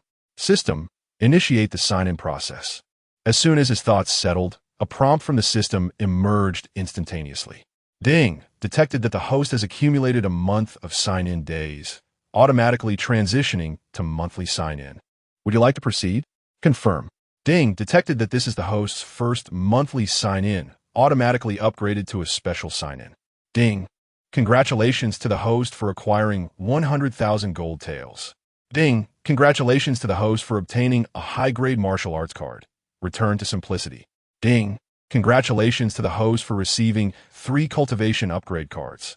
Ding, congratulations to the host for acquiring a sword intent card, perfect level, X1.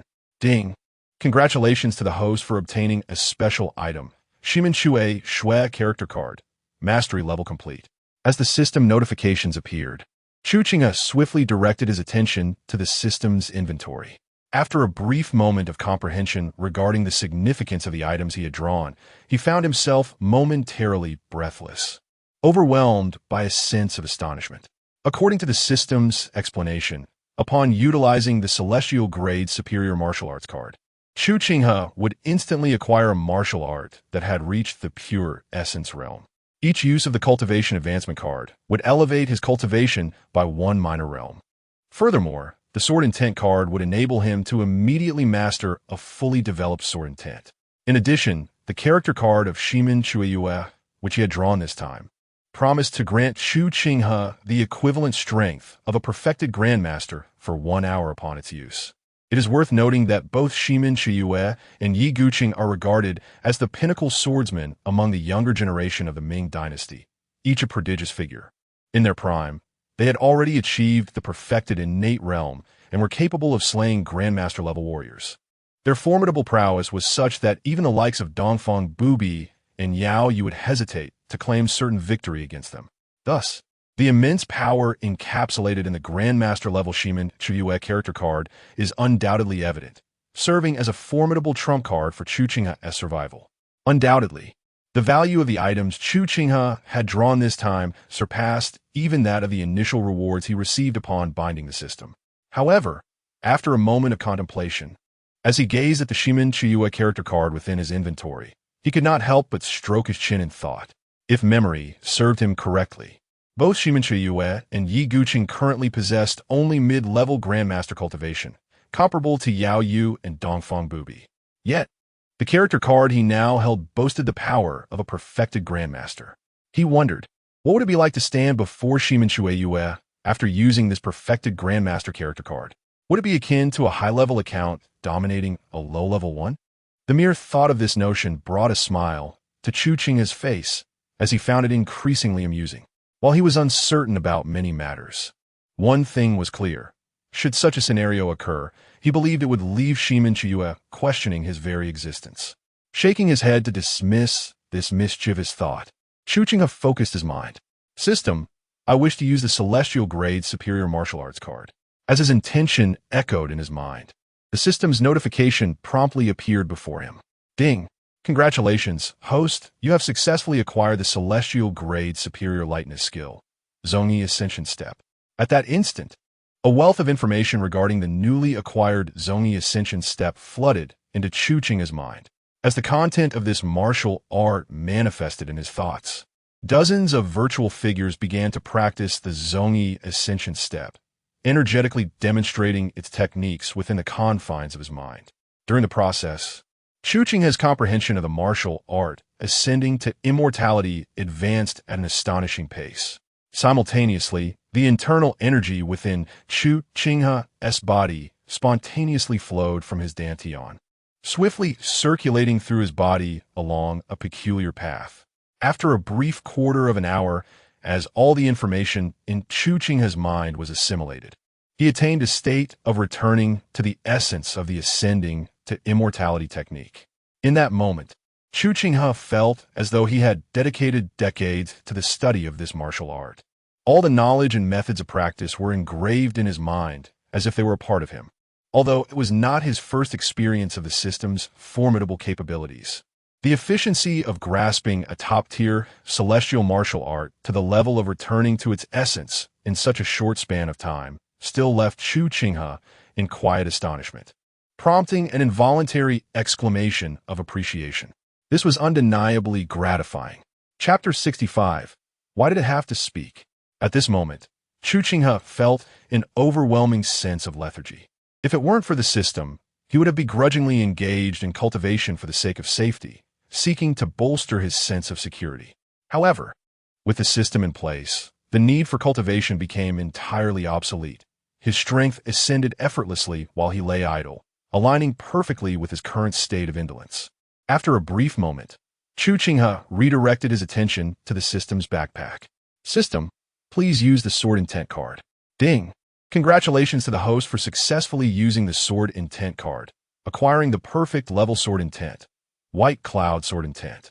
At the instant this notification appeared, a surge of unique swordsmanship information abruptly flooded into Chu Qinghe's mind. As these insights manifested, an extraordinary sense of enlightenment blossomed within him. Under this newfound realization, a distinct aura began to coalesce within Chu Qinghe's being. Gradually, as this understanding deepened, a keen sharpness emerged from within him. At the moment this sharpness manifested, both Dongfang Bubai and Yaoyue, standing beside Chu Fian in the courtyard, instinctively turned their gazes towards Chu Qinghe, sensing the unique aura emanating from him. After a few breaths, as they absorbed the peculiar energy surrounding Chu Qinghe, Yaoyue raised an eyebrow, her voice tinged with astonishment. Is this Sword Intent?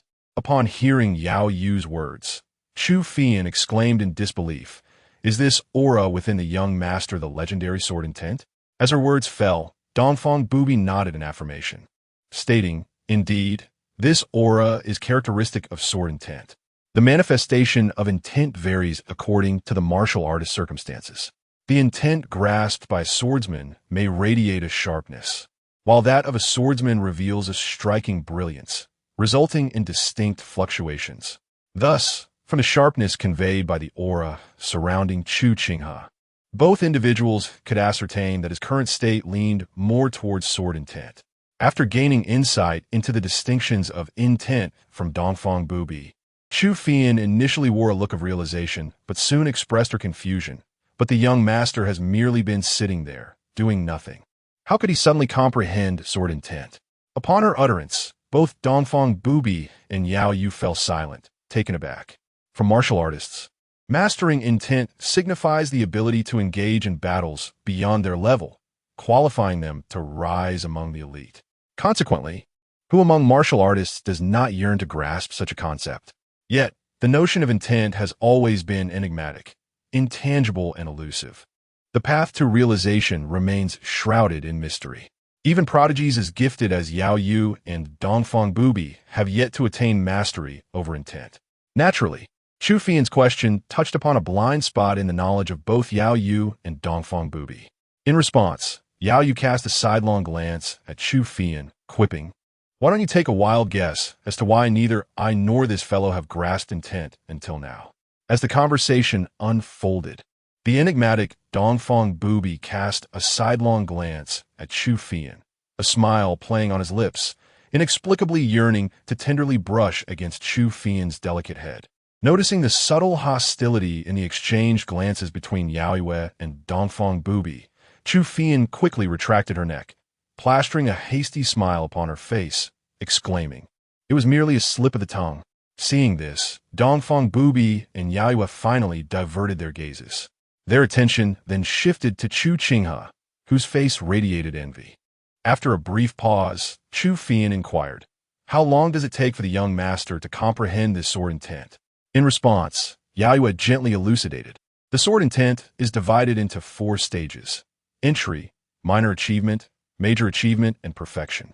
Judging by his current aura, he appears to have only just begun to grasp the sword intent. Once it is thoroughly stabilized, he will be nearly there. Boom! Just as Yaoyue's words fell, a surge of energy erupted from Chu Qinghe's being, causing the sharpness within him to multiply several-fold. Simultaneously, an air of serene agility emanated from his sharpened essence, imbuing him with an ethereal quality that suggested he was a transcendent being, untouched by the mundane world. Yet, amidst this transformation, Chu Qinghe remained seated, his eyes still closed. As time progressed, the intensity of his sharp and agile aura grew increasingly profound. After a quarter of an hour, the atmosphere itself became saturated with a peculiar essence, subtly exuding a sensation akin to a languid flow, rendering Chu Qinghe's breaths laborious. Only upon channeling her internal energy did she find relief from the oppressive sensation surrounding her. Maintaining her internal energy flow, Chu Qinghe, with a perplexed expression, turned to Yaoyue and asked, "Sister Yaoyue, is the young master's sword intent not yet fully stabilized?" Upon hearing this, Yaoyue's eyelids twitched involuntarily. Was this merely a matter of stability? To her perception, Chu Qinghe exuded an aura akin to that of sword, radiant and sharp. This was far beyond the mere stabilization of sword intent. It was evidently the perfection recorded in ancient texts. In a hushed tone, Yaoyue replied, "His sword intent may be on the verge of reaching perfection." Chu Qinghe's eyes widened in disbelief. Perfection? But didn't you just say that the young master would conclude once he grasped the sword intent? Yaoyue. In response to Chu Qinghe's inquiry, Yaoyue couldn't help but cast her a sidelong glance. This girl, undeniably adorable in appearance, had a penchant for asking questions. However, at that moment, both Dongfang Bubai and Yaoyue seemed disinclined to engage in further dialogue with Chu Qinghe. After a brief exchange, their gazes returned to Chu Qinghe. Observing him, radiating sword intent as he sat poised, yet exuding the essence of sword unsheathed, both women couldn't suppress a flicker of astonishment in their eyes. At this juncture, not only Yaoyue, but even Dongfang Bubai bore expressions of shock and bewilderment. The concept of sword intent. Can one truly comprehend it and instantly attain perfection? What an extraordinary talent for the sword. Is it possible that his very essence is shaped like a blade? Moments latte. The perplexed Yaoyue could not help but glance at Dongfang Bubai. Such a gift. How could he still be merely at the initial stage of the second tier? Setting aside other considerations, the current manifestation of Chu Qinghe's understanding of sword intent reaching perfection was astounding enough to leave Yaoyue in awe. With such talent, it would not be surprising if Chu Qinghe were to step into the Grandmaster realm. Yet, it was precisely the incongruity of his initial stage in the second tier that seemed utterly illogical. In response, Dongfang Bubai replied softly, "Have you not noticed this during the past few days? He is rather lazy." Upon hearing this, Yaoyue contemplated for a few moments before softly lamenting. What a pity to bestow such talent upon him. At Yaoyue's words, Dongfang Bubai could not help but nod in agreement. Indeed, it seems a bit of a waste.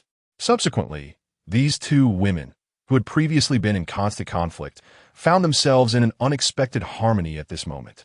Chapter 66. The path to perfection. The essence of the sword continuously coalesced within Chu Qinghe's being, under the pervasive and sharp aura. The petals of the camellia blossoms that had fallen from the branches, along with the descending snowflakes, were utterly shredded as they neared his vicinity, as if cleaved by countless blades. Accompanied by a surge of ethereal energy, Chu Qinghe's aura became remarkably refined in that fleeting moment. At that pinnacle of sword intent, Chu Qinghe, standing nearby, felt a heaviness in her chest, even while channeling her inner strength. Is this the essence of sword intent? How terrifying! Despite being a good 10 paces apart from Chu Qinghe, the very aura of sword intent emanating from him rendered her breathless. It is worth noting that in the course of this month, through Chu Qinghe's Yu, mandala fragrance, and various medicinal wines, Chu Fian's cultivation had transcended the realm of the third tier, achieving the mid-stage of the second tier, surpassing Chu Qinghe by a minor boundary. Yet, in the face of the overwhelming heart-pounding sensation, she was certain that if Chu Qinghe were to actively wield that sword intent, he would not even need to lift a finger. The sheer force of that intent alone could render her utterly immobile. Fortunately, this sensation did not linger for long. As the sword energy radiating from Chu Qinghe rapidly receded, the previously pervasive and stagnant feeling dissipated entirely, as if it had never existed. The snowflakes continued to fall gently, and the petals from the camellia tree danced gracefully in the air. With the aura of inner strength and sword intent completely subdued, Chu Qinghe slowly opened his eyes. At that moment, Yaoyue could not help but exclaim, "Your sword intent has reached perfection?" In response, Chu Qinghe nodded, a smile gracing his lips as he replied, "Indeed. My sword intent has attained perfection." Yaoyue, Dongfang Bubai. With Chu Qinghe's confirmation, both Yaoyue and Dongfang Bubai fell into a sudden silence. Their gazes toward Chu Qinghe were imbued with an extra layer of astonishment, akin to viewing a rare marvel. Particularly for Yaoyue, her heart was filled with astonishment. To achieve perfection upon entry, how extraordinary must this individual's comprehension be? At this juncture, Chu Fian, filled with curiosity, leaned closer and asked, "Young master, how did you come to comprehend sword intent just now? Is there any special technique?" In response to her inquiry, Chu Qinghe languidly replied, "I do not know. I simply sat and it came to me." Chu Fian looked at Chu Qinghe with a puzzled expression. "Really?" Chu Qinghe raised his hand to gently support Chu Fian's head. Then, with utmost seriousness, asked, "Do you see sincerity in my eyes?" Upon hearing this, Chu Fian earnestly gazed into Chu Qinghe's eyes. However, moments later, Chu Fian discovered that aside from seeing her own reflection in the stark black and white of Chu Qinghe's eyes, she could perceive nothing else. Observing this, Chu Qinghe sighed and remarked, "Indeed, the world of genius is beyond your understanding. Thus, it seems you shall not grasp this sword intent." Taking note of Chu Qinghe's somewhat disappointed expression, Chu Fian softly replied, "I sense you are deceiving me, young master." Chu Qinghe chuckled lightly. "Well, although you may be a bit slow, at least your instincts are quite accurate." In that instant, Chu Fian felt as if an arrow had suddenly pierced her delicate heart, causing a sharp pain. Watching Chu Qinghe tease her, both Dongfang Bubai and Yaoyue exchanged amused glances. After a brief moment, Chu Qinghe gently patted Chu Fian on the head and said, "Do not dwell on it. You cannot even wield a sword. So the sword intent is temporarily beyond your reach." Hearing his words, Chu Fian pouted and walked to the side. Yet, after taking a few steps, she suddenly turned back to Chu Qinghe and asked, "Young master, having now mastered the complete sword intent, what level is your current strength at?" Reflecting on que faisant inquiry. Chu Qinghe contemplated for a moment, assessing his recent experiences with the combat simulator, and replied candidly, "I should be invincible below the innate realm." Presently, the cultivation technique Chu Qinghe practiced was of the mid-tier celestial grade, while his lightness skill and body technique were of the superior celestial grade. Coupled with the recently acquired complete sword intent, his foundation had reached an astonishing level. If he were to enter the combat simulator with his current complete sword intent, he estimated he could easily defeat 10 versions of his former self before comprehending the sword intent. However, upon hearing Chu Qinghe's words, Chu Fian paused momentarily. Her expression filled with disdain as she retorted, "Young master, you are lying.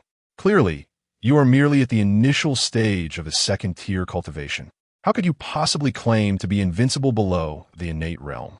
Even prodigies can only challenge opponents of higher realms within certain limits. Crossing a major realm in battle is essentially the utmost limit." According to Chu Qinghe's assertion, achieving invincibility below the innate realm with merely initial second-tier cultivation seemed excessively far-fetched. At this moment, Yaoyue in the courtyard appeared to take an interest in the topic and addressed Chu Qinghe. "Shall we test it?" In response to Yaoyue's challenge, Chu Qinghe retorted, "I spoke of being invincible below the innate realm. It would be quite unfair for you, a master, to engage me. Yaoyue replied softly, rest assured, I will suppress my cultivation to the initial stage of the second tier.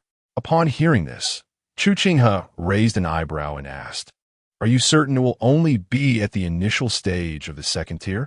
Yaoyue replied proudly, of course. Seeing this, Chu Qinghe nodded gently and said, very well, let us have some fun. With that, he slowly stood and walked towards Yaoyue. However, as he moved, a thought struck him. System, grant me 3 cultivation advancement cards. As the thought settled in his mind, a wave of exceptionally pure energy suddenly surged within Chu Qinghe's body.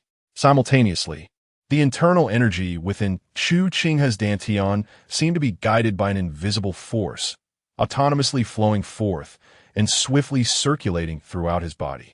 The velocity of this circulation surpassed that of Chu Qinghe's own efforts by several dozens of times. As the internal energy surged along the prescribed path of cultivation with fervent intensity, the energies within Chu Qinghe's body were refined and coalesced into a new form of internal strength at a terrifying pace. In the mere span of 3 breaths, a surge of power erupted suddenly from within Chu Qinghe's being. Chapter 66. Fond of the obedient, yet unable to resist the alluring amidst this ebb and flow. The internal energy within Chu Qinghe surged rapidly from the initial stage of the second tier to its mid-stage. Observing this transformation within him, both Dongfang Bubai and Yaoyue raised their brows, their eyes betraying a hint of astonishment. Had he truly broken through? However, before their surprise could fully dissipate, in the next moment, as Chu Qinghe took several steps forward, a subtle wave of energy erupted from his body once more. Instantly, his internal force shifted again, now resonating with the unique vibrations of the late stage of the second tier. At this point, not only Dongfang Bubai and Yaoyue, but even Chu Fian beside them stared wide-eyed at Chu Qinghe, her mouth agape in disbelief. Another breakthrough? As the words escaped her lips, amidst the astonishment of the 3 women, Chu Qinghe's internal energy surged yet again, transforming from the previous second-tier late stage to the realm of full completion in the second tier. Once, Chu Fian had thought the phrase breaking through like drinking water was an exaggeration. After all, even the most gifted individuals required time to advance. It seemed impossible for anyone to achieve such effortless breakthroughs. Yet now, witnessing Chu Qinghe traverse 3 realms in just a few short steps, soaring from the initial stage to the full completion of the second tier, Chu Fian realized that this phrase was indeed a fitting description. Meanwhile, as the pure energies within him were completely expended, feeling the internal force that had swelled nearly 3-fold, Chu Qinghe lifted his gaze towards Yaoyue, a smirk playing at the corners of his mouth. You said you would suppress your cultivation to the initial stage of the second tier. Yaoyue remained silent. She had constrained her own cultivation to the initial stage of the second tier, while Chu Qinghe had elevated his to the pinnacle of that tier. In that moment, Yaoyue discovered yet another facet of Chu Qinghe's character, his audacity. Beside them, Dongfang Bubai and Chu Fian could only watch in speechless bemusement at Chu Qinghe's brazen display. However, as the one directly involved, Yaoyue found herself oddly proud of Chu Qinghe, who exhibited no shame for his impudence. Quite the contrary. In fact, Yaoyue felt her impression of him improve. It was akin to how men are often drawn to obedient yet irresistibly alluring women. Similarly, women tend to appreciate honest men, but often prefer those with a touch of wickedness. After all, where do honest men possess the charm and playful wit that shameless men do? Thus, in Yaoyue's eyes, Chu Qinghe's audacious demeanor became an asset rather than a liability. Subsequently, with a single hand resting behind her back, Yaoyue declared, "Rest assured." In that instant, as her words left her lips, she lightly tapped her toes and gracefully floated towards Chu Qinghe, as agile and enchanting as a paper kite. Beneath the long sleeves, the fair and delicate fingers were directed towards Chu Qinghe, the movement soft and casual, yet swift enough that the onlooker, Chu Fian, could only catch a fleeting glimpse of shadow. In response to Yaoyue's motion, Chu Qinghe's internal energy surged rapidly. At that moment, he appeared to teleport, manifesting abruptly behind Yaoyue. Upon witnessing this astonishing speed, Yaoyue's previously calm demeanor shifted dramatically. Not only her, but even the spectator, Dongfang Bubai, adopted a serious expression. Given their formidable prowess, both Yaoyue and Dongfang Bubai could easily discern the trajectory of Chu Qinghe's earlier movement. The anomaly lay in the fact that Chu Qinghe's speed had reached an extraordinary level. In Dongfang Bubai's perspective, the velocity displayed by Chu Qinghe was such that even a practitioner of the esteemed Kuhua Sutra, at the pinnacle of the first realm, would struggle to replicate it. Furthermore, what was most peculiar was that during his swift maneuver, Chu Qinghe did not generate a single ripple in the air. It is well known that the faster a martial artist moves, the greater the commotion they create. While experts master the art of minimizing this disturbance, it is impossible to completely eliminate it. Yet, Chu Qinghe's movements were devoid of any atmospheric disturbance, save for the fluctuations of his internal energy. Meanwhile, Yaoyue, sensing something amiss, subtly altered her expression and, with a deft flick of her long sleeve, sent it sweeping towards Chu Qinghe, exuding a grace reminiscent of flowing clouds. In the face of this sweeping attack, Chu Qinghe remained unfazed, effortlessly dodging Yaoyue's strike with a flicker of his form. Regardless of her attempts, he evaded her assaults with ease.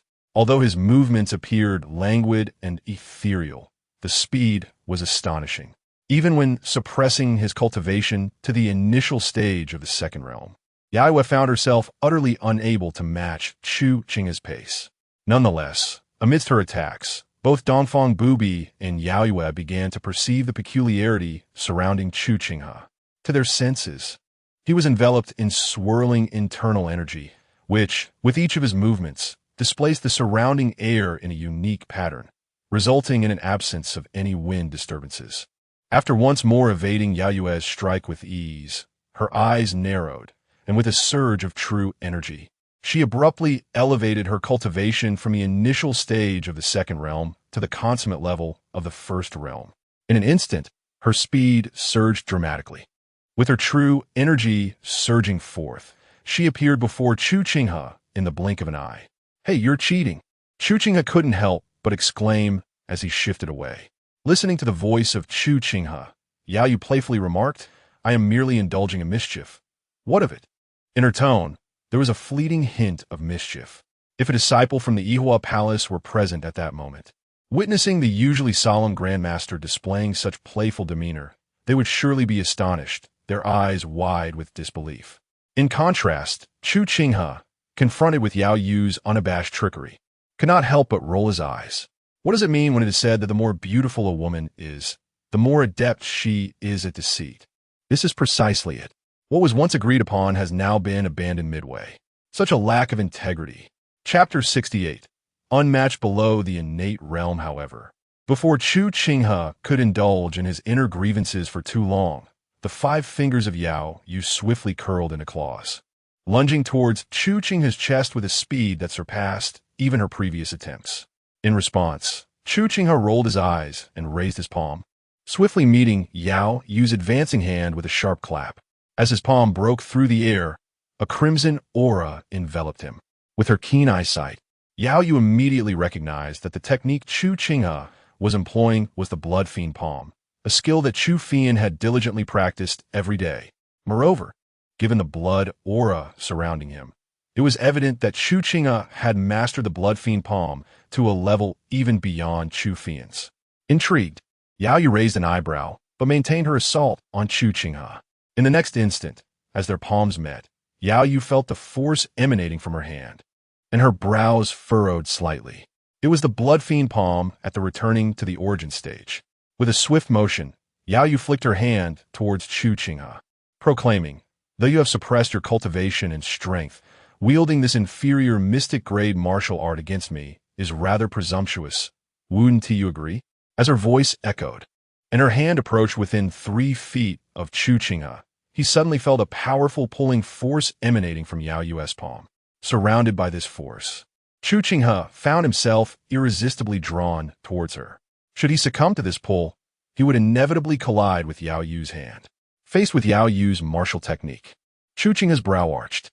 In the next moment, A surge of sword energy erupted from within his body, as his inner strength coalesced with a piercing sword intent. It effortlessly shredded the peculiar force that Yaoyue had unleashed through her technique, transferring flowers and connecting jade.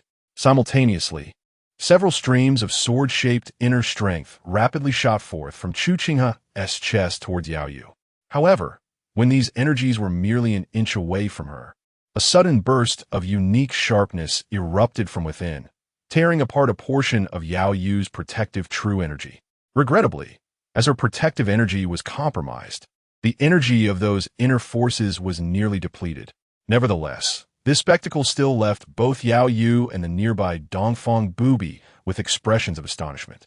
It was well known that at Yaoyue's level of mastery, having transformed her inner strength into true energy, few ordinary martial artists could breach her defenses.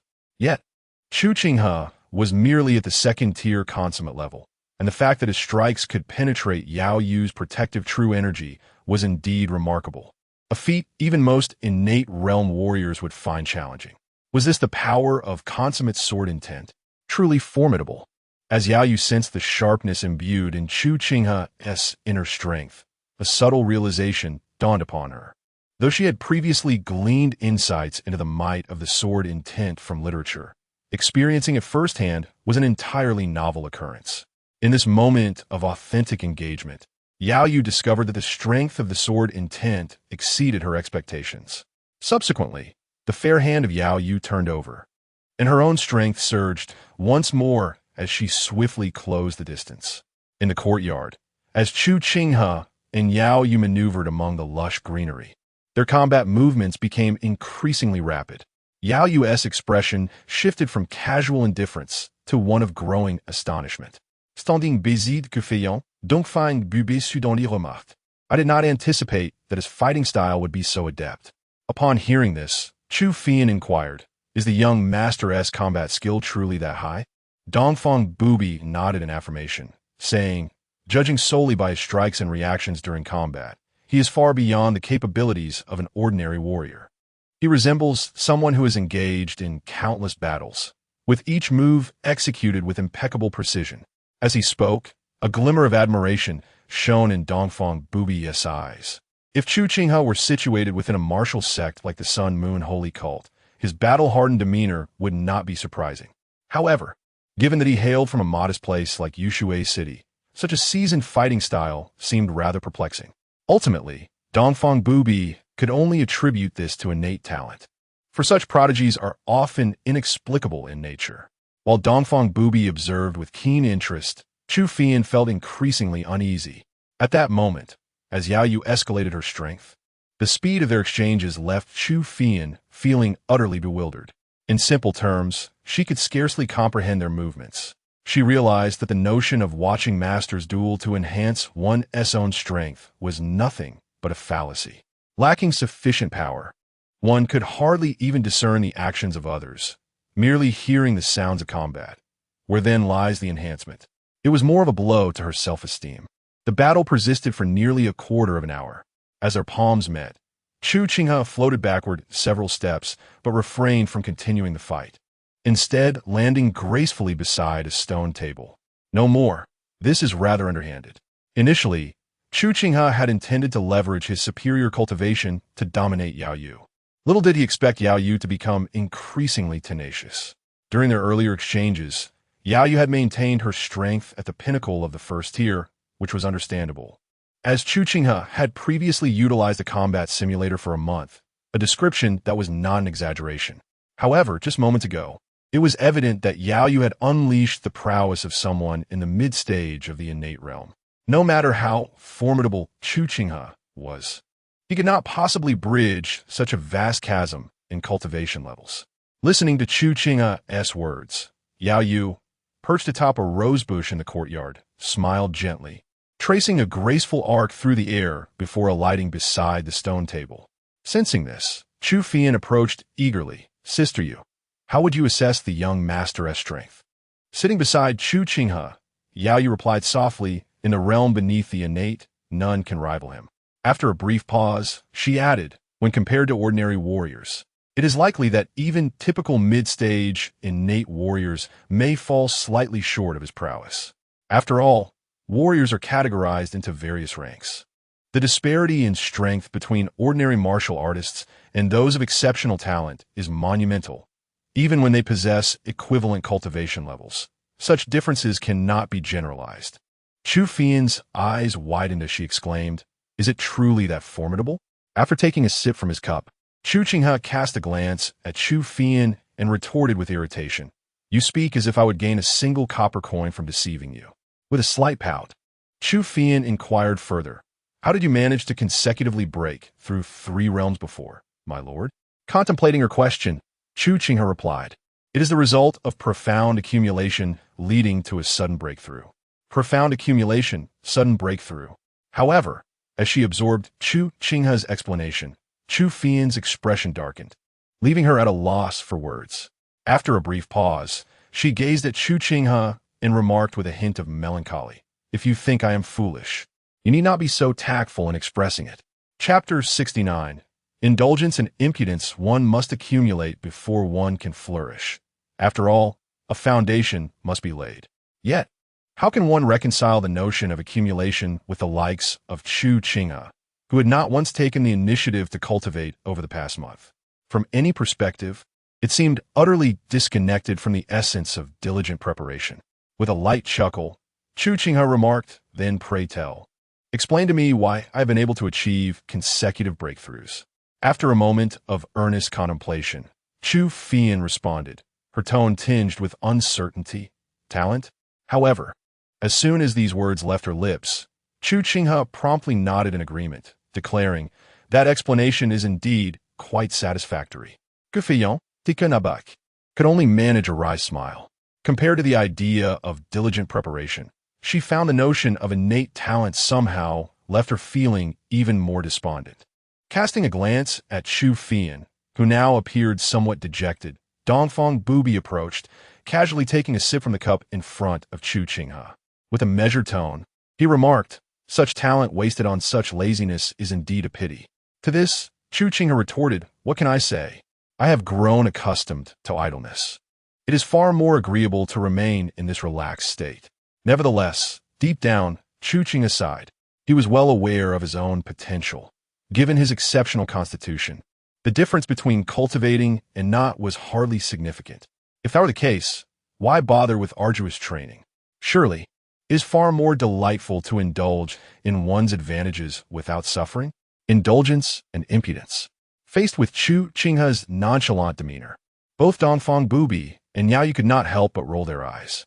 Chu Fian's exasperation, however, seemed to reach new heights. Yet, since the person in question showed no concern for squandering his talent, why should they fret over it? After a brief respite, Chu Qinghe called out to Chu Fian before rising slowly to his feet. Observing his movement, Chu Fian inquired curiously, "Are you going out, my lord?" In response, Chu Qinghe replied with a calm demeanor, "Tomorrow marks the new year. I ought to procure some items for the festivities." Upon hearing this, Chu Fian's eyes brightened, and she swiftly got to her feet. Meanwhile, Yaoyue and Dongfang Bubai exchanged knowing glances. Sometimes, prolonged companionship breeds an unspoken understanding, much like the connection shared by the two women at that moment. Having lived together in Chu Qinghe's courtyard for nearly a month, the two women exchanged glances for a few heartbeats. In perfect synchrony, both Dongfang Bubai and Yaoyue summoned the energy within them. In the next instant, their figures transformed into fleeting shadows, colliding with one another, sending ripples of energy that rustled the branches and flowers in the courtyard. An hour later, on a street corner in the western part of the city, Chu Qinghe sat at a tea stall, his hands idly spinning a slightly warm teacup, his gaze drifting to the snow-laden street. With the new year approaching, even though it was not the early morning market rush, the street bustled with lively activity. At times, groups of children would dash past, and observing the street scene, Chu Qinghe found no sense of monotony. While he waited, Chu Fian arrived, laden with bags of various sizes, and after placing the items he had requested on the table, she leaned in with curiosity and asked, "Young master, those who carry swords are swordsmen, and those who bear knives are knife wielders. But what do you call someone who carries a ladle?" Hearing Chu Fian Qinghe's perplexing question, Chu Qinghe opened his mouth, instinctively prepared to respond. However, just as the word pimp was about to escape his lips, he quickly restrained himself and changed his tone, inquiring, "What prompts you to ask this?" Chu Fian pointed to the side and replied, "Oh, it's nothing. I merely saw someone in the northern part of the city carrying a ladle when I was out shopping, which piqued my curiosity." Chu Qinghe raised an eyebrow in disbelief. Carrying a ladle while going out? Chu Fian nodded. Then, as if realizing something, she gasped softly and discreetly pointed behind Chu Qinghe, whispering, "That person." Upon hearing this, Chu Qinghe turned to follow her gesture and soon spotted a man at the street corner. The man's appearance was unremarkable, yet the dark brown birthmark on his left cheek rendered him even more unattractive. Hanging at his waist was a knife, and indeed, as Chu Fian had said, he had a ladle slung across his back. However, as Chu Qinghe's gaze fell upon him, he instinctively frowned. After Chu Qinghe had turned back, Chu Fian remarked softly, "Doesn't Tia feel a bit strange?" In response to her comment, Chu Qinghe retorted, "Carrying a ladle out is quite peculiar. But did you know that there are 3 types of people one should ideally avoid when traversing the martial world?" Chu Fian, intrigued, asked which 3. Guqin ziplit gan li. Firstly, women. Secondly, children. And thirdly, individuals who behave oddly. Women, as is well known, harbor grudges and are often vindictive. As for childlike warriors, they are typically practitioners of sinister arts, resulting in deformities akin to the poison sex poison boys, who, despite being over 40, resemble mere children of 7 or 8. Lastly, those who act strangely are often unpredictable and may harbor psychological issues. Savvy individuals in the martial world tend to steer clear of these 3 types. Listening to Chu Qinghe's words, Chu Fian scoffed, "Young master, you're always trying to frighten me. Surely, there aren't that many peculiar individuals in the world." Seeing her nonchalant demeanor, Chu Qinghe could only shrug and say, "You'll understand once you encounter them." Almost immediately after his words fell, a loud voice rang out from nearby, "Innkeeper, a pot of tea, please." Following this, a figure appeared at their table, boldly taking a seat. Upon closer inspection, it was none other than the man Chu Fian had mentioned, who was indeed carrying a ladle. Upon encountering the man, Chu Fian momentarily froze, as if taken aback by the remarkable coincidence. Meanwhile, Chu Qinghe was the first to discern a peculiar scent in the air. The essence of masculinity intertwined with an unusual aroma of medicinal herbs. As the fragrance wafted into his nostrils, Chu Qinghe instinctively identified the corresponding ingredients in his mind. In response, he gently set down his cup and lightly brushed his attire, as if to rid himself of dust. In the midst of this motion, the long sleeves of his garment gracefully fluttered. Only then did Chu Qinghe lift his cup once more, sipping leisurely, unhurriedly. Chapter 70. Is it not unduly despicable? As Chu Qinghe leisurely sipped from his cup, the nearby Chu Fian could not restrain herself from addressing the man who had taken a seat beside them. "Hey, why have you chosen to sit with us?" In response to her voice, the man chuckled lightly. "Aren't there people at every table around us? When one is out and about, it's only natural to mingle." As he spoke, his gaze casually drifted over to Chu Qinghe. What began as a mere glance turned into a moment of astonishment as the man beheld Chu Qinghe's nearly flawless and strikingly handsome visage.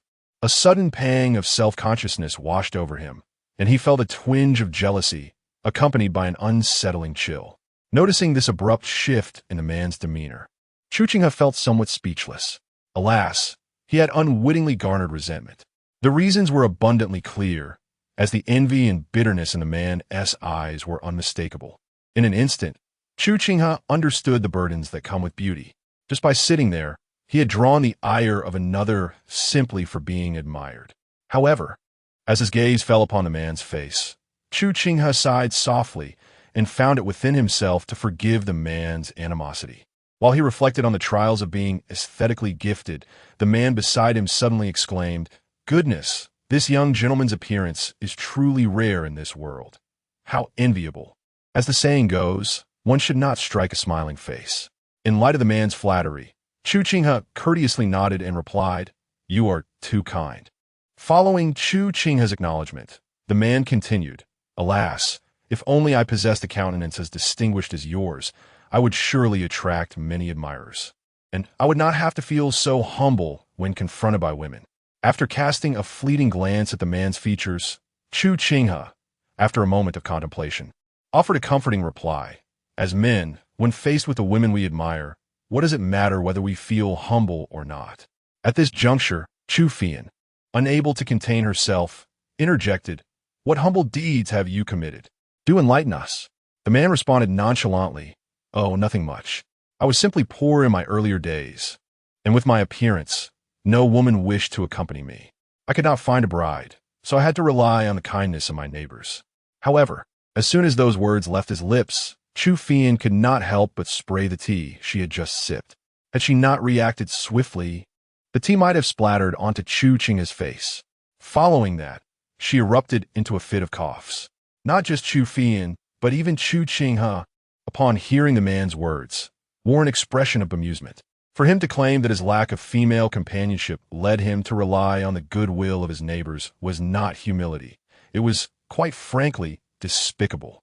With a strange expression, Chu Qinghe contemplated whether he should elucidate the significant difference between being despicable and being humble to the man before him. At this moment, after regaining her composure, Chu Qinghe gazed at the man seated across from her and remarked, "You possess quite a sense of humor." Upon hearing her words, the man chuckled softly. However, before the man with the backspoon could respond, Chu Qinghe suddenly set down his teacup and interjected, "It's getting late, Qinghe. You should head home." With that, before Chu Qinghe could reply, Chu Qinghe turned to the man and smiled. "There are others awaiting at home. Please enjoy your meal." As he spoke, he gestured subtly to Chu Qinghe. Observing this, she retrieved some copper coins from her pouch and placed them on the table before promptly following Chu Qinghe out. Once they had departed, the man with the backspoon tilted his head back and inhaled the air, a rapturous expression gracing his face. After a moment, an odd smile emerged. Who would have thought? I just encountered a charming young lady, and here in this modest locale, I stumble upon another exquisite maiden. My luck is indeed remarkable. Tonight shall be a delightful indulgence. Yet, as soon as these words left his lips, the visage of Chu Qinghe, with his handsome and gentle demeanor, flashed in his mind, causing the man's expression to darken. Damn it, the heavens truly favor him. Why does that pretty boy possess such good looks, while I am left with this countenance? He muttered to himself, such a man must have beguiled countless women. I think I shall mar that pretty boy's face and take care of him tonight. After murmuring a few more complaints, he seized the delicacies on the table and devoured them voraciously. Between bites, he grumbled further. Those women from the Divine Water Palace are indeed stingy. Just for capturing one woman, they chased me all the way from the north to this southwestern region. On the street, after exiting from the tea stall, Chu Qinghe quietly inquired, "My lord, was there something amiss with that man?"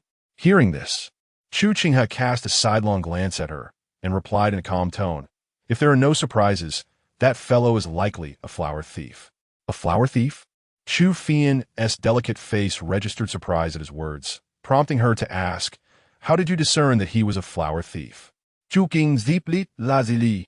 That man bore the scent of an aphrodisiac, enhanced with certain stimulating herbs, indicative of a flower thief's special concoction.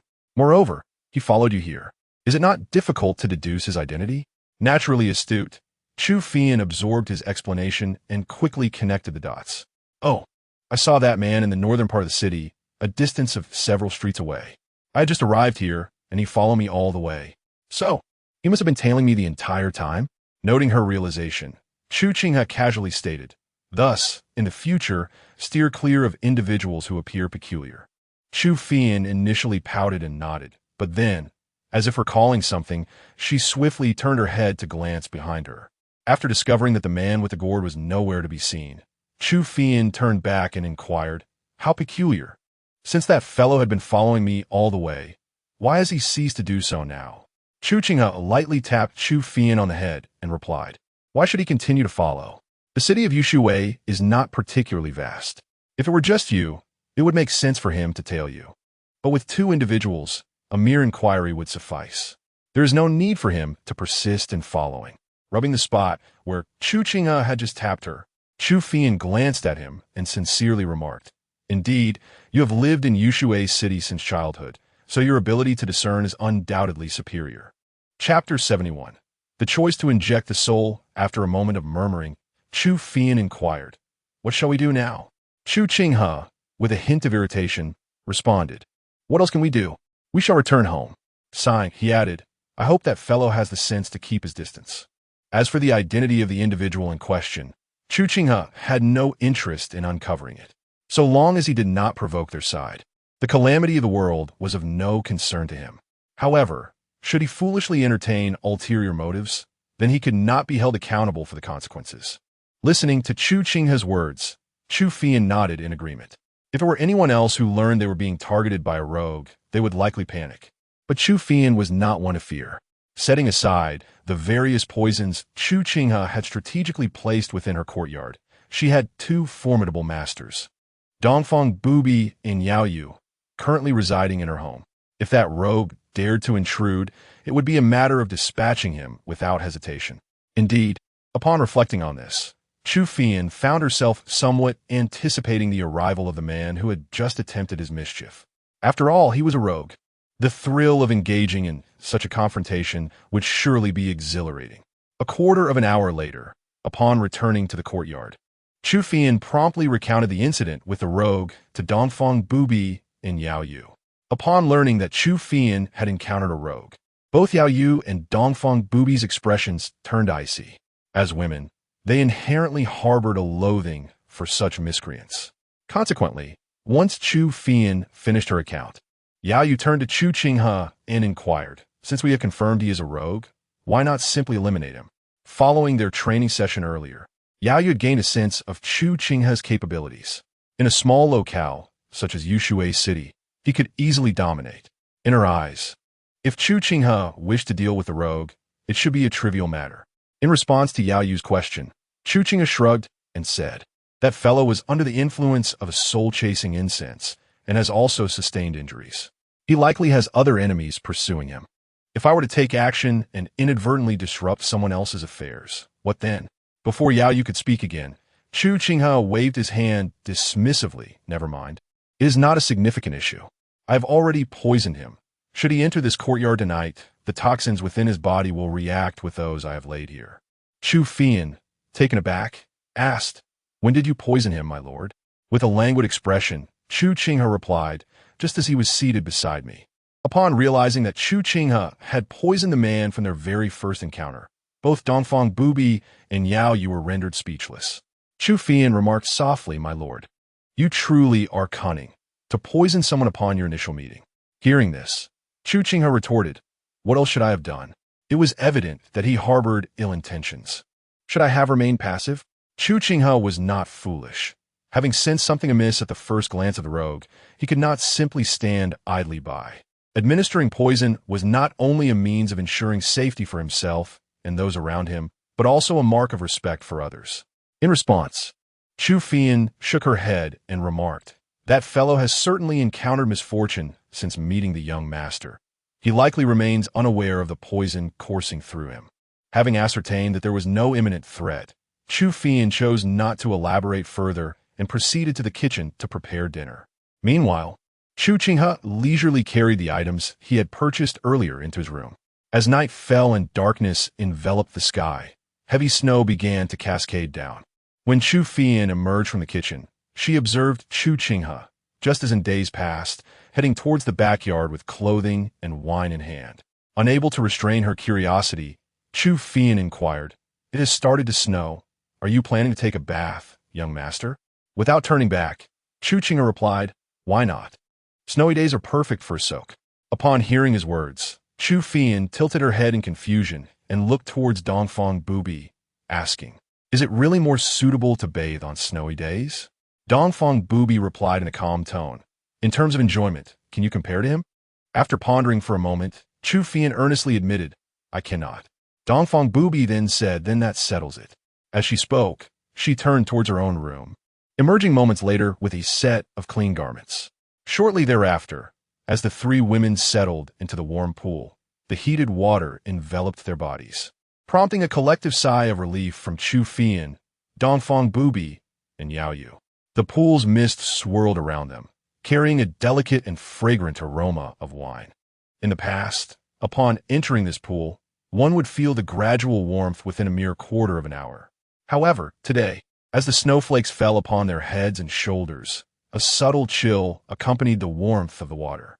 Looking up, they could see the large, feather-like snowflakes cascading into the pool, with the sound of hot water flowing from the bamboo tube into the pool. And after a few sips of fine wine, the three women visibly relaxed. After a moment, resting her head against the edge of the pool, Dongfang Bubai allowed the snowflakes to gently touch her face and remarked, "Indeed, you truly know how to savor life, choosing to bathe amidst the snowfall." As her voice faded, Chu Qinghe offered a soft in response, his tone laced with languor. Dongfang Bubai seemed accustomed to this exchange, a charming smile gracing her lips. It must be said that before meeting Chu Qinghe, she had never imagined her life could be so idyllic. Sunbathing on clear days, sipping wine while playing the zither on overcast days, listening to the rain indoors during storms. Now, she found herself contemplating a bath while enjoying the snow. It seemed that no matter the weather, Chu Qinghe always discovered the most fitting way to spend his time. At this moment, Chu Qinghe appeared to recall something and asked, "By the way, while shopping this afternoon, I heard that there will be a lantern festival in the city tomorrow night. Young master, shall we go out to participate in the festivities?" As the sound faded, Chu Qinghe, seated behind the curtain, leisurely remarked, "At least it's once a year. We can take a stroll." This mention piqued Chu Qinghe's interest, prompting her to incessantly inquire about what the Lantern Festival was like in previous years. In response to her questions, Chu Qinghe maintained a relaxed demeanor. Meanwhile, Dongfang Bubai and Yaoyue quietly listened to their exchange. After the passage of a fragrant incense stick, the group returned to the courtyard. It was uncertain whether it was due to the medicinal powders that Chu Qinghe added to the medicinal wine each time, but despite bathing in the concoction, they emerged without the scent of alcohol. Instead, they bore a fragrance reminiscent of orchids and musk. Relishing the subtle aroma that enveloped her, Chu Qinghe beamed with a smile, feeling as though she had finally absorbed the essence of the moment. After all, what girl does not relish the idea of a pleasant scent clinging to her? A short while later, Chu Qinghe turned her gaze towards the entrance, murmuring in disbelief, "That fellow still hasn't he arrived?" Chu Qinghe emerged from the room carrying a wooden box and retorted, "Aren't you disappointed that he hasn't shown up?" Chu Qinghe rested her chin in her hand, replying, "I was merely passing the time. After all, dealing with a flower thief would be a service to the community." With that, her attention shifted to the wooden box that Chu Qinghe held. It was the very box he had collected from the carpenter's shop in the southern part of the city earlier that afternoon. After placing a blanket on the stone table, Chu Qinghe opened the wooden box to reveal an array of neatly arranged wooden blocks, each imbued with a fragrant aroma. Even Dongfang Bubai and Yaoyue cast curious glances at the contents. "What is this?" Yaoyue inquired. Chu Qinghe introduced, "It's a new game." Chu Qinghe picked up one of the mahjong tiles, examining its intricate design as she asked, "How do you play this?" Chu Qinghe replied with a thoughtful tone, "Utilizing probability theory across these 108 tiles, one studies how to combine them into a set of 14, continuously optimizing the arrangements through the interplay of 4 players, ultimately achieving the best configuration to secure a certain monetary value."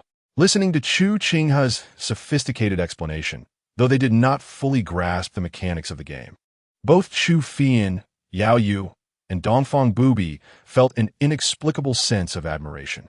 Presently, with the addition of Yaoyue, there were 4 of them in the courtyard, perfectly suited for a game of mahjong. In comparison to poker and go, the allure of mahjong was evidently far more enticing. Subsequently, with heightened interest among the 3 women, Chu Qinghe took the time to elucidate the rules. Given their sharp intellects, they quickly comprehended the game's intricacies after just one explanation. However, Chu Qinghe, still puzzled, questioned, "I understand the rules, but these are merely wooden blocks. How can arranging them yield money? What does monetary value mean?" In response, Chu Qinghe silently retrieved a pouch of money from his bosom and placed it upon the table, succinctly stating, "Gambling, mahjong, if not intertwined with stakes, lacks its very soul. Naturally, having decided to play, one must choose to infuse it with spirit. Chu Qinghe, observing the pouch on the table, felt a flutter in her eyelids, nearly gasping for breath. After a brief moment, she remarked, "If we're gambling, let's just gamble. Why speak of it so grandly? Guqin stu, Zeppling." This is merely linguistic embellishment. Indeed, as this was a novel experience for the three ladies, coupled with Chu Qinghe's lofty rhetoric, their interest in mahjong was genuinely piqued. Following Chu Qinghe's declaration of stakes, the four began to engage in a game of mahjong within a courtyard. 9 characters, pong, 1,000, big pancake, 3 characters, and a kong. Kong blooms, a full hand, pay up, as snowflakes drifted down, blanketing the potted plants in the courtyard. The four remained untouched by the falling snow, sheltered beneath the expansive camellia tree that loomed overhead. The biting winter wind howled past, yet upon reaching the four, it was dulled by the warmth radiating from their blazing hearth. Amidst the prolonged struggle to draw cards and the thrill of losing, whether it be Chu Qinghe, Dongfang Bubai, or Yaoyue, they all felt a flicker of warmth within. Time slipped by quietly, marked only by the shuffling of tiles on the table, until the hour of the pig approached its end. In this profound silence, a figure swiftly navigated through the darkness, drawing closer to Chu Qinghe's courtyard. Should Chu Qinghe or Chu Qinghe have been nearby with a lantern, they would have instantly recognized the man as the one they encountered earlier in the west of the city, the one with the gourd on his back. If other victims from the martial world were present, they too would have swiftly identified him. In the realm of martial arts, he was known as wandering alone for 1,000 miles, the notorious flower thief Tian Boguang.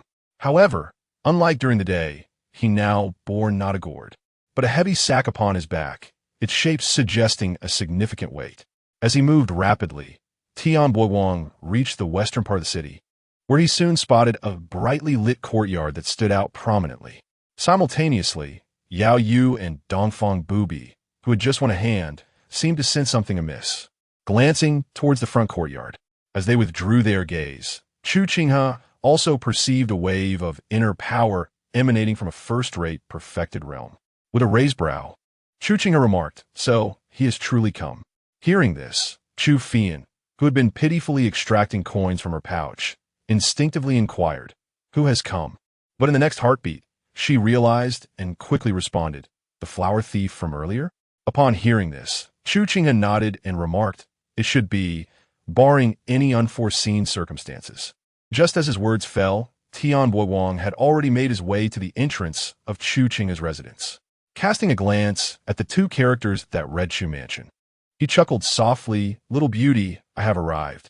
As he spoke, Tian Boguang employed his lightness skill, soaring effortlessly over the courtyard wall. Upon landing in the front yard, he swiftly advanced into the inner courtyard. Fueled by a growing excitement, he did not pause for a moment upon entering the front yard, but rushed into the inner courtyard, his sack on his back. As he stepped into the inner courtyard, illuminated by the numerous lanterns surrounding the yard, he almost immediately spotted 4 individuals seated at a stone table under a tree, engrossed in a game of mahjong. When his gaze fell upon the enchanting Dongfang Bubai and the exquisite Yaoyue before Chu Qinghe, his eyes widened in astonishment. He found himself momentarily unable to shift his gaze. What is the essence of surprise? This was it. Initially, Tian Boguang had only come for the lovely Chu Qinghe, intending to eliminate Chu Qinghe in the process. Little did he expect that within this courtyard, he would discover 2 exceptional beauties. Over the years, despite his numerous escapades and encounters with countless charming women, he had never encountered anyone as stunning as Dongfang Bubai and Yaoyue. To have both appear together was an overwhelming shock. At that very moment, upon Tian Boguang's entrance into the inner courtyard, Dongfang Bubai and Yaoyue also turned their eyes toward the entrance.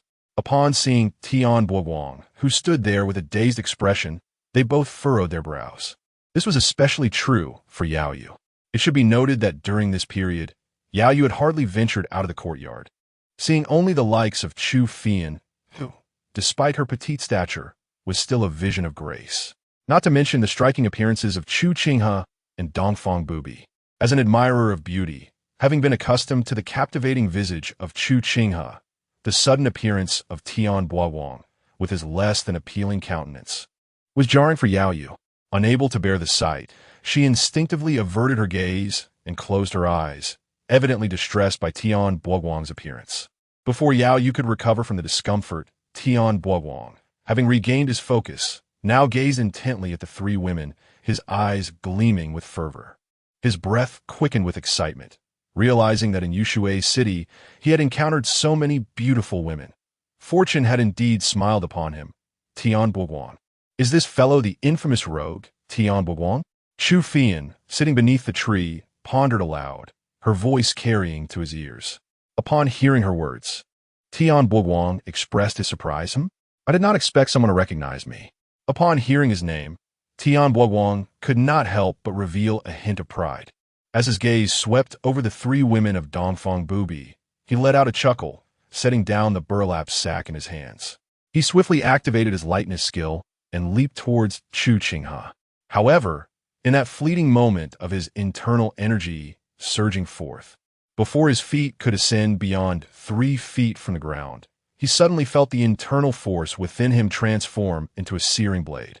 The intense pain caused his expression to change drastically while in midair. His body, which had just leapt, came crashing down heavily.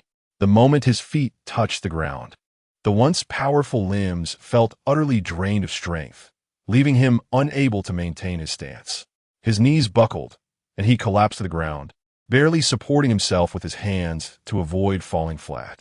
Amidst the overwhelming pain, Tian Buoguang coughed violently, and a mouthful of dark crimson blood erupted from his lips. Under the bright light surrounding him, he glanced at the purplish-black blood he had just expelled and immediately understood the dire situation. Alarmed, he exclaimed, "Damn it! How could I be poisoned?" Almost instantly, a realization struck him, and he quickly raised his head to look at Chu Qinghe and the others. Upon witnessing their calm demeanor, his eyes narrowed in apprehension. Chapter 72. A killing blow to conclude, no regrets afterward. No, it was you who administered the poison. To thrive as a notorious flower thief in the realm and maintain such a disreputable reputation until now, Tian Buoguang is certainly no fool. At this moment, both Chu Qinghe and the three women, including Chu Qinghe, displayed an unnerving calmness. Their composure in the face of their current poisoned state was so pronounced that there was not a trace of surprise on their faces. Given their reactions, unless Tian Buoguang was utterly dim-witted, he could not possibly remain oblivious to the unfolding situation. However, just as Tian Buoguang uttered these words, he could not suppress a fresh spurt of blood, which was clearly more copious than before. With this outpouring, the agonizing sensation of rot and decay intensified several-fold. Simultaneously, Tian Buoguang felt as if an invisible funnel were rapidly siphoning the strength from his body, rendering him unable to maintain his posture. His arms weakened, and he collapsed onto the ground. In mere moments, his body lay still, devoid of motion. Dead? Gazing at Tian Buoguang, who lay motionless at the entrance of the inner courtyard, Chu Qinghe could not help but glance at Chu Qinghe. In response to Chu Qinghe's words, Chu Qinghe did not reply immediately. Instead, he raised his right hand, forming a sword-like gesture, and pointed distantly at Tian Buoguang. As his inner strength coalesced into a point and shot forth, the refined energy, mingled with sword intent, struck Tian Buoguang's head, producing a soft sound.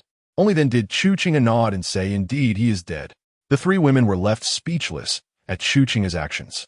Chu Qinghe, somewhat exasperated, remarked, "Young master, you are being overly cautious, aren't you?" Chu Qinghe replied calmly, "One must ensure a thorough kill. Otherwise, one may face repercussions later. What if he isn't fully dead? Would we be inviting retaliation? Those who boast of their swimming skills often drown." In his previous life, Chu Qinghe had witnessed numerous mishaps unfold. It is not the fear of 1,000 uncertainties that troubles one, but the dread of the one that may arise. In the realm, who does not possess a few hidden tricks? Who can say whether Tian Buoguang has not learned some form of breath-holding technique? If he were not truly dead, would that not spell trouble for us? Hearing Chu Qinghe's words, Dongfang Bubai and Yaoyue exchanged knowing smiles. Having lived for so long, they had never encountered anyone as meticulous as Chu Qinghe. He truly left no room for error. After a moment, Chu Qinghe spoke up again. "However, The symptoms of Tian Boguang's poisoning seem different from those of Sister Yu's earlier affliction. Did you employ a different poison, young master? Chu Qinghe responded, in a sense, yes. After all, I added a few more ingredients, which would undoubtedly alter the effects. As he spoke, Chu Qinghe reached into his bosom. When he withdrew his hand, it held a small vial. Handing the vial to Chu Fian, he instructed, once the body is moved outside the city, drop a few drops of this onto his corpse. Chu Fian examined the vial curiously and asked, what is this substance? Chu Qinghe lazily remarked, corpse powder, upon contact with blood, transforms into a unique poison capable of completely dissolving a body. Upon learning the contents of the vial, Chu Fian's eyes sparkled with intrigue. According to Chu Qinghe, this corpse powder was an indispensable tool for obliterating evidence after committing murder. After scrutinizing the vial a few times, Chu Fian securely stored the corpse powder and swiftly moved to the side of Tian Boguang's corpse. However, before she could bend down to seize the body, she inadvertently caught sight of the burlap sack previously brought by Tian Boguang. What could this be? Curiosity piqued. Chu Fian approached the sack and untied the string that sealed it. As the string was loosened, she rummaged through the contents and, upon discerning what was inside, quickly turned her head and exclaimed, young master, this sack contains a girl. Hearing Chu Fian's voice, the three individuals beneath the tree curiously moved closer to her. As they approached, aided by the surrounding light, they too discerned the figure within the sack, clad in a pale yellow hemp garment, with delicate brows and a refined nose. Her cheeks bore faint dimples, and her complexion was fair and sweet. Despite her enchanting beauty, she still bore a youthful innocence, suggesting she was of a similar age to Chu Fian. Particularly striking were her features, which appeared slightly more three-dimensional than those of Chu Fian and Dongfang Bubai. Although petite, she exuded a hint of exotic allure reminiscent of those from the western regions. After casting a brief glance at the girl in the sack, Chu Qinghe's gaze inadvertently shifted to her hair, which was styled in two playful pigtails. Men, after all, tend to have different focal points of interest when it comes to certain peculiarities. Just as Chu Qinghe contemplated whether to reach out and play with the girl's hair, Chu Fian raised her hand and paused just below the girl's nose, stating, she still breathes. Chu Qinghe replied in a calm tone, she has merely been drugged and lost consciousness. As he spoke, his eyes flickered momentarily to the corpse of Tian Boguang on the ground. A flower thief, having drugged a beautiful girl, had brought her here. As a man, Chu Qinghe could easily surmise Tian Boguang's intentions. This fellow had quite the appetite. Meanwhile, Dongfang Bubai seemed to have deduced the reason behind Tian Boguang's actions, a cold glint flashing in his eyes. With a disdainful snort, Dongfang Bubai flicked his right hand. A powerful surge of palm energy and true qi descended upon Tian Boguang's corpse. In an instant, the sound of cracking bones echoed from the body. With that strike, Tian Boguang's head suddenly twisted at an unfortunate angle, turning toward Yaoyue. Seeing Tian Boguang's pallid face, Yaoyue let out a cold snort and gently moved her palm. As her true qi circulated, with a forceful tug, Tian Boguang's head was forcibly twisted 180 degrees, breaking his neck and causing his head to tilt in another direction. Observing the actions of the two women, one after the other, Chu Qinghe could not help but draw in a sharp breath. How tragic! His gaze unconsciously swept over Dongfang Bubai and Yaoyue. Indeed, women are often more ruthless. With a sigh of lamentation in his heart, Chu Qinghe could not help but express a silent tribute for the deceased Tian Boguang, who had not only succumbed to death, but had also been beaten. After averting his gaze, Chu Qinghe flicked his sleeve lightly, sending a sprinkle of medicinal powder towards the woman in the burlap sack. Moments later, illuminated by the surrounding lights, the woman's long eyelashes fluttered gently, and she gradually opened her eyes. As her sight adjusted, a brief moment of confusion passed, and upon noticing the four individuals surrounding her, she suddenly sat up in alarm. Simultaneously, a wave of energy, indicative of her mid-level martial prowess, emanated from her body. However, when her gaze shifted and landed upon the corpse of Tian Boguang, her emotions swiftly stabilized. Taking note of the woman's series of reactions and the fluctuations of internal energy within her, Chu Qinghe raised an eyebrow. Oh, a practitioner of martial arts? After a brief moment of composure, the woman rose to her feet, her eyes scanning Chu Qinghe and his companions. Upon observing the striking appearances of Chu Qinghe, Dongfang Bubai, and the others, a hint of astonishment flickered in her eyes.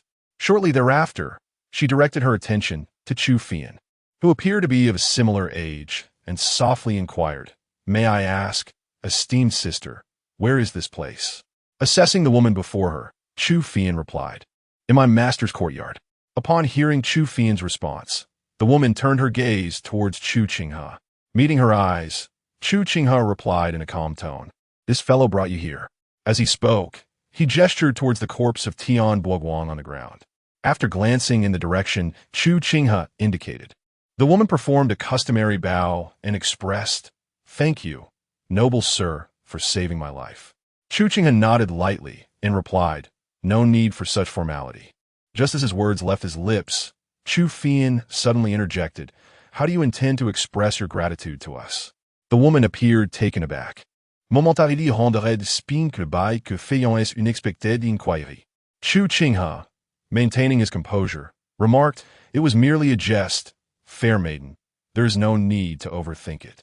Before the woman could respond, he continued, "As night deepens, it will be best for you to return home now that you are awake. Fian, please escort this young lady out." Upon hearing this, Chu Fian acknowledged with an "O" and gestured to the woman to follow. However, the woman did not immediately leave. Instead, she spoke gently, "I am Han Zhao. May I inquire your esteemed name?" In response to her question, Chu Qinghe chuckled softly. "Why concern ourselves with names when we meet by fate, Miss Zhao?" Yet, as soon as he uttered this phrase, an unexpected realization struck him. Zhao. Initially, upon hearing the full name Han Zhao, Chu Qinghe had not reacted. It was only after casually calling her Zhao that he discerned something amiss. With the surname Han and the given name Zhao, she bore an air of exotic charm, complemented by her martial prowess. Given these factors, Chu Qinghe was well aware of the woman's true identity. If his surmises were correct, the lady before him was likely the mother of the purple robe dragon king. However, he remained uncertain as to how this Xiao Zhao had crossed paths with Tian Buoguang. As Chu Qinghe pondered the implications of her identity, Xiao Zhao spoke again. "Since the young master is reluctant to reveal his name, I shall not press." After performing a customary bow to Chu Qinghe and his companions, she took a few steps aside and grasped the lifeless form of Tian Buoguang. This action clearly indicated her intention to assist in disposing of the body. Indeed, the young lady demonstrated remarkable understanding. Perhaps influenced by her renown, Chu Qinghe found her demeanor rather endearing, her twin ponytails appearing all the more charming. Meanwhile, as Xiao Zhao channeled her internal energy to lift Tian Buoguang's corpse, it was evident that he resembled a marionette devoid of strings, his limbs and head drooping limply. Clearly, the bones within him had been shattered. At that moment, Tian Buoguang truly embodied a state of fragility and helplessness. Observing the condition of the corpse, Xiao Zhao's expression tightened slightly, and she cast a furtive glance at Chu Qinghe and his companions. However, the next instant, she nodded in their direction and, bidding farewell, leapt away with the body in tow. Watching Xiao Zhao depart with the corpse, Chu Qinghe could not help but stroke his chin in contemplation. What was going on? Could it be that the feng shui of my courtyard harbored some insidious problem? Why did these individuals continuously converge upon my abode? Eastern Invincible and Yaoyue were one thing, but now even Xiao Zhao and Tian Buoguang had arrived. The Ming dynasty was vast. Why did they all gravitate toward me? This was quite unreasonable. Beside him, noticing Chu Qinghe's thoughtful expression as he gazed toward the front courtyard, Eastern Invincible remarked, "If you are so reluctant to part with her, why send her away? This young lady possesses striking features. She would make a fine maid." At the sound of Eastern Invincible's voice, Chu Qinghe's thoughts returned to the present. He cast a glance at Yaoyue and replied, "Do not jest. I merely recalled certain matters. Besides, how often do we keep someone as a maid upon first meeting?" Suddenly, Yaoyue interjected, "Wasn't there poison laid in your courtyard? Why did that girl not succumb to it?" In a calm tone, Chu Qinghe responded, she was not unaffected. I merely neutralized the poison within her. Yaoyue, taken aback, asked, neutralized? When did that occur? With unhurried composure, Chu Qinghe replied, just when that young lady inquired for my name. Upon hearing his words, Yaoyue cast a deep, penetrating gaze at Chu Qinghe. His skill in administering poison was indeed beyond mortal comprehension. Throughout their encounter, Yaoyue had remained by Chu Qinghe's side, yet she had not detected any signs of his anecdotal actions. It is evident that Chu Qinghe's proficiency in poison is astonishingly formidable. With the corpses already dealt with, Chu Qinghe was quite pleased with the outcome. After dissolving the bloodstains left by Tian Boguan with corpse-dissolving powder, the four returned to the card table. It was only when all the money from the three women had found its way into Chu Qinghe's pocket that he, feeling thoroughly satisfied, made his way to his room, leaving the three women, who had lost everything, seated in the courtyard with blank expressions. As Chu Fian returned to her room, her lips were pursed, gazing at her empty money pouch. At that moment, when Chu Fian entered her room, Yaoyue stood up slowly, announcing her intention to take a walk. However, before she could turn to leave, Dongfang Bubai's voice, laced with disdain, echoed in the air. If you wish to collect money from your disciples of the Yihua Palace, just say so. There is no need for pretense with such excuses. It is hypocritical. Confronted with Dongfang Bubai's words, Yaoyue halted, her expression darkening. Now that I have lost, how much better off are you? With that, Yaoyue vanished from the courtyard in a flicker.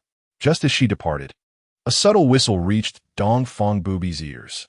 In response to the sound from the disciples of the Sun and Moon Holy Cult, Dongfang Bubai squinted slightly and swiftly made his way outside the courtyard. Master, upon Dongfang Bubai's arrival, Sang Sanyang and the other disciples promptly bowed in respect. What is it? Sang Sanyang quickly replied, Master, we have received a response regarding the matter you instructed us to investigate. The token marked with the character Xin does not belong to the spy token of Hulong Villa, but rather to the Eastern Bureau under Chao Jingchun. Dongfang Bubai's expression shifted slightly. The Eastern Bureau? Sang Sanyang nodded. Indeed. 5 years ago, upon learning that the iron-blooded God Marquis of Hulong Villa had established 4 secret teams, the supervisor of the Eastern Bureau, Chao Jingchun, emulated this by forming 4 secret divisions, similarly named in the order of heaven, earth, Xian, and yellow. According to reports from our infiltrating disciples, the token you previously provided indeed belongs to the Eastern Bureau's Xian token. Absorbing Sang Sanyang's report, Dongfang Bubai furrowed his brow. However, his thoughts drifted back to his earlier discussions with Chu Qinghe. This implies that if the calamity were indeed directed eastward, the Eastern Bureau would be exempt from suspicion. After pondering for a moment, Dongfang Bubai inquired, Are there any other matters? Sang Sanyang clasped her hands, responding, Master. According to reports from our disciples embedded within the Hongshan sect, Lu Zhengfeng will be conducting a Golden Basin cleansing ceremony in a month at Nanyue City, adjacent to Yushui City. It is expected that members of the 5 Mountain Sword sect will be in attendance. Dongfang Bubai spoke. Lu Zhengfeng, the junior brother of the Hongshan sect leader? Sang Sanyang bowed her head in affirmation precisely. After a brief hesitation, she continued in a hushed tone, Additionally, Elder Tong Baixiong has conveyed that Elder Chu wishes to resign from her position and retreat into seclusion, seeking an audience with you.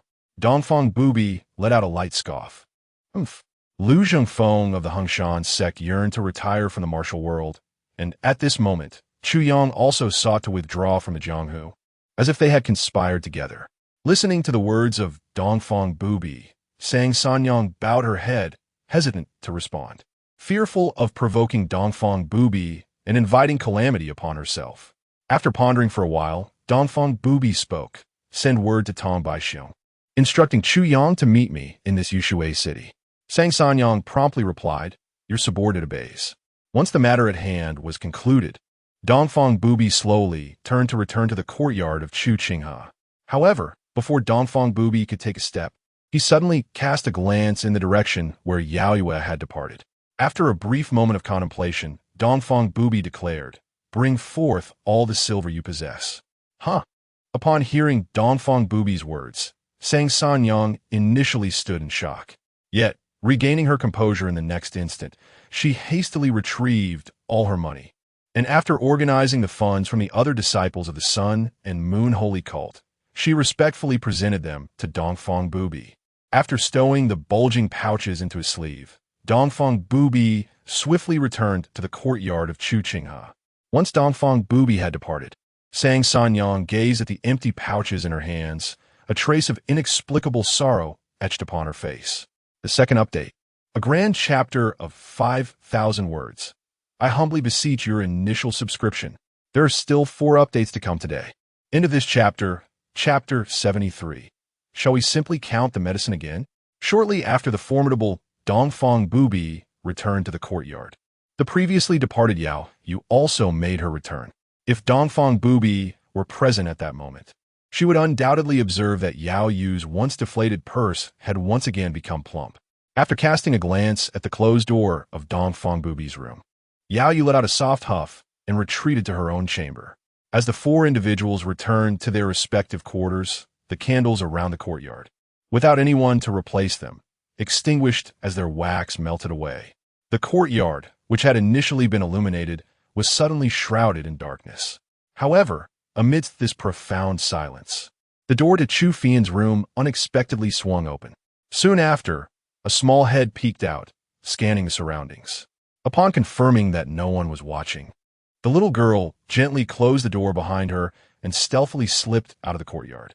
It wasn't until half an hour later that Chu Qinghe returned.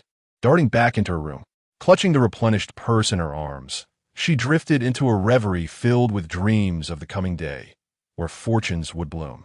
At this moment, the advantages of power and status were starkly evident. Individuals such as Dongfang Bubai and Yaoyue, when in need of funds, could merely direct their subordinates to provide assistance. In contrast, someone like Chu Qinghe, when in want, could only sneak out into the night, relying on the misfortunes of others to alleviate her own poverty. On the 10th day of the 12th lunar month, a day suitable for prayers and not for closing doors, the entire Yushui city awakened early, donning new garments and carrying gifts to visit friends and relatives, exchanging blessings. The streets were vibrant, adorned with colorful pavilions. There were dance halls and singing venues, with a steady stream of horse-drawn carriages. Though it was still early in the morning, the atmosphere was already lively. Even Chu Qinghe did not indulge in her usual late slumber, but rose early to begin decorating with items purchased the previous day. The decorations were simple, consisting of large red lanterns, red cloth strips, and stickers. She hung a sprig of cypress, a persimmon, and an orange on the doors of herself and the 3 women, symbolizing auspiciousness for the coming year. Despite their simplicity, Chu Qinghe's arrangements indeed infused the snow-covered courtyard with a festive spirit. Upon returning with breakfast items like tofu pudding, she poured herself a cup of wine, warmed beforehand, and savored a sip while listening to the faint sounds of people and the occasional firecrackers from the streets outside. Although it was not yet the spring festival, the atmosphere of the new year was palpable. In response, Chu Qinghe couldn't help but smile, thinking how the essence of the ancient new year was far richer. After all, in her previous life, even during the spring festival, the festive spirit had nearly vanished. Just as the first sip of wine had yet to touch her lips, the doors of the 3 women's rooms opened one after another. As they gazed upon the vivid crimson hues adorning the courtyard, both Dongfang Bubai and Yaoyue's eyes sparkled with delight. Once they had completed their morning ablutions, Dongfang Bubai, seated beside Chu Qinghe, cast a glance at the wine cup on the table and remarked, "Drinking this early in the day is rather uncharacteristic of you." Chu Qinghe replied with a smile, "It is a festive occasion. The essence lies in being carefree and joyous. We drink simply for the pleasure of it, without any stringent protocols." As he spoke, he placed 2 wine cups before Dongfang Bubai and Yaoyue. After they each took a sip, savoring the warm sensation in their bellies and the rich aroma of rice, they could not help but exclaim softly. Yaoyue inquired, "What kind of wine is this?" Chu Qinghe replied calmly, "It is rice wine, traditionally enjoyed during festive days and the New Year." Upon hearing his explanation, Dongfang Bubai nodded slightly in acknowledgement. To be able to taste a new wine so early in the morning certainly elevated their spirits. In Chu Qinghe's courtyard, one often encounters delightful surprises that bring unexpected joy. On this festive day, at the dawn of the new year, amidst the falling snowflakes, They indulged in wine while appreciating the snow, occasionally accompanied by the distant sound of firecrackers, which caused both Yaoyue and Dongfang Bubai's spirits to lift. Both women, accustomed to holding high positions, had backgrounds that rendered them unfamiliar with many experiences that ordinary people encounter in the world. For instance, to Yaoyue, a member of a top-tier faction, the new year merely represented another day, devoid of any distinction from the ordinary. Yet, there was an undeniable sense of novelty in the air, dispelling any sense of monotony. Perhaps it was the enticing aroma of the wine, or perhaps the raucous sounds of firecrackers outside. As the trio continued to enjoy their fine wine, Chu Qinghe sleepily emerged from a room. After they had finished their breakfast together, Chu Qinghe produced 3 sealed red envelopes from his pocket and handed one to each of the women. "Here, one for each of you." Upon opening the envelopes, they were astonished to find a banknote of 100 taels inside. Chu Qinghe exclaimed, "Young master, why are you so generous today?" Chu Qinghe retorted playfully, "As if I'm usually stingy." After a brief pause, he continued, "Regardless, I will win it back tonight." Generosity was secondary. The primary concern was that he had won all of their money the previous day, and he worried they might lack funds for their mahjong games that evening. It was merely a matter of transferring money from one hand to the other. What does it mean to be a businessman? This is it, he mused. Upon hearing his words, the 3 women momentarily froze, clutching their red envelopes. Chu Qinghe remarked wistfully, "So, young master, your generosity stems from a concern that we might lack gambling funds." Chu Qinghe shrugged, "Well, not entirely, for now the envelopes are in your possession." He then spread his hands and asked, "I've given you your red envelopes. What about yours?" Chu Qinghe, being the youngest, was not required to give one. As the esteemed Dongfang Bubai and Yaoyue stood before him, Chu Qinghe boldly extended his hand, demanding the red envelope. Observing Chu Qinghe's gesture, both women momentarily stiffened, evidently having never contemplated the notion of such a gift. Yet, after a brief pause, both Dongfang Bubai and Yaoyue simultaneously raised their hands, unleashing their qi. Under their mastery, the crimson cloth that Chu Qinghe had laid upon the plants was deftly divided into 2 segments, each falling into the hands of the respective women. Noting their identical actions, both Dongfang Bubai and Yaoyue furrowed their brows, exchanging glances before each emitted a cold huff. Before Chu Qinghe, both Yaoyue and Dongfang Bubai retrieved a silver ingot from their pouches, wrapping it in the red cloth and placing it before him. After presenting this rudimentary red envelope, Yaoyue seemed to recall something, beckoning once more to sever 2 pieces of the crimson fabric, which she then drew into her grasp. Following this, she placed another similarly wrapped silver ingot before Chu Qinghe and casually tossed a copper coin, also enveloped in the red cloth, before Dongfang Bubai, proclaiming for sweets. As she observed the red envelope that Yaoyue had tossed her way, Dongfang Bubai narrowed her eyes. Raising her gaze, she inexplicably perceived this woman before her as someone who, without fail, would stir up trouble after a mere 3 days of quietude. After a moment of contemplation, a cold smile crept across Dongfang Bubai's face as she unwrapped the red cloth Yaoyue had offered, extracting 2 copper coins and tossing them back in return, stating, "This is a token for me." At this, Yaoyue's expression darkened. Meanwhile, Chu Qinghe, witnessing the escalating tension between Dongfang Bubai and Yaoyue, found the situation amusing. A grandmaster of the Huahua Palace and the leader of the Sun and Moon sect, who would have imagined that these 2 exalted figures were engaging in such childish antics? At this juncture, Chu Qinghe proposed, "Young master, shall we have a snowball fight?" Upon hearing her suggestion, Chu Qinghe gently nodded and then turned to Dongfang Bubai and Yaoyue, saying, "Shall we join the fun?" His soft and languid voice immediately captured the attention of both women, not out of interest in the snowball fight itself, but rather out of surprise that Chu Qinghe, with his typically laid-back demeanor, would agree to such a game suggested by Chu Qinghe. Meeting the gazes of the 2 women, Chu Qinghe chuckled lightly. "Since it is a festive occasion, we might as well pass the time." After a brief pause, he added, "Let us agree that we shall all suppress our abilities to the mid-tier of the 2nd rank. A snowball fight must be evenly matched to be enjoyable, without some limitations. With the prowess of Dongfang Bubai and Yaoyue, what chance would I and Chu Qinghe have? We would merely serve as targets." As he spoke, Chu Qinghe made his way toward the courtyard. Observing his actions, Dongfang Bubai said nothing, setting down her cup and slowly rising to her feet. At this, Yaoyue let out a soft huff in her heart. A snowball fight was a pastime for children. However, just as her thoughts escaped her lips, a sudden sound of slicing through the air resonated from nearby. Upon hearing a sound, Yaoyue instinctively turned her body slightly. In the next moment, a snowball the size of a fist grazed her shoulder and landed on the steps behind her. Turning to glance, she caught sight of Dongfang Bubai, who wore a cold smile as she formed another snowball, condensing her energy into her hand. This woman, faced with Dongfang Bubai's provocation, Yaoyue narrowed her eyes, unable to suppress a cold snort.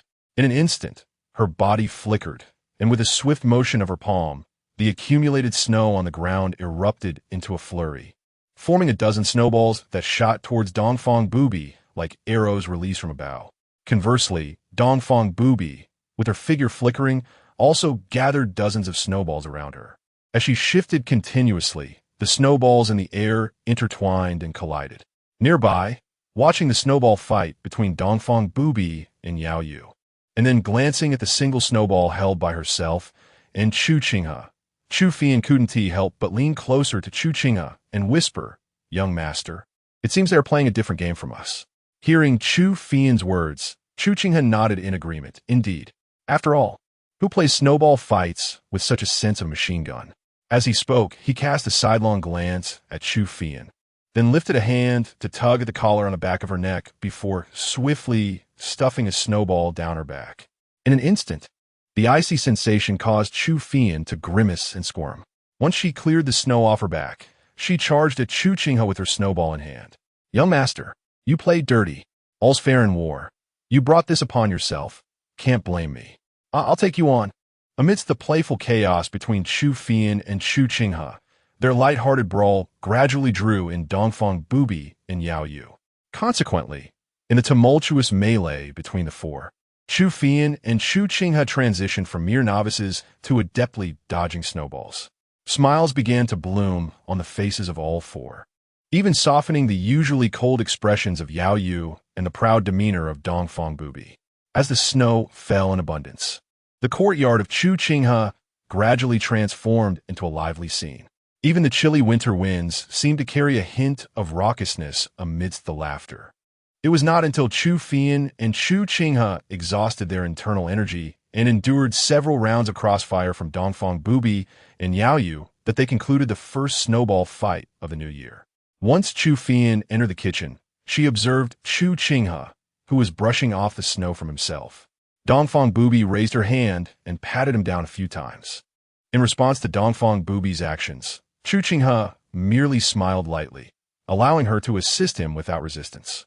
Observing Chu Qinghe's descent into despondency and his subsequent decision to take matters into his own hands, Dongfang Bubai appeared to have an epiphany. The hand that had been brushing the snow off Chu Qinghe's clothing paused momentarily before resuming its indifferent task. A smile gradually lingered at the corner of his lips. Yet, before that smile could fully blossom, another delicate, fair hand swept away the snow from Chu Qinghe's garments. Following the line of that hand, Dongfang Bubai's gaze fell upon Yaoyue, and his smile abruptly froze. With a blank expression, he swatted away Yaoyue's hand that rested on Chu Qinghe. Yaoyue furrowed her brow and coldly inquired, "What are you doing?" In response, Dongfang Bubai retorted icily, "That question should be posed to you." Yaoyue's voice was frigid as she replied, "What business is it of yours if I assist him in removing the snow?" With a glacial gaze, Dongfang Bubai asserted, "As long as I am here, it is not your place to tend to the snow upon him." At Dongfang Bubai's words, Yaoyue narrowed her eyes, a glint of cold light flickering within. Unperturbed by Yaoyue's scrutiny, Dongfang Bubai held her ground. Moments later, Chu Qinghe once again witnessed the spectacle akin to the thousand-handed guqin. As the two women squared off, Chu Qinghe stood motionless, acutely aware that a mere brush from either of them could spell disaster. A fleeting thought crossed his mind. Would it be better to retreat before the inevitable clash erupted? As he felt the dissipating energy within him, both Dongfang Bubai and Yaoyue turned their gazes toward Chu Qinghe. Meeting their eyes, He cleared his throat and remarked, "It's merely snow removal. Surely, it's not a monumental task. Why not do it together?" Upon hearing this, both Dongfang Bubai and Yaoyue raised their eyebrows in intrigue. After a brief pause, Dongfang Bubai smiled at Chu Qinghe and said, "Oh, you wish for both of us to aid you in clearing the snow?" Yaoyue, with a bemused expression, regarded Chu Qinghe, awaiting his response. In light of this, Chu Qinghe chuckled awkwardly. "Well, I suppose that could work." To his astonishment, both women acquiesced to his request.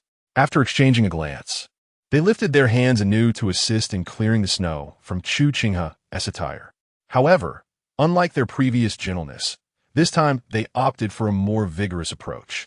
Each time their hands met his body, Chu Qinghe distinctly heard a dull thud. While patting the snow from him, Dongfang Bubai inquired softly, "Are you satisfied now?" With his muscles tensed, Chu Qinghe managed to force a smile. "If only the pressure could be a tad lighter, I would be even more satisfied." Yet, as he felt the relentless force of their hands, he realized that his suggestion had not been heeded. To wear the crown, one must bear its weight. Sometimes, the blessings of companionship come with unexpected challenges. At present, Chu Qinghe felt a dull ache coursing through his body. Moments later, as his internal energy began to circulate anew, he caught sight of himself grimacing while making his way towards the kitchen. Both Dongfang Bubai and Yaoyue exchanged knowing glances, accompanied by soft huffs of amusement. Upon hearing the exchange, they turned their heads in unison, curiosity piqued.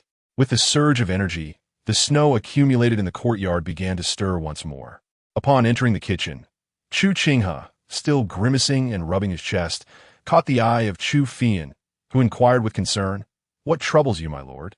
With a pained expression, Chu Qinghe replied, "I just indulged in a moment of unparalleled joy." Unparalleled joy? Chu Fian paused, momentarily taken aback, but upon grasping his meaning, she could not help but commend him with a thumbs up, exclaiming, "You are truly bold, my lord." In response to Chu Fian's teasing, Chu Qinghe raised his chin defiantly, declaring, "Indeed, a man must be courageous when the occasion demands it, and steadfast when it is necessary."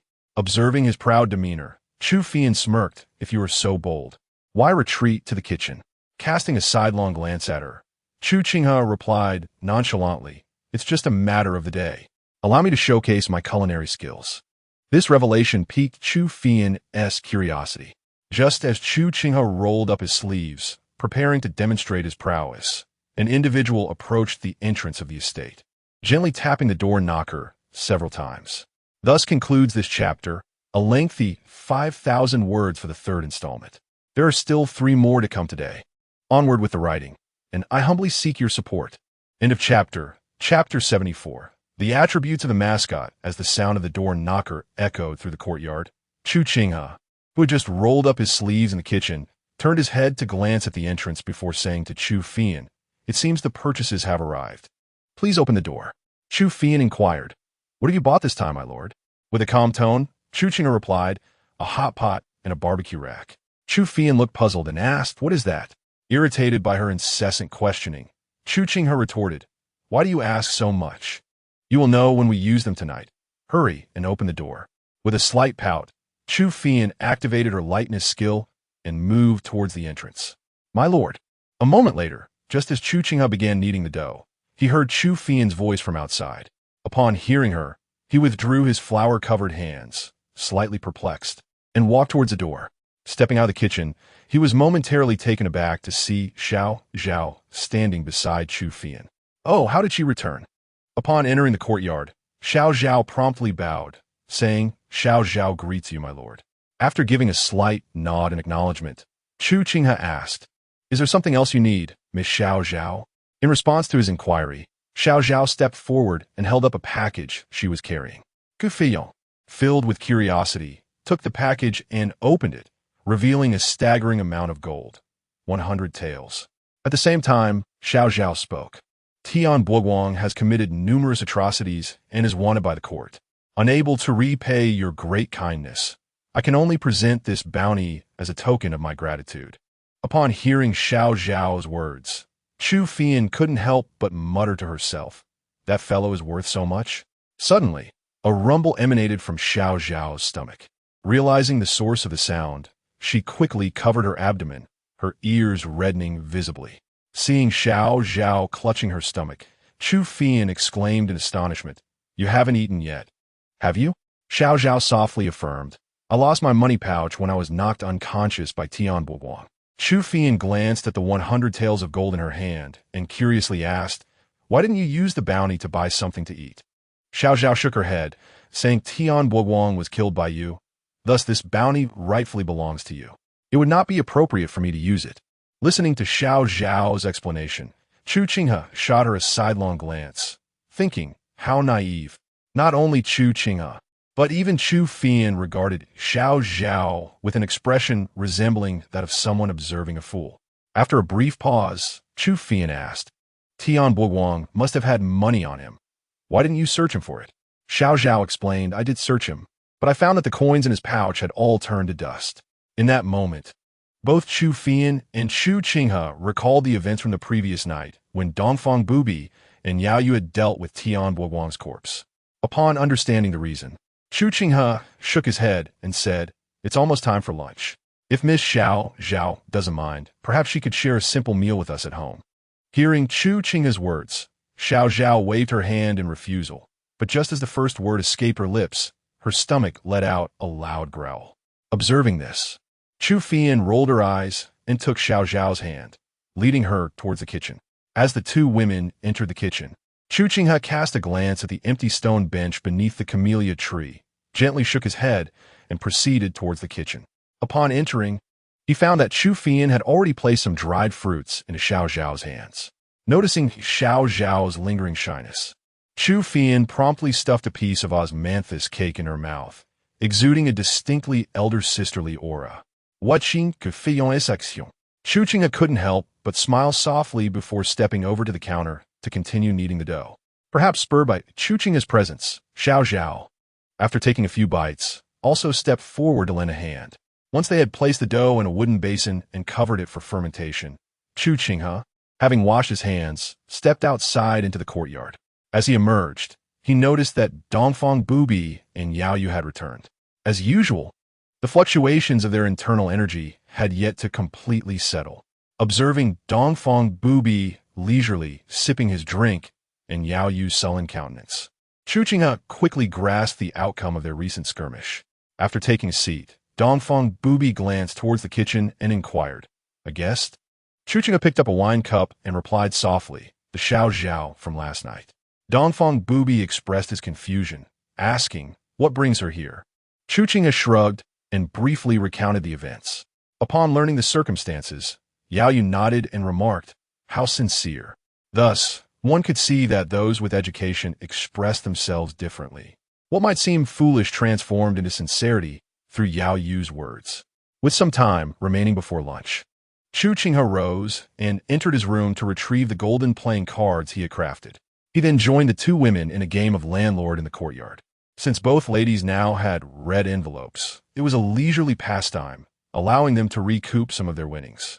The sound of firecrackers occasionally echoed from outside, and here and there, petals weighed down by the snow drifted down from the sky. The aroma of the dishes and the scent of firewood began to waft from the kitchen. Perhaps due to her shyness, Xiao Zhao exhibited noticeable reserve during lunch. Throughout the meal, Chu Qinghe frequently helped her with dishes. Afterward, while the others tidied up in the kitchen, Chu Qinghe suddenly tugged Xiao Zhao out and approached Chu Qinghe. As they reached him, Xiao Zhao kept her head bowed, her expression clearly revealing a hint of apprehension and concern. Meanwhile, Chu Qinghe, after releasing Xiao Zhao's hand, squatted beside Chu Qinghe, gazing at him eagerly, her face adorned with an almost cloyingly sweet smile. Such a charming display. Confronted with the actions of Chu Qinghe, Chu Qinghe retorted with a hint of annoyance, just speak your mind. In response, Chu Qinghe cautiously said, young master, do you not think that with only me as a maid at home, the time spent on cleaning is excessive, leaving me with little time for my cultivation? Hearing her words, Chu Qinghe was well aware of Chu Qinghe's intentions. Immediately, as if fearing his disapproval, Chu Qinghe continued, moreover, Xiao Zhao is quite pitiful. Having no relatives left, her mother has abandoned her, leaving her all alone. Why not let her stay here with you, young master? As she spoke, que fait-on pour l'aide Xiao Zhao Cruiser? However, under Chu Qinghe's gaze, Xiao Zhao hesitated to lift her head. After a brief moment of contemplation, Chu Qinghe turned to Xiao Zhao and inquired, "What do you think, Miss Xiao Zhao?" Upon hearing his question, Xiao Zhao hesitated for a moment before softly replying, "In gratitude for your life-saving grace, I have no means to repay you. If you wish, I would be willing to stay by your side to express my deep gratitude." To this, Chu Qinghe shrugged and said, "Then it is settled." Chu Fian's face lit up with joy. "You agreed, young master?" Chu Qinghe responded lazily with a nonchalant With his confirmation, Xiao Zhao's expression also brightened with evident delight. "Thank you, young master." After a gentle nod, Chu Fian took Xiao Zhao back to the kitchen. A moment later, as Dongfang Bubai and Yaoyue emerged from the kitchen, they heard faint laughter emanating from within. Dongfang Bubai glanced at Chu Qinghe and remarked, "You allow that Xiao Zhao to stay without knowing her background at all?" Chu Qinghe chuckled lightly. "Since Fian has spoken, would I dare to refuse?" After a pause, he added, "Moreover, the girl is quite young, and Xiao Zhao is of similar age. They can keep each other company. Otherwise, being constantly tormented by the two of you would likely overwhelm her." Despite Chu Fian's youth, she was clever and quick-witted. Yet she still felt somewhat restrained and apprehensive in the presence of Dongfang Bubai and Yaoyue, who often trained and guided her. Having a peer of similar age is indeed a good fortune for her. Furthermore, this new maid sports adorable twin tails, when assured that she harbored no ill intentions. Who could possibly refuse such a charming and sensible maid? In light of Chu Qinghe's explanation, Dongfang Bubai remarked softly, "You are quite kind to this girl." Chu Qinghe shrugged in acknowledgement. After Chu Fian and Xiao Zhao finished selecting their dwelling, the little girl eagerly pulled Xiao Zhao out to the market to shop. When the two returned with a bundle of items, Chu Qinghe, having played a round of cards, declared, "Let us continue later," and, amid the puzzled expressions of Dongfang Bubai and Yaoyue, rose to enter the kitchen. Moments later, distinct sounds could be heard emanating from within. As the aroma of cooking wafted from the kitchen, both Dongfang Bubai and Yaoyue found their curiosity intensifying rather than diminishing. Just as Chu Fian sensed the commotion in the kitchen, she happened upon Chu Qinghe, who emerged with a bowl of noodles in hand. Casting a glance at Chu Fian, who stood at the entrance of Xiao Zhao, Chu Qinghe remarked casually, "Perfect timing, come and eat." After Chu Fian took her seat, Chu Qinghe placed the freshly cooked noodles before her. Observing the bowl, Dongfang Bubai raised an eyebrow and inquired, "Longevity noodles, is today your birthday?" In response to Dongfang Bubai's question, Chu Fian nodded before turning to Chu Qinghe, asking, "But how did you know it was my birthday?" "Guqin ziplit la vili. Wasn't it written on the document you left on your first day?" "Don't tell me that was a fabrication." Chu Fian tilted her head and said, "How could it be? I simply didn't expect you to remember." Chu Qinghe replied nonchalantly, "They'll taste terrible if they get cold, so hurry and eat." Listening to Chu Qinghe's words, Chu Fian nodded and began to eat with gusto. It was while she was finishing her noodles and returning to the kitchen that Xiao Zhao, observing Chu Fian's joyful demeanor, couldn't help but gently comment, "The young master treats you quite well." Upon hearing this, Chu Fian replied with pride, "Indeed." Lastly, noticing Xiao Zhao's envious expression, Chu Fian smiled and reassured her, "Don't worry, the young master is very kind. You'll realize that over time." Xiao Zhao nodded softly, turning her gaze towards the courtyard, her eyes shimmering with anticipation. However, after a few moments, the anticipation in Xiao Zhao's eyes was tinged with a hint of worry. In the courtyard, as Yaoyue shuffled the tiles, Dongfang Bubai turned to Chu Qinghe and remarked, "No wonder you are so indulgent towards this girl today. It must be because of her birthday." Chu Qinghe lazily replied, "After all, a birthday only comes once a year." Dongfang Bubai nodded. "This girl is fortunate to be by your side." To this, Chu Qinghe merely smiled noncommittally. Meanwhile, Yaoyue looked at Chu Qinghe and said, "I didn't expect you to possess culinary skills." Chu Qinghe replied softly, "When one is alone for a long time, certain skills naturally develop." With days of heavy snowfall, sunbathing was certainly unrealistic. Fortunately, with the advent of mahjong, Dongfang Bubai and the others had become quite engrossed in the game. Thus, when a young girl emerged, the five of them gathered around the table beneath the tree. 5 dots. 7 characters. 2 characters. Win. Win. As Chu Qinghe and Dongfang Bubai reached out their hands, successfully executing a double win. A look of bewilderment crossed Chu Qinghe's face. After half an hour of playing, he had lost as many rounds as he had played. At that moment, any remnants of his previous night's triumphant spirit had evaporated. Chu Qinghe couldn't help but wonder if his earlier generosity in distributing red envelopes had affected his luck. After all, mahjong is steeped in superstition. When fortune turns sour, no one can intervene. After a stick of incense had burned, and with another double shot ignited, Chu Qinghe's expression grew slightly tense. Something was amiss. His luck was decidedly poor today. As he shuffled the tiles, his mind was equally engaged in pondering a solution to his predicament. Moments later, his gaze swiftly settled upon the petite figure of Xiao Zhao beside Chu Qinghe. After a brief contemplation, Chu Qinghe beckoned her over with a hand gesture. Seeing Chu Qinghe's invitation, Xiao Zhao approached with a puzzled expression. Once she squatted down a little, Chu Qinghe reached out and gently patted her head. It is said that fools are often blessed with good fortune. Judging by Xiao Zhao's demeanor today, she did not appear particularly astute. Given his current string of bad luck, perhaps he could siphon some of her good fortune. Xiao Zhao was momentarily taken aback by Chu Qinghe's affectionate gesture. Chu Qinghe, unable to contain her curiosity, inquired, "My lord, what are you doing?" To which Chu Qinghe replied ambiguously, "Nothing. I merely find Xiao Zhao quite endearing." With that, he began to roll the dice. As the mahjong tiles aligned perfectly, a spark of excitement illuminated his face upon seeing a complete set of characters. Well, this is indeed fortuitous. In that instant, Chu Qinghe realized that his new maid was rather extraordinary. Moments later, after drawing 3 winning tiles consecutively, he cast a deep glance at Xiao Zhao. As his eyes lingered on the seemingly simple-minded Xiao Zhao, an unexpected thought crossed his mind. If he were to touch upon the luck of this naive girl during the next sign-in, would the rewards be of greater value? With this consideration, his gaze towards Xiao Zhao shifted, becoming increasingly approving. A true talisman of fortune. Contemplating this, Chu Qinghe rose silently and fetched a chair to place beside him. "Come, sit next to me." Upon hearing his words, Xiao Zhao, still dazed and confused, nodded and complied. Taking her seat beside him, bewildered yet obedient, her adorably innocent demeanor prompted Chu Qinghe to involuntarily pinch her baby-faced cheeks. As he felt the softness beneath his fingers, he couldn't help but nod in approval, thinking to himself, quite a pleasant sensation. His peculiar behavior left Dongfang Bubai, Yaoyue, and Chu Qinghe all bewildered, unable to decipher Chu Qinghe's intentions.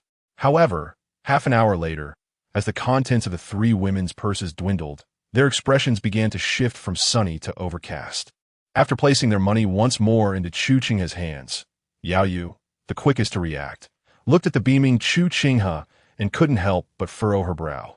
Subsequently, recalling the transformation of his luck from poor to prosperous, her gaze suddenly honed in on the unsuspecting Xiao Zhao beside him, her expression deepening with contemplation. After a few moments of silence, under the watchful eyes of the others, Yaoyue slowly rose and approached Xiao Zhao, immediately following this.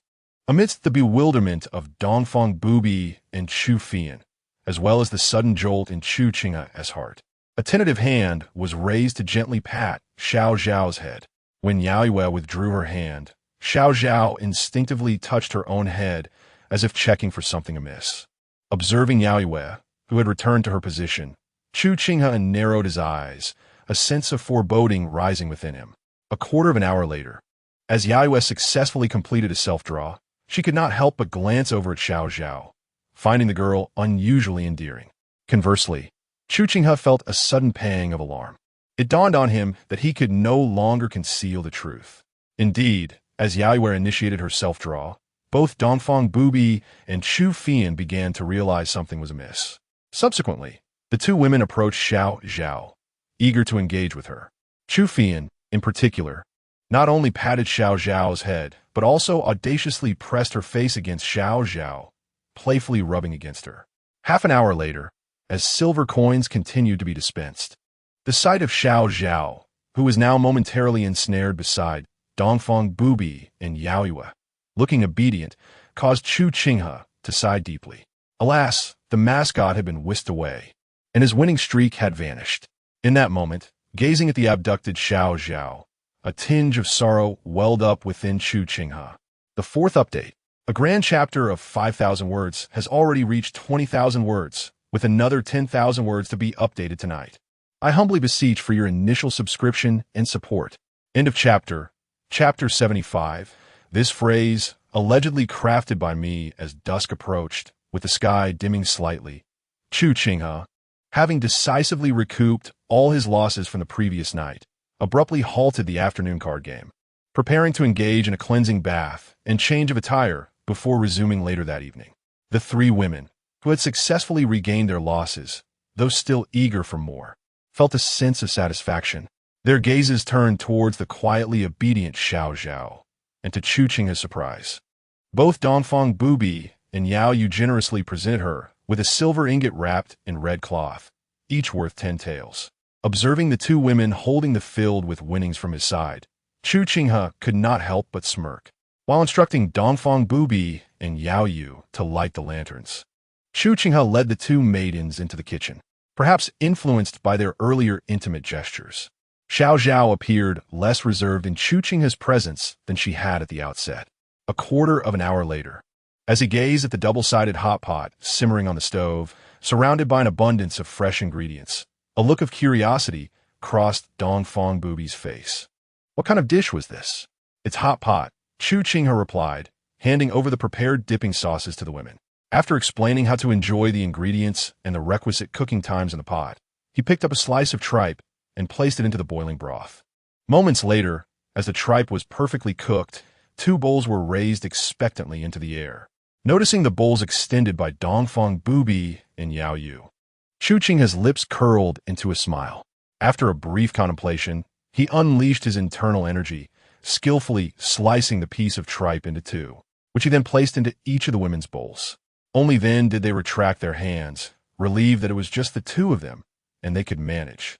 With the immediate feeding dilemma resolved, Chu Qinghe exhaled inwardly, recognizing that having more women could sometimes complicate matters. As the tripe entered their mouths, both Dongfang Bubai and Yaoyue were captivated by the delightful crunch and the harmonious blend of flavors from the broth and dipping sauces. They quickly picked up their chopsticks and began to cook their own portions. Not only Dongfang Bubai and Yaoyue immersed themselves in this culinary experience, but so did Chu Qinghe and Xiao Zhao. Upon savoring their first bites, the 2 women fell into a blissful silence, wholly absorbed in their meal. Seeing them take the initiative, Chu Qinghe finally felt at ease. With the tripe melting in his mouth, he marveled at the familiar texture and taste, realizing that the time spent experimenting with ingredients and concocting seasonings had not been in vain. Thus, in the midst of the snow-covered landscape, the 5 of them gathered around the stone table, their chopsticks dancing between their bowls and the pot. In less than half an hour, the ingredients surrounding them had been completely devoured. Even Chu Qinghe, who had eaten the least, felt a profound sense of contentment with his slightly rounded belly. Indeed, during the winter months, there is scarcely anything more comforting than indulging in a hot pot. Consequently, Chu Qinghe resolved to partake in another feast the following day. After a brief respite, he, accompanied by Chu Qinghe and Xiao Zhao, began to tidy up. At Chu Qinghe's gesture, they all made their way outside.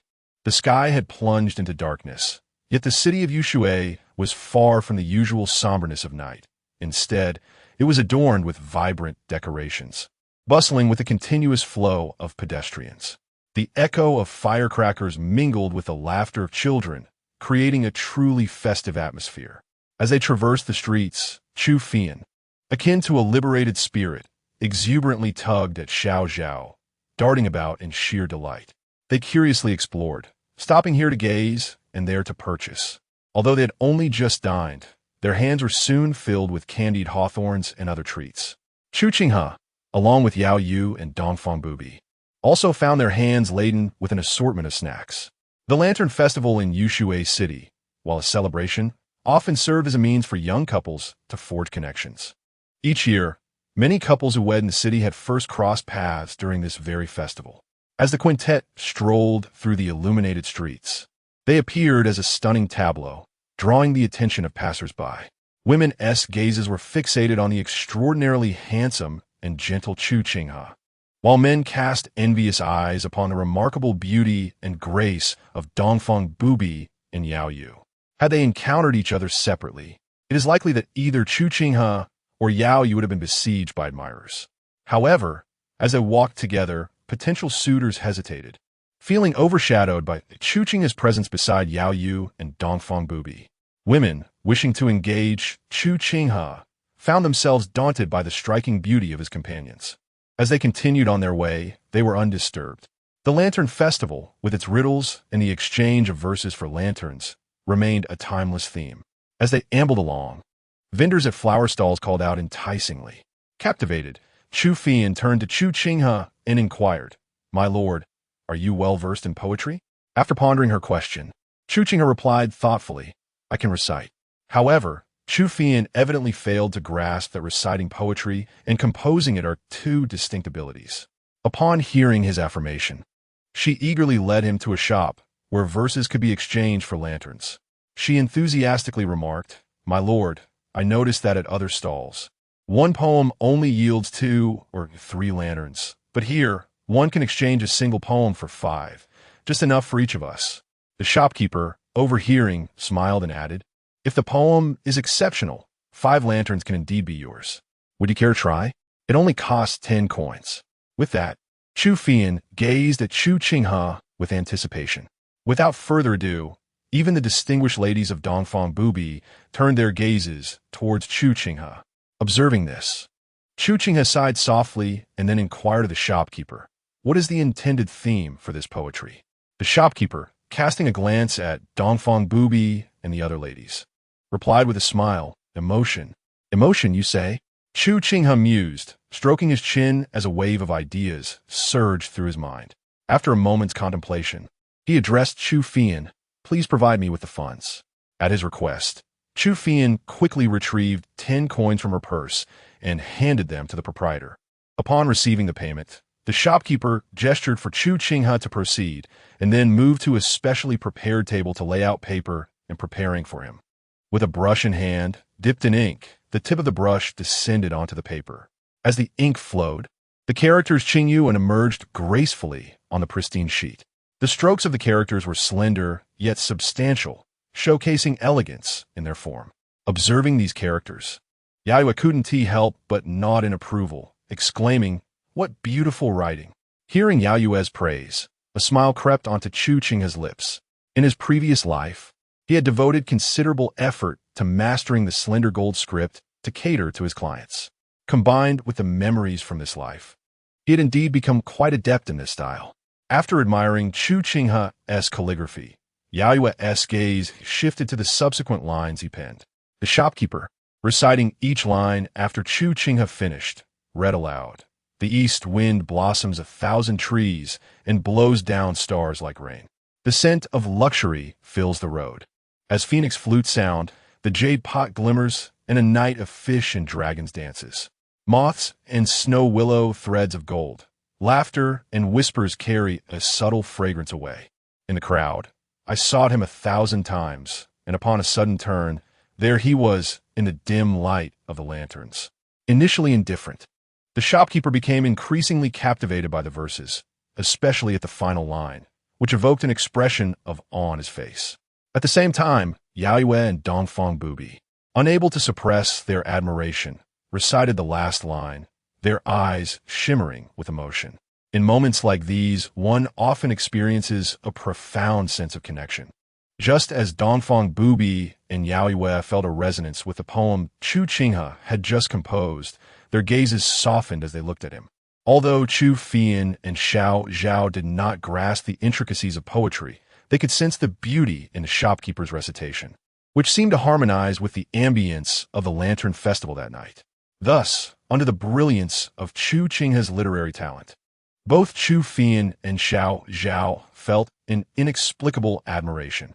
Xiao Zhao couldn't help but exclaim, "You are truly remarkable, young master." Hearing her praise, Chu Qinghe chuckled softly. "In my heart, I express gratitude for the 9 years of compulsory education from a past life. And I also extend my thanks to this world where the great poets do not exist." After setting down his pen, Chu Qinghe inquired, "May I exchange for 5? The shopkeeper, who had been immersed in the poetry, quickly regained his composure and replied, "Yes, yes, you may choose any of these lanterns, young master." Nodding gently, Chu Qinghe turned to Chu Fian and Xiao Zhao, saying, "Go ahead and select." Upon hearing this, Chu Fian let out a cheer and began to pull Xiao Zhao to make their choices, occasionally seeking the opinions of Dongfang Bubai and Yaoyue. However, while responding to Chu Fian and Xiao Zhao, Yaoyue and Dongfang Bubai's gazes remained fixed on the shopkeeper. Observing the shopkeeper treasure the poem as if it were a precious gem, both women furrowed their brows. It was evident that they believed this treasure rightfully belonged to them rather than the shopkeeper. As if divining their thoughts, Chu Qinghe spoke, "It is merely a poem. If you desire, I can compose another." Exchanging poetry for lanterns is indeed a gain for today, is it not? Hearing this, Dongfang Bubai and Yaoyue finally withdrew their gazes and turned to select their preferred lanterns. However, during the selection, Yaoyue's lips subtly moved. Simultaneously, a ripple of true energy from Yaoyue's body briefly manifested before vanishing, a subtle fluctuation that went unnoticed by Dongfang Bubai, who was intently focusing on the lanterns. After a short while, with each girl and Chu Qinghe holding a beautifully crafted lantern, they departed amidst the shopkeeper's gratitude. Just as the shopkeeper returned inside to admire the calligraphy left by Chu Qinghe, a few disciples from the Yihua Palace, clad in flowing white gowns, suddenly rushed into the shop. Moments later, as these disciples exited, the shopkeeper tucked the gold he had just received into his sleeve. Feeling the weight of the coins, the shopkeeper's steps became light and buoyant. As he walked, Yaoyue cast a fleeting glance into the distance. After a few breaths as time passed, a subtle smile graced Yaoyue's lips. Obedience is one matter. The manner of obedience is another. Just as Chu Qinghe had mentioned, not causing difficulty for the shopkeeper is akin to Yaoyue spending her money without hesitation. Reflecting on the exquisite poem from earlier, Yaoyue felt an inexplicable joy swelling within her. Moreover, glancing at Dongfang Bubai, a sense of intellectual superiority washed over her. After wandering through the city for a while, Chu Qinghe announced, "Let us go. It is time to explore the outskirts." Upon hearing this, Chu Fian asked curiously, "The outskirts? The Lantern Festival is within the city. Why venture outside?" Chu Qinghe explained, "The Lantern Festival is within the city, while the outskirts host the New Year celebrations. Yushui City is quite prosperous in trade, attracting merchants from all corners. Even caravans from the Tang and Song dynasties pass through here. During the New Year, the streets are bustling with voices, making it an opportune time for merchants. However, the space within this city is indeed limited. Therefore, every year during the festive period, the open grounds outside the North City become a hub for trade and various performances." After Chu Qinghe explained this to the girls, they began to grasp the situation. Clearly, Chu Fian's interest was successfully piqued. In no time, under Chu Qinghe's guidance, they arrived outside the North City. True to Chu Qinghe's earlier words, the area outside the North City was bustling with activity, contrasting with the lively atmosphere within the city. Vendors with street stalls were scattered about, and performers showcased their talents. Filled with enthusiasm, Chu Fian eagerly pulled Xiao Zhao along, darting from one place to another, her face alight with curiosity and joy, seemingly bursting with boundless energy. Chu Qinghe occasionally glanced at the two young girls, guiding them as they explored the wares of the vendors, searching for items of interest. Moments later, the exuberant Chu Fian returned to Chu Qinghe's side, her face radiant with excitement as she exclaimed, "Young master, over there, someone is performing iron flower work. It's truly captivating." As she spoke, she tugged at Chu Qinghe's hand, leading him towards the spectacle with a light jog. Chu Qinghe allowed himself to be led by her, while Dongfang Bubai and Yaoyue followed leisurely behind. After moving forward several dozen meters, they came upon a spacious area where a dozen blacksmiths were gathered at the center. Beside one of the blacksmiths were 8 makeshift forges, their fires glowing brightly. As these 8 blacksmiths hurled the freshly melted iron into the air, the others struck the molten metal with iron rods, sending it soaring. In an instant, the iron splattered in the air like fireworks, bursting into a breathtaking display from 8 directions, symbolizing harmony and unity. The vibrant sparks mingled with the occasional bursts of firework-like brilliance in the sky, creating an exquisite scene. At first glance, it resembled a magnificent display of silver flowers blooming against the night sky. Enchanted by this splendid sight, Chu Qinghe and Xiao Zhao could not help but exclaim in awe, their voices blending with the cheers of other spectators, filling the night air with excitement. Even Yaoyue and Dongfang Bubai, with their unadorned faces, were captivated by the beauty of the scene. Thus, it is evident that at any time, the small towns exude a more profound sense of life. Were it the imperial city or other larger towns, it would be difficult to witness such performances and beauty as seen now. After a brief moment, Chu Qinghe slightly turned his head to glance at the 2 young women beside him, illuminated by the occasional glow of fire in the sky. He took in their exquisite features, and his gaze softened. After a short while, as his attention returned to the night sky, a broader smile appeared on his face. It was not until a quarter of an hour later, when the molten metal in the forges was exhausted and fresh iron had yet to be melted, that the blacksmiths began to walk around with copper plates in hand, requesting tips from the audience. As one individual traversed the banks of Chu Qinghe, the latter casually tossed a handful of scattered silver coins into a copper plate, eliciting repeated expressions of gratitude from the blacksmith. After indulging in a mesmerizing spectacle of the newly forged iron flowers for a while longer, the group eventually turned back, their hearts filled with satisfaction. As they walked, Chu Qinghe turned her gaze towards the distant iron flowers that danced in the air. Her curiosity piqued. "Isn't the cast iron used for these flowers wasted afterward?" she inquired. Upon hearing Xiao Zhao's question, Chu Qinghe patiently elucidated. The blacksmiths possess a sort of magnet that allows them to collect the fine iron shavings. After the performance concludes, these artisans will utilize their magnets to reclaim these shavings and remelt them into iron blocks. Although this process requires some time, the material loss is negligible. Upon grasping the method of iron shaving reclamation from Chu Qinghe, Chu Qinghe exclaimed with realization, "So that's how it works. I thought those rewards would scarcely suffice to purchase the cast iron." Chu Qinghe chuckled lightly. "Do not assume others are foolish. The amount of cast iron utilized by the blacksmiths must be reported to the authorities each month. If they were to neglect it after a single use, the government would certainly not let it go unpunished." Subsequently, as they strolled about, the group nearly completed their tour of the northern part of the city. Observing the increasing number of people from outside gradually making their way into the city, Chu Qinghe and his companions also began to retrace their steps. However, as they walked, it seemed that Chu Qinghe's eye caught something, abruptly halting his steps. End of chapter. Chapter 76. A beautiful misunderstanding with a subtle shift of his gaze. Chu Qinghe's attention was drawn to a small stall displaying a collection of herbs. Although referred to as a stall, it was merely a piece of coarse cloth adorned with dozens of herbs. After a brief inspection, curiosity piqued, Chu Qinghe approached the stall, crouching down to examine the herbal offerings more closely. The stall owner, a middle-aged man clad in simple linen garments, appeared to be a local herbalist rather than a traveling merchant. Noticing the distinguished appearance and demeanor of Chu Qinghe and his companions, the stall owner quickly straightened up and awaited their inquiry with cautious anticipation. After a moment's pause, Chu Qinghe pointed to several plants on display and inquired, "Good sir, how much for these herbs?"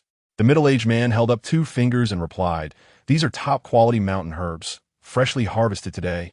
Each plant is 20 coins. But if the young gentleman wishes to purchase more, I could offer them for 15 coins each." His words suggested an underlying concern that Chu Qinghe might find the price exorbitant and choose to leave. Upon hearing the man's response, Chu Qinghe instantly discerned that he was no seasoned merchant. Such a demeanor was rare among traders. After a cursory glance at the array of herbs, he nodded and declared, "I shall take all of these. Please wrap them up." As he spoke, he He reached into his garment and produced several pieces of silver, handing them to the middle-aged man. The moment the man realized Chu Qinghe intended to buy, he was momentarily taken aback. But soon his face brightened with joy as he hurriedly gathered the herbs and carefully wrapped them in the coarse cloth laid on the ground. After gently brushing off the dirt that clung to the fabric, he presented the bundle to Chu Qinghe. As Chu Fian took the wrapped herbs from the stall owner, the man wiped his hands on his clothing and extended his hand cautiously. However, at the very moment the middle-aged man accepted the silver coins, Chu Qinghe discreetly flicked his fingers, allowing a few pieces of gold to silently drop into the man's embrace. The subtlety of the act went unnoticed by the stall owner, who remained oblivious to the additional weight of gold now nestled within his possession.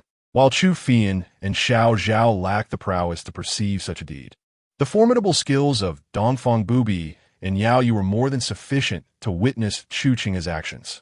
After the stall owner accepted the silver, Chu Qinghe politely nodded in acknowledgement before beckoning his companions to move along. Once they had distanced themselves, Dongfang Bubai remarked, "Are these herbs truly that precious?" It prompted you to discreetly bestow 5 taels of gold upon the stall owner. Chu Fian, equally astonished, added, "Did you just give that stall owner 5 taels of gold?" "Young master?" In response to their inquiries, Chu Qinghe offered a gentle affirmation. He then elaborated, "While most of the herbs are rather ordinary, one particular specimen, the Xiangxi linglong grass, is exceedingly rare and invaluable. Que fait-on, puzzled, questionned, invaluable? What exactly is Xiangxi linglong grass that makes it so precious?"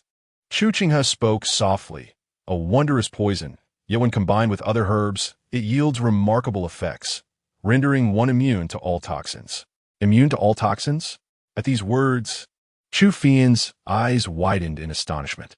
Even Yaoyue, Dongfang Bubai, and Xiao Zhao inhaled sharply, unable to conceal their surprise at the extraordinary efficacy of the Xiangxi linglong grass.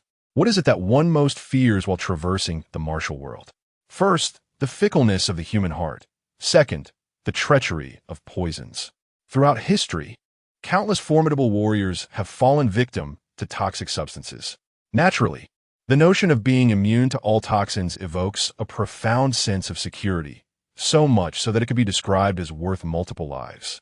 However, after the initial shock, the eyes of the women gleamed with renewed interest. Since Chu Qinghe was willing to openly disclose the effects of the Xiangxi linglong grass, it was clear that the knowledge was not just for himself, but for all of them. Moments later, Chu Fian inquired, "If you intend to offer compensation, why only 5 taels of gold?"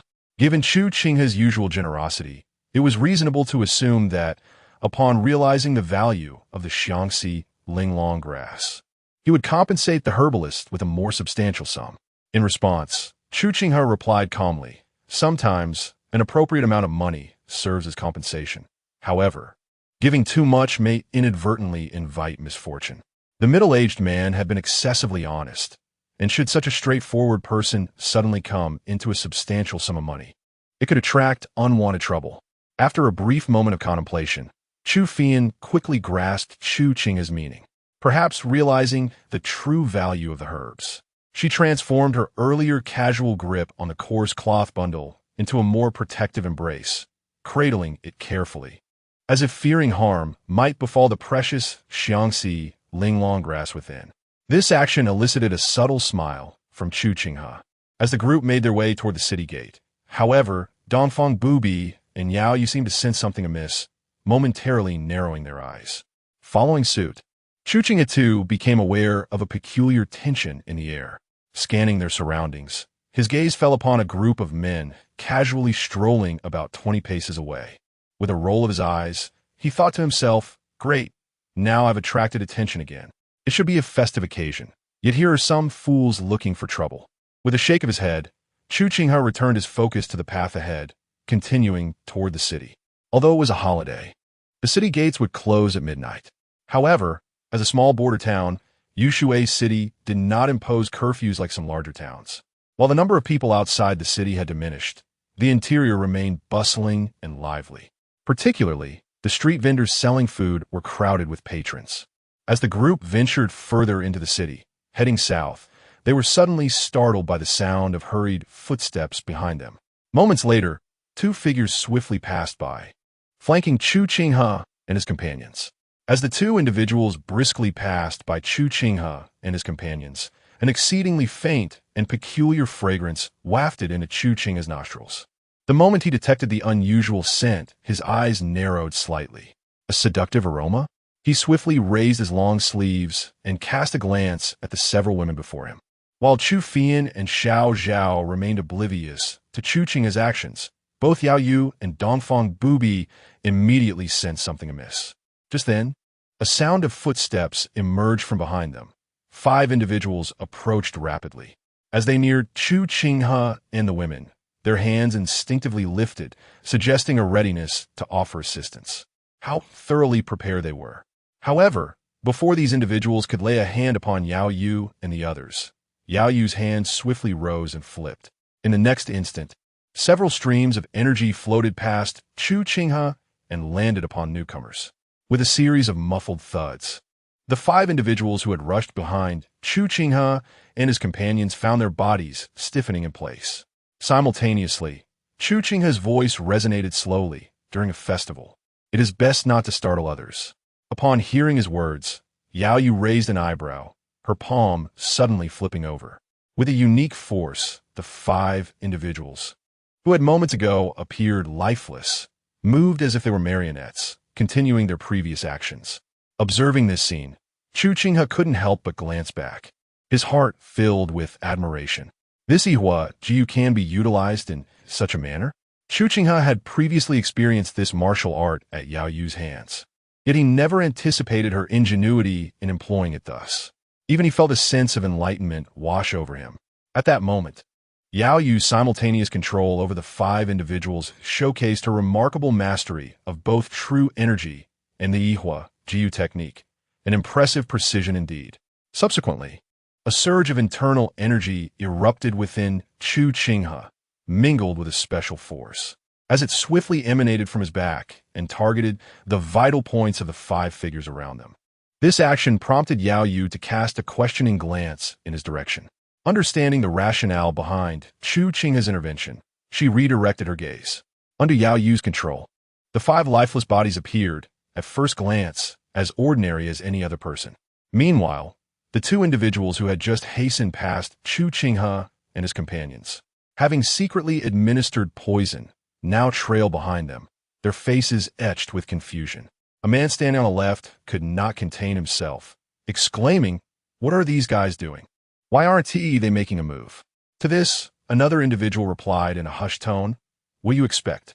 How can they make a move? Did you notice that those few individuals did not faint? Surely, they did not use the wrong sedative, did they? It seems unlikely." As he spoke, the man to the left retrieved a small vial from his sleeve and examined it.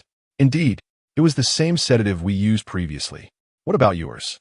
A companion nearby checked and responded, "Mine is also fine." "Well then, this is peculiar. Why is this substance ineffective today?" The man on the left suggested, "Why not ask?" Upon hearing this, the companion regarded the man on the left as if he were foolish. "Have you lost your mind? What if it actually works?" However, just as the two were pondering, a languid voice suddenly reached their ears. "Perhaps I could take a look for you?" Startled by the voice from behind, both men froze momentarily. Yet before they could turn around, they felt a sharp pain in their chests, a chilling sensation washing over them. In the next moment, as Chu Qinghe swiftly stepped forward after delivering a few precise strikes to their backs, he supported one of the men to prevent them from collapsing onto the ground. When Dongfang Bubai and the other women, along with the 5 corpses, caught up, they observed the lifeless body beside Chu Qinghe, and Yaoyue remarked, "You certainly are decisive." Chu Qinghe replied lazily, "It's manageable." After this simple exchange, under Chu Qinghe's guidance, the group proceeded into a nearby alley. At this time, the city was bustling with people, their attention captivated by the surrounding lanterns and festivities.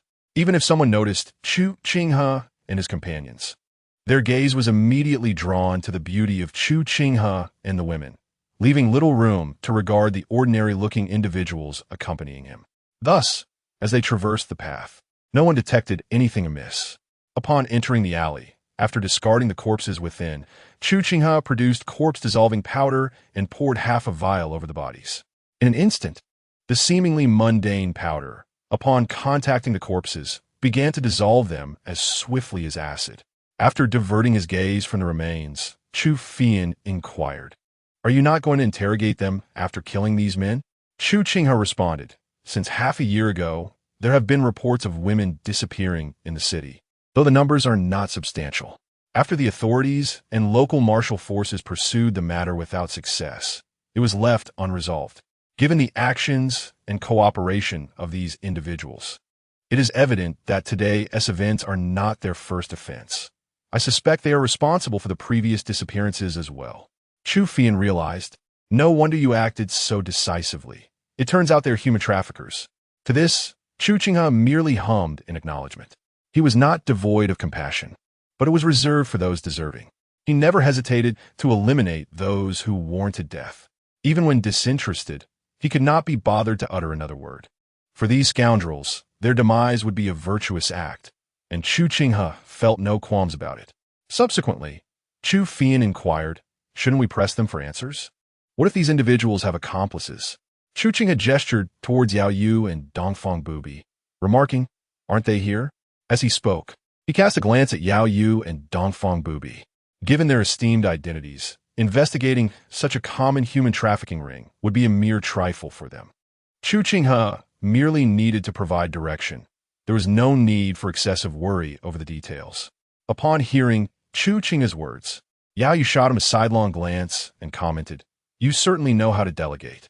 Chu Qinghe shrugged, replying, "Those capable should bear more responsibilities." Observing Chu Qinghe's laid-back demeanor, Yaoyue redirected her gaze to Dongfang Bubai and stated blandly, "I have already taken action." The implication was clear. She was passing the subsequent issues regarding the trafficking ring on to Dongfang Bubai to resolve. Had this been in the past, Dongfang Bubai would have likely responded with sharp retorts to Yaoyue's dismissive attitude. However, on this occasion, she merely huffed softly, refraining from refusal. Presently, Yushui City could be considered under the influence of her sun and moon sect, with such matters occurring within the city, even if Yaoyue remained silent. Dongfang Bubai would naturally take it upon herself to find a resolution. Moments later, as the bodies dissolved completely, leaving only a few garments on the ground, Dongfang Bubai nodded, acknowledging, "The efficacy of your corpse-dissolving powder is commendable."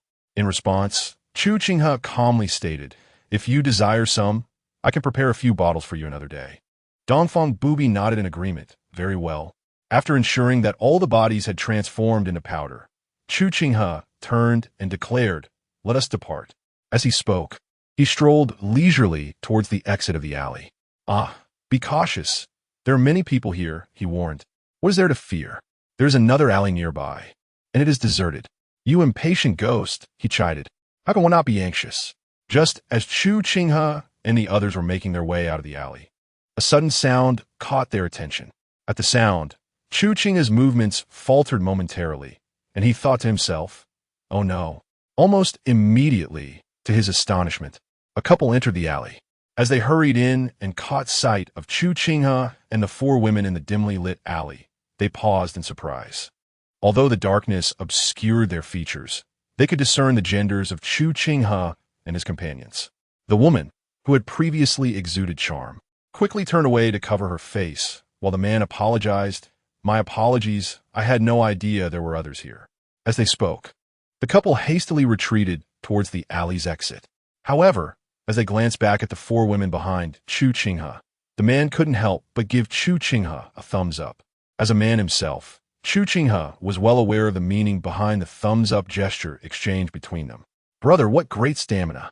In response to the man's unspoken compliment and considering the norms of politeness, Chu Qinghe also raised a thumb in acknowledgement. Had it not been for the dim lighting of the alley, one would have surely noticed the proud display of his immaculate, pearly white teeth accompanying his gesture.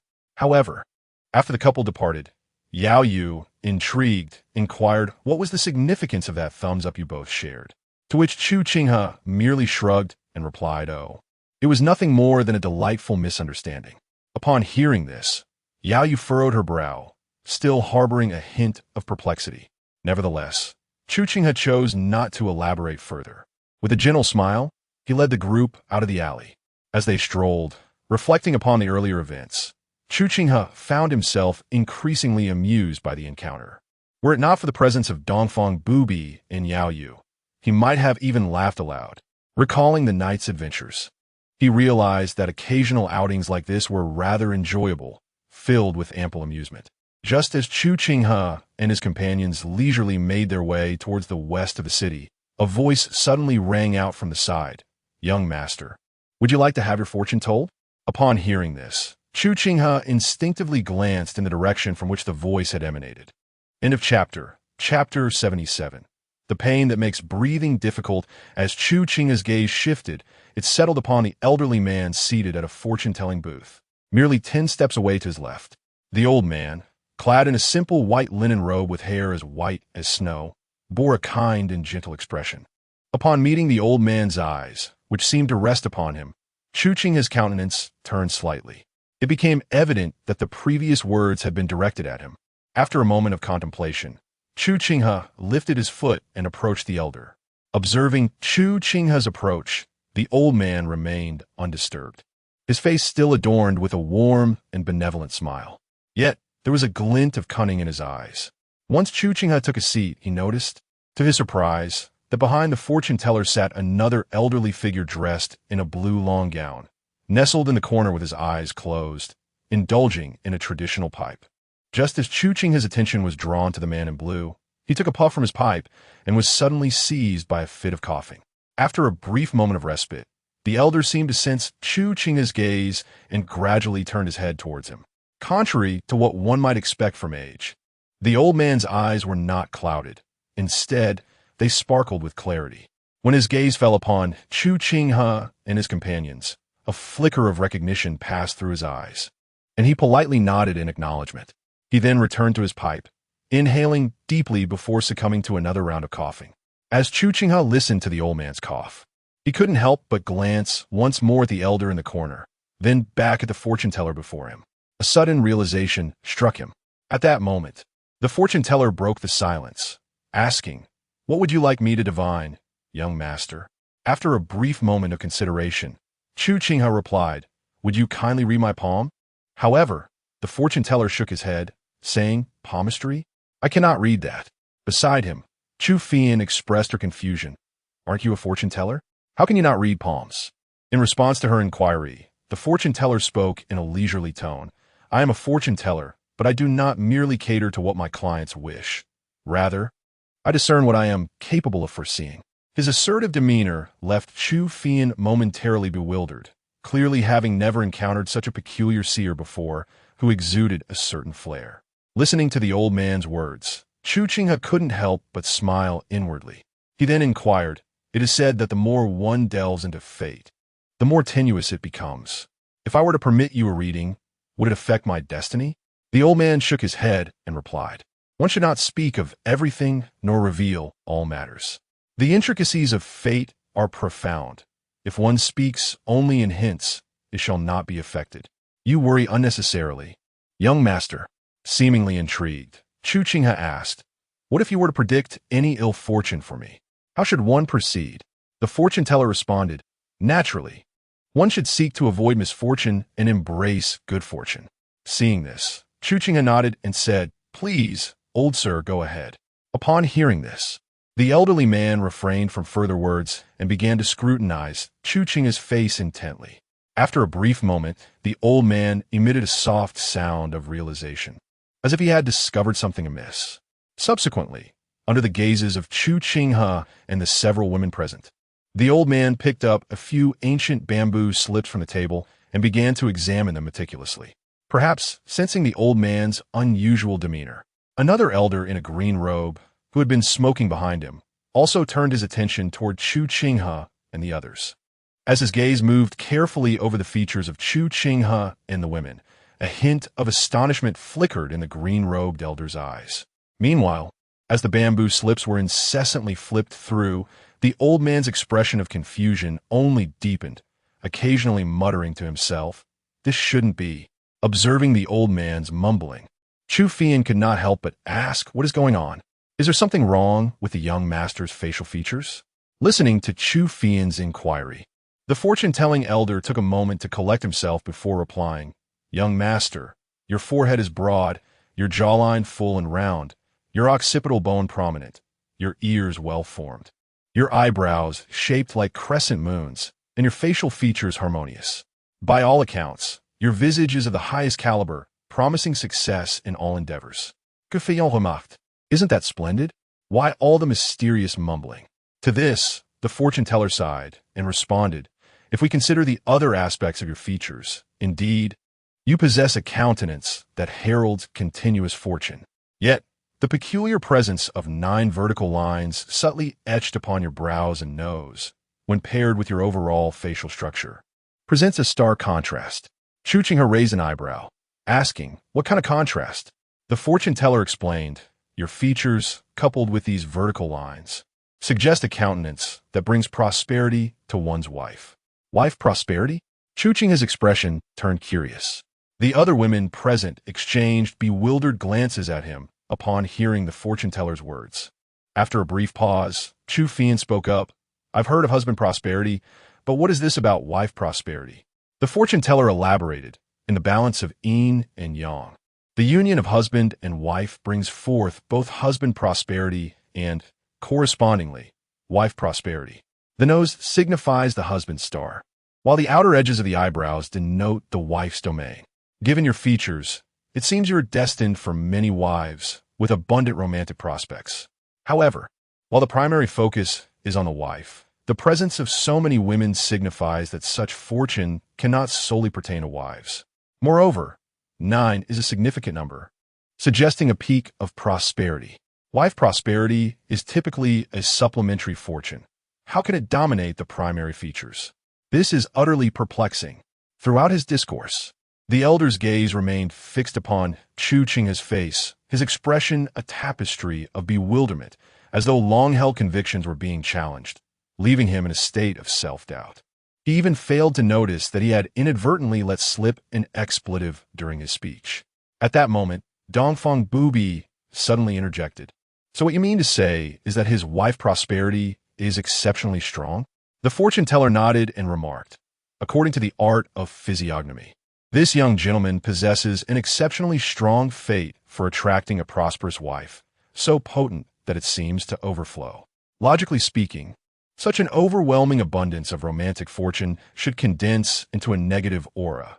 However, there is no sign of such a trend, but rather a flourishing vitality akin to flames consuming wood. This does not resemble the countenance of an ordinary individual.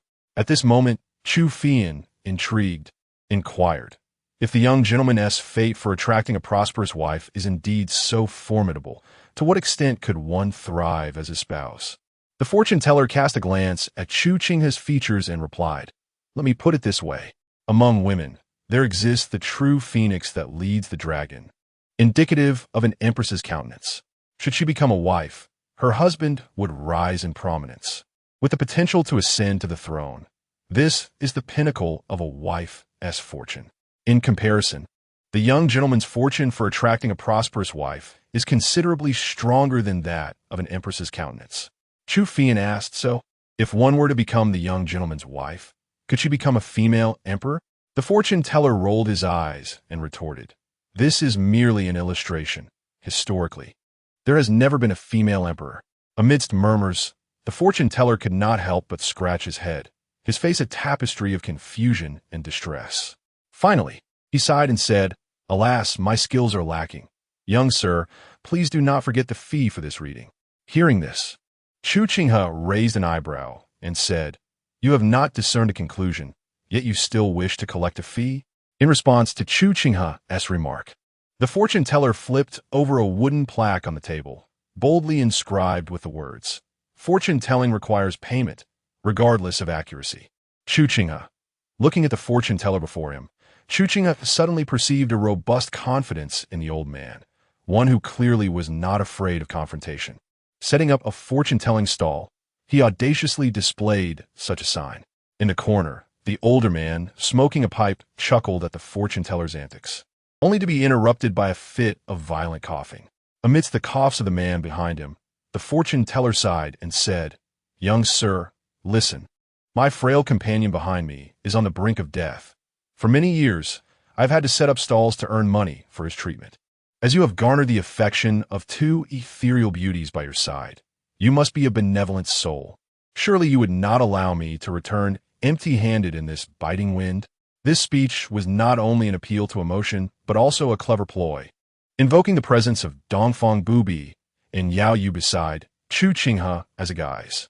However, the older man in the corner, despite the fortune teller's words, could not help but smirk, evidently unconvinced. If it were anyone else, in light of the beauties present, they would likely feel compelled to act generously, lest they appear stingy. Yet, was Chu Qinghe an ordinary man? In response to the fortune teller's entreaty, Chu Qinghe gently nodded and declared, "Naturally, I would not let the old gentleman leave empty-handed." With that, he raised both hands, forming fists, and presented them before the fortune teller. Meanwhile, Chu Qinghe spoke, "In my hands lie two rewards, one more abundant than the other. Since you, esteemed elder, are proficient in fortune-telling, I invite you to select one as your remuneration for this session." The fortune teller, clearly taken aback by such a proposal, paused momentarily, casting a surprised glance at Chu Qinghe. After a brief contemplation, the elder could not help but exclaim, "Young master, you certainly know how to amuse." Chu Qinghe smiled affirmatively and replied, "Please, esteemed elder, make your choice." Observing the two clenched fists before him, the fortune teller's gaze flitted between them, before he began to calculate earnestly. At the hour of the pig, this is a moment positioned to the south, with two auspicious signs and a total of 5, coin 5. After this calculation and muttering, the elder's gaze suddenly fixed on Chu Qinghe's right hand, and he declared, "I choose the young master's right hand." Chu Qinghe queried, "Are you certain?" The elder hesitated, glancing at Chu Qinghe's left hand before again focusing intently on the right. Affirming, "I am certain." Upon hearing this, Chu Qinghe turned his right hand over and slowly opened it. When the elder beheld a piece of silver weighing 1 tael, his face broke into a joyous smile as he reached out eagerly. "Thank you, young master." As Chu Qinghe placed the silver into the elder's palm, he suddenly chuckled. Then, under the watchful eyes of the elder and several young women, he opened his clenched left hand to reveal a folded banknote. Upon seeing this banknote, the elder's smile instantly froze. Meeting the elder's gaze, Chu Qinghe gradually unfolded the note, revealing its denomination, 100 taels. The sight of the 100 tael note caused the piece of silver in the elder's hand to slip and fall to the table, his expression turning vacant. After neatly arranging the banknote, Chu Qinghe remarked, "Since the fee has been settled, I shall take my leave." With that, he rose slowly, casually addressing the elder in the corner who was smoking. "At your age, perhaps it would be wise to refrain from smoking. Best return it to this elder." Hearing Chu Qinghe's words, a glimmer of intrigue flickered in the corner elder's eyes, as he watched Chu Qinghe depart with the 100 taels and the young women. The fortune teller could not help but clutch his chest, overwhelmed by a pang of heartache, as if he had lost not merely 100 taels, but the entire world. Once Chu Qinghe and his companions had left, the elder, who had been quietly smoking in the corner, chuckled softly, an interesting young man. Subsequently, gazing at the fortune teller, whose hand clutched his chest in visible agony, the elder with the pipe shook his head and remarked, "The illustrious elder of heavenly secrets has been outwitted today by a mere youth. It seems I must reconsider whether to adjust your ranking atop my weapon roster." If at that moment, Chu Qinghe and the formidable women by Dongfang Bubai's side were present, they would undoubtedly discern the identities of these two men immediately. It was none other than the current head of the renowned 100 Knowledge Pavilion, by Xiaosheng, whose lists were coveted by all in the martial world, and the esteemed Grandmaster Sun Baifa, a master of the late stage of the Grandmaster realm, whose name adorned both the weapons list and the Grandmaster list. Hearing the voice from behind, the elder who had just read Chu Qinghe's fortune, none other than Sun Baifa, retorted with irritation, "You might as well remove my name from those two lists to spare this old bone of mine from living in fear, anxious that one day someone might come knocking." Bai Xiaosheng shook his head and replied, "Ah, with age comes cowardice. With your current sullen demeanor, it's unlikely you can maintain your place in the celestial realm. Sun Baifa scoffed. You speak as if you have already entered the celestial realm. Yet, you two are merely in the mid-stage of the Grandmaster realm. How dare you criticize me? He then shifted the conversation. What's this? Your earlier words suggest you've taken a fancy to that young rascal and wish to recruit him? Upon hearing Sun Baifa's remark, Bai Shaoxing nodded gently. Indeed, but regrettably, such a person is unlikely to be easily swayed. Before Sun Baifa could respond, Bai Shaoxing took the initiative to explain. The two standing beside that young man are none other than Dongfang Bubai, the leader of the Sun Moon Holy Cult, and Yaoyue, the Grand Mistress of the Flower-Picking Palace. At this revelation, Sun Baifa was taken aback. Those two from the 100 Flowers list and the Grandmaster list? Bai Shaoxing nodded affirmatively. Confirmed by Bai Shaoxing. Sun Baifa could not help but gasp in astonishment. Good heavens, it's actually Dongfang Bubai and Yaoyue, who in a martial world is unaware of their names. The mere thought of such exalted figures appearing in the company of a single man was enough to astonish anyone. However, reflecting on Chu Qinghe's handsome visage, Sun Baifa felt a twinge of envy. Humph, good looks certainly have their advantages. He continued, but that young rascal's internal energy fluctuation only reaches the peak of the second tier. With your abilities, it shouldn't be too difficult to bring him into the Azure Dragon Society, right? Bai Shaoxing shook his head. The fact that he could discern I was smoking this pipe for the first time speaks volumes about his keen observation. During your conversation, he exuded an undeniable charisma, managing to outsmart you, an old sly fox, despite being merely at the peak of the second tier. Observing the glances exchanged between Dongfang Bubai and Yaoyue towards that young gentleman, it is evident that feelings are already budding. To have captivated both these proud individuals, this young man is certainly no ordinary person. After a brief pause, Bai Shaoxing continued, Moreover, I cannot believe you did not notice the scent of blood on them. Sun Baifa sighed. It is precisely because I did notice that I think they're just trying to extort a few more coins. Upon hearing Sun Baifa's words, Bai Shaoxing could not help but chuckle. You remain as cunning as ever, assessing others based on their worth. After playfully chiding Sun Baifa, Bai Shaoxing turned his gaze back toward the direction from which Chu Qinghe and the others had just departed, expressing his intrigue. I never anticipated encountering such an interesting young man. He bears a resemblance to someone I know. Seemingly catching the subtle implication in Bai Shaoxing's tone, Sun Baifa responded with mild surprise. Surely you do not mean that prominent figure from your Qinglong society? However, Bai Shaoxing chose not to respond to Sun Baifa's inquiry, instead shifting the conversation. But what of your earlier claim regarding that so-called auspicious fate for wives? Is there any truth to it? Sun Baifa replied leisurely. If I were confident in it, do you think I would only charge him a mere 2 taels of silver? He then muttered, Yet, that little rascal's fortune is indeed rather peculiar. It borders on the uncanny. Listening to Sun Baifa, Bai Shaoxing gently shook his head, clearly skeptical of Sun Baifa's assertions. He then inquired, Have you had enough fun? Surely, you can return my clothes now. Your dry tobacco is too potent. It irritates my throat beyond endurance. In response to Bai Shaoxing's remark, Sun Baifa snatched the smoking pipe from Bai Shaoxing's hands, exclaiming, This is premium Yinshui tobacco. I have not scolded you for wasting it. Yet you expressed disdain. After taking a few puffs to calm himself, Sun Baifa suddenly remarked, It is indeed rare to see you hold such high regard for a younger generation. Bai Shaoxing smiled. I merely state the facts. Noticing the contemplative expression on Bai Shaoxing's face, Sun Baifa raised an eyebrow and said, Given your demeanor, you are not contemplating some scheme, are you? End of chapter 78. The experiment of experience in response to Sun Baifa's inquiry. Bai Shaoxing chuckled lightly and remarked, It is nothing significant. Merely a piece of information I recently received regarding the Sun and Moon sect. It appears that they are also probing into this matter, yet ultimately seem to have been misled. Sun Baifa asked, What? Do you intend to offer this information freely to Dongfang Bubai? Bai Shaoxing nodded candidly. Consider it a means to foster goodwill. After all, the Sun and Moon sect and the Yihua Palace govern this southwestern region. Should the Qinglong society find itself in need in the future, it would be advantageous to have connections. Upon hearing Bai Shaoxing's words, Sun Baifa shook his head. I cannot comprehend your reasoning. Why would you wish to entangle yourself in the affairs of the Qinglong society? Bai Xiaosheng sighed.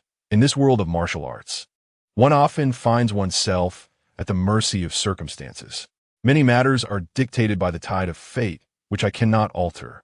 Perhaps sensing the gravity of the topic, Sun Baifa suddenly leaned closer with a beaming smile. What was the news from the Sun and Moon sect? Would you care to share? Bai Xiaosheng cast a sidelong glance at Sun Baifa before replying, You must first return my clothing before I divulge anything. Your garb is quite drafty. Sun Baifa retorted, You, a grandmaster, would be unbothered even without clothing. Why fear the cold? Bai Xiaosheng replied, The issue lies in the fact that your attire is rather odorous. I have endured it for an entire night. Sun Baifa straightened his neck defiantly. I am your senior. What is wrong with wearing your clothes? Do you dare to spread the word of your childhood nickname? If the martial world discovers that Bai Xiaosheng was once called Dog Egg, do you think anyone would still regard your rankings? Bai Xiaosheng's expression darkened. Son, do not provoke me into action. Sun Baifa glared, then slammed his smoking pipe on the table, exclaiming, Oh, you wish to escalate matters? Shall we practice? Let's strip down and spar. Moments later, under the watchful eyes of passers-by, the two elderly men, both with white hair, resembled children as they wrestled in front of the fortune-telling booth. One even bit the other on the backside, while the other swung punches at his opponent's lower back. The comical scene prompted onlookers to steer clear. Meanwhile, as Chu Qinghe and his companions strolled down the street, Chu Fian inquired, Young master, what did you mean when you mentioned the old man in the corner was smoking for the first time? In response, Chu Qinghe calmly explained, The old man in the corner appears neither sick nor in pain, yet he coughs each time he smokes, indicating he is not a habitual user. Conversely, the fortune teller has yellowed teeth and a distinct smell of smoke about him. Their demeanors and attire are incongruous, suggesting they are merely playing dress-up. After sharing this observation, Chu Qinghe chuckled. These two elderly gentlemen playing dress-up in this frigid winter evokes a sense of childishness. After this musing, he turned to Dongfang Bubai and Yaoyue, asking, Did you both sense the fluctuations of their cultivation? At his words, both Dongfang Bubai and Yaoyue cast him puzzled glances. Observing the reactions of the two women, Chu Qinghe quickly grasped the situation. How intriguing, if even the two of you are unaware of the underlying issues. It suggests that the prowess of those two elderly gentlemen surpasses yours. Dongfang Bubai furrowed her brow and inquired, What do you mean? Chu Qinghe shrugged and replied, The cough of that elderly gentleman was peculiar. At his age, a cough should not sound like that unless he possesses martial skills. The human body is inherently marvelous. Even commonplace actions like coughing exhibit distinct characteristics at various ages. With my medical expertise, I could discern much from subtle details. The elderly man in the corner appeared to be in his 70s or 80s. When he was choked by the dry tobacco, his cough should have carried some raspiness, accompanied by faint sounds from his chest. Yet his cough was robust, reminiscent of a vigorous young man. Naturally, Chu Qinghe noted the discrepancies. As he articulated these distinctions, the four of them simultaneously came to a realization, their hearts subtly astonished. Chu Fian analyzed, given that both Sister Dongfang and Sister Yu failed to detect any anomalies. It indicates that those two elderly gentlemen possess at least late-stage Grandmaster-level skills. However, as soon as Chu Fian's words fell, Yaoyue shook her head, saying, If they wish to completely evade detection, they must be above the Grandmaster level. Although it was merely an explanation, her tone brimmed with arrogance. Dongfang Bubai remained silent, yet her thoughts aligned with Yaoyue's. After a brief pause, Chu Fian turned to Chu Qinghe and asked, Since you are aware of the formidable strength of those two elderly gentlemen, do you still dare to tease them? Chu Qinghe shrugged nonchalantly. What is there to fear? With their level of strength, if they harbored any ill intentions, they would have already taken action. He then continued, Moreover, it is rare to encounter such high-level masters who offer themselves for amusement. To forego such an opportunity would be a waste. The women exchanged silent glances, rendered speechless. Chu Fian then spoke up. Since those two elderly gentlemen are indeed masters, is it true what the fortune teller said about your strong fortune with wives? Upon hearing this, Chu Qinghe rolled his eyes. Why don't you go back and ask him yourself? After contemplating, Chu Fian shook her head. Perhaps that is best left alone. After all, we are not familiar. What if we inadvertently anger them? Listening to the exchange between Chu Fian and Chu Qinghe, Dongfang Bubai and Yaoyue couldn't help but smile. However, while the speaker was oblivious, the listener was attentive, reflecting on the fortune-teller's earlier words regarding the strong fortune with wives.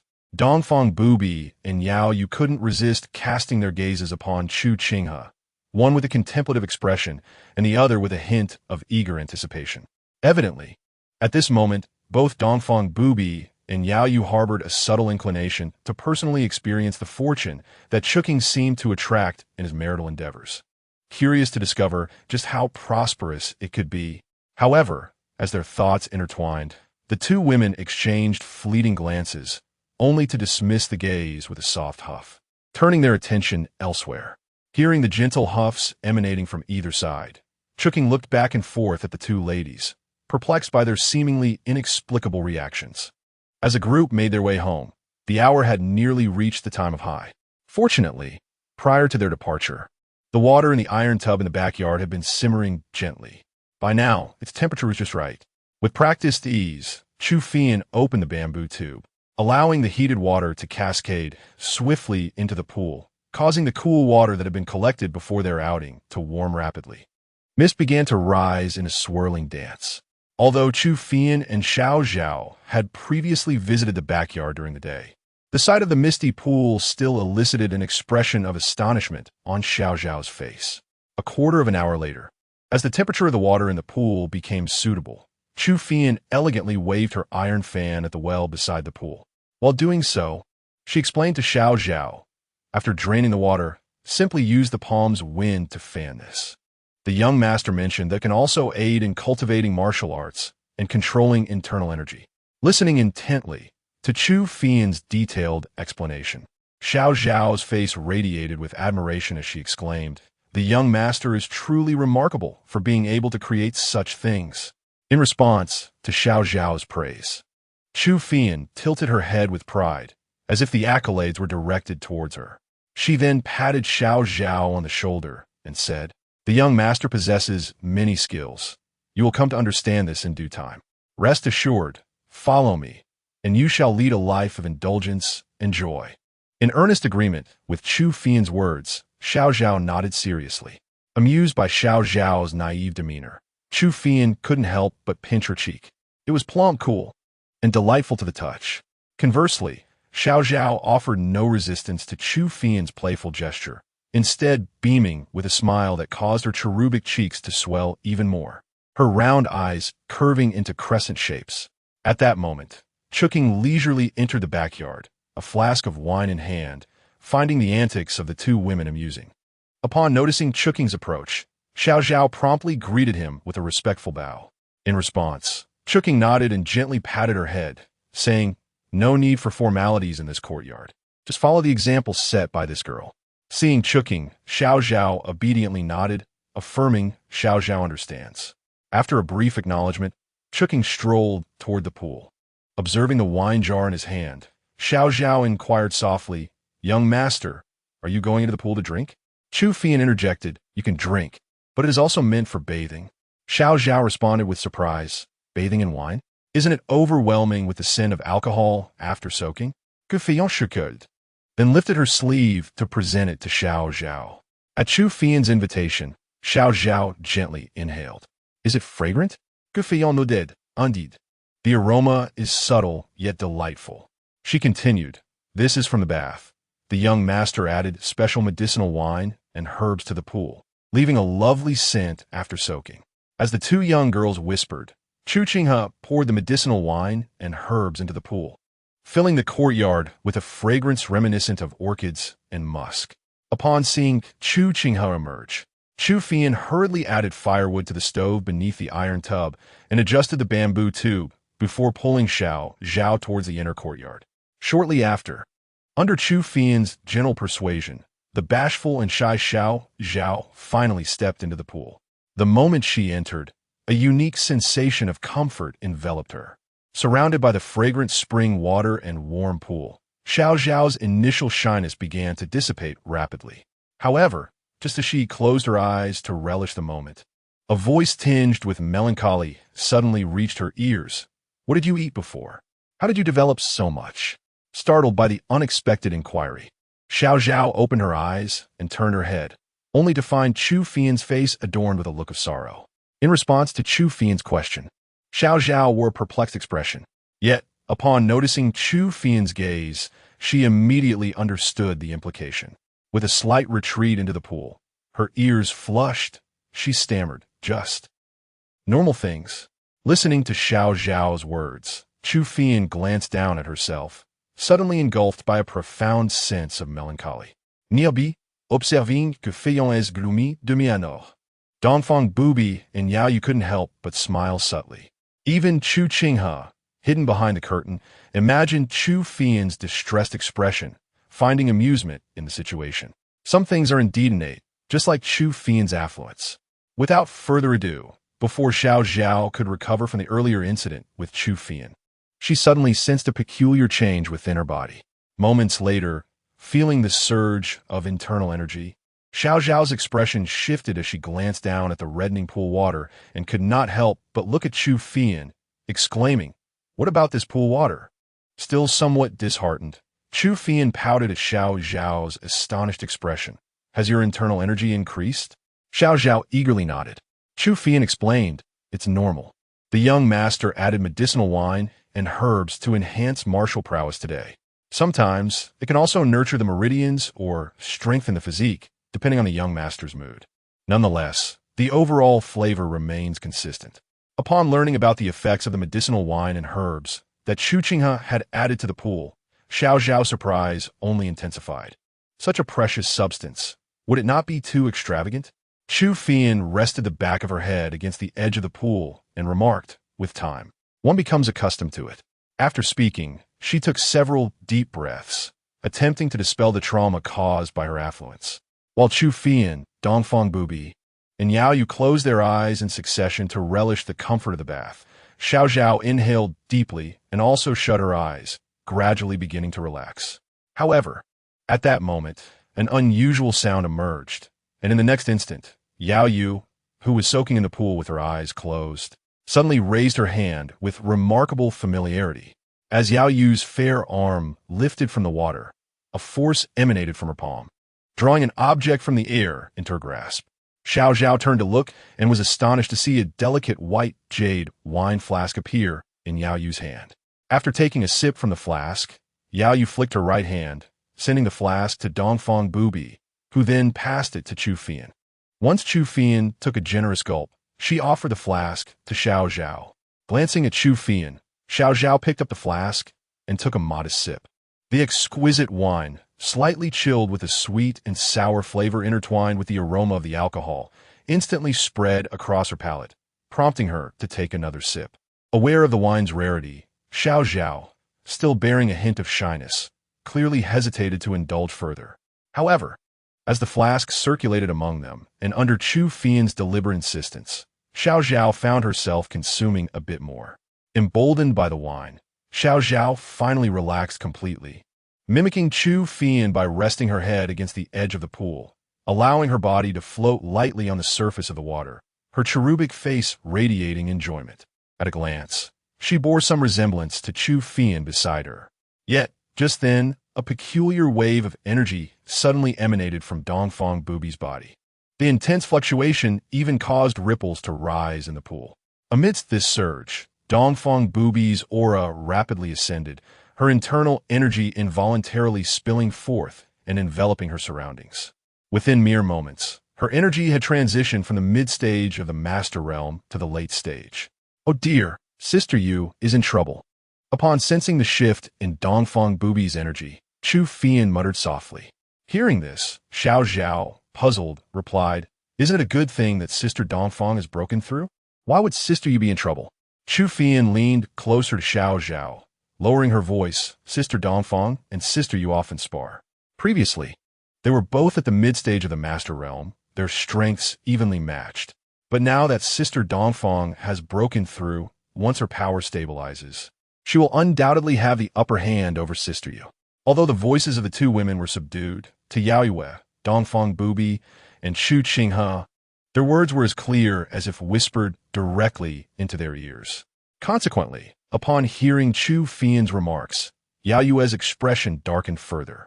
Moments later, as Dongfang Bubai's internal energy began to stabilize, he turned his gaze towards Yaoyue, a sly smile curving upon his lips.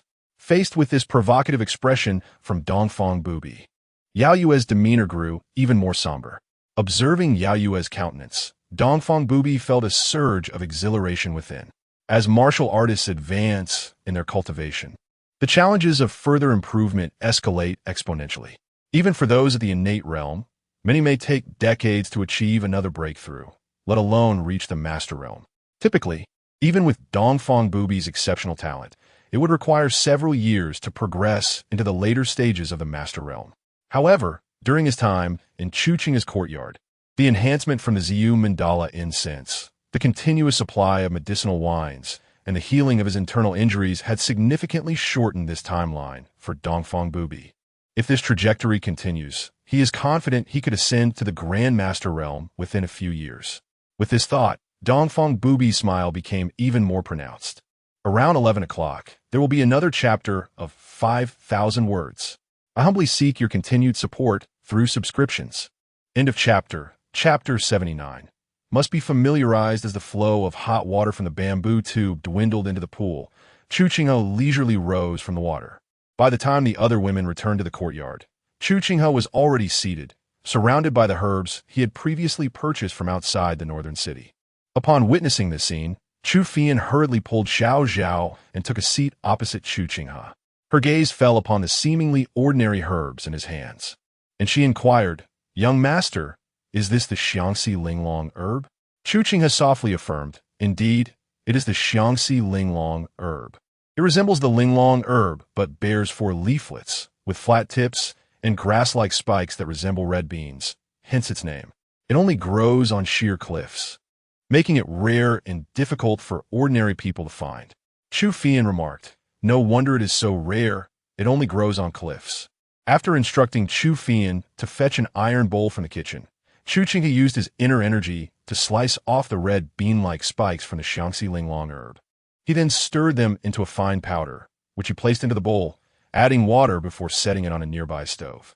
As the water in the bowl gradually reached a boil, Chu Qinghe added the freshly prepared medicinal powders in batches, ultimately crushing fresh, century-old ginseng and mixing it with the various powdered herbs into the bowl. With the addition of these ingredients, the water in the iron bowl thickened, and a rich medicinal fragrance began to waft through the air. While gently stirring the contents of the iron bowl, Chu Qinghe placed the Xiangxi Linglong herb before Dongfang Bubai and requested, "Please assist by drying this herb." Upon hearing his words, Dongfang Bubai nodded and enveloped the Xiangxi Linglong herb with her vital energy, creating gusts of wind that rapidly dried the freshly picked herb, visibly shriveling it in the process. The convenience of martial arts was exemplified at that moment. As Chu Qinghe continued to stir the medicinal concoction in the iron bowl, Chu Fian curiously inquired, "Young master, why is it that red beans pair with Xiangxi, while turtles are paired with mung beans?" Chu Qinghe explained, "Red beans are slightly bitter and possess a small toxin, akin to the feeling of longing. Although the poison is minor, it can penetrate the heart. In contrast, mung beans have a cooling and detoxifying effect, with a hint of sweetness. Turtles are nourishing but can easily cause internal heat, making the two a perfect match." Chu Fian enlightenedly replied, "I see now.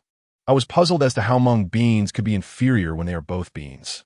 Chu Qinghe glanced at Chu Fian and remarked, "At least you've reached a second-tier realm. Learn more about herbalism, lest you mistakenly concoct a pool full of poison when tasked with preparing the medicinal bath." After all, it was quite exhausting to personally prepare the bathwater every night. Comparatively, Chu Qinghe preferred to enjoy the fruits of labor. Naturally, in the future, these tasks would inevitably fall upon Chu Fian and Xiao Zhao. However, considering Chu Fian's rudimentary understanding of herbalism, Chu Qinghe doubted he could rely on her in the short term. A moment later, as Dongfang Bubai had already dried the previously prepared Xiangxi Linglong grass, he split the dried herb in half. One portion was carefully stored away, while the other half was crushed into powder by Chu Qinghe using his inner energy. This powder was then combined with various other medicinal powders and placed in a basin of warm water. Once the medicinal liquid in the iron bowl nearby had evaporated sufficiently, he poured a small amount of the warmed wine from a jug into the iron bowl for further boiling. After 9 rounds of this process, Chu Qinghe finally extracted the medicinal paste. As his inner energy flowed, he evenly separated the paste and rolled it into pills, which were then left to dry. 10 pills, each the size of a broad bean, were placed in a bowl. After transferring 5 of the pills into a medicinal bottle, Chu Qinghe gestured, "All right, eat up." Hearing this, Chu Fian appeared slightly taken aback. "Is that all there is to it?" In response, Chu Qinghe shot her a sidelong glance. "What else were you expecting?" The most challenging aspect of alchemy lies in the precise control of the ingredients. A slight excess results in overflow, while a slight deficiency leads to insufficiency. Both scenarios can lead to failure in the concoction. Moreover, the required quantities can vary based on the age of the herbs. For an ordinary physician, creating pills from Xiangxi linglong grass without a clear formula is merely a matter of luck. However, with his master-level medical skills, Chu Qinghe's control over the herbs and their quantities was astoundingly precise. Thus, concocting these pills was not particularly difficult. As he spoke, Chu Qinghe took a pill and swallowed it. Observing this, Dongfang Bubai and Yaoyue waved their hands, and a pill fell into their palms, which they swallowed without a moment's hesitation. Chu Fian, however, placed 1 pill into Xiao Zhao's hand, gazing at the freshly concocted pill in her palm. A hint of hesitation appeared on Xiao Zhao's face. "My lord, this medicine is too precious," she murmured. Noticing her reluctance, Chu Qinghe lazily reassured, "Don't worry, there are plenty left. If you wish, feel free to take a few more." After a moment's hesitation, Xiao Zhao nodded and consumed the pill. Shortly thereafter, as the effects of the medicine began to manifest, they all felt a distinct warmth coursing through their bodies. Sensing this warmth, Chu Fian remarked, "After taking this medicine, we will be immune to all poisons and will no longer have to fear toxins." However, as soon as she uttered these words, Chu Qinghe retorted with irritation. "Such wishful thinking." At this, Chu Fian looked at him in confusion. "Didn't you say that the pills made from Xiangxi linglong grass would render us immune to all poisons?" The other 3 women shared her bewilderment, equally unclear about the meaning of Chu Qinghe's statement. Chu Qinghe remarked, "Although one may be impervious to 100 poisons, it does not equate to being immune to all toxins. The notion of being invulnerable to 100 poisons merely implies that common substances, such as narcotics or toxic compounds like heron crest red, can be disregarded. When confronted with more formidable venoms, the effects may be somewhat mitigated, yet in the end, one will still succumb to the poison given enough time." The phrase impervious to 100 poisons itself harbors a misconception. In this world, all things coexist in a delicate balance of mutual creation and destruction. How could a mere mortal body remain unaffected by every toxin? It is simply a matter of heightened resistance. If Chu Qinghe so desired, he could concoct variations of Chu Fian's antidote hundreds of times without repetition. After elucidating the effects of being impervious to poisons, Chu Fian's expression fell into one of disappointment. "Is this all?" Observing her reaction, Chu Qinghe calmly advised, "Be content. At least, if you are ever poisoned, you will have a moment to react rather than succumbing immediately. The treachery of poison lies in its ability to incapacitate before one even realizes the danger.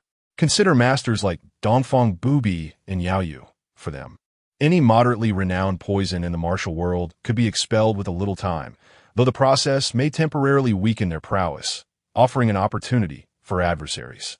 However, possessing a constitution that renders one impervious to 100 poisons grants them a crucial buffer period to devise better countermeasures or even catch their foes off guard.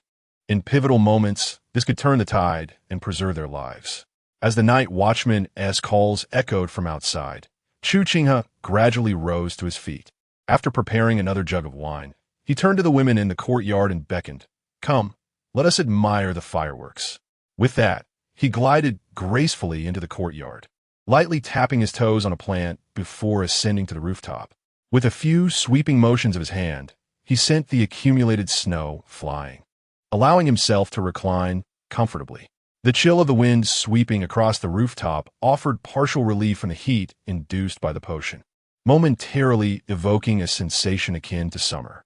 Just as he settled down, the sound of rushing air heralded the arrival of Dongfang Bubai and Yaoyue, who gracefully descended onto the rooftop.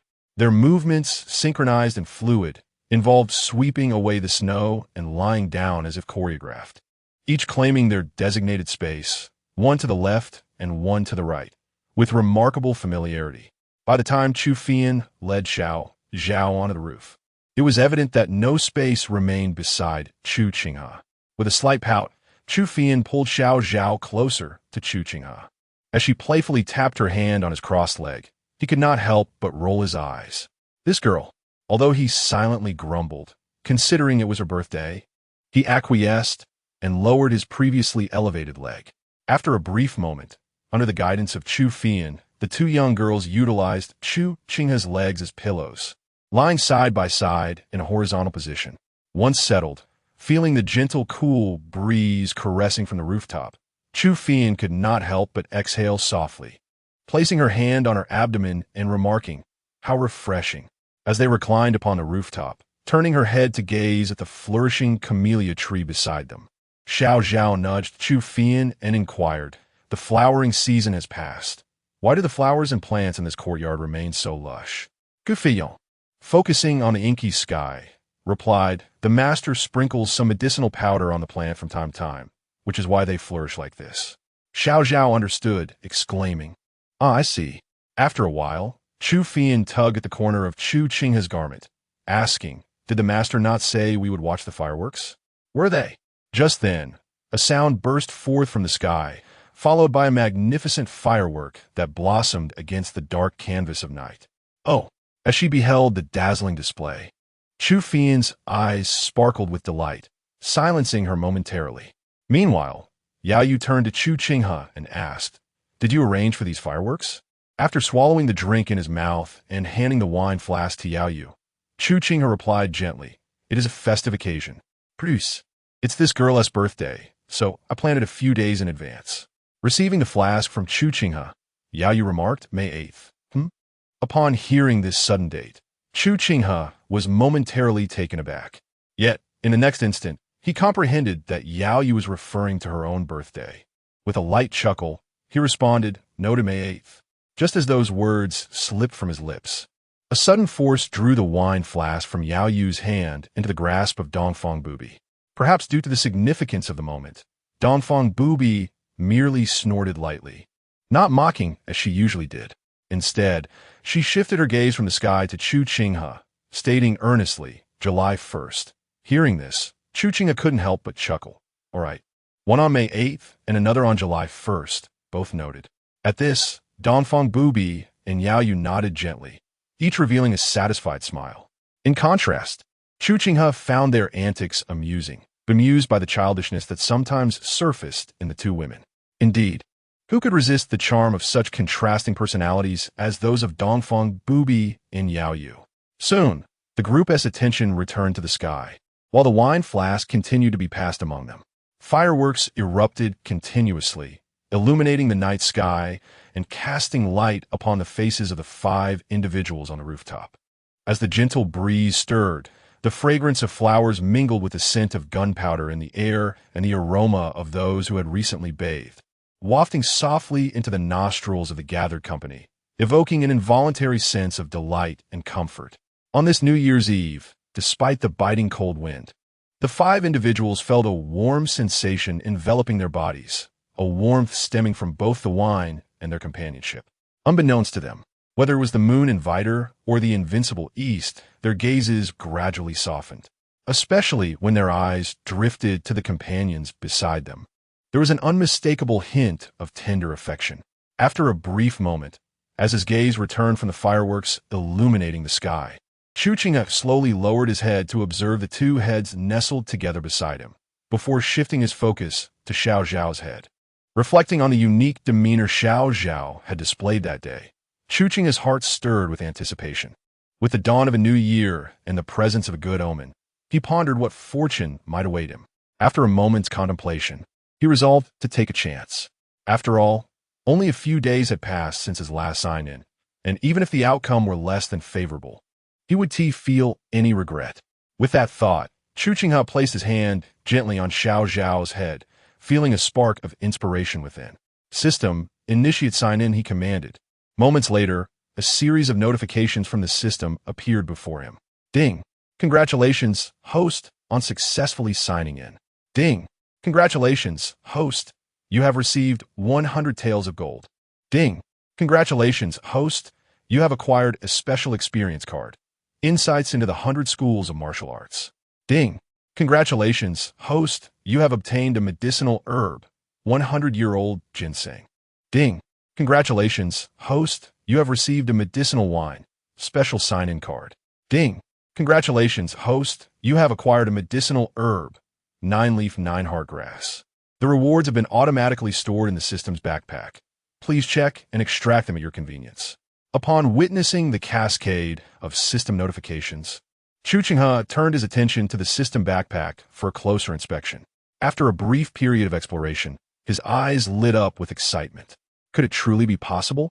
Although Chu Qinghe had reached the pinnacle of the second tier in cultivation, his strength far surpassed that of his level. Thanks to the combat simulator, his practical combat skills were commendable, albeit not on par with the likes of the invincible East and Moon Inviter, who had accumulated years of experience. Nevertheless, he was significantly ahead of the average martial artist. However, he still lacked in martial knowledge, making it difficult to anticipate his opponent's moves, which had been one of the reasons for his previous defeats in the combat simulator. The insights into the 100 schools of martial arts obtained from this sign-in would allow Chu Qinghe to instantly grasp the nuances of various common martial arts. As for the special sign-in card, once utilized, it would transform an ordinary sign-in into a special one, essentially granting him a complimentary special sign-in.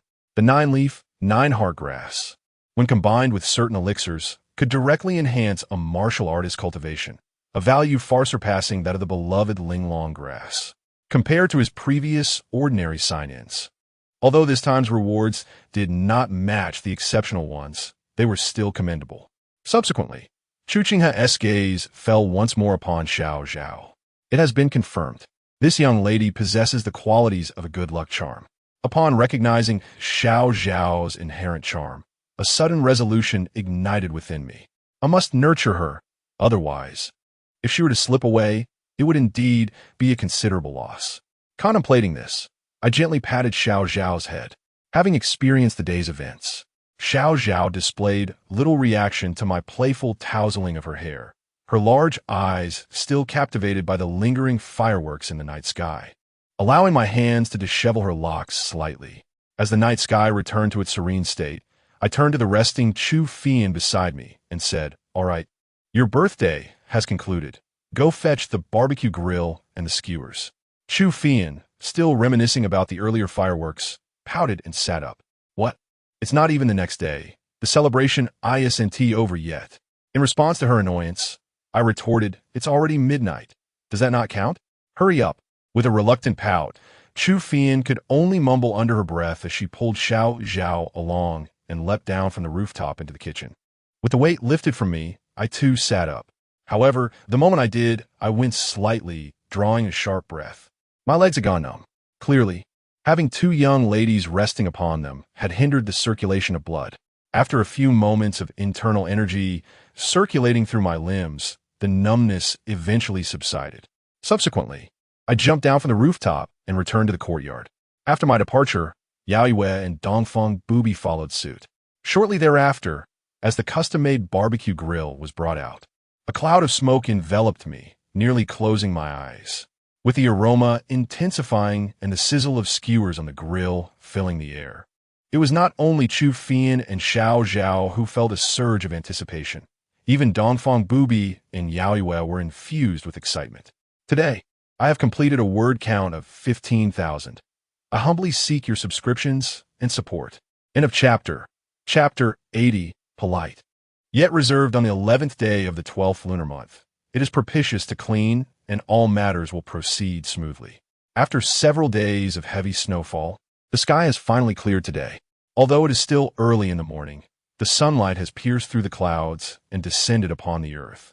As the rays of sunshine illuminate the courtyard of Chu Qinghe, the once snow-covered garden begins to gradually melt, creating a moment where it is difficult to discern whether the droplets on the branches and plants are morning dew or melted snow.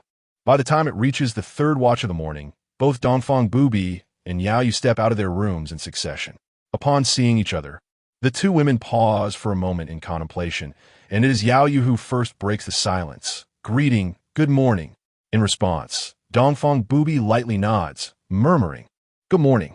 However, shortly after exchanging pleasantries, both women simultaneously huff in unison.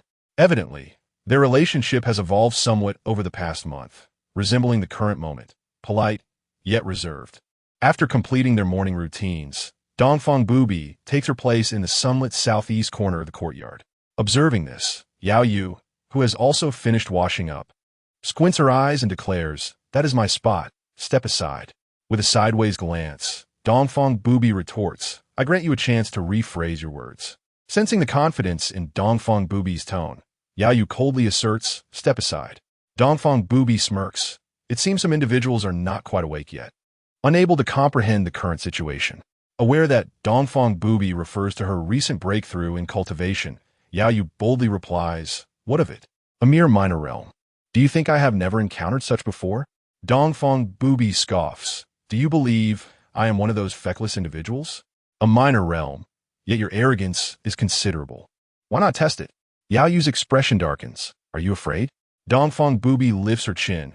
"Since you refuse to take the opportunity one offered, then do not expect one." With that, she swiftly traverses several feet, appearing before Yaoyue in an instant, her speed having increased by at least 30% since her breakthrough. Even Yaoyue feels a fleeting sense of overwhelm. Facing the formidable and swift Dongfang Bubai, Yaoyue does not underestimate her opponent. She immediately channels her true energy, enveloping her body. With a powerful thrust of both palms, she generates a force that makes Dongfang Bubai experience that familiar sensation of sluggishness akin to water. However, after engaging in numerous skirmishes over the past month, Dongfang Bubai has become well acquainted with Yaoyue's Jiuzhou. Almost instantaneously, upon sensing the thrust from Yaoyue's technique, she retreats with the grace of a dragonfly skimming the water's surface, maneuvering to Yaoyue's right side. As she raises her palm, her true energy and the strength of her strike become increasingly concentrated. In this moment, the repulsive force created by Yaoyue's true energy and unique palm technique is effortlessly shattered, much like breaking through tofu. As the formidable Dongfang Bubai prepared to advance once more, Yaoyue unexpectedly emitted a cold snort, her palms moving in swift succession. In the midst of her movements, Dongfang Bubai sensed a force akin to surging waves encroaching upon her. Simultaneously, the prior sensation of stagnation returned, morphing into an even more pronounced obstruction. If Yaoyue's previous technique, Jiuzhou, had evoked a sense of resistance in Dongfang Bubai, now it felt as though she were mired in a quagmire, the impediments surrounding her intensifying. Furrowing her brow, Dongfang Bubai pivoted abruptly. "Has your Jiuzhou advanced?" she inquired. With a slight smirk, Yaoyue replied, "Do you think you're the only one to have improved?" In a month of relentless combat against an equally matched opponent like Dongfang Bubai, although Yaoyue's cultivation had not changed, her mastery of Jiuzhou had successfully evolved from mere proficiency to a realm of profound comprehension. Observing Yaoyue's triumphant demeanor, Dongfang Bubai inwardly cursed. Nonetheless, her gaze towards Yaoyue grew increasingly menacing. Despite the mere difference of a single level, the elevation in Yaoyue's martial prowess was unmistakable. In fact, the enhancement could surpass even Dongfang Bubai's own advancements. With the assistance of Chu Qinghe's resources, Yaoyue had reached the precipice of a breakthrough in her cultivation. Coupled with her martial enhancement, it was evident that she now held an advantage over Dongfang Bubai. Once Yaoyue's cultivation broke through to the late master stage, Dongfang Bubai was acutely aware that her own strength would dwindle in comparison. When faced with Yaoyue again, she would likely find herself at a disadvantage. Thus, Dongfang Bubai recognized that her only opportunity lay in confronting Yaoyue before she achieved this breakthrough. seeking to relish the thrill of battle, while Yaoyu's power had yet to fully manifest. Resolute in her decision, Dongfang Bubai ceased her words, unleashing her vital energy as she transformed into a shadow, charging towards Yaoyu. In contrast, bolstered by her recent martial advancement, Yaoyu's confidence surged, and she boldly met Dongfang Bubai's charge. In that early morning light, amidst their fierce engagement, Dongfang Bubai swiftly positioned herself above Yaoyu. With her feet striking down like torrential rain, she unleashed a flurry of shadowy remnants upon Yaoyu. Meanwhile, Yaoyu responded with rapid hand movements, sending forth waves of residual vital energy into the air. Bathed in sunlight, the two women were adorned with a golden glow, their striking visages and valiant postures creating a scene of breathtaking beauty. If one were to capture this moment on canvas, it would surely be entitled The Dance of Dongfang and the Moon. As the fierce battle between the two women raged on, waves of energy swiftly spread forth, causing the remnants of snow to tumble from the trees and filling the morning air with a cacophony. Within the room, the drowsy Chu Qinghe, still heavy with the effects of last night's revelry, stirred slightly, smacking her lips before turning her body and draping her legs over Xiao Zhao, resuming her slumber. Faced with the added weight upon her, Xiao Zhao, still cradling a pillow, gently turned her head, opened her eyes to glance at Chu Qinghe, and promptly closed them again to return to the realm of dreams. As the last moments of the Chun hour passed, Chu Qinghe emerged from the room, inhaling the crisp, cool air that quickly dispelled the remnants of sleep clinging to her body. Her gaze swept across the courtyard, observing the smiling lips of Yaoyu and the icy demeanor of Dongfang Bubai, thus deducing the outcome of the earlier skirmish. Though her own strength was lacking, she could only watch the battles between Dongfang Bubai and Yaoyu in solitude. However, her keen observations allowed her to easily discern the victor and vanquished. After finishing breakfast, Chu Qinghe re-entered the room. Upon her return, she was seen holding a herb and a pouch of powder. The herb, roughly the size of a palm, bore 8 leaves, each adorned with peculiar patterns that, when glanced at fleetingly, resembled the human heart. The herb's vivid crimson color and root structure evoked the image of a single leaf. It was none other than the Jiuzhou Xian Chao she had acquired during her nightly signing. Upon seeing the item in Chu Qinghe's possession, the gazes of the women in the courtyard converged upon her almost instantaneously, particularly those of Chu Qinghe, Dongfang Bubai, and Yaoyu. After spending considerable time together, the three women understood that whenever Chu Qinghe unveiled something new, it was invariably extraordinary. Thus, as they approached her, Chu Qinghe inquired about the herb she was tending to. "My lord, what is this?" "Jiuzhou Xingao, guqin zipli." "What kind of herb is this? I have never heard of it before." Chu Qinghe responded, perplexed. Chu Qinghe retorted, "You speak as if you possess extensive knowledge." Then, as Dongfang Bubai and the others drew closer, Chu Qinghe elaborated on the herb. "This plant is unique, only thriving near volcanoes. Its 9 stripes resemble the contours of a heart, hence its name, heart herb. It possesses potent properties, being mildly toxic. With each passing decade, an additional leaf emerges, increasing its toxicity. Many have taken to using it for crafting poisons." "So, my lord, you are concocting a poison?" Chu Qinghe asked. Chu Qinghe replied calmly, "If I were to transform it into poison, that would be a waste." She continued, "Before this heart herb sprouts its 9th leaf, it is highly toxic and suitable for poison crafting, especially when it bears its 8th leaf, at which point its toxicity peaks, capable of causing death with a mere scratch. However, extremes often lead to reversals. Once the 9th leaf unfurls, all toxicity dissipates, and the entire plant instead fosters remarkable effects. After being mixed with the corresponding medicinal herbs, the martial artist's cultivation can be elevated by an entire level." Under Chu Qinghe's explanation, the others immediately grasped the significance of this revelation. Dongfang Bubai could not help but exclaim, "This substance can enhance a martial artist's cultivation realm?" Chu Qinghe nodded in affirmation, "Indeed." Upon learning of the effects of the 9-leaf 9-heart grass, the women gasped in astonishment. Particularly, Dongfang Bubai and Yaoyu exchanged glances at the herb in Chu Qinghe's hand. their eyes sparkling with intrigue. In contrast to the previous night's heart-entwined linglong grass, processing the nine-leaf nine-heart grass proved to be relatively straightforward. After instructing Chu Qinghe to fetch a jug of wine from the tavern, Chu Qinghe added the prepared potion into the wine and gently swirled it.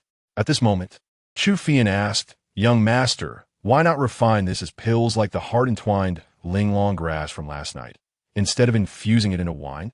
In response to Chu Qinghe's inquiry, Chu Qinghe elucidated, the medicinal properties of the heart-entwined linglong grass are comparatively mild when combined, making it suitable for direct pill formulation.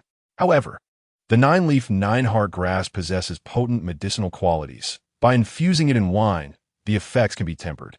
Different herbs exhibit diverse properties and pharmacological effects, necessitating varied methods of administration. If the method is improper, the efficacy may be diminished, or worse, it could prove harmful. Hence, Chu Qinghe adhered to the optimal approach. After explaining to Chu Qinghe and the others, Chu Qinghe turned to Yaoyue and inquired, "Will you drink it now, or wait until after your cultivation breakthrough?" Hearing this unexpected question, Yaoyue paused momentarily, but soon grasped Chu Qinghe's intent. At this juncture, Dongfang Bubai had just achieved a breakthrough, and the cultivation levels of Chu Qinghe and the others were merely at the secondary realm. Thus for them, consuming the nine-leaf, nine-heart, grass-infused wine to elevate their cultivation was undoubtedly advantageous. However, for Yaoyue, who was at the master realm, breakthroughs were inherently challenging. Should Yaoyue's cultivation be on the verge of breaking through, consuming the wine now would be a waste. After contemplating Chu Qinghe's question for a moment, Yaoyue replied, "I shall wait a few days." She was acutely aware of her own situation. She had already reached a bottleneck and could achieve a breakthrough within a few days at most. Initially, this thought had not occurred to her when Chu Qinghe remained silent. Now, reflecting on it, Yaoyue's keen intellect discerned that there was no need to rush in the coming days. As she pondered, her gaze inadvertently fell upon Chu Qinghe, a gentle light flickering in her eyes. In a woman's perspective, a man who is attentive and considerate inevitably scores higher in her esteem, especially when such attention is directed towards her well-being. In response, Chu Qinghe nodded gently and, after pouring 4 cups of the infused wine, sealed the remaining potion within the jug. As soon as Chu Qinghe and Dongfang Bubai lifted their wine cups, Chu Qinghe eagerly seized the remaining 2 cups from the table.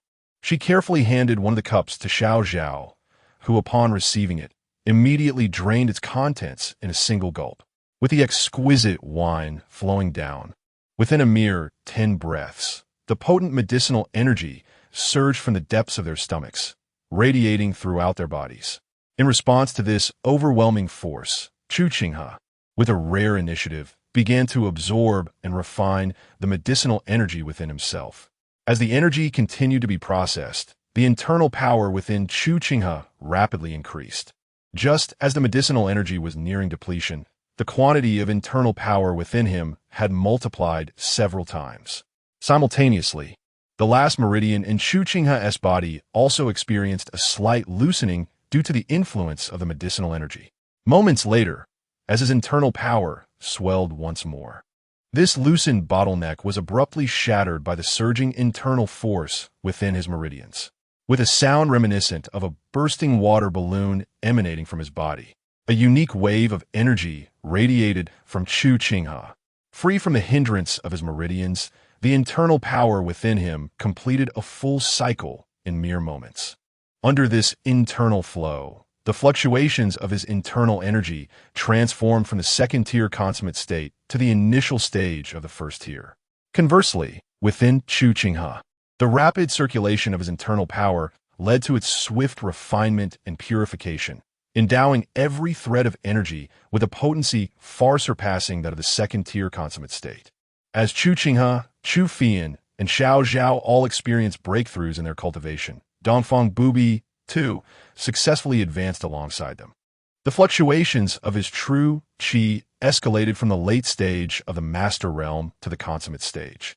Noticing the current aura of Dongfang Bubai, Yaoyue raised an eyebrow, then nonchalantly averted her gaze. Once the true qi stabilized, Even Dongfang Bubai couldn't help but wear a satisfied smile as he sensed the consummate true qi coursing through his body. Just yesterday, he had reached the late stage of the master realm.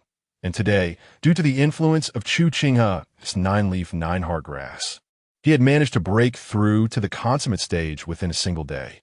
The prospect of entering the Grandmaster realm seemed imminent. With this thought, the smile on Dongfang Bubai's face deepened. Reflecting on the fortune-telling elder's words about auspicious marital luck, Dongfang Bubai had previously dismissed them as mere nonsense. However, as he considered his own cultivation progression alongside the experiences and events that had transpired during his time in Chu Qinghe's courtyard, he suddenly felt that Chu Qinghe indeed possessed a certain charm of marital fortune. Moreover, in Dongfang Bubai's eyes, it was remarkable that such fortune had manifested even before he had formally established a relationship with Chu Qinghe. If the relationship between the two were to deepen, such thoughts caused Dongfang Bubai to gaze at Chu Qinghe with eyes sparkling with intrigue, as a myriad of thoughts flitted through her mind. After a brief moment, Dongfang Bubai cast a glance at Yaoyue before gracefully rising and moving aside to meditate with closed eyes. Having only recently achieved a breakthrough, her cultivation was still not entirely stable, and neglecting this would inevitably affect her foundational strength. Observing Dongfang Bubai practicing in solitude, Yaoyue maintained an air of calm, while Chu Qinghe raised an eyebrow. His gaze flitted back and forth between the two women for a moment, leading him to form a subtle conjecture. Just then, Chu Qinghe leaned closer to Chu Qinghe and whispered, "Young master, why does Yao Jie seem completely unfazed despite Dongfang Jie having reached the pinnacle of the master realm?" Given the context, it was evident that Dongfang Bubai's recent surge in power would likely incite some competitive spirit towards Yaoyue, who should be feeling a sense of urgency. Yet, the reactions of both women appeared somewhat unconventional. After pondering Chu Qinghe's inquiry, Chu Qinghe replied, "Perhaps it is the pride of a master." Earlier, the two had engaged in a bout, and from what Chu Qinghe observed, Yaoyue had seemingly gained the upper hand. It was worth noting that in the morning, Dongfang Bubai had clearly overshadowed Yaoyue in terms of cultivation. Under such circumstances, it was unlikely that Dongfang Bubai would engage in combat again, given her proud nature. Rather, she might be waiting for Yaoyue to achieve her breakthrough, so she could reclaim her standing. However, in response to Chu Qinghe's words, both Chu Qinghe and the nearby Xiao Zhao wore expressions of confusion. Before either could inquire further, a sudden knock at the door interrupted the moment. There will be 2 more updates today. However, the arrangement for the subsequent plot may be slightly delayed. End of chapter. Chapter 81. Mastery of acting. Upon hearing a knock at the door, Chu Qinghe first cast a glance at Chu Qinghe. In response to her gaze, Chu Qinghe rolled his eyes and said, "Why are you looking at me? Go check it out." With this remark, Chu Qinghe understood that it was not Chu Qinghe who had procured something new. She promptly rose, her toes lightly tapping the ground as she leaped towards the inner courtyard. Moments later, upon her return, she held a letter in her hand. "Young master, it was delivered by a child who came alone. He said it is for you." At these words, Chu Qinghe reached out to accept the envelope Chu Qinghe offered, opening it with curiosity. The contents were scant, comprising merely a few lines. On the 6th of November, at the hour of the serpent, the spy from Longhu Mountain, Guihai Yi Dao, appeared in the city of Misty Moon. That night, 2 disciples from the Yihua Palace went missing. On the 9th of November, at the hour of the rooster, 3 elders from the Sun and Moon sect were seen in Yushui City. On the 8th of November, at the hour of the monkey, news of a disciple's death reached the Yihua Palace. On the 9th of November, at the end of the hour of the pig, the bodies of 2 Yihua Palace disciples were discovered at the Sun and Moon sect's lodging in the northern part of the city. As Chu Qinghe leaned closer to Chu Qinghe, reading the few lines aloud, both Yaoyue and Dongfang Bubai, who were practicing nearby, turned their attention to him, their expressions growing serious. After a brief moment, Dongfang Bubai narrowed his eyes as he scanned the lines on the paper. Meanwhile, Yaoyue's brows furrowed slightly, a cold glint flickering in her gaze.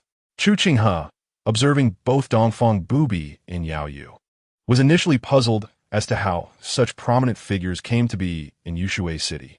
It now appeared that this was not mere coincidence. After a few moments, Dongfang Bubai turned to Chu Fian and inquired, "Who delivered this letter?"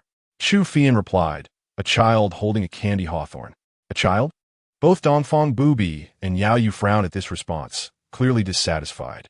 Chu Qinghe merely smirked, internally deeming the inquiry superfluous. Noticing Chu Qinghe's expression, Dongfang Bubai asked, "Do you know who sent the letter?" Calmly, Qinghe responded, "Who else could it be? Those two from yesterday."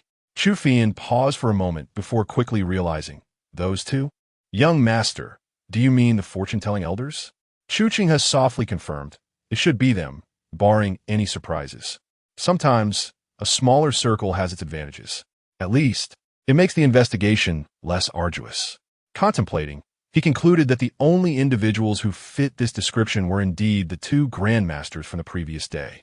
However, at this juncture, Chu Qinghe's thoughts were not focused on the content of the letter, but rather on those two elderly gentlemen from yesterday.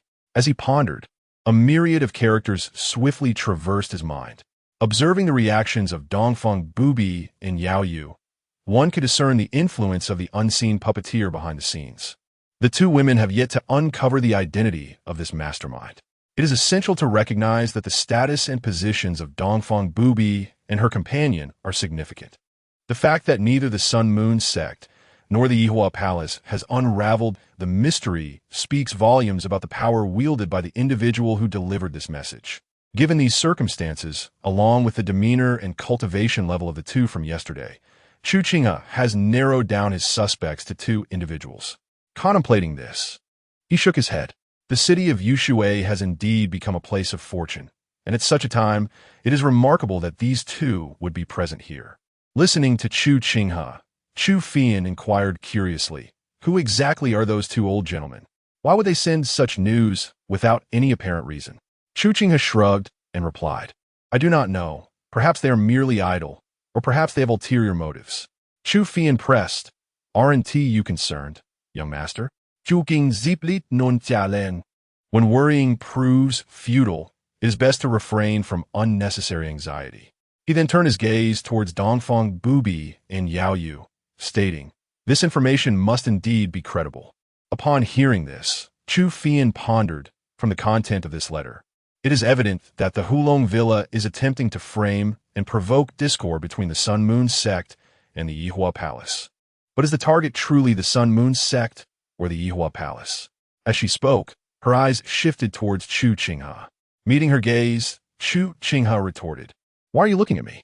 If you have questions, you should direct them to those two." In response, Dongfang Bubai glanced at Yaoyue and remarked, "It is likely aimed at the Yihua Palace." Yaoyue furrowed her brow at Dongfang Bubai's assertion, but refrained from contradicting her. Clearly, Yaoyue was also deducing other implications from this message. Meanwhile, Xiao Zhao stood by, utterly perplexed. Noticing Xiao Zhao's confusion, Chu Fian took the initiative to explain. Even though the iron-willed God Marquis oversees Hulong Villa and is a powerful uncle of the Ming Emperor, if he wished to act against sister Dongfang's Sun Moon sect, it would indeed be complicated but not insurmountable. There would be no need for such furtiveness unless the real objective is not the Sun Moon sect at all. With Chu Fian's clarification, Xiao Zhao began to comprehend the situation and could not help but admire Chu Fian's cleverness, marveling at her ability to swiftly grasp the underlying issues. Under Xiao Zhao's gaze, Chu Fian lifted her chin, her face glowing with pride. Having identified the true culprit behind the Yihua Palace disciples, Dongfang Bubai scoffed, "It is laughable that some individuals nearly became pawns in someone else's game." Despite having discerned the mastermind, Yaoyue's countenance remained grim. A cold glint flickered in her eyes, mingling with a hint of murderous intent. Dongfang Bubai's expression was not much better, as Zhu Wusher's actions, though targeting the Yihua Palace, inadvertently implicated herself and the Sun Moon sect. For Dongfang Bubai, this was tantamount to a direct assault on her sect. Soon after, Dongfang Bubai cast a glance at Yaoyue and remarked, "It is rather unclear why there exists a past grievance between your Yihua Palace and Zhu Wusher. Having spent considerable time together, Yaoyue was well aware of Dongfang Bubai's underlying meaning. After a brief moment of contemplation, she replied coldly, 3 months ago, Zhu Wusher sent someone to my Yihua Palace, seeking collaboration. At this moment, Chu Qinghe, with a curious expression, inquired, what did he wish to collaborate on? Yaoyue responded indifferently, I do not know. The envoy from Jiuzhou was promptly dismissed. Chu Qinghe smiled faintly at Yaoyue's words, but when her gaze settled on Yaoyue, she felt it was entirely justifiable. Given Yaoyue's usual conduct, such a situation was hardly surprising. After a brief pause, Yaoyue scoffed, yet it takes considerable audacity to set one's sights on my Yihua palace. Observing Yaoyue's reaction, Chu Qinghe gently shook his head. It is prudent to remain cautious. Jiuzhou is no ordinary individual. Chu Qinghe turned to Chu Qinghe and asked, do you also know of Jiuzhou, my lord? From a neglected, fallen prince to a master of the Grandmaster realm, and the founder of the Hulong Villa, his formidable reputation speaks volumes. The court is unlike the martial world. In terms of intrigue and deceit, it surpasses the latter.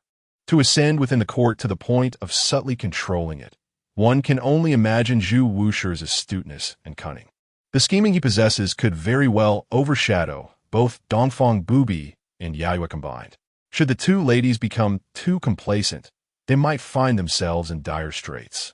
Hearing Chu Qinghe's words, Yaoyue and Dongfang Bubai nodded in acknowledgement. Observing this, Chu Qinghe refrained from further discourse. Both Dongfang Bubai and Yaoyue were inherently intelligent. Some matters were best left unspoken. The remaining issues would naturally be handled by them. As for Chu Qinghe, being merely at the first-rate realm, what need had he to meddle in the affairs of grandmasters? After a brief while, Chu Qinghe addressed Chu Qinghe. I wonder if those two old gentlemen are still in the city. Chu Qinghe, with a languid tone, replied, what if they are? Since they chose to send a child to deliver this message, it is evident they wish to avoid trouble. Why must you linger on this? After a pause, he sighed softly. Nevertheless, while the message has been received, a debt of gratitude has been incurred. I cannot foresee how it shall be repaid in the future. Guqin, taken aback, asked, are you worried that those two gentlemen have ulterior motives? Casting a sidelong glance at Chu Qinghe, Chu Qinghe replied slowly, what else could it be? Do you think everyone is a benevolent bodhisattva? The notion of free handouts falling from the heavens is best left as mere fantasy. If such a windfall were to occur, it would often be fatal. In the afternoon, as the sun began to wane, Chu Qinghe, feeling languid after basking in the sun for over an hour, pulled the half-asleep Xiao Zhao towards the kitchen to commence preparations for dinner. After the completion of the same photosynthesis, both Dongfang Bubai and Yaoyue were diligently cultivating in the courtyard. After all, Dongfang Bubai's cultivation had yet to stabilize fully, while Yaoyue was preoccupied with the wine brewed from a 9 leaves 9 hearts grass. Moreover, the pressure each felt from the other prevented them from idling away time in the sun with Chu Qinghe as they had in the past. Only Chu Qinghe sat on a stone bench, propping his chin on one hand, occasionally glancing at Dongfang Bubai and then at Yaoyue. As the fine wine warmed him from within, his thoughts gradually drifted, eagerly anticipating what the two young maidens in the kitchen would prepare for dinner. However, at that moment, a knock echoed from outside the door. Upon hearing the sound, both Dongfang Bubai and Yaoyue lifted their gazes slightly. Chu Qinghe, seated in the courtyard, also felt a light stir in his heart. In the next breath, Chu Qinghe peeked out from the kitchen. Was someone knocking at the door again? She inquired. Chu Qinghe responded with a gentle affirmation. Hearing this, Chu Qinghe stepped outside. As she walked, the little girl continued to murmur to herself, Moments latte. Upon reaching the entrance of the front courtyard, Chu Qinghe leaned against the wall to glance outside. Just as she poked her head out from the wall, several pairs of eyes fell upon her. At the same time, Chu Qinghe clearly discerned the figures at the entrance. One was clad in a constable's attire, while the other 6 wore long white dresses adorned with a blue wave-like pattern on the left chest, their hair styled in lily knots. Each of them concealed their faces behind white veils, obscuring their true identities. When the veiled woman at the forefront noticed Chu Qinghe peering over the wall, she turned to the constable beside her and asked, Is it her? In response, the constable quickly scrutinized Chu Qinghe, shaking his head and replying no.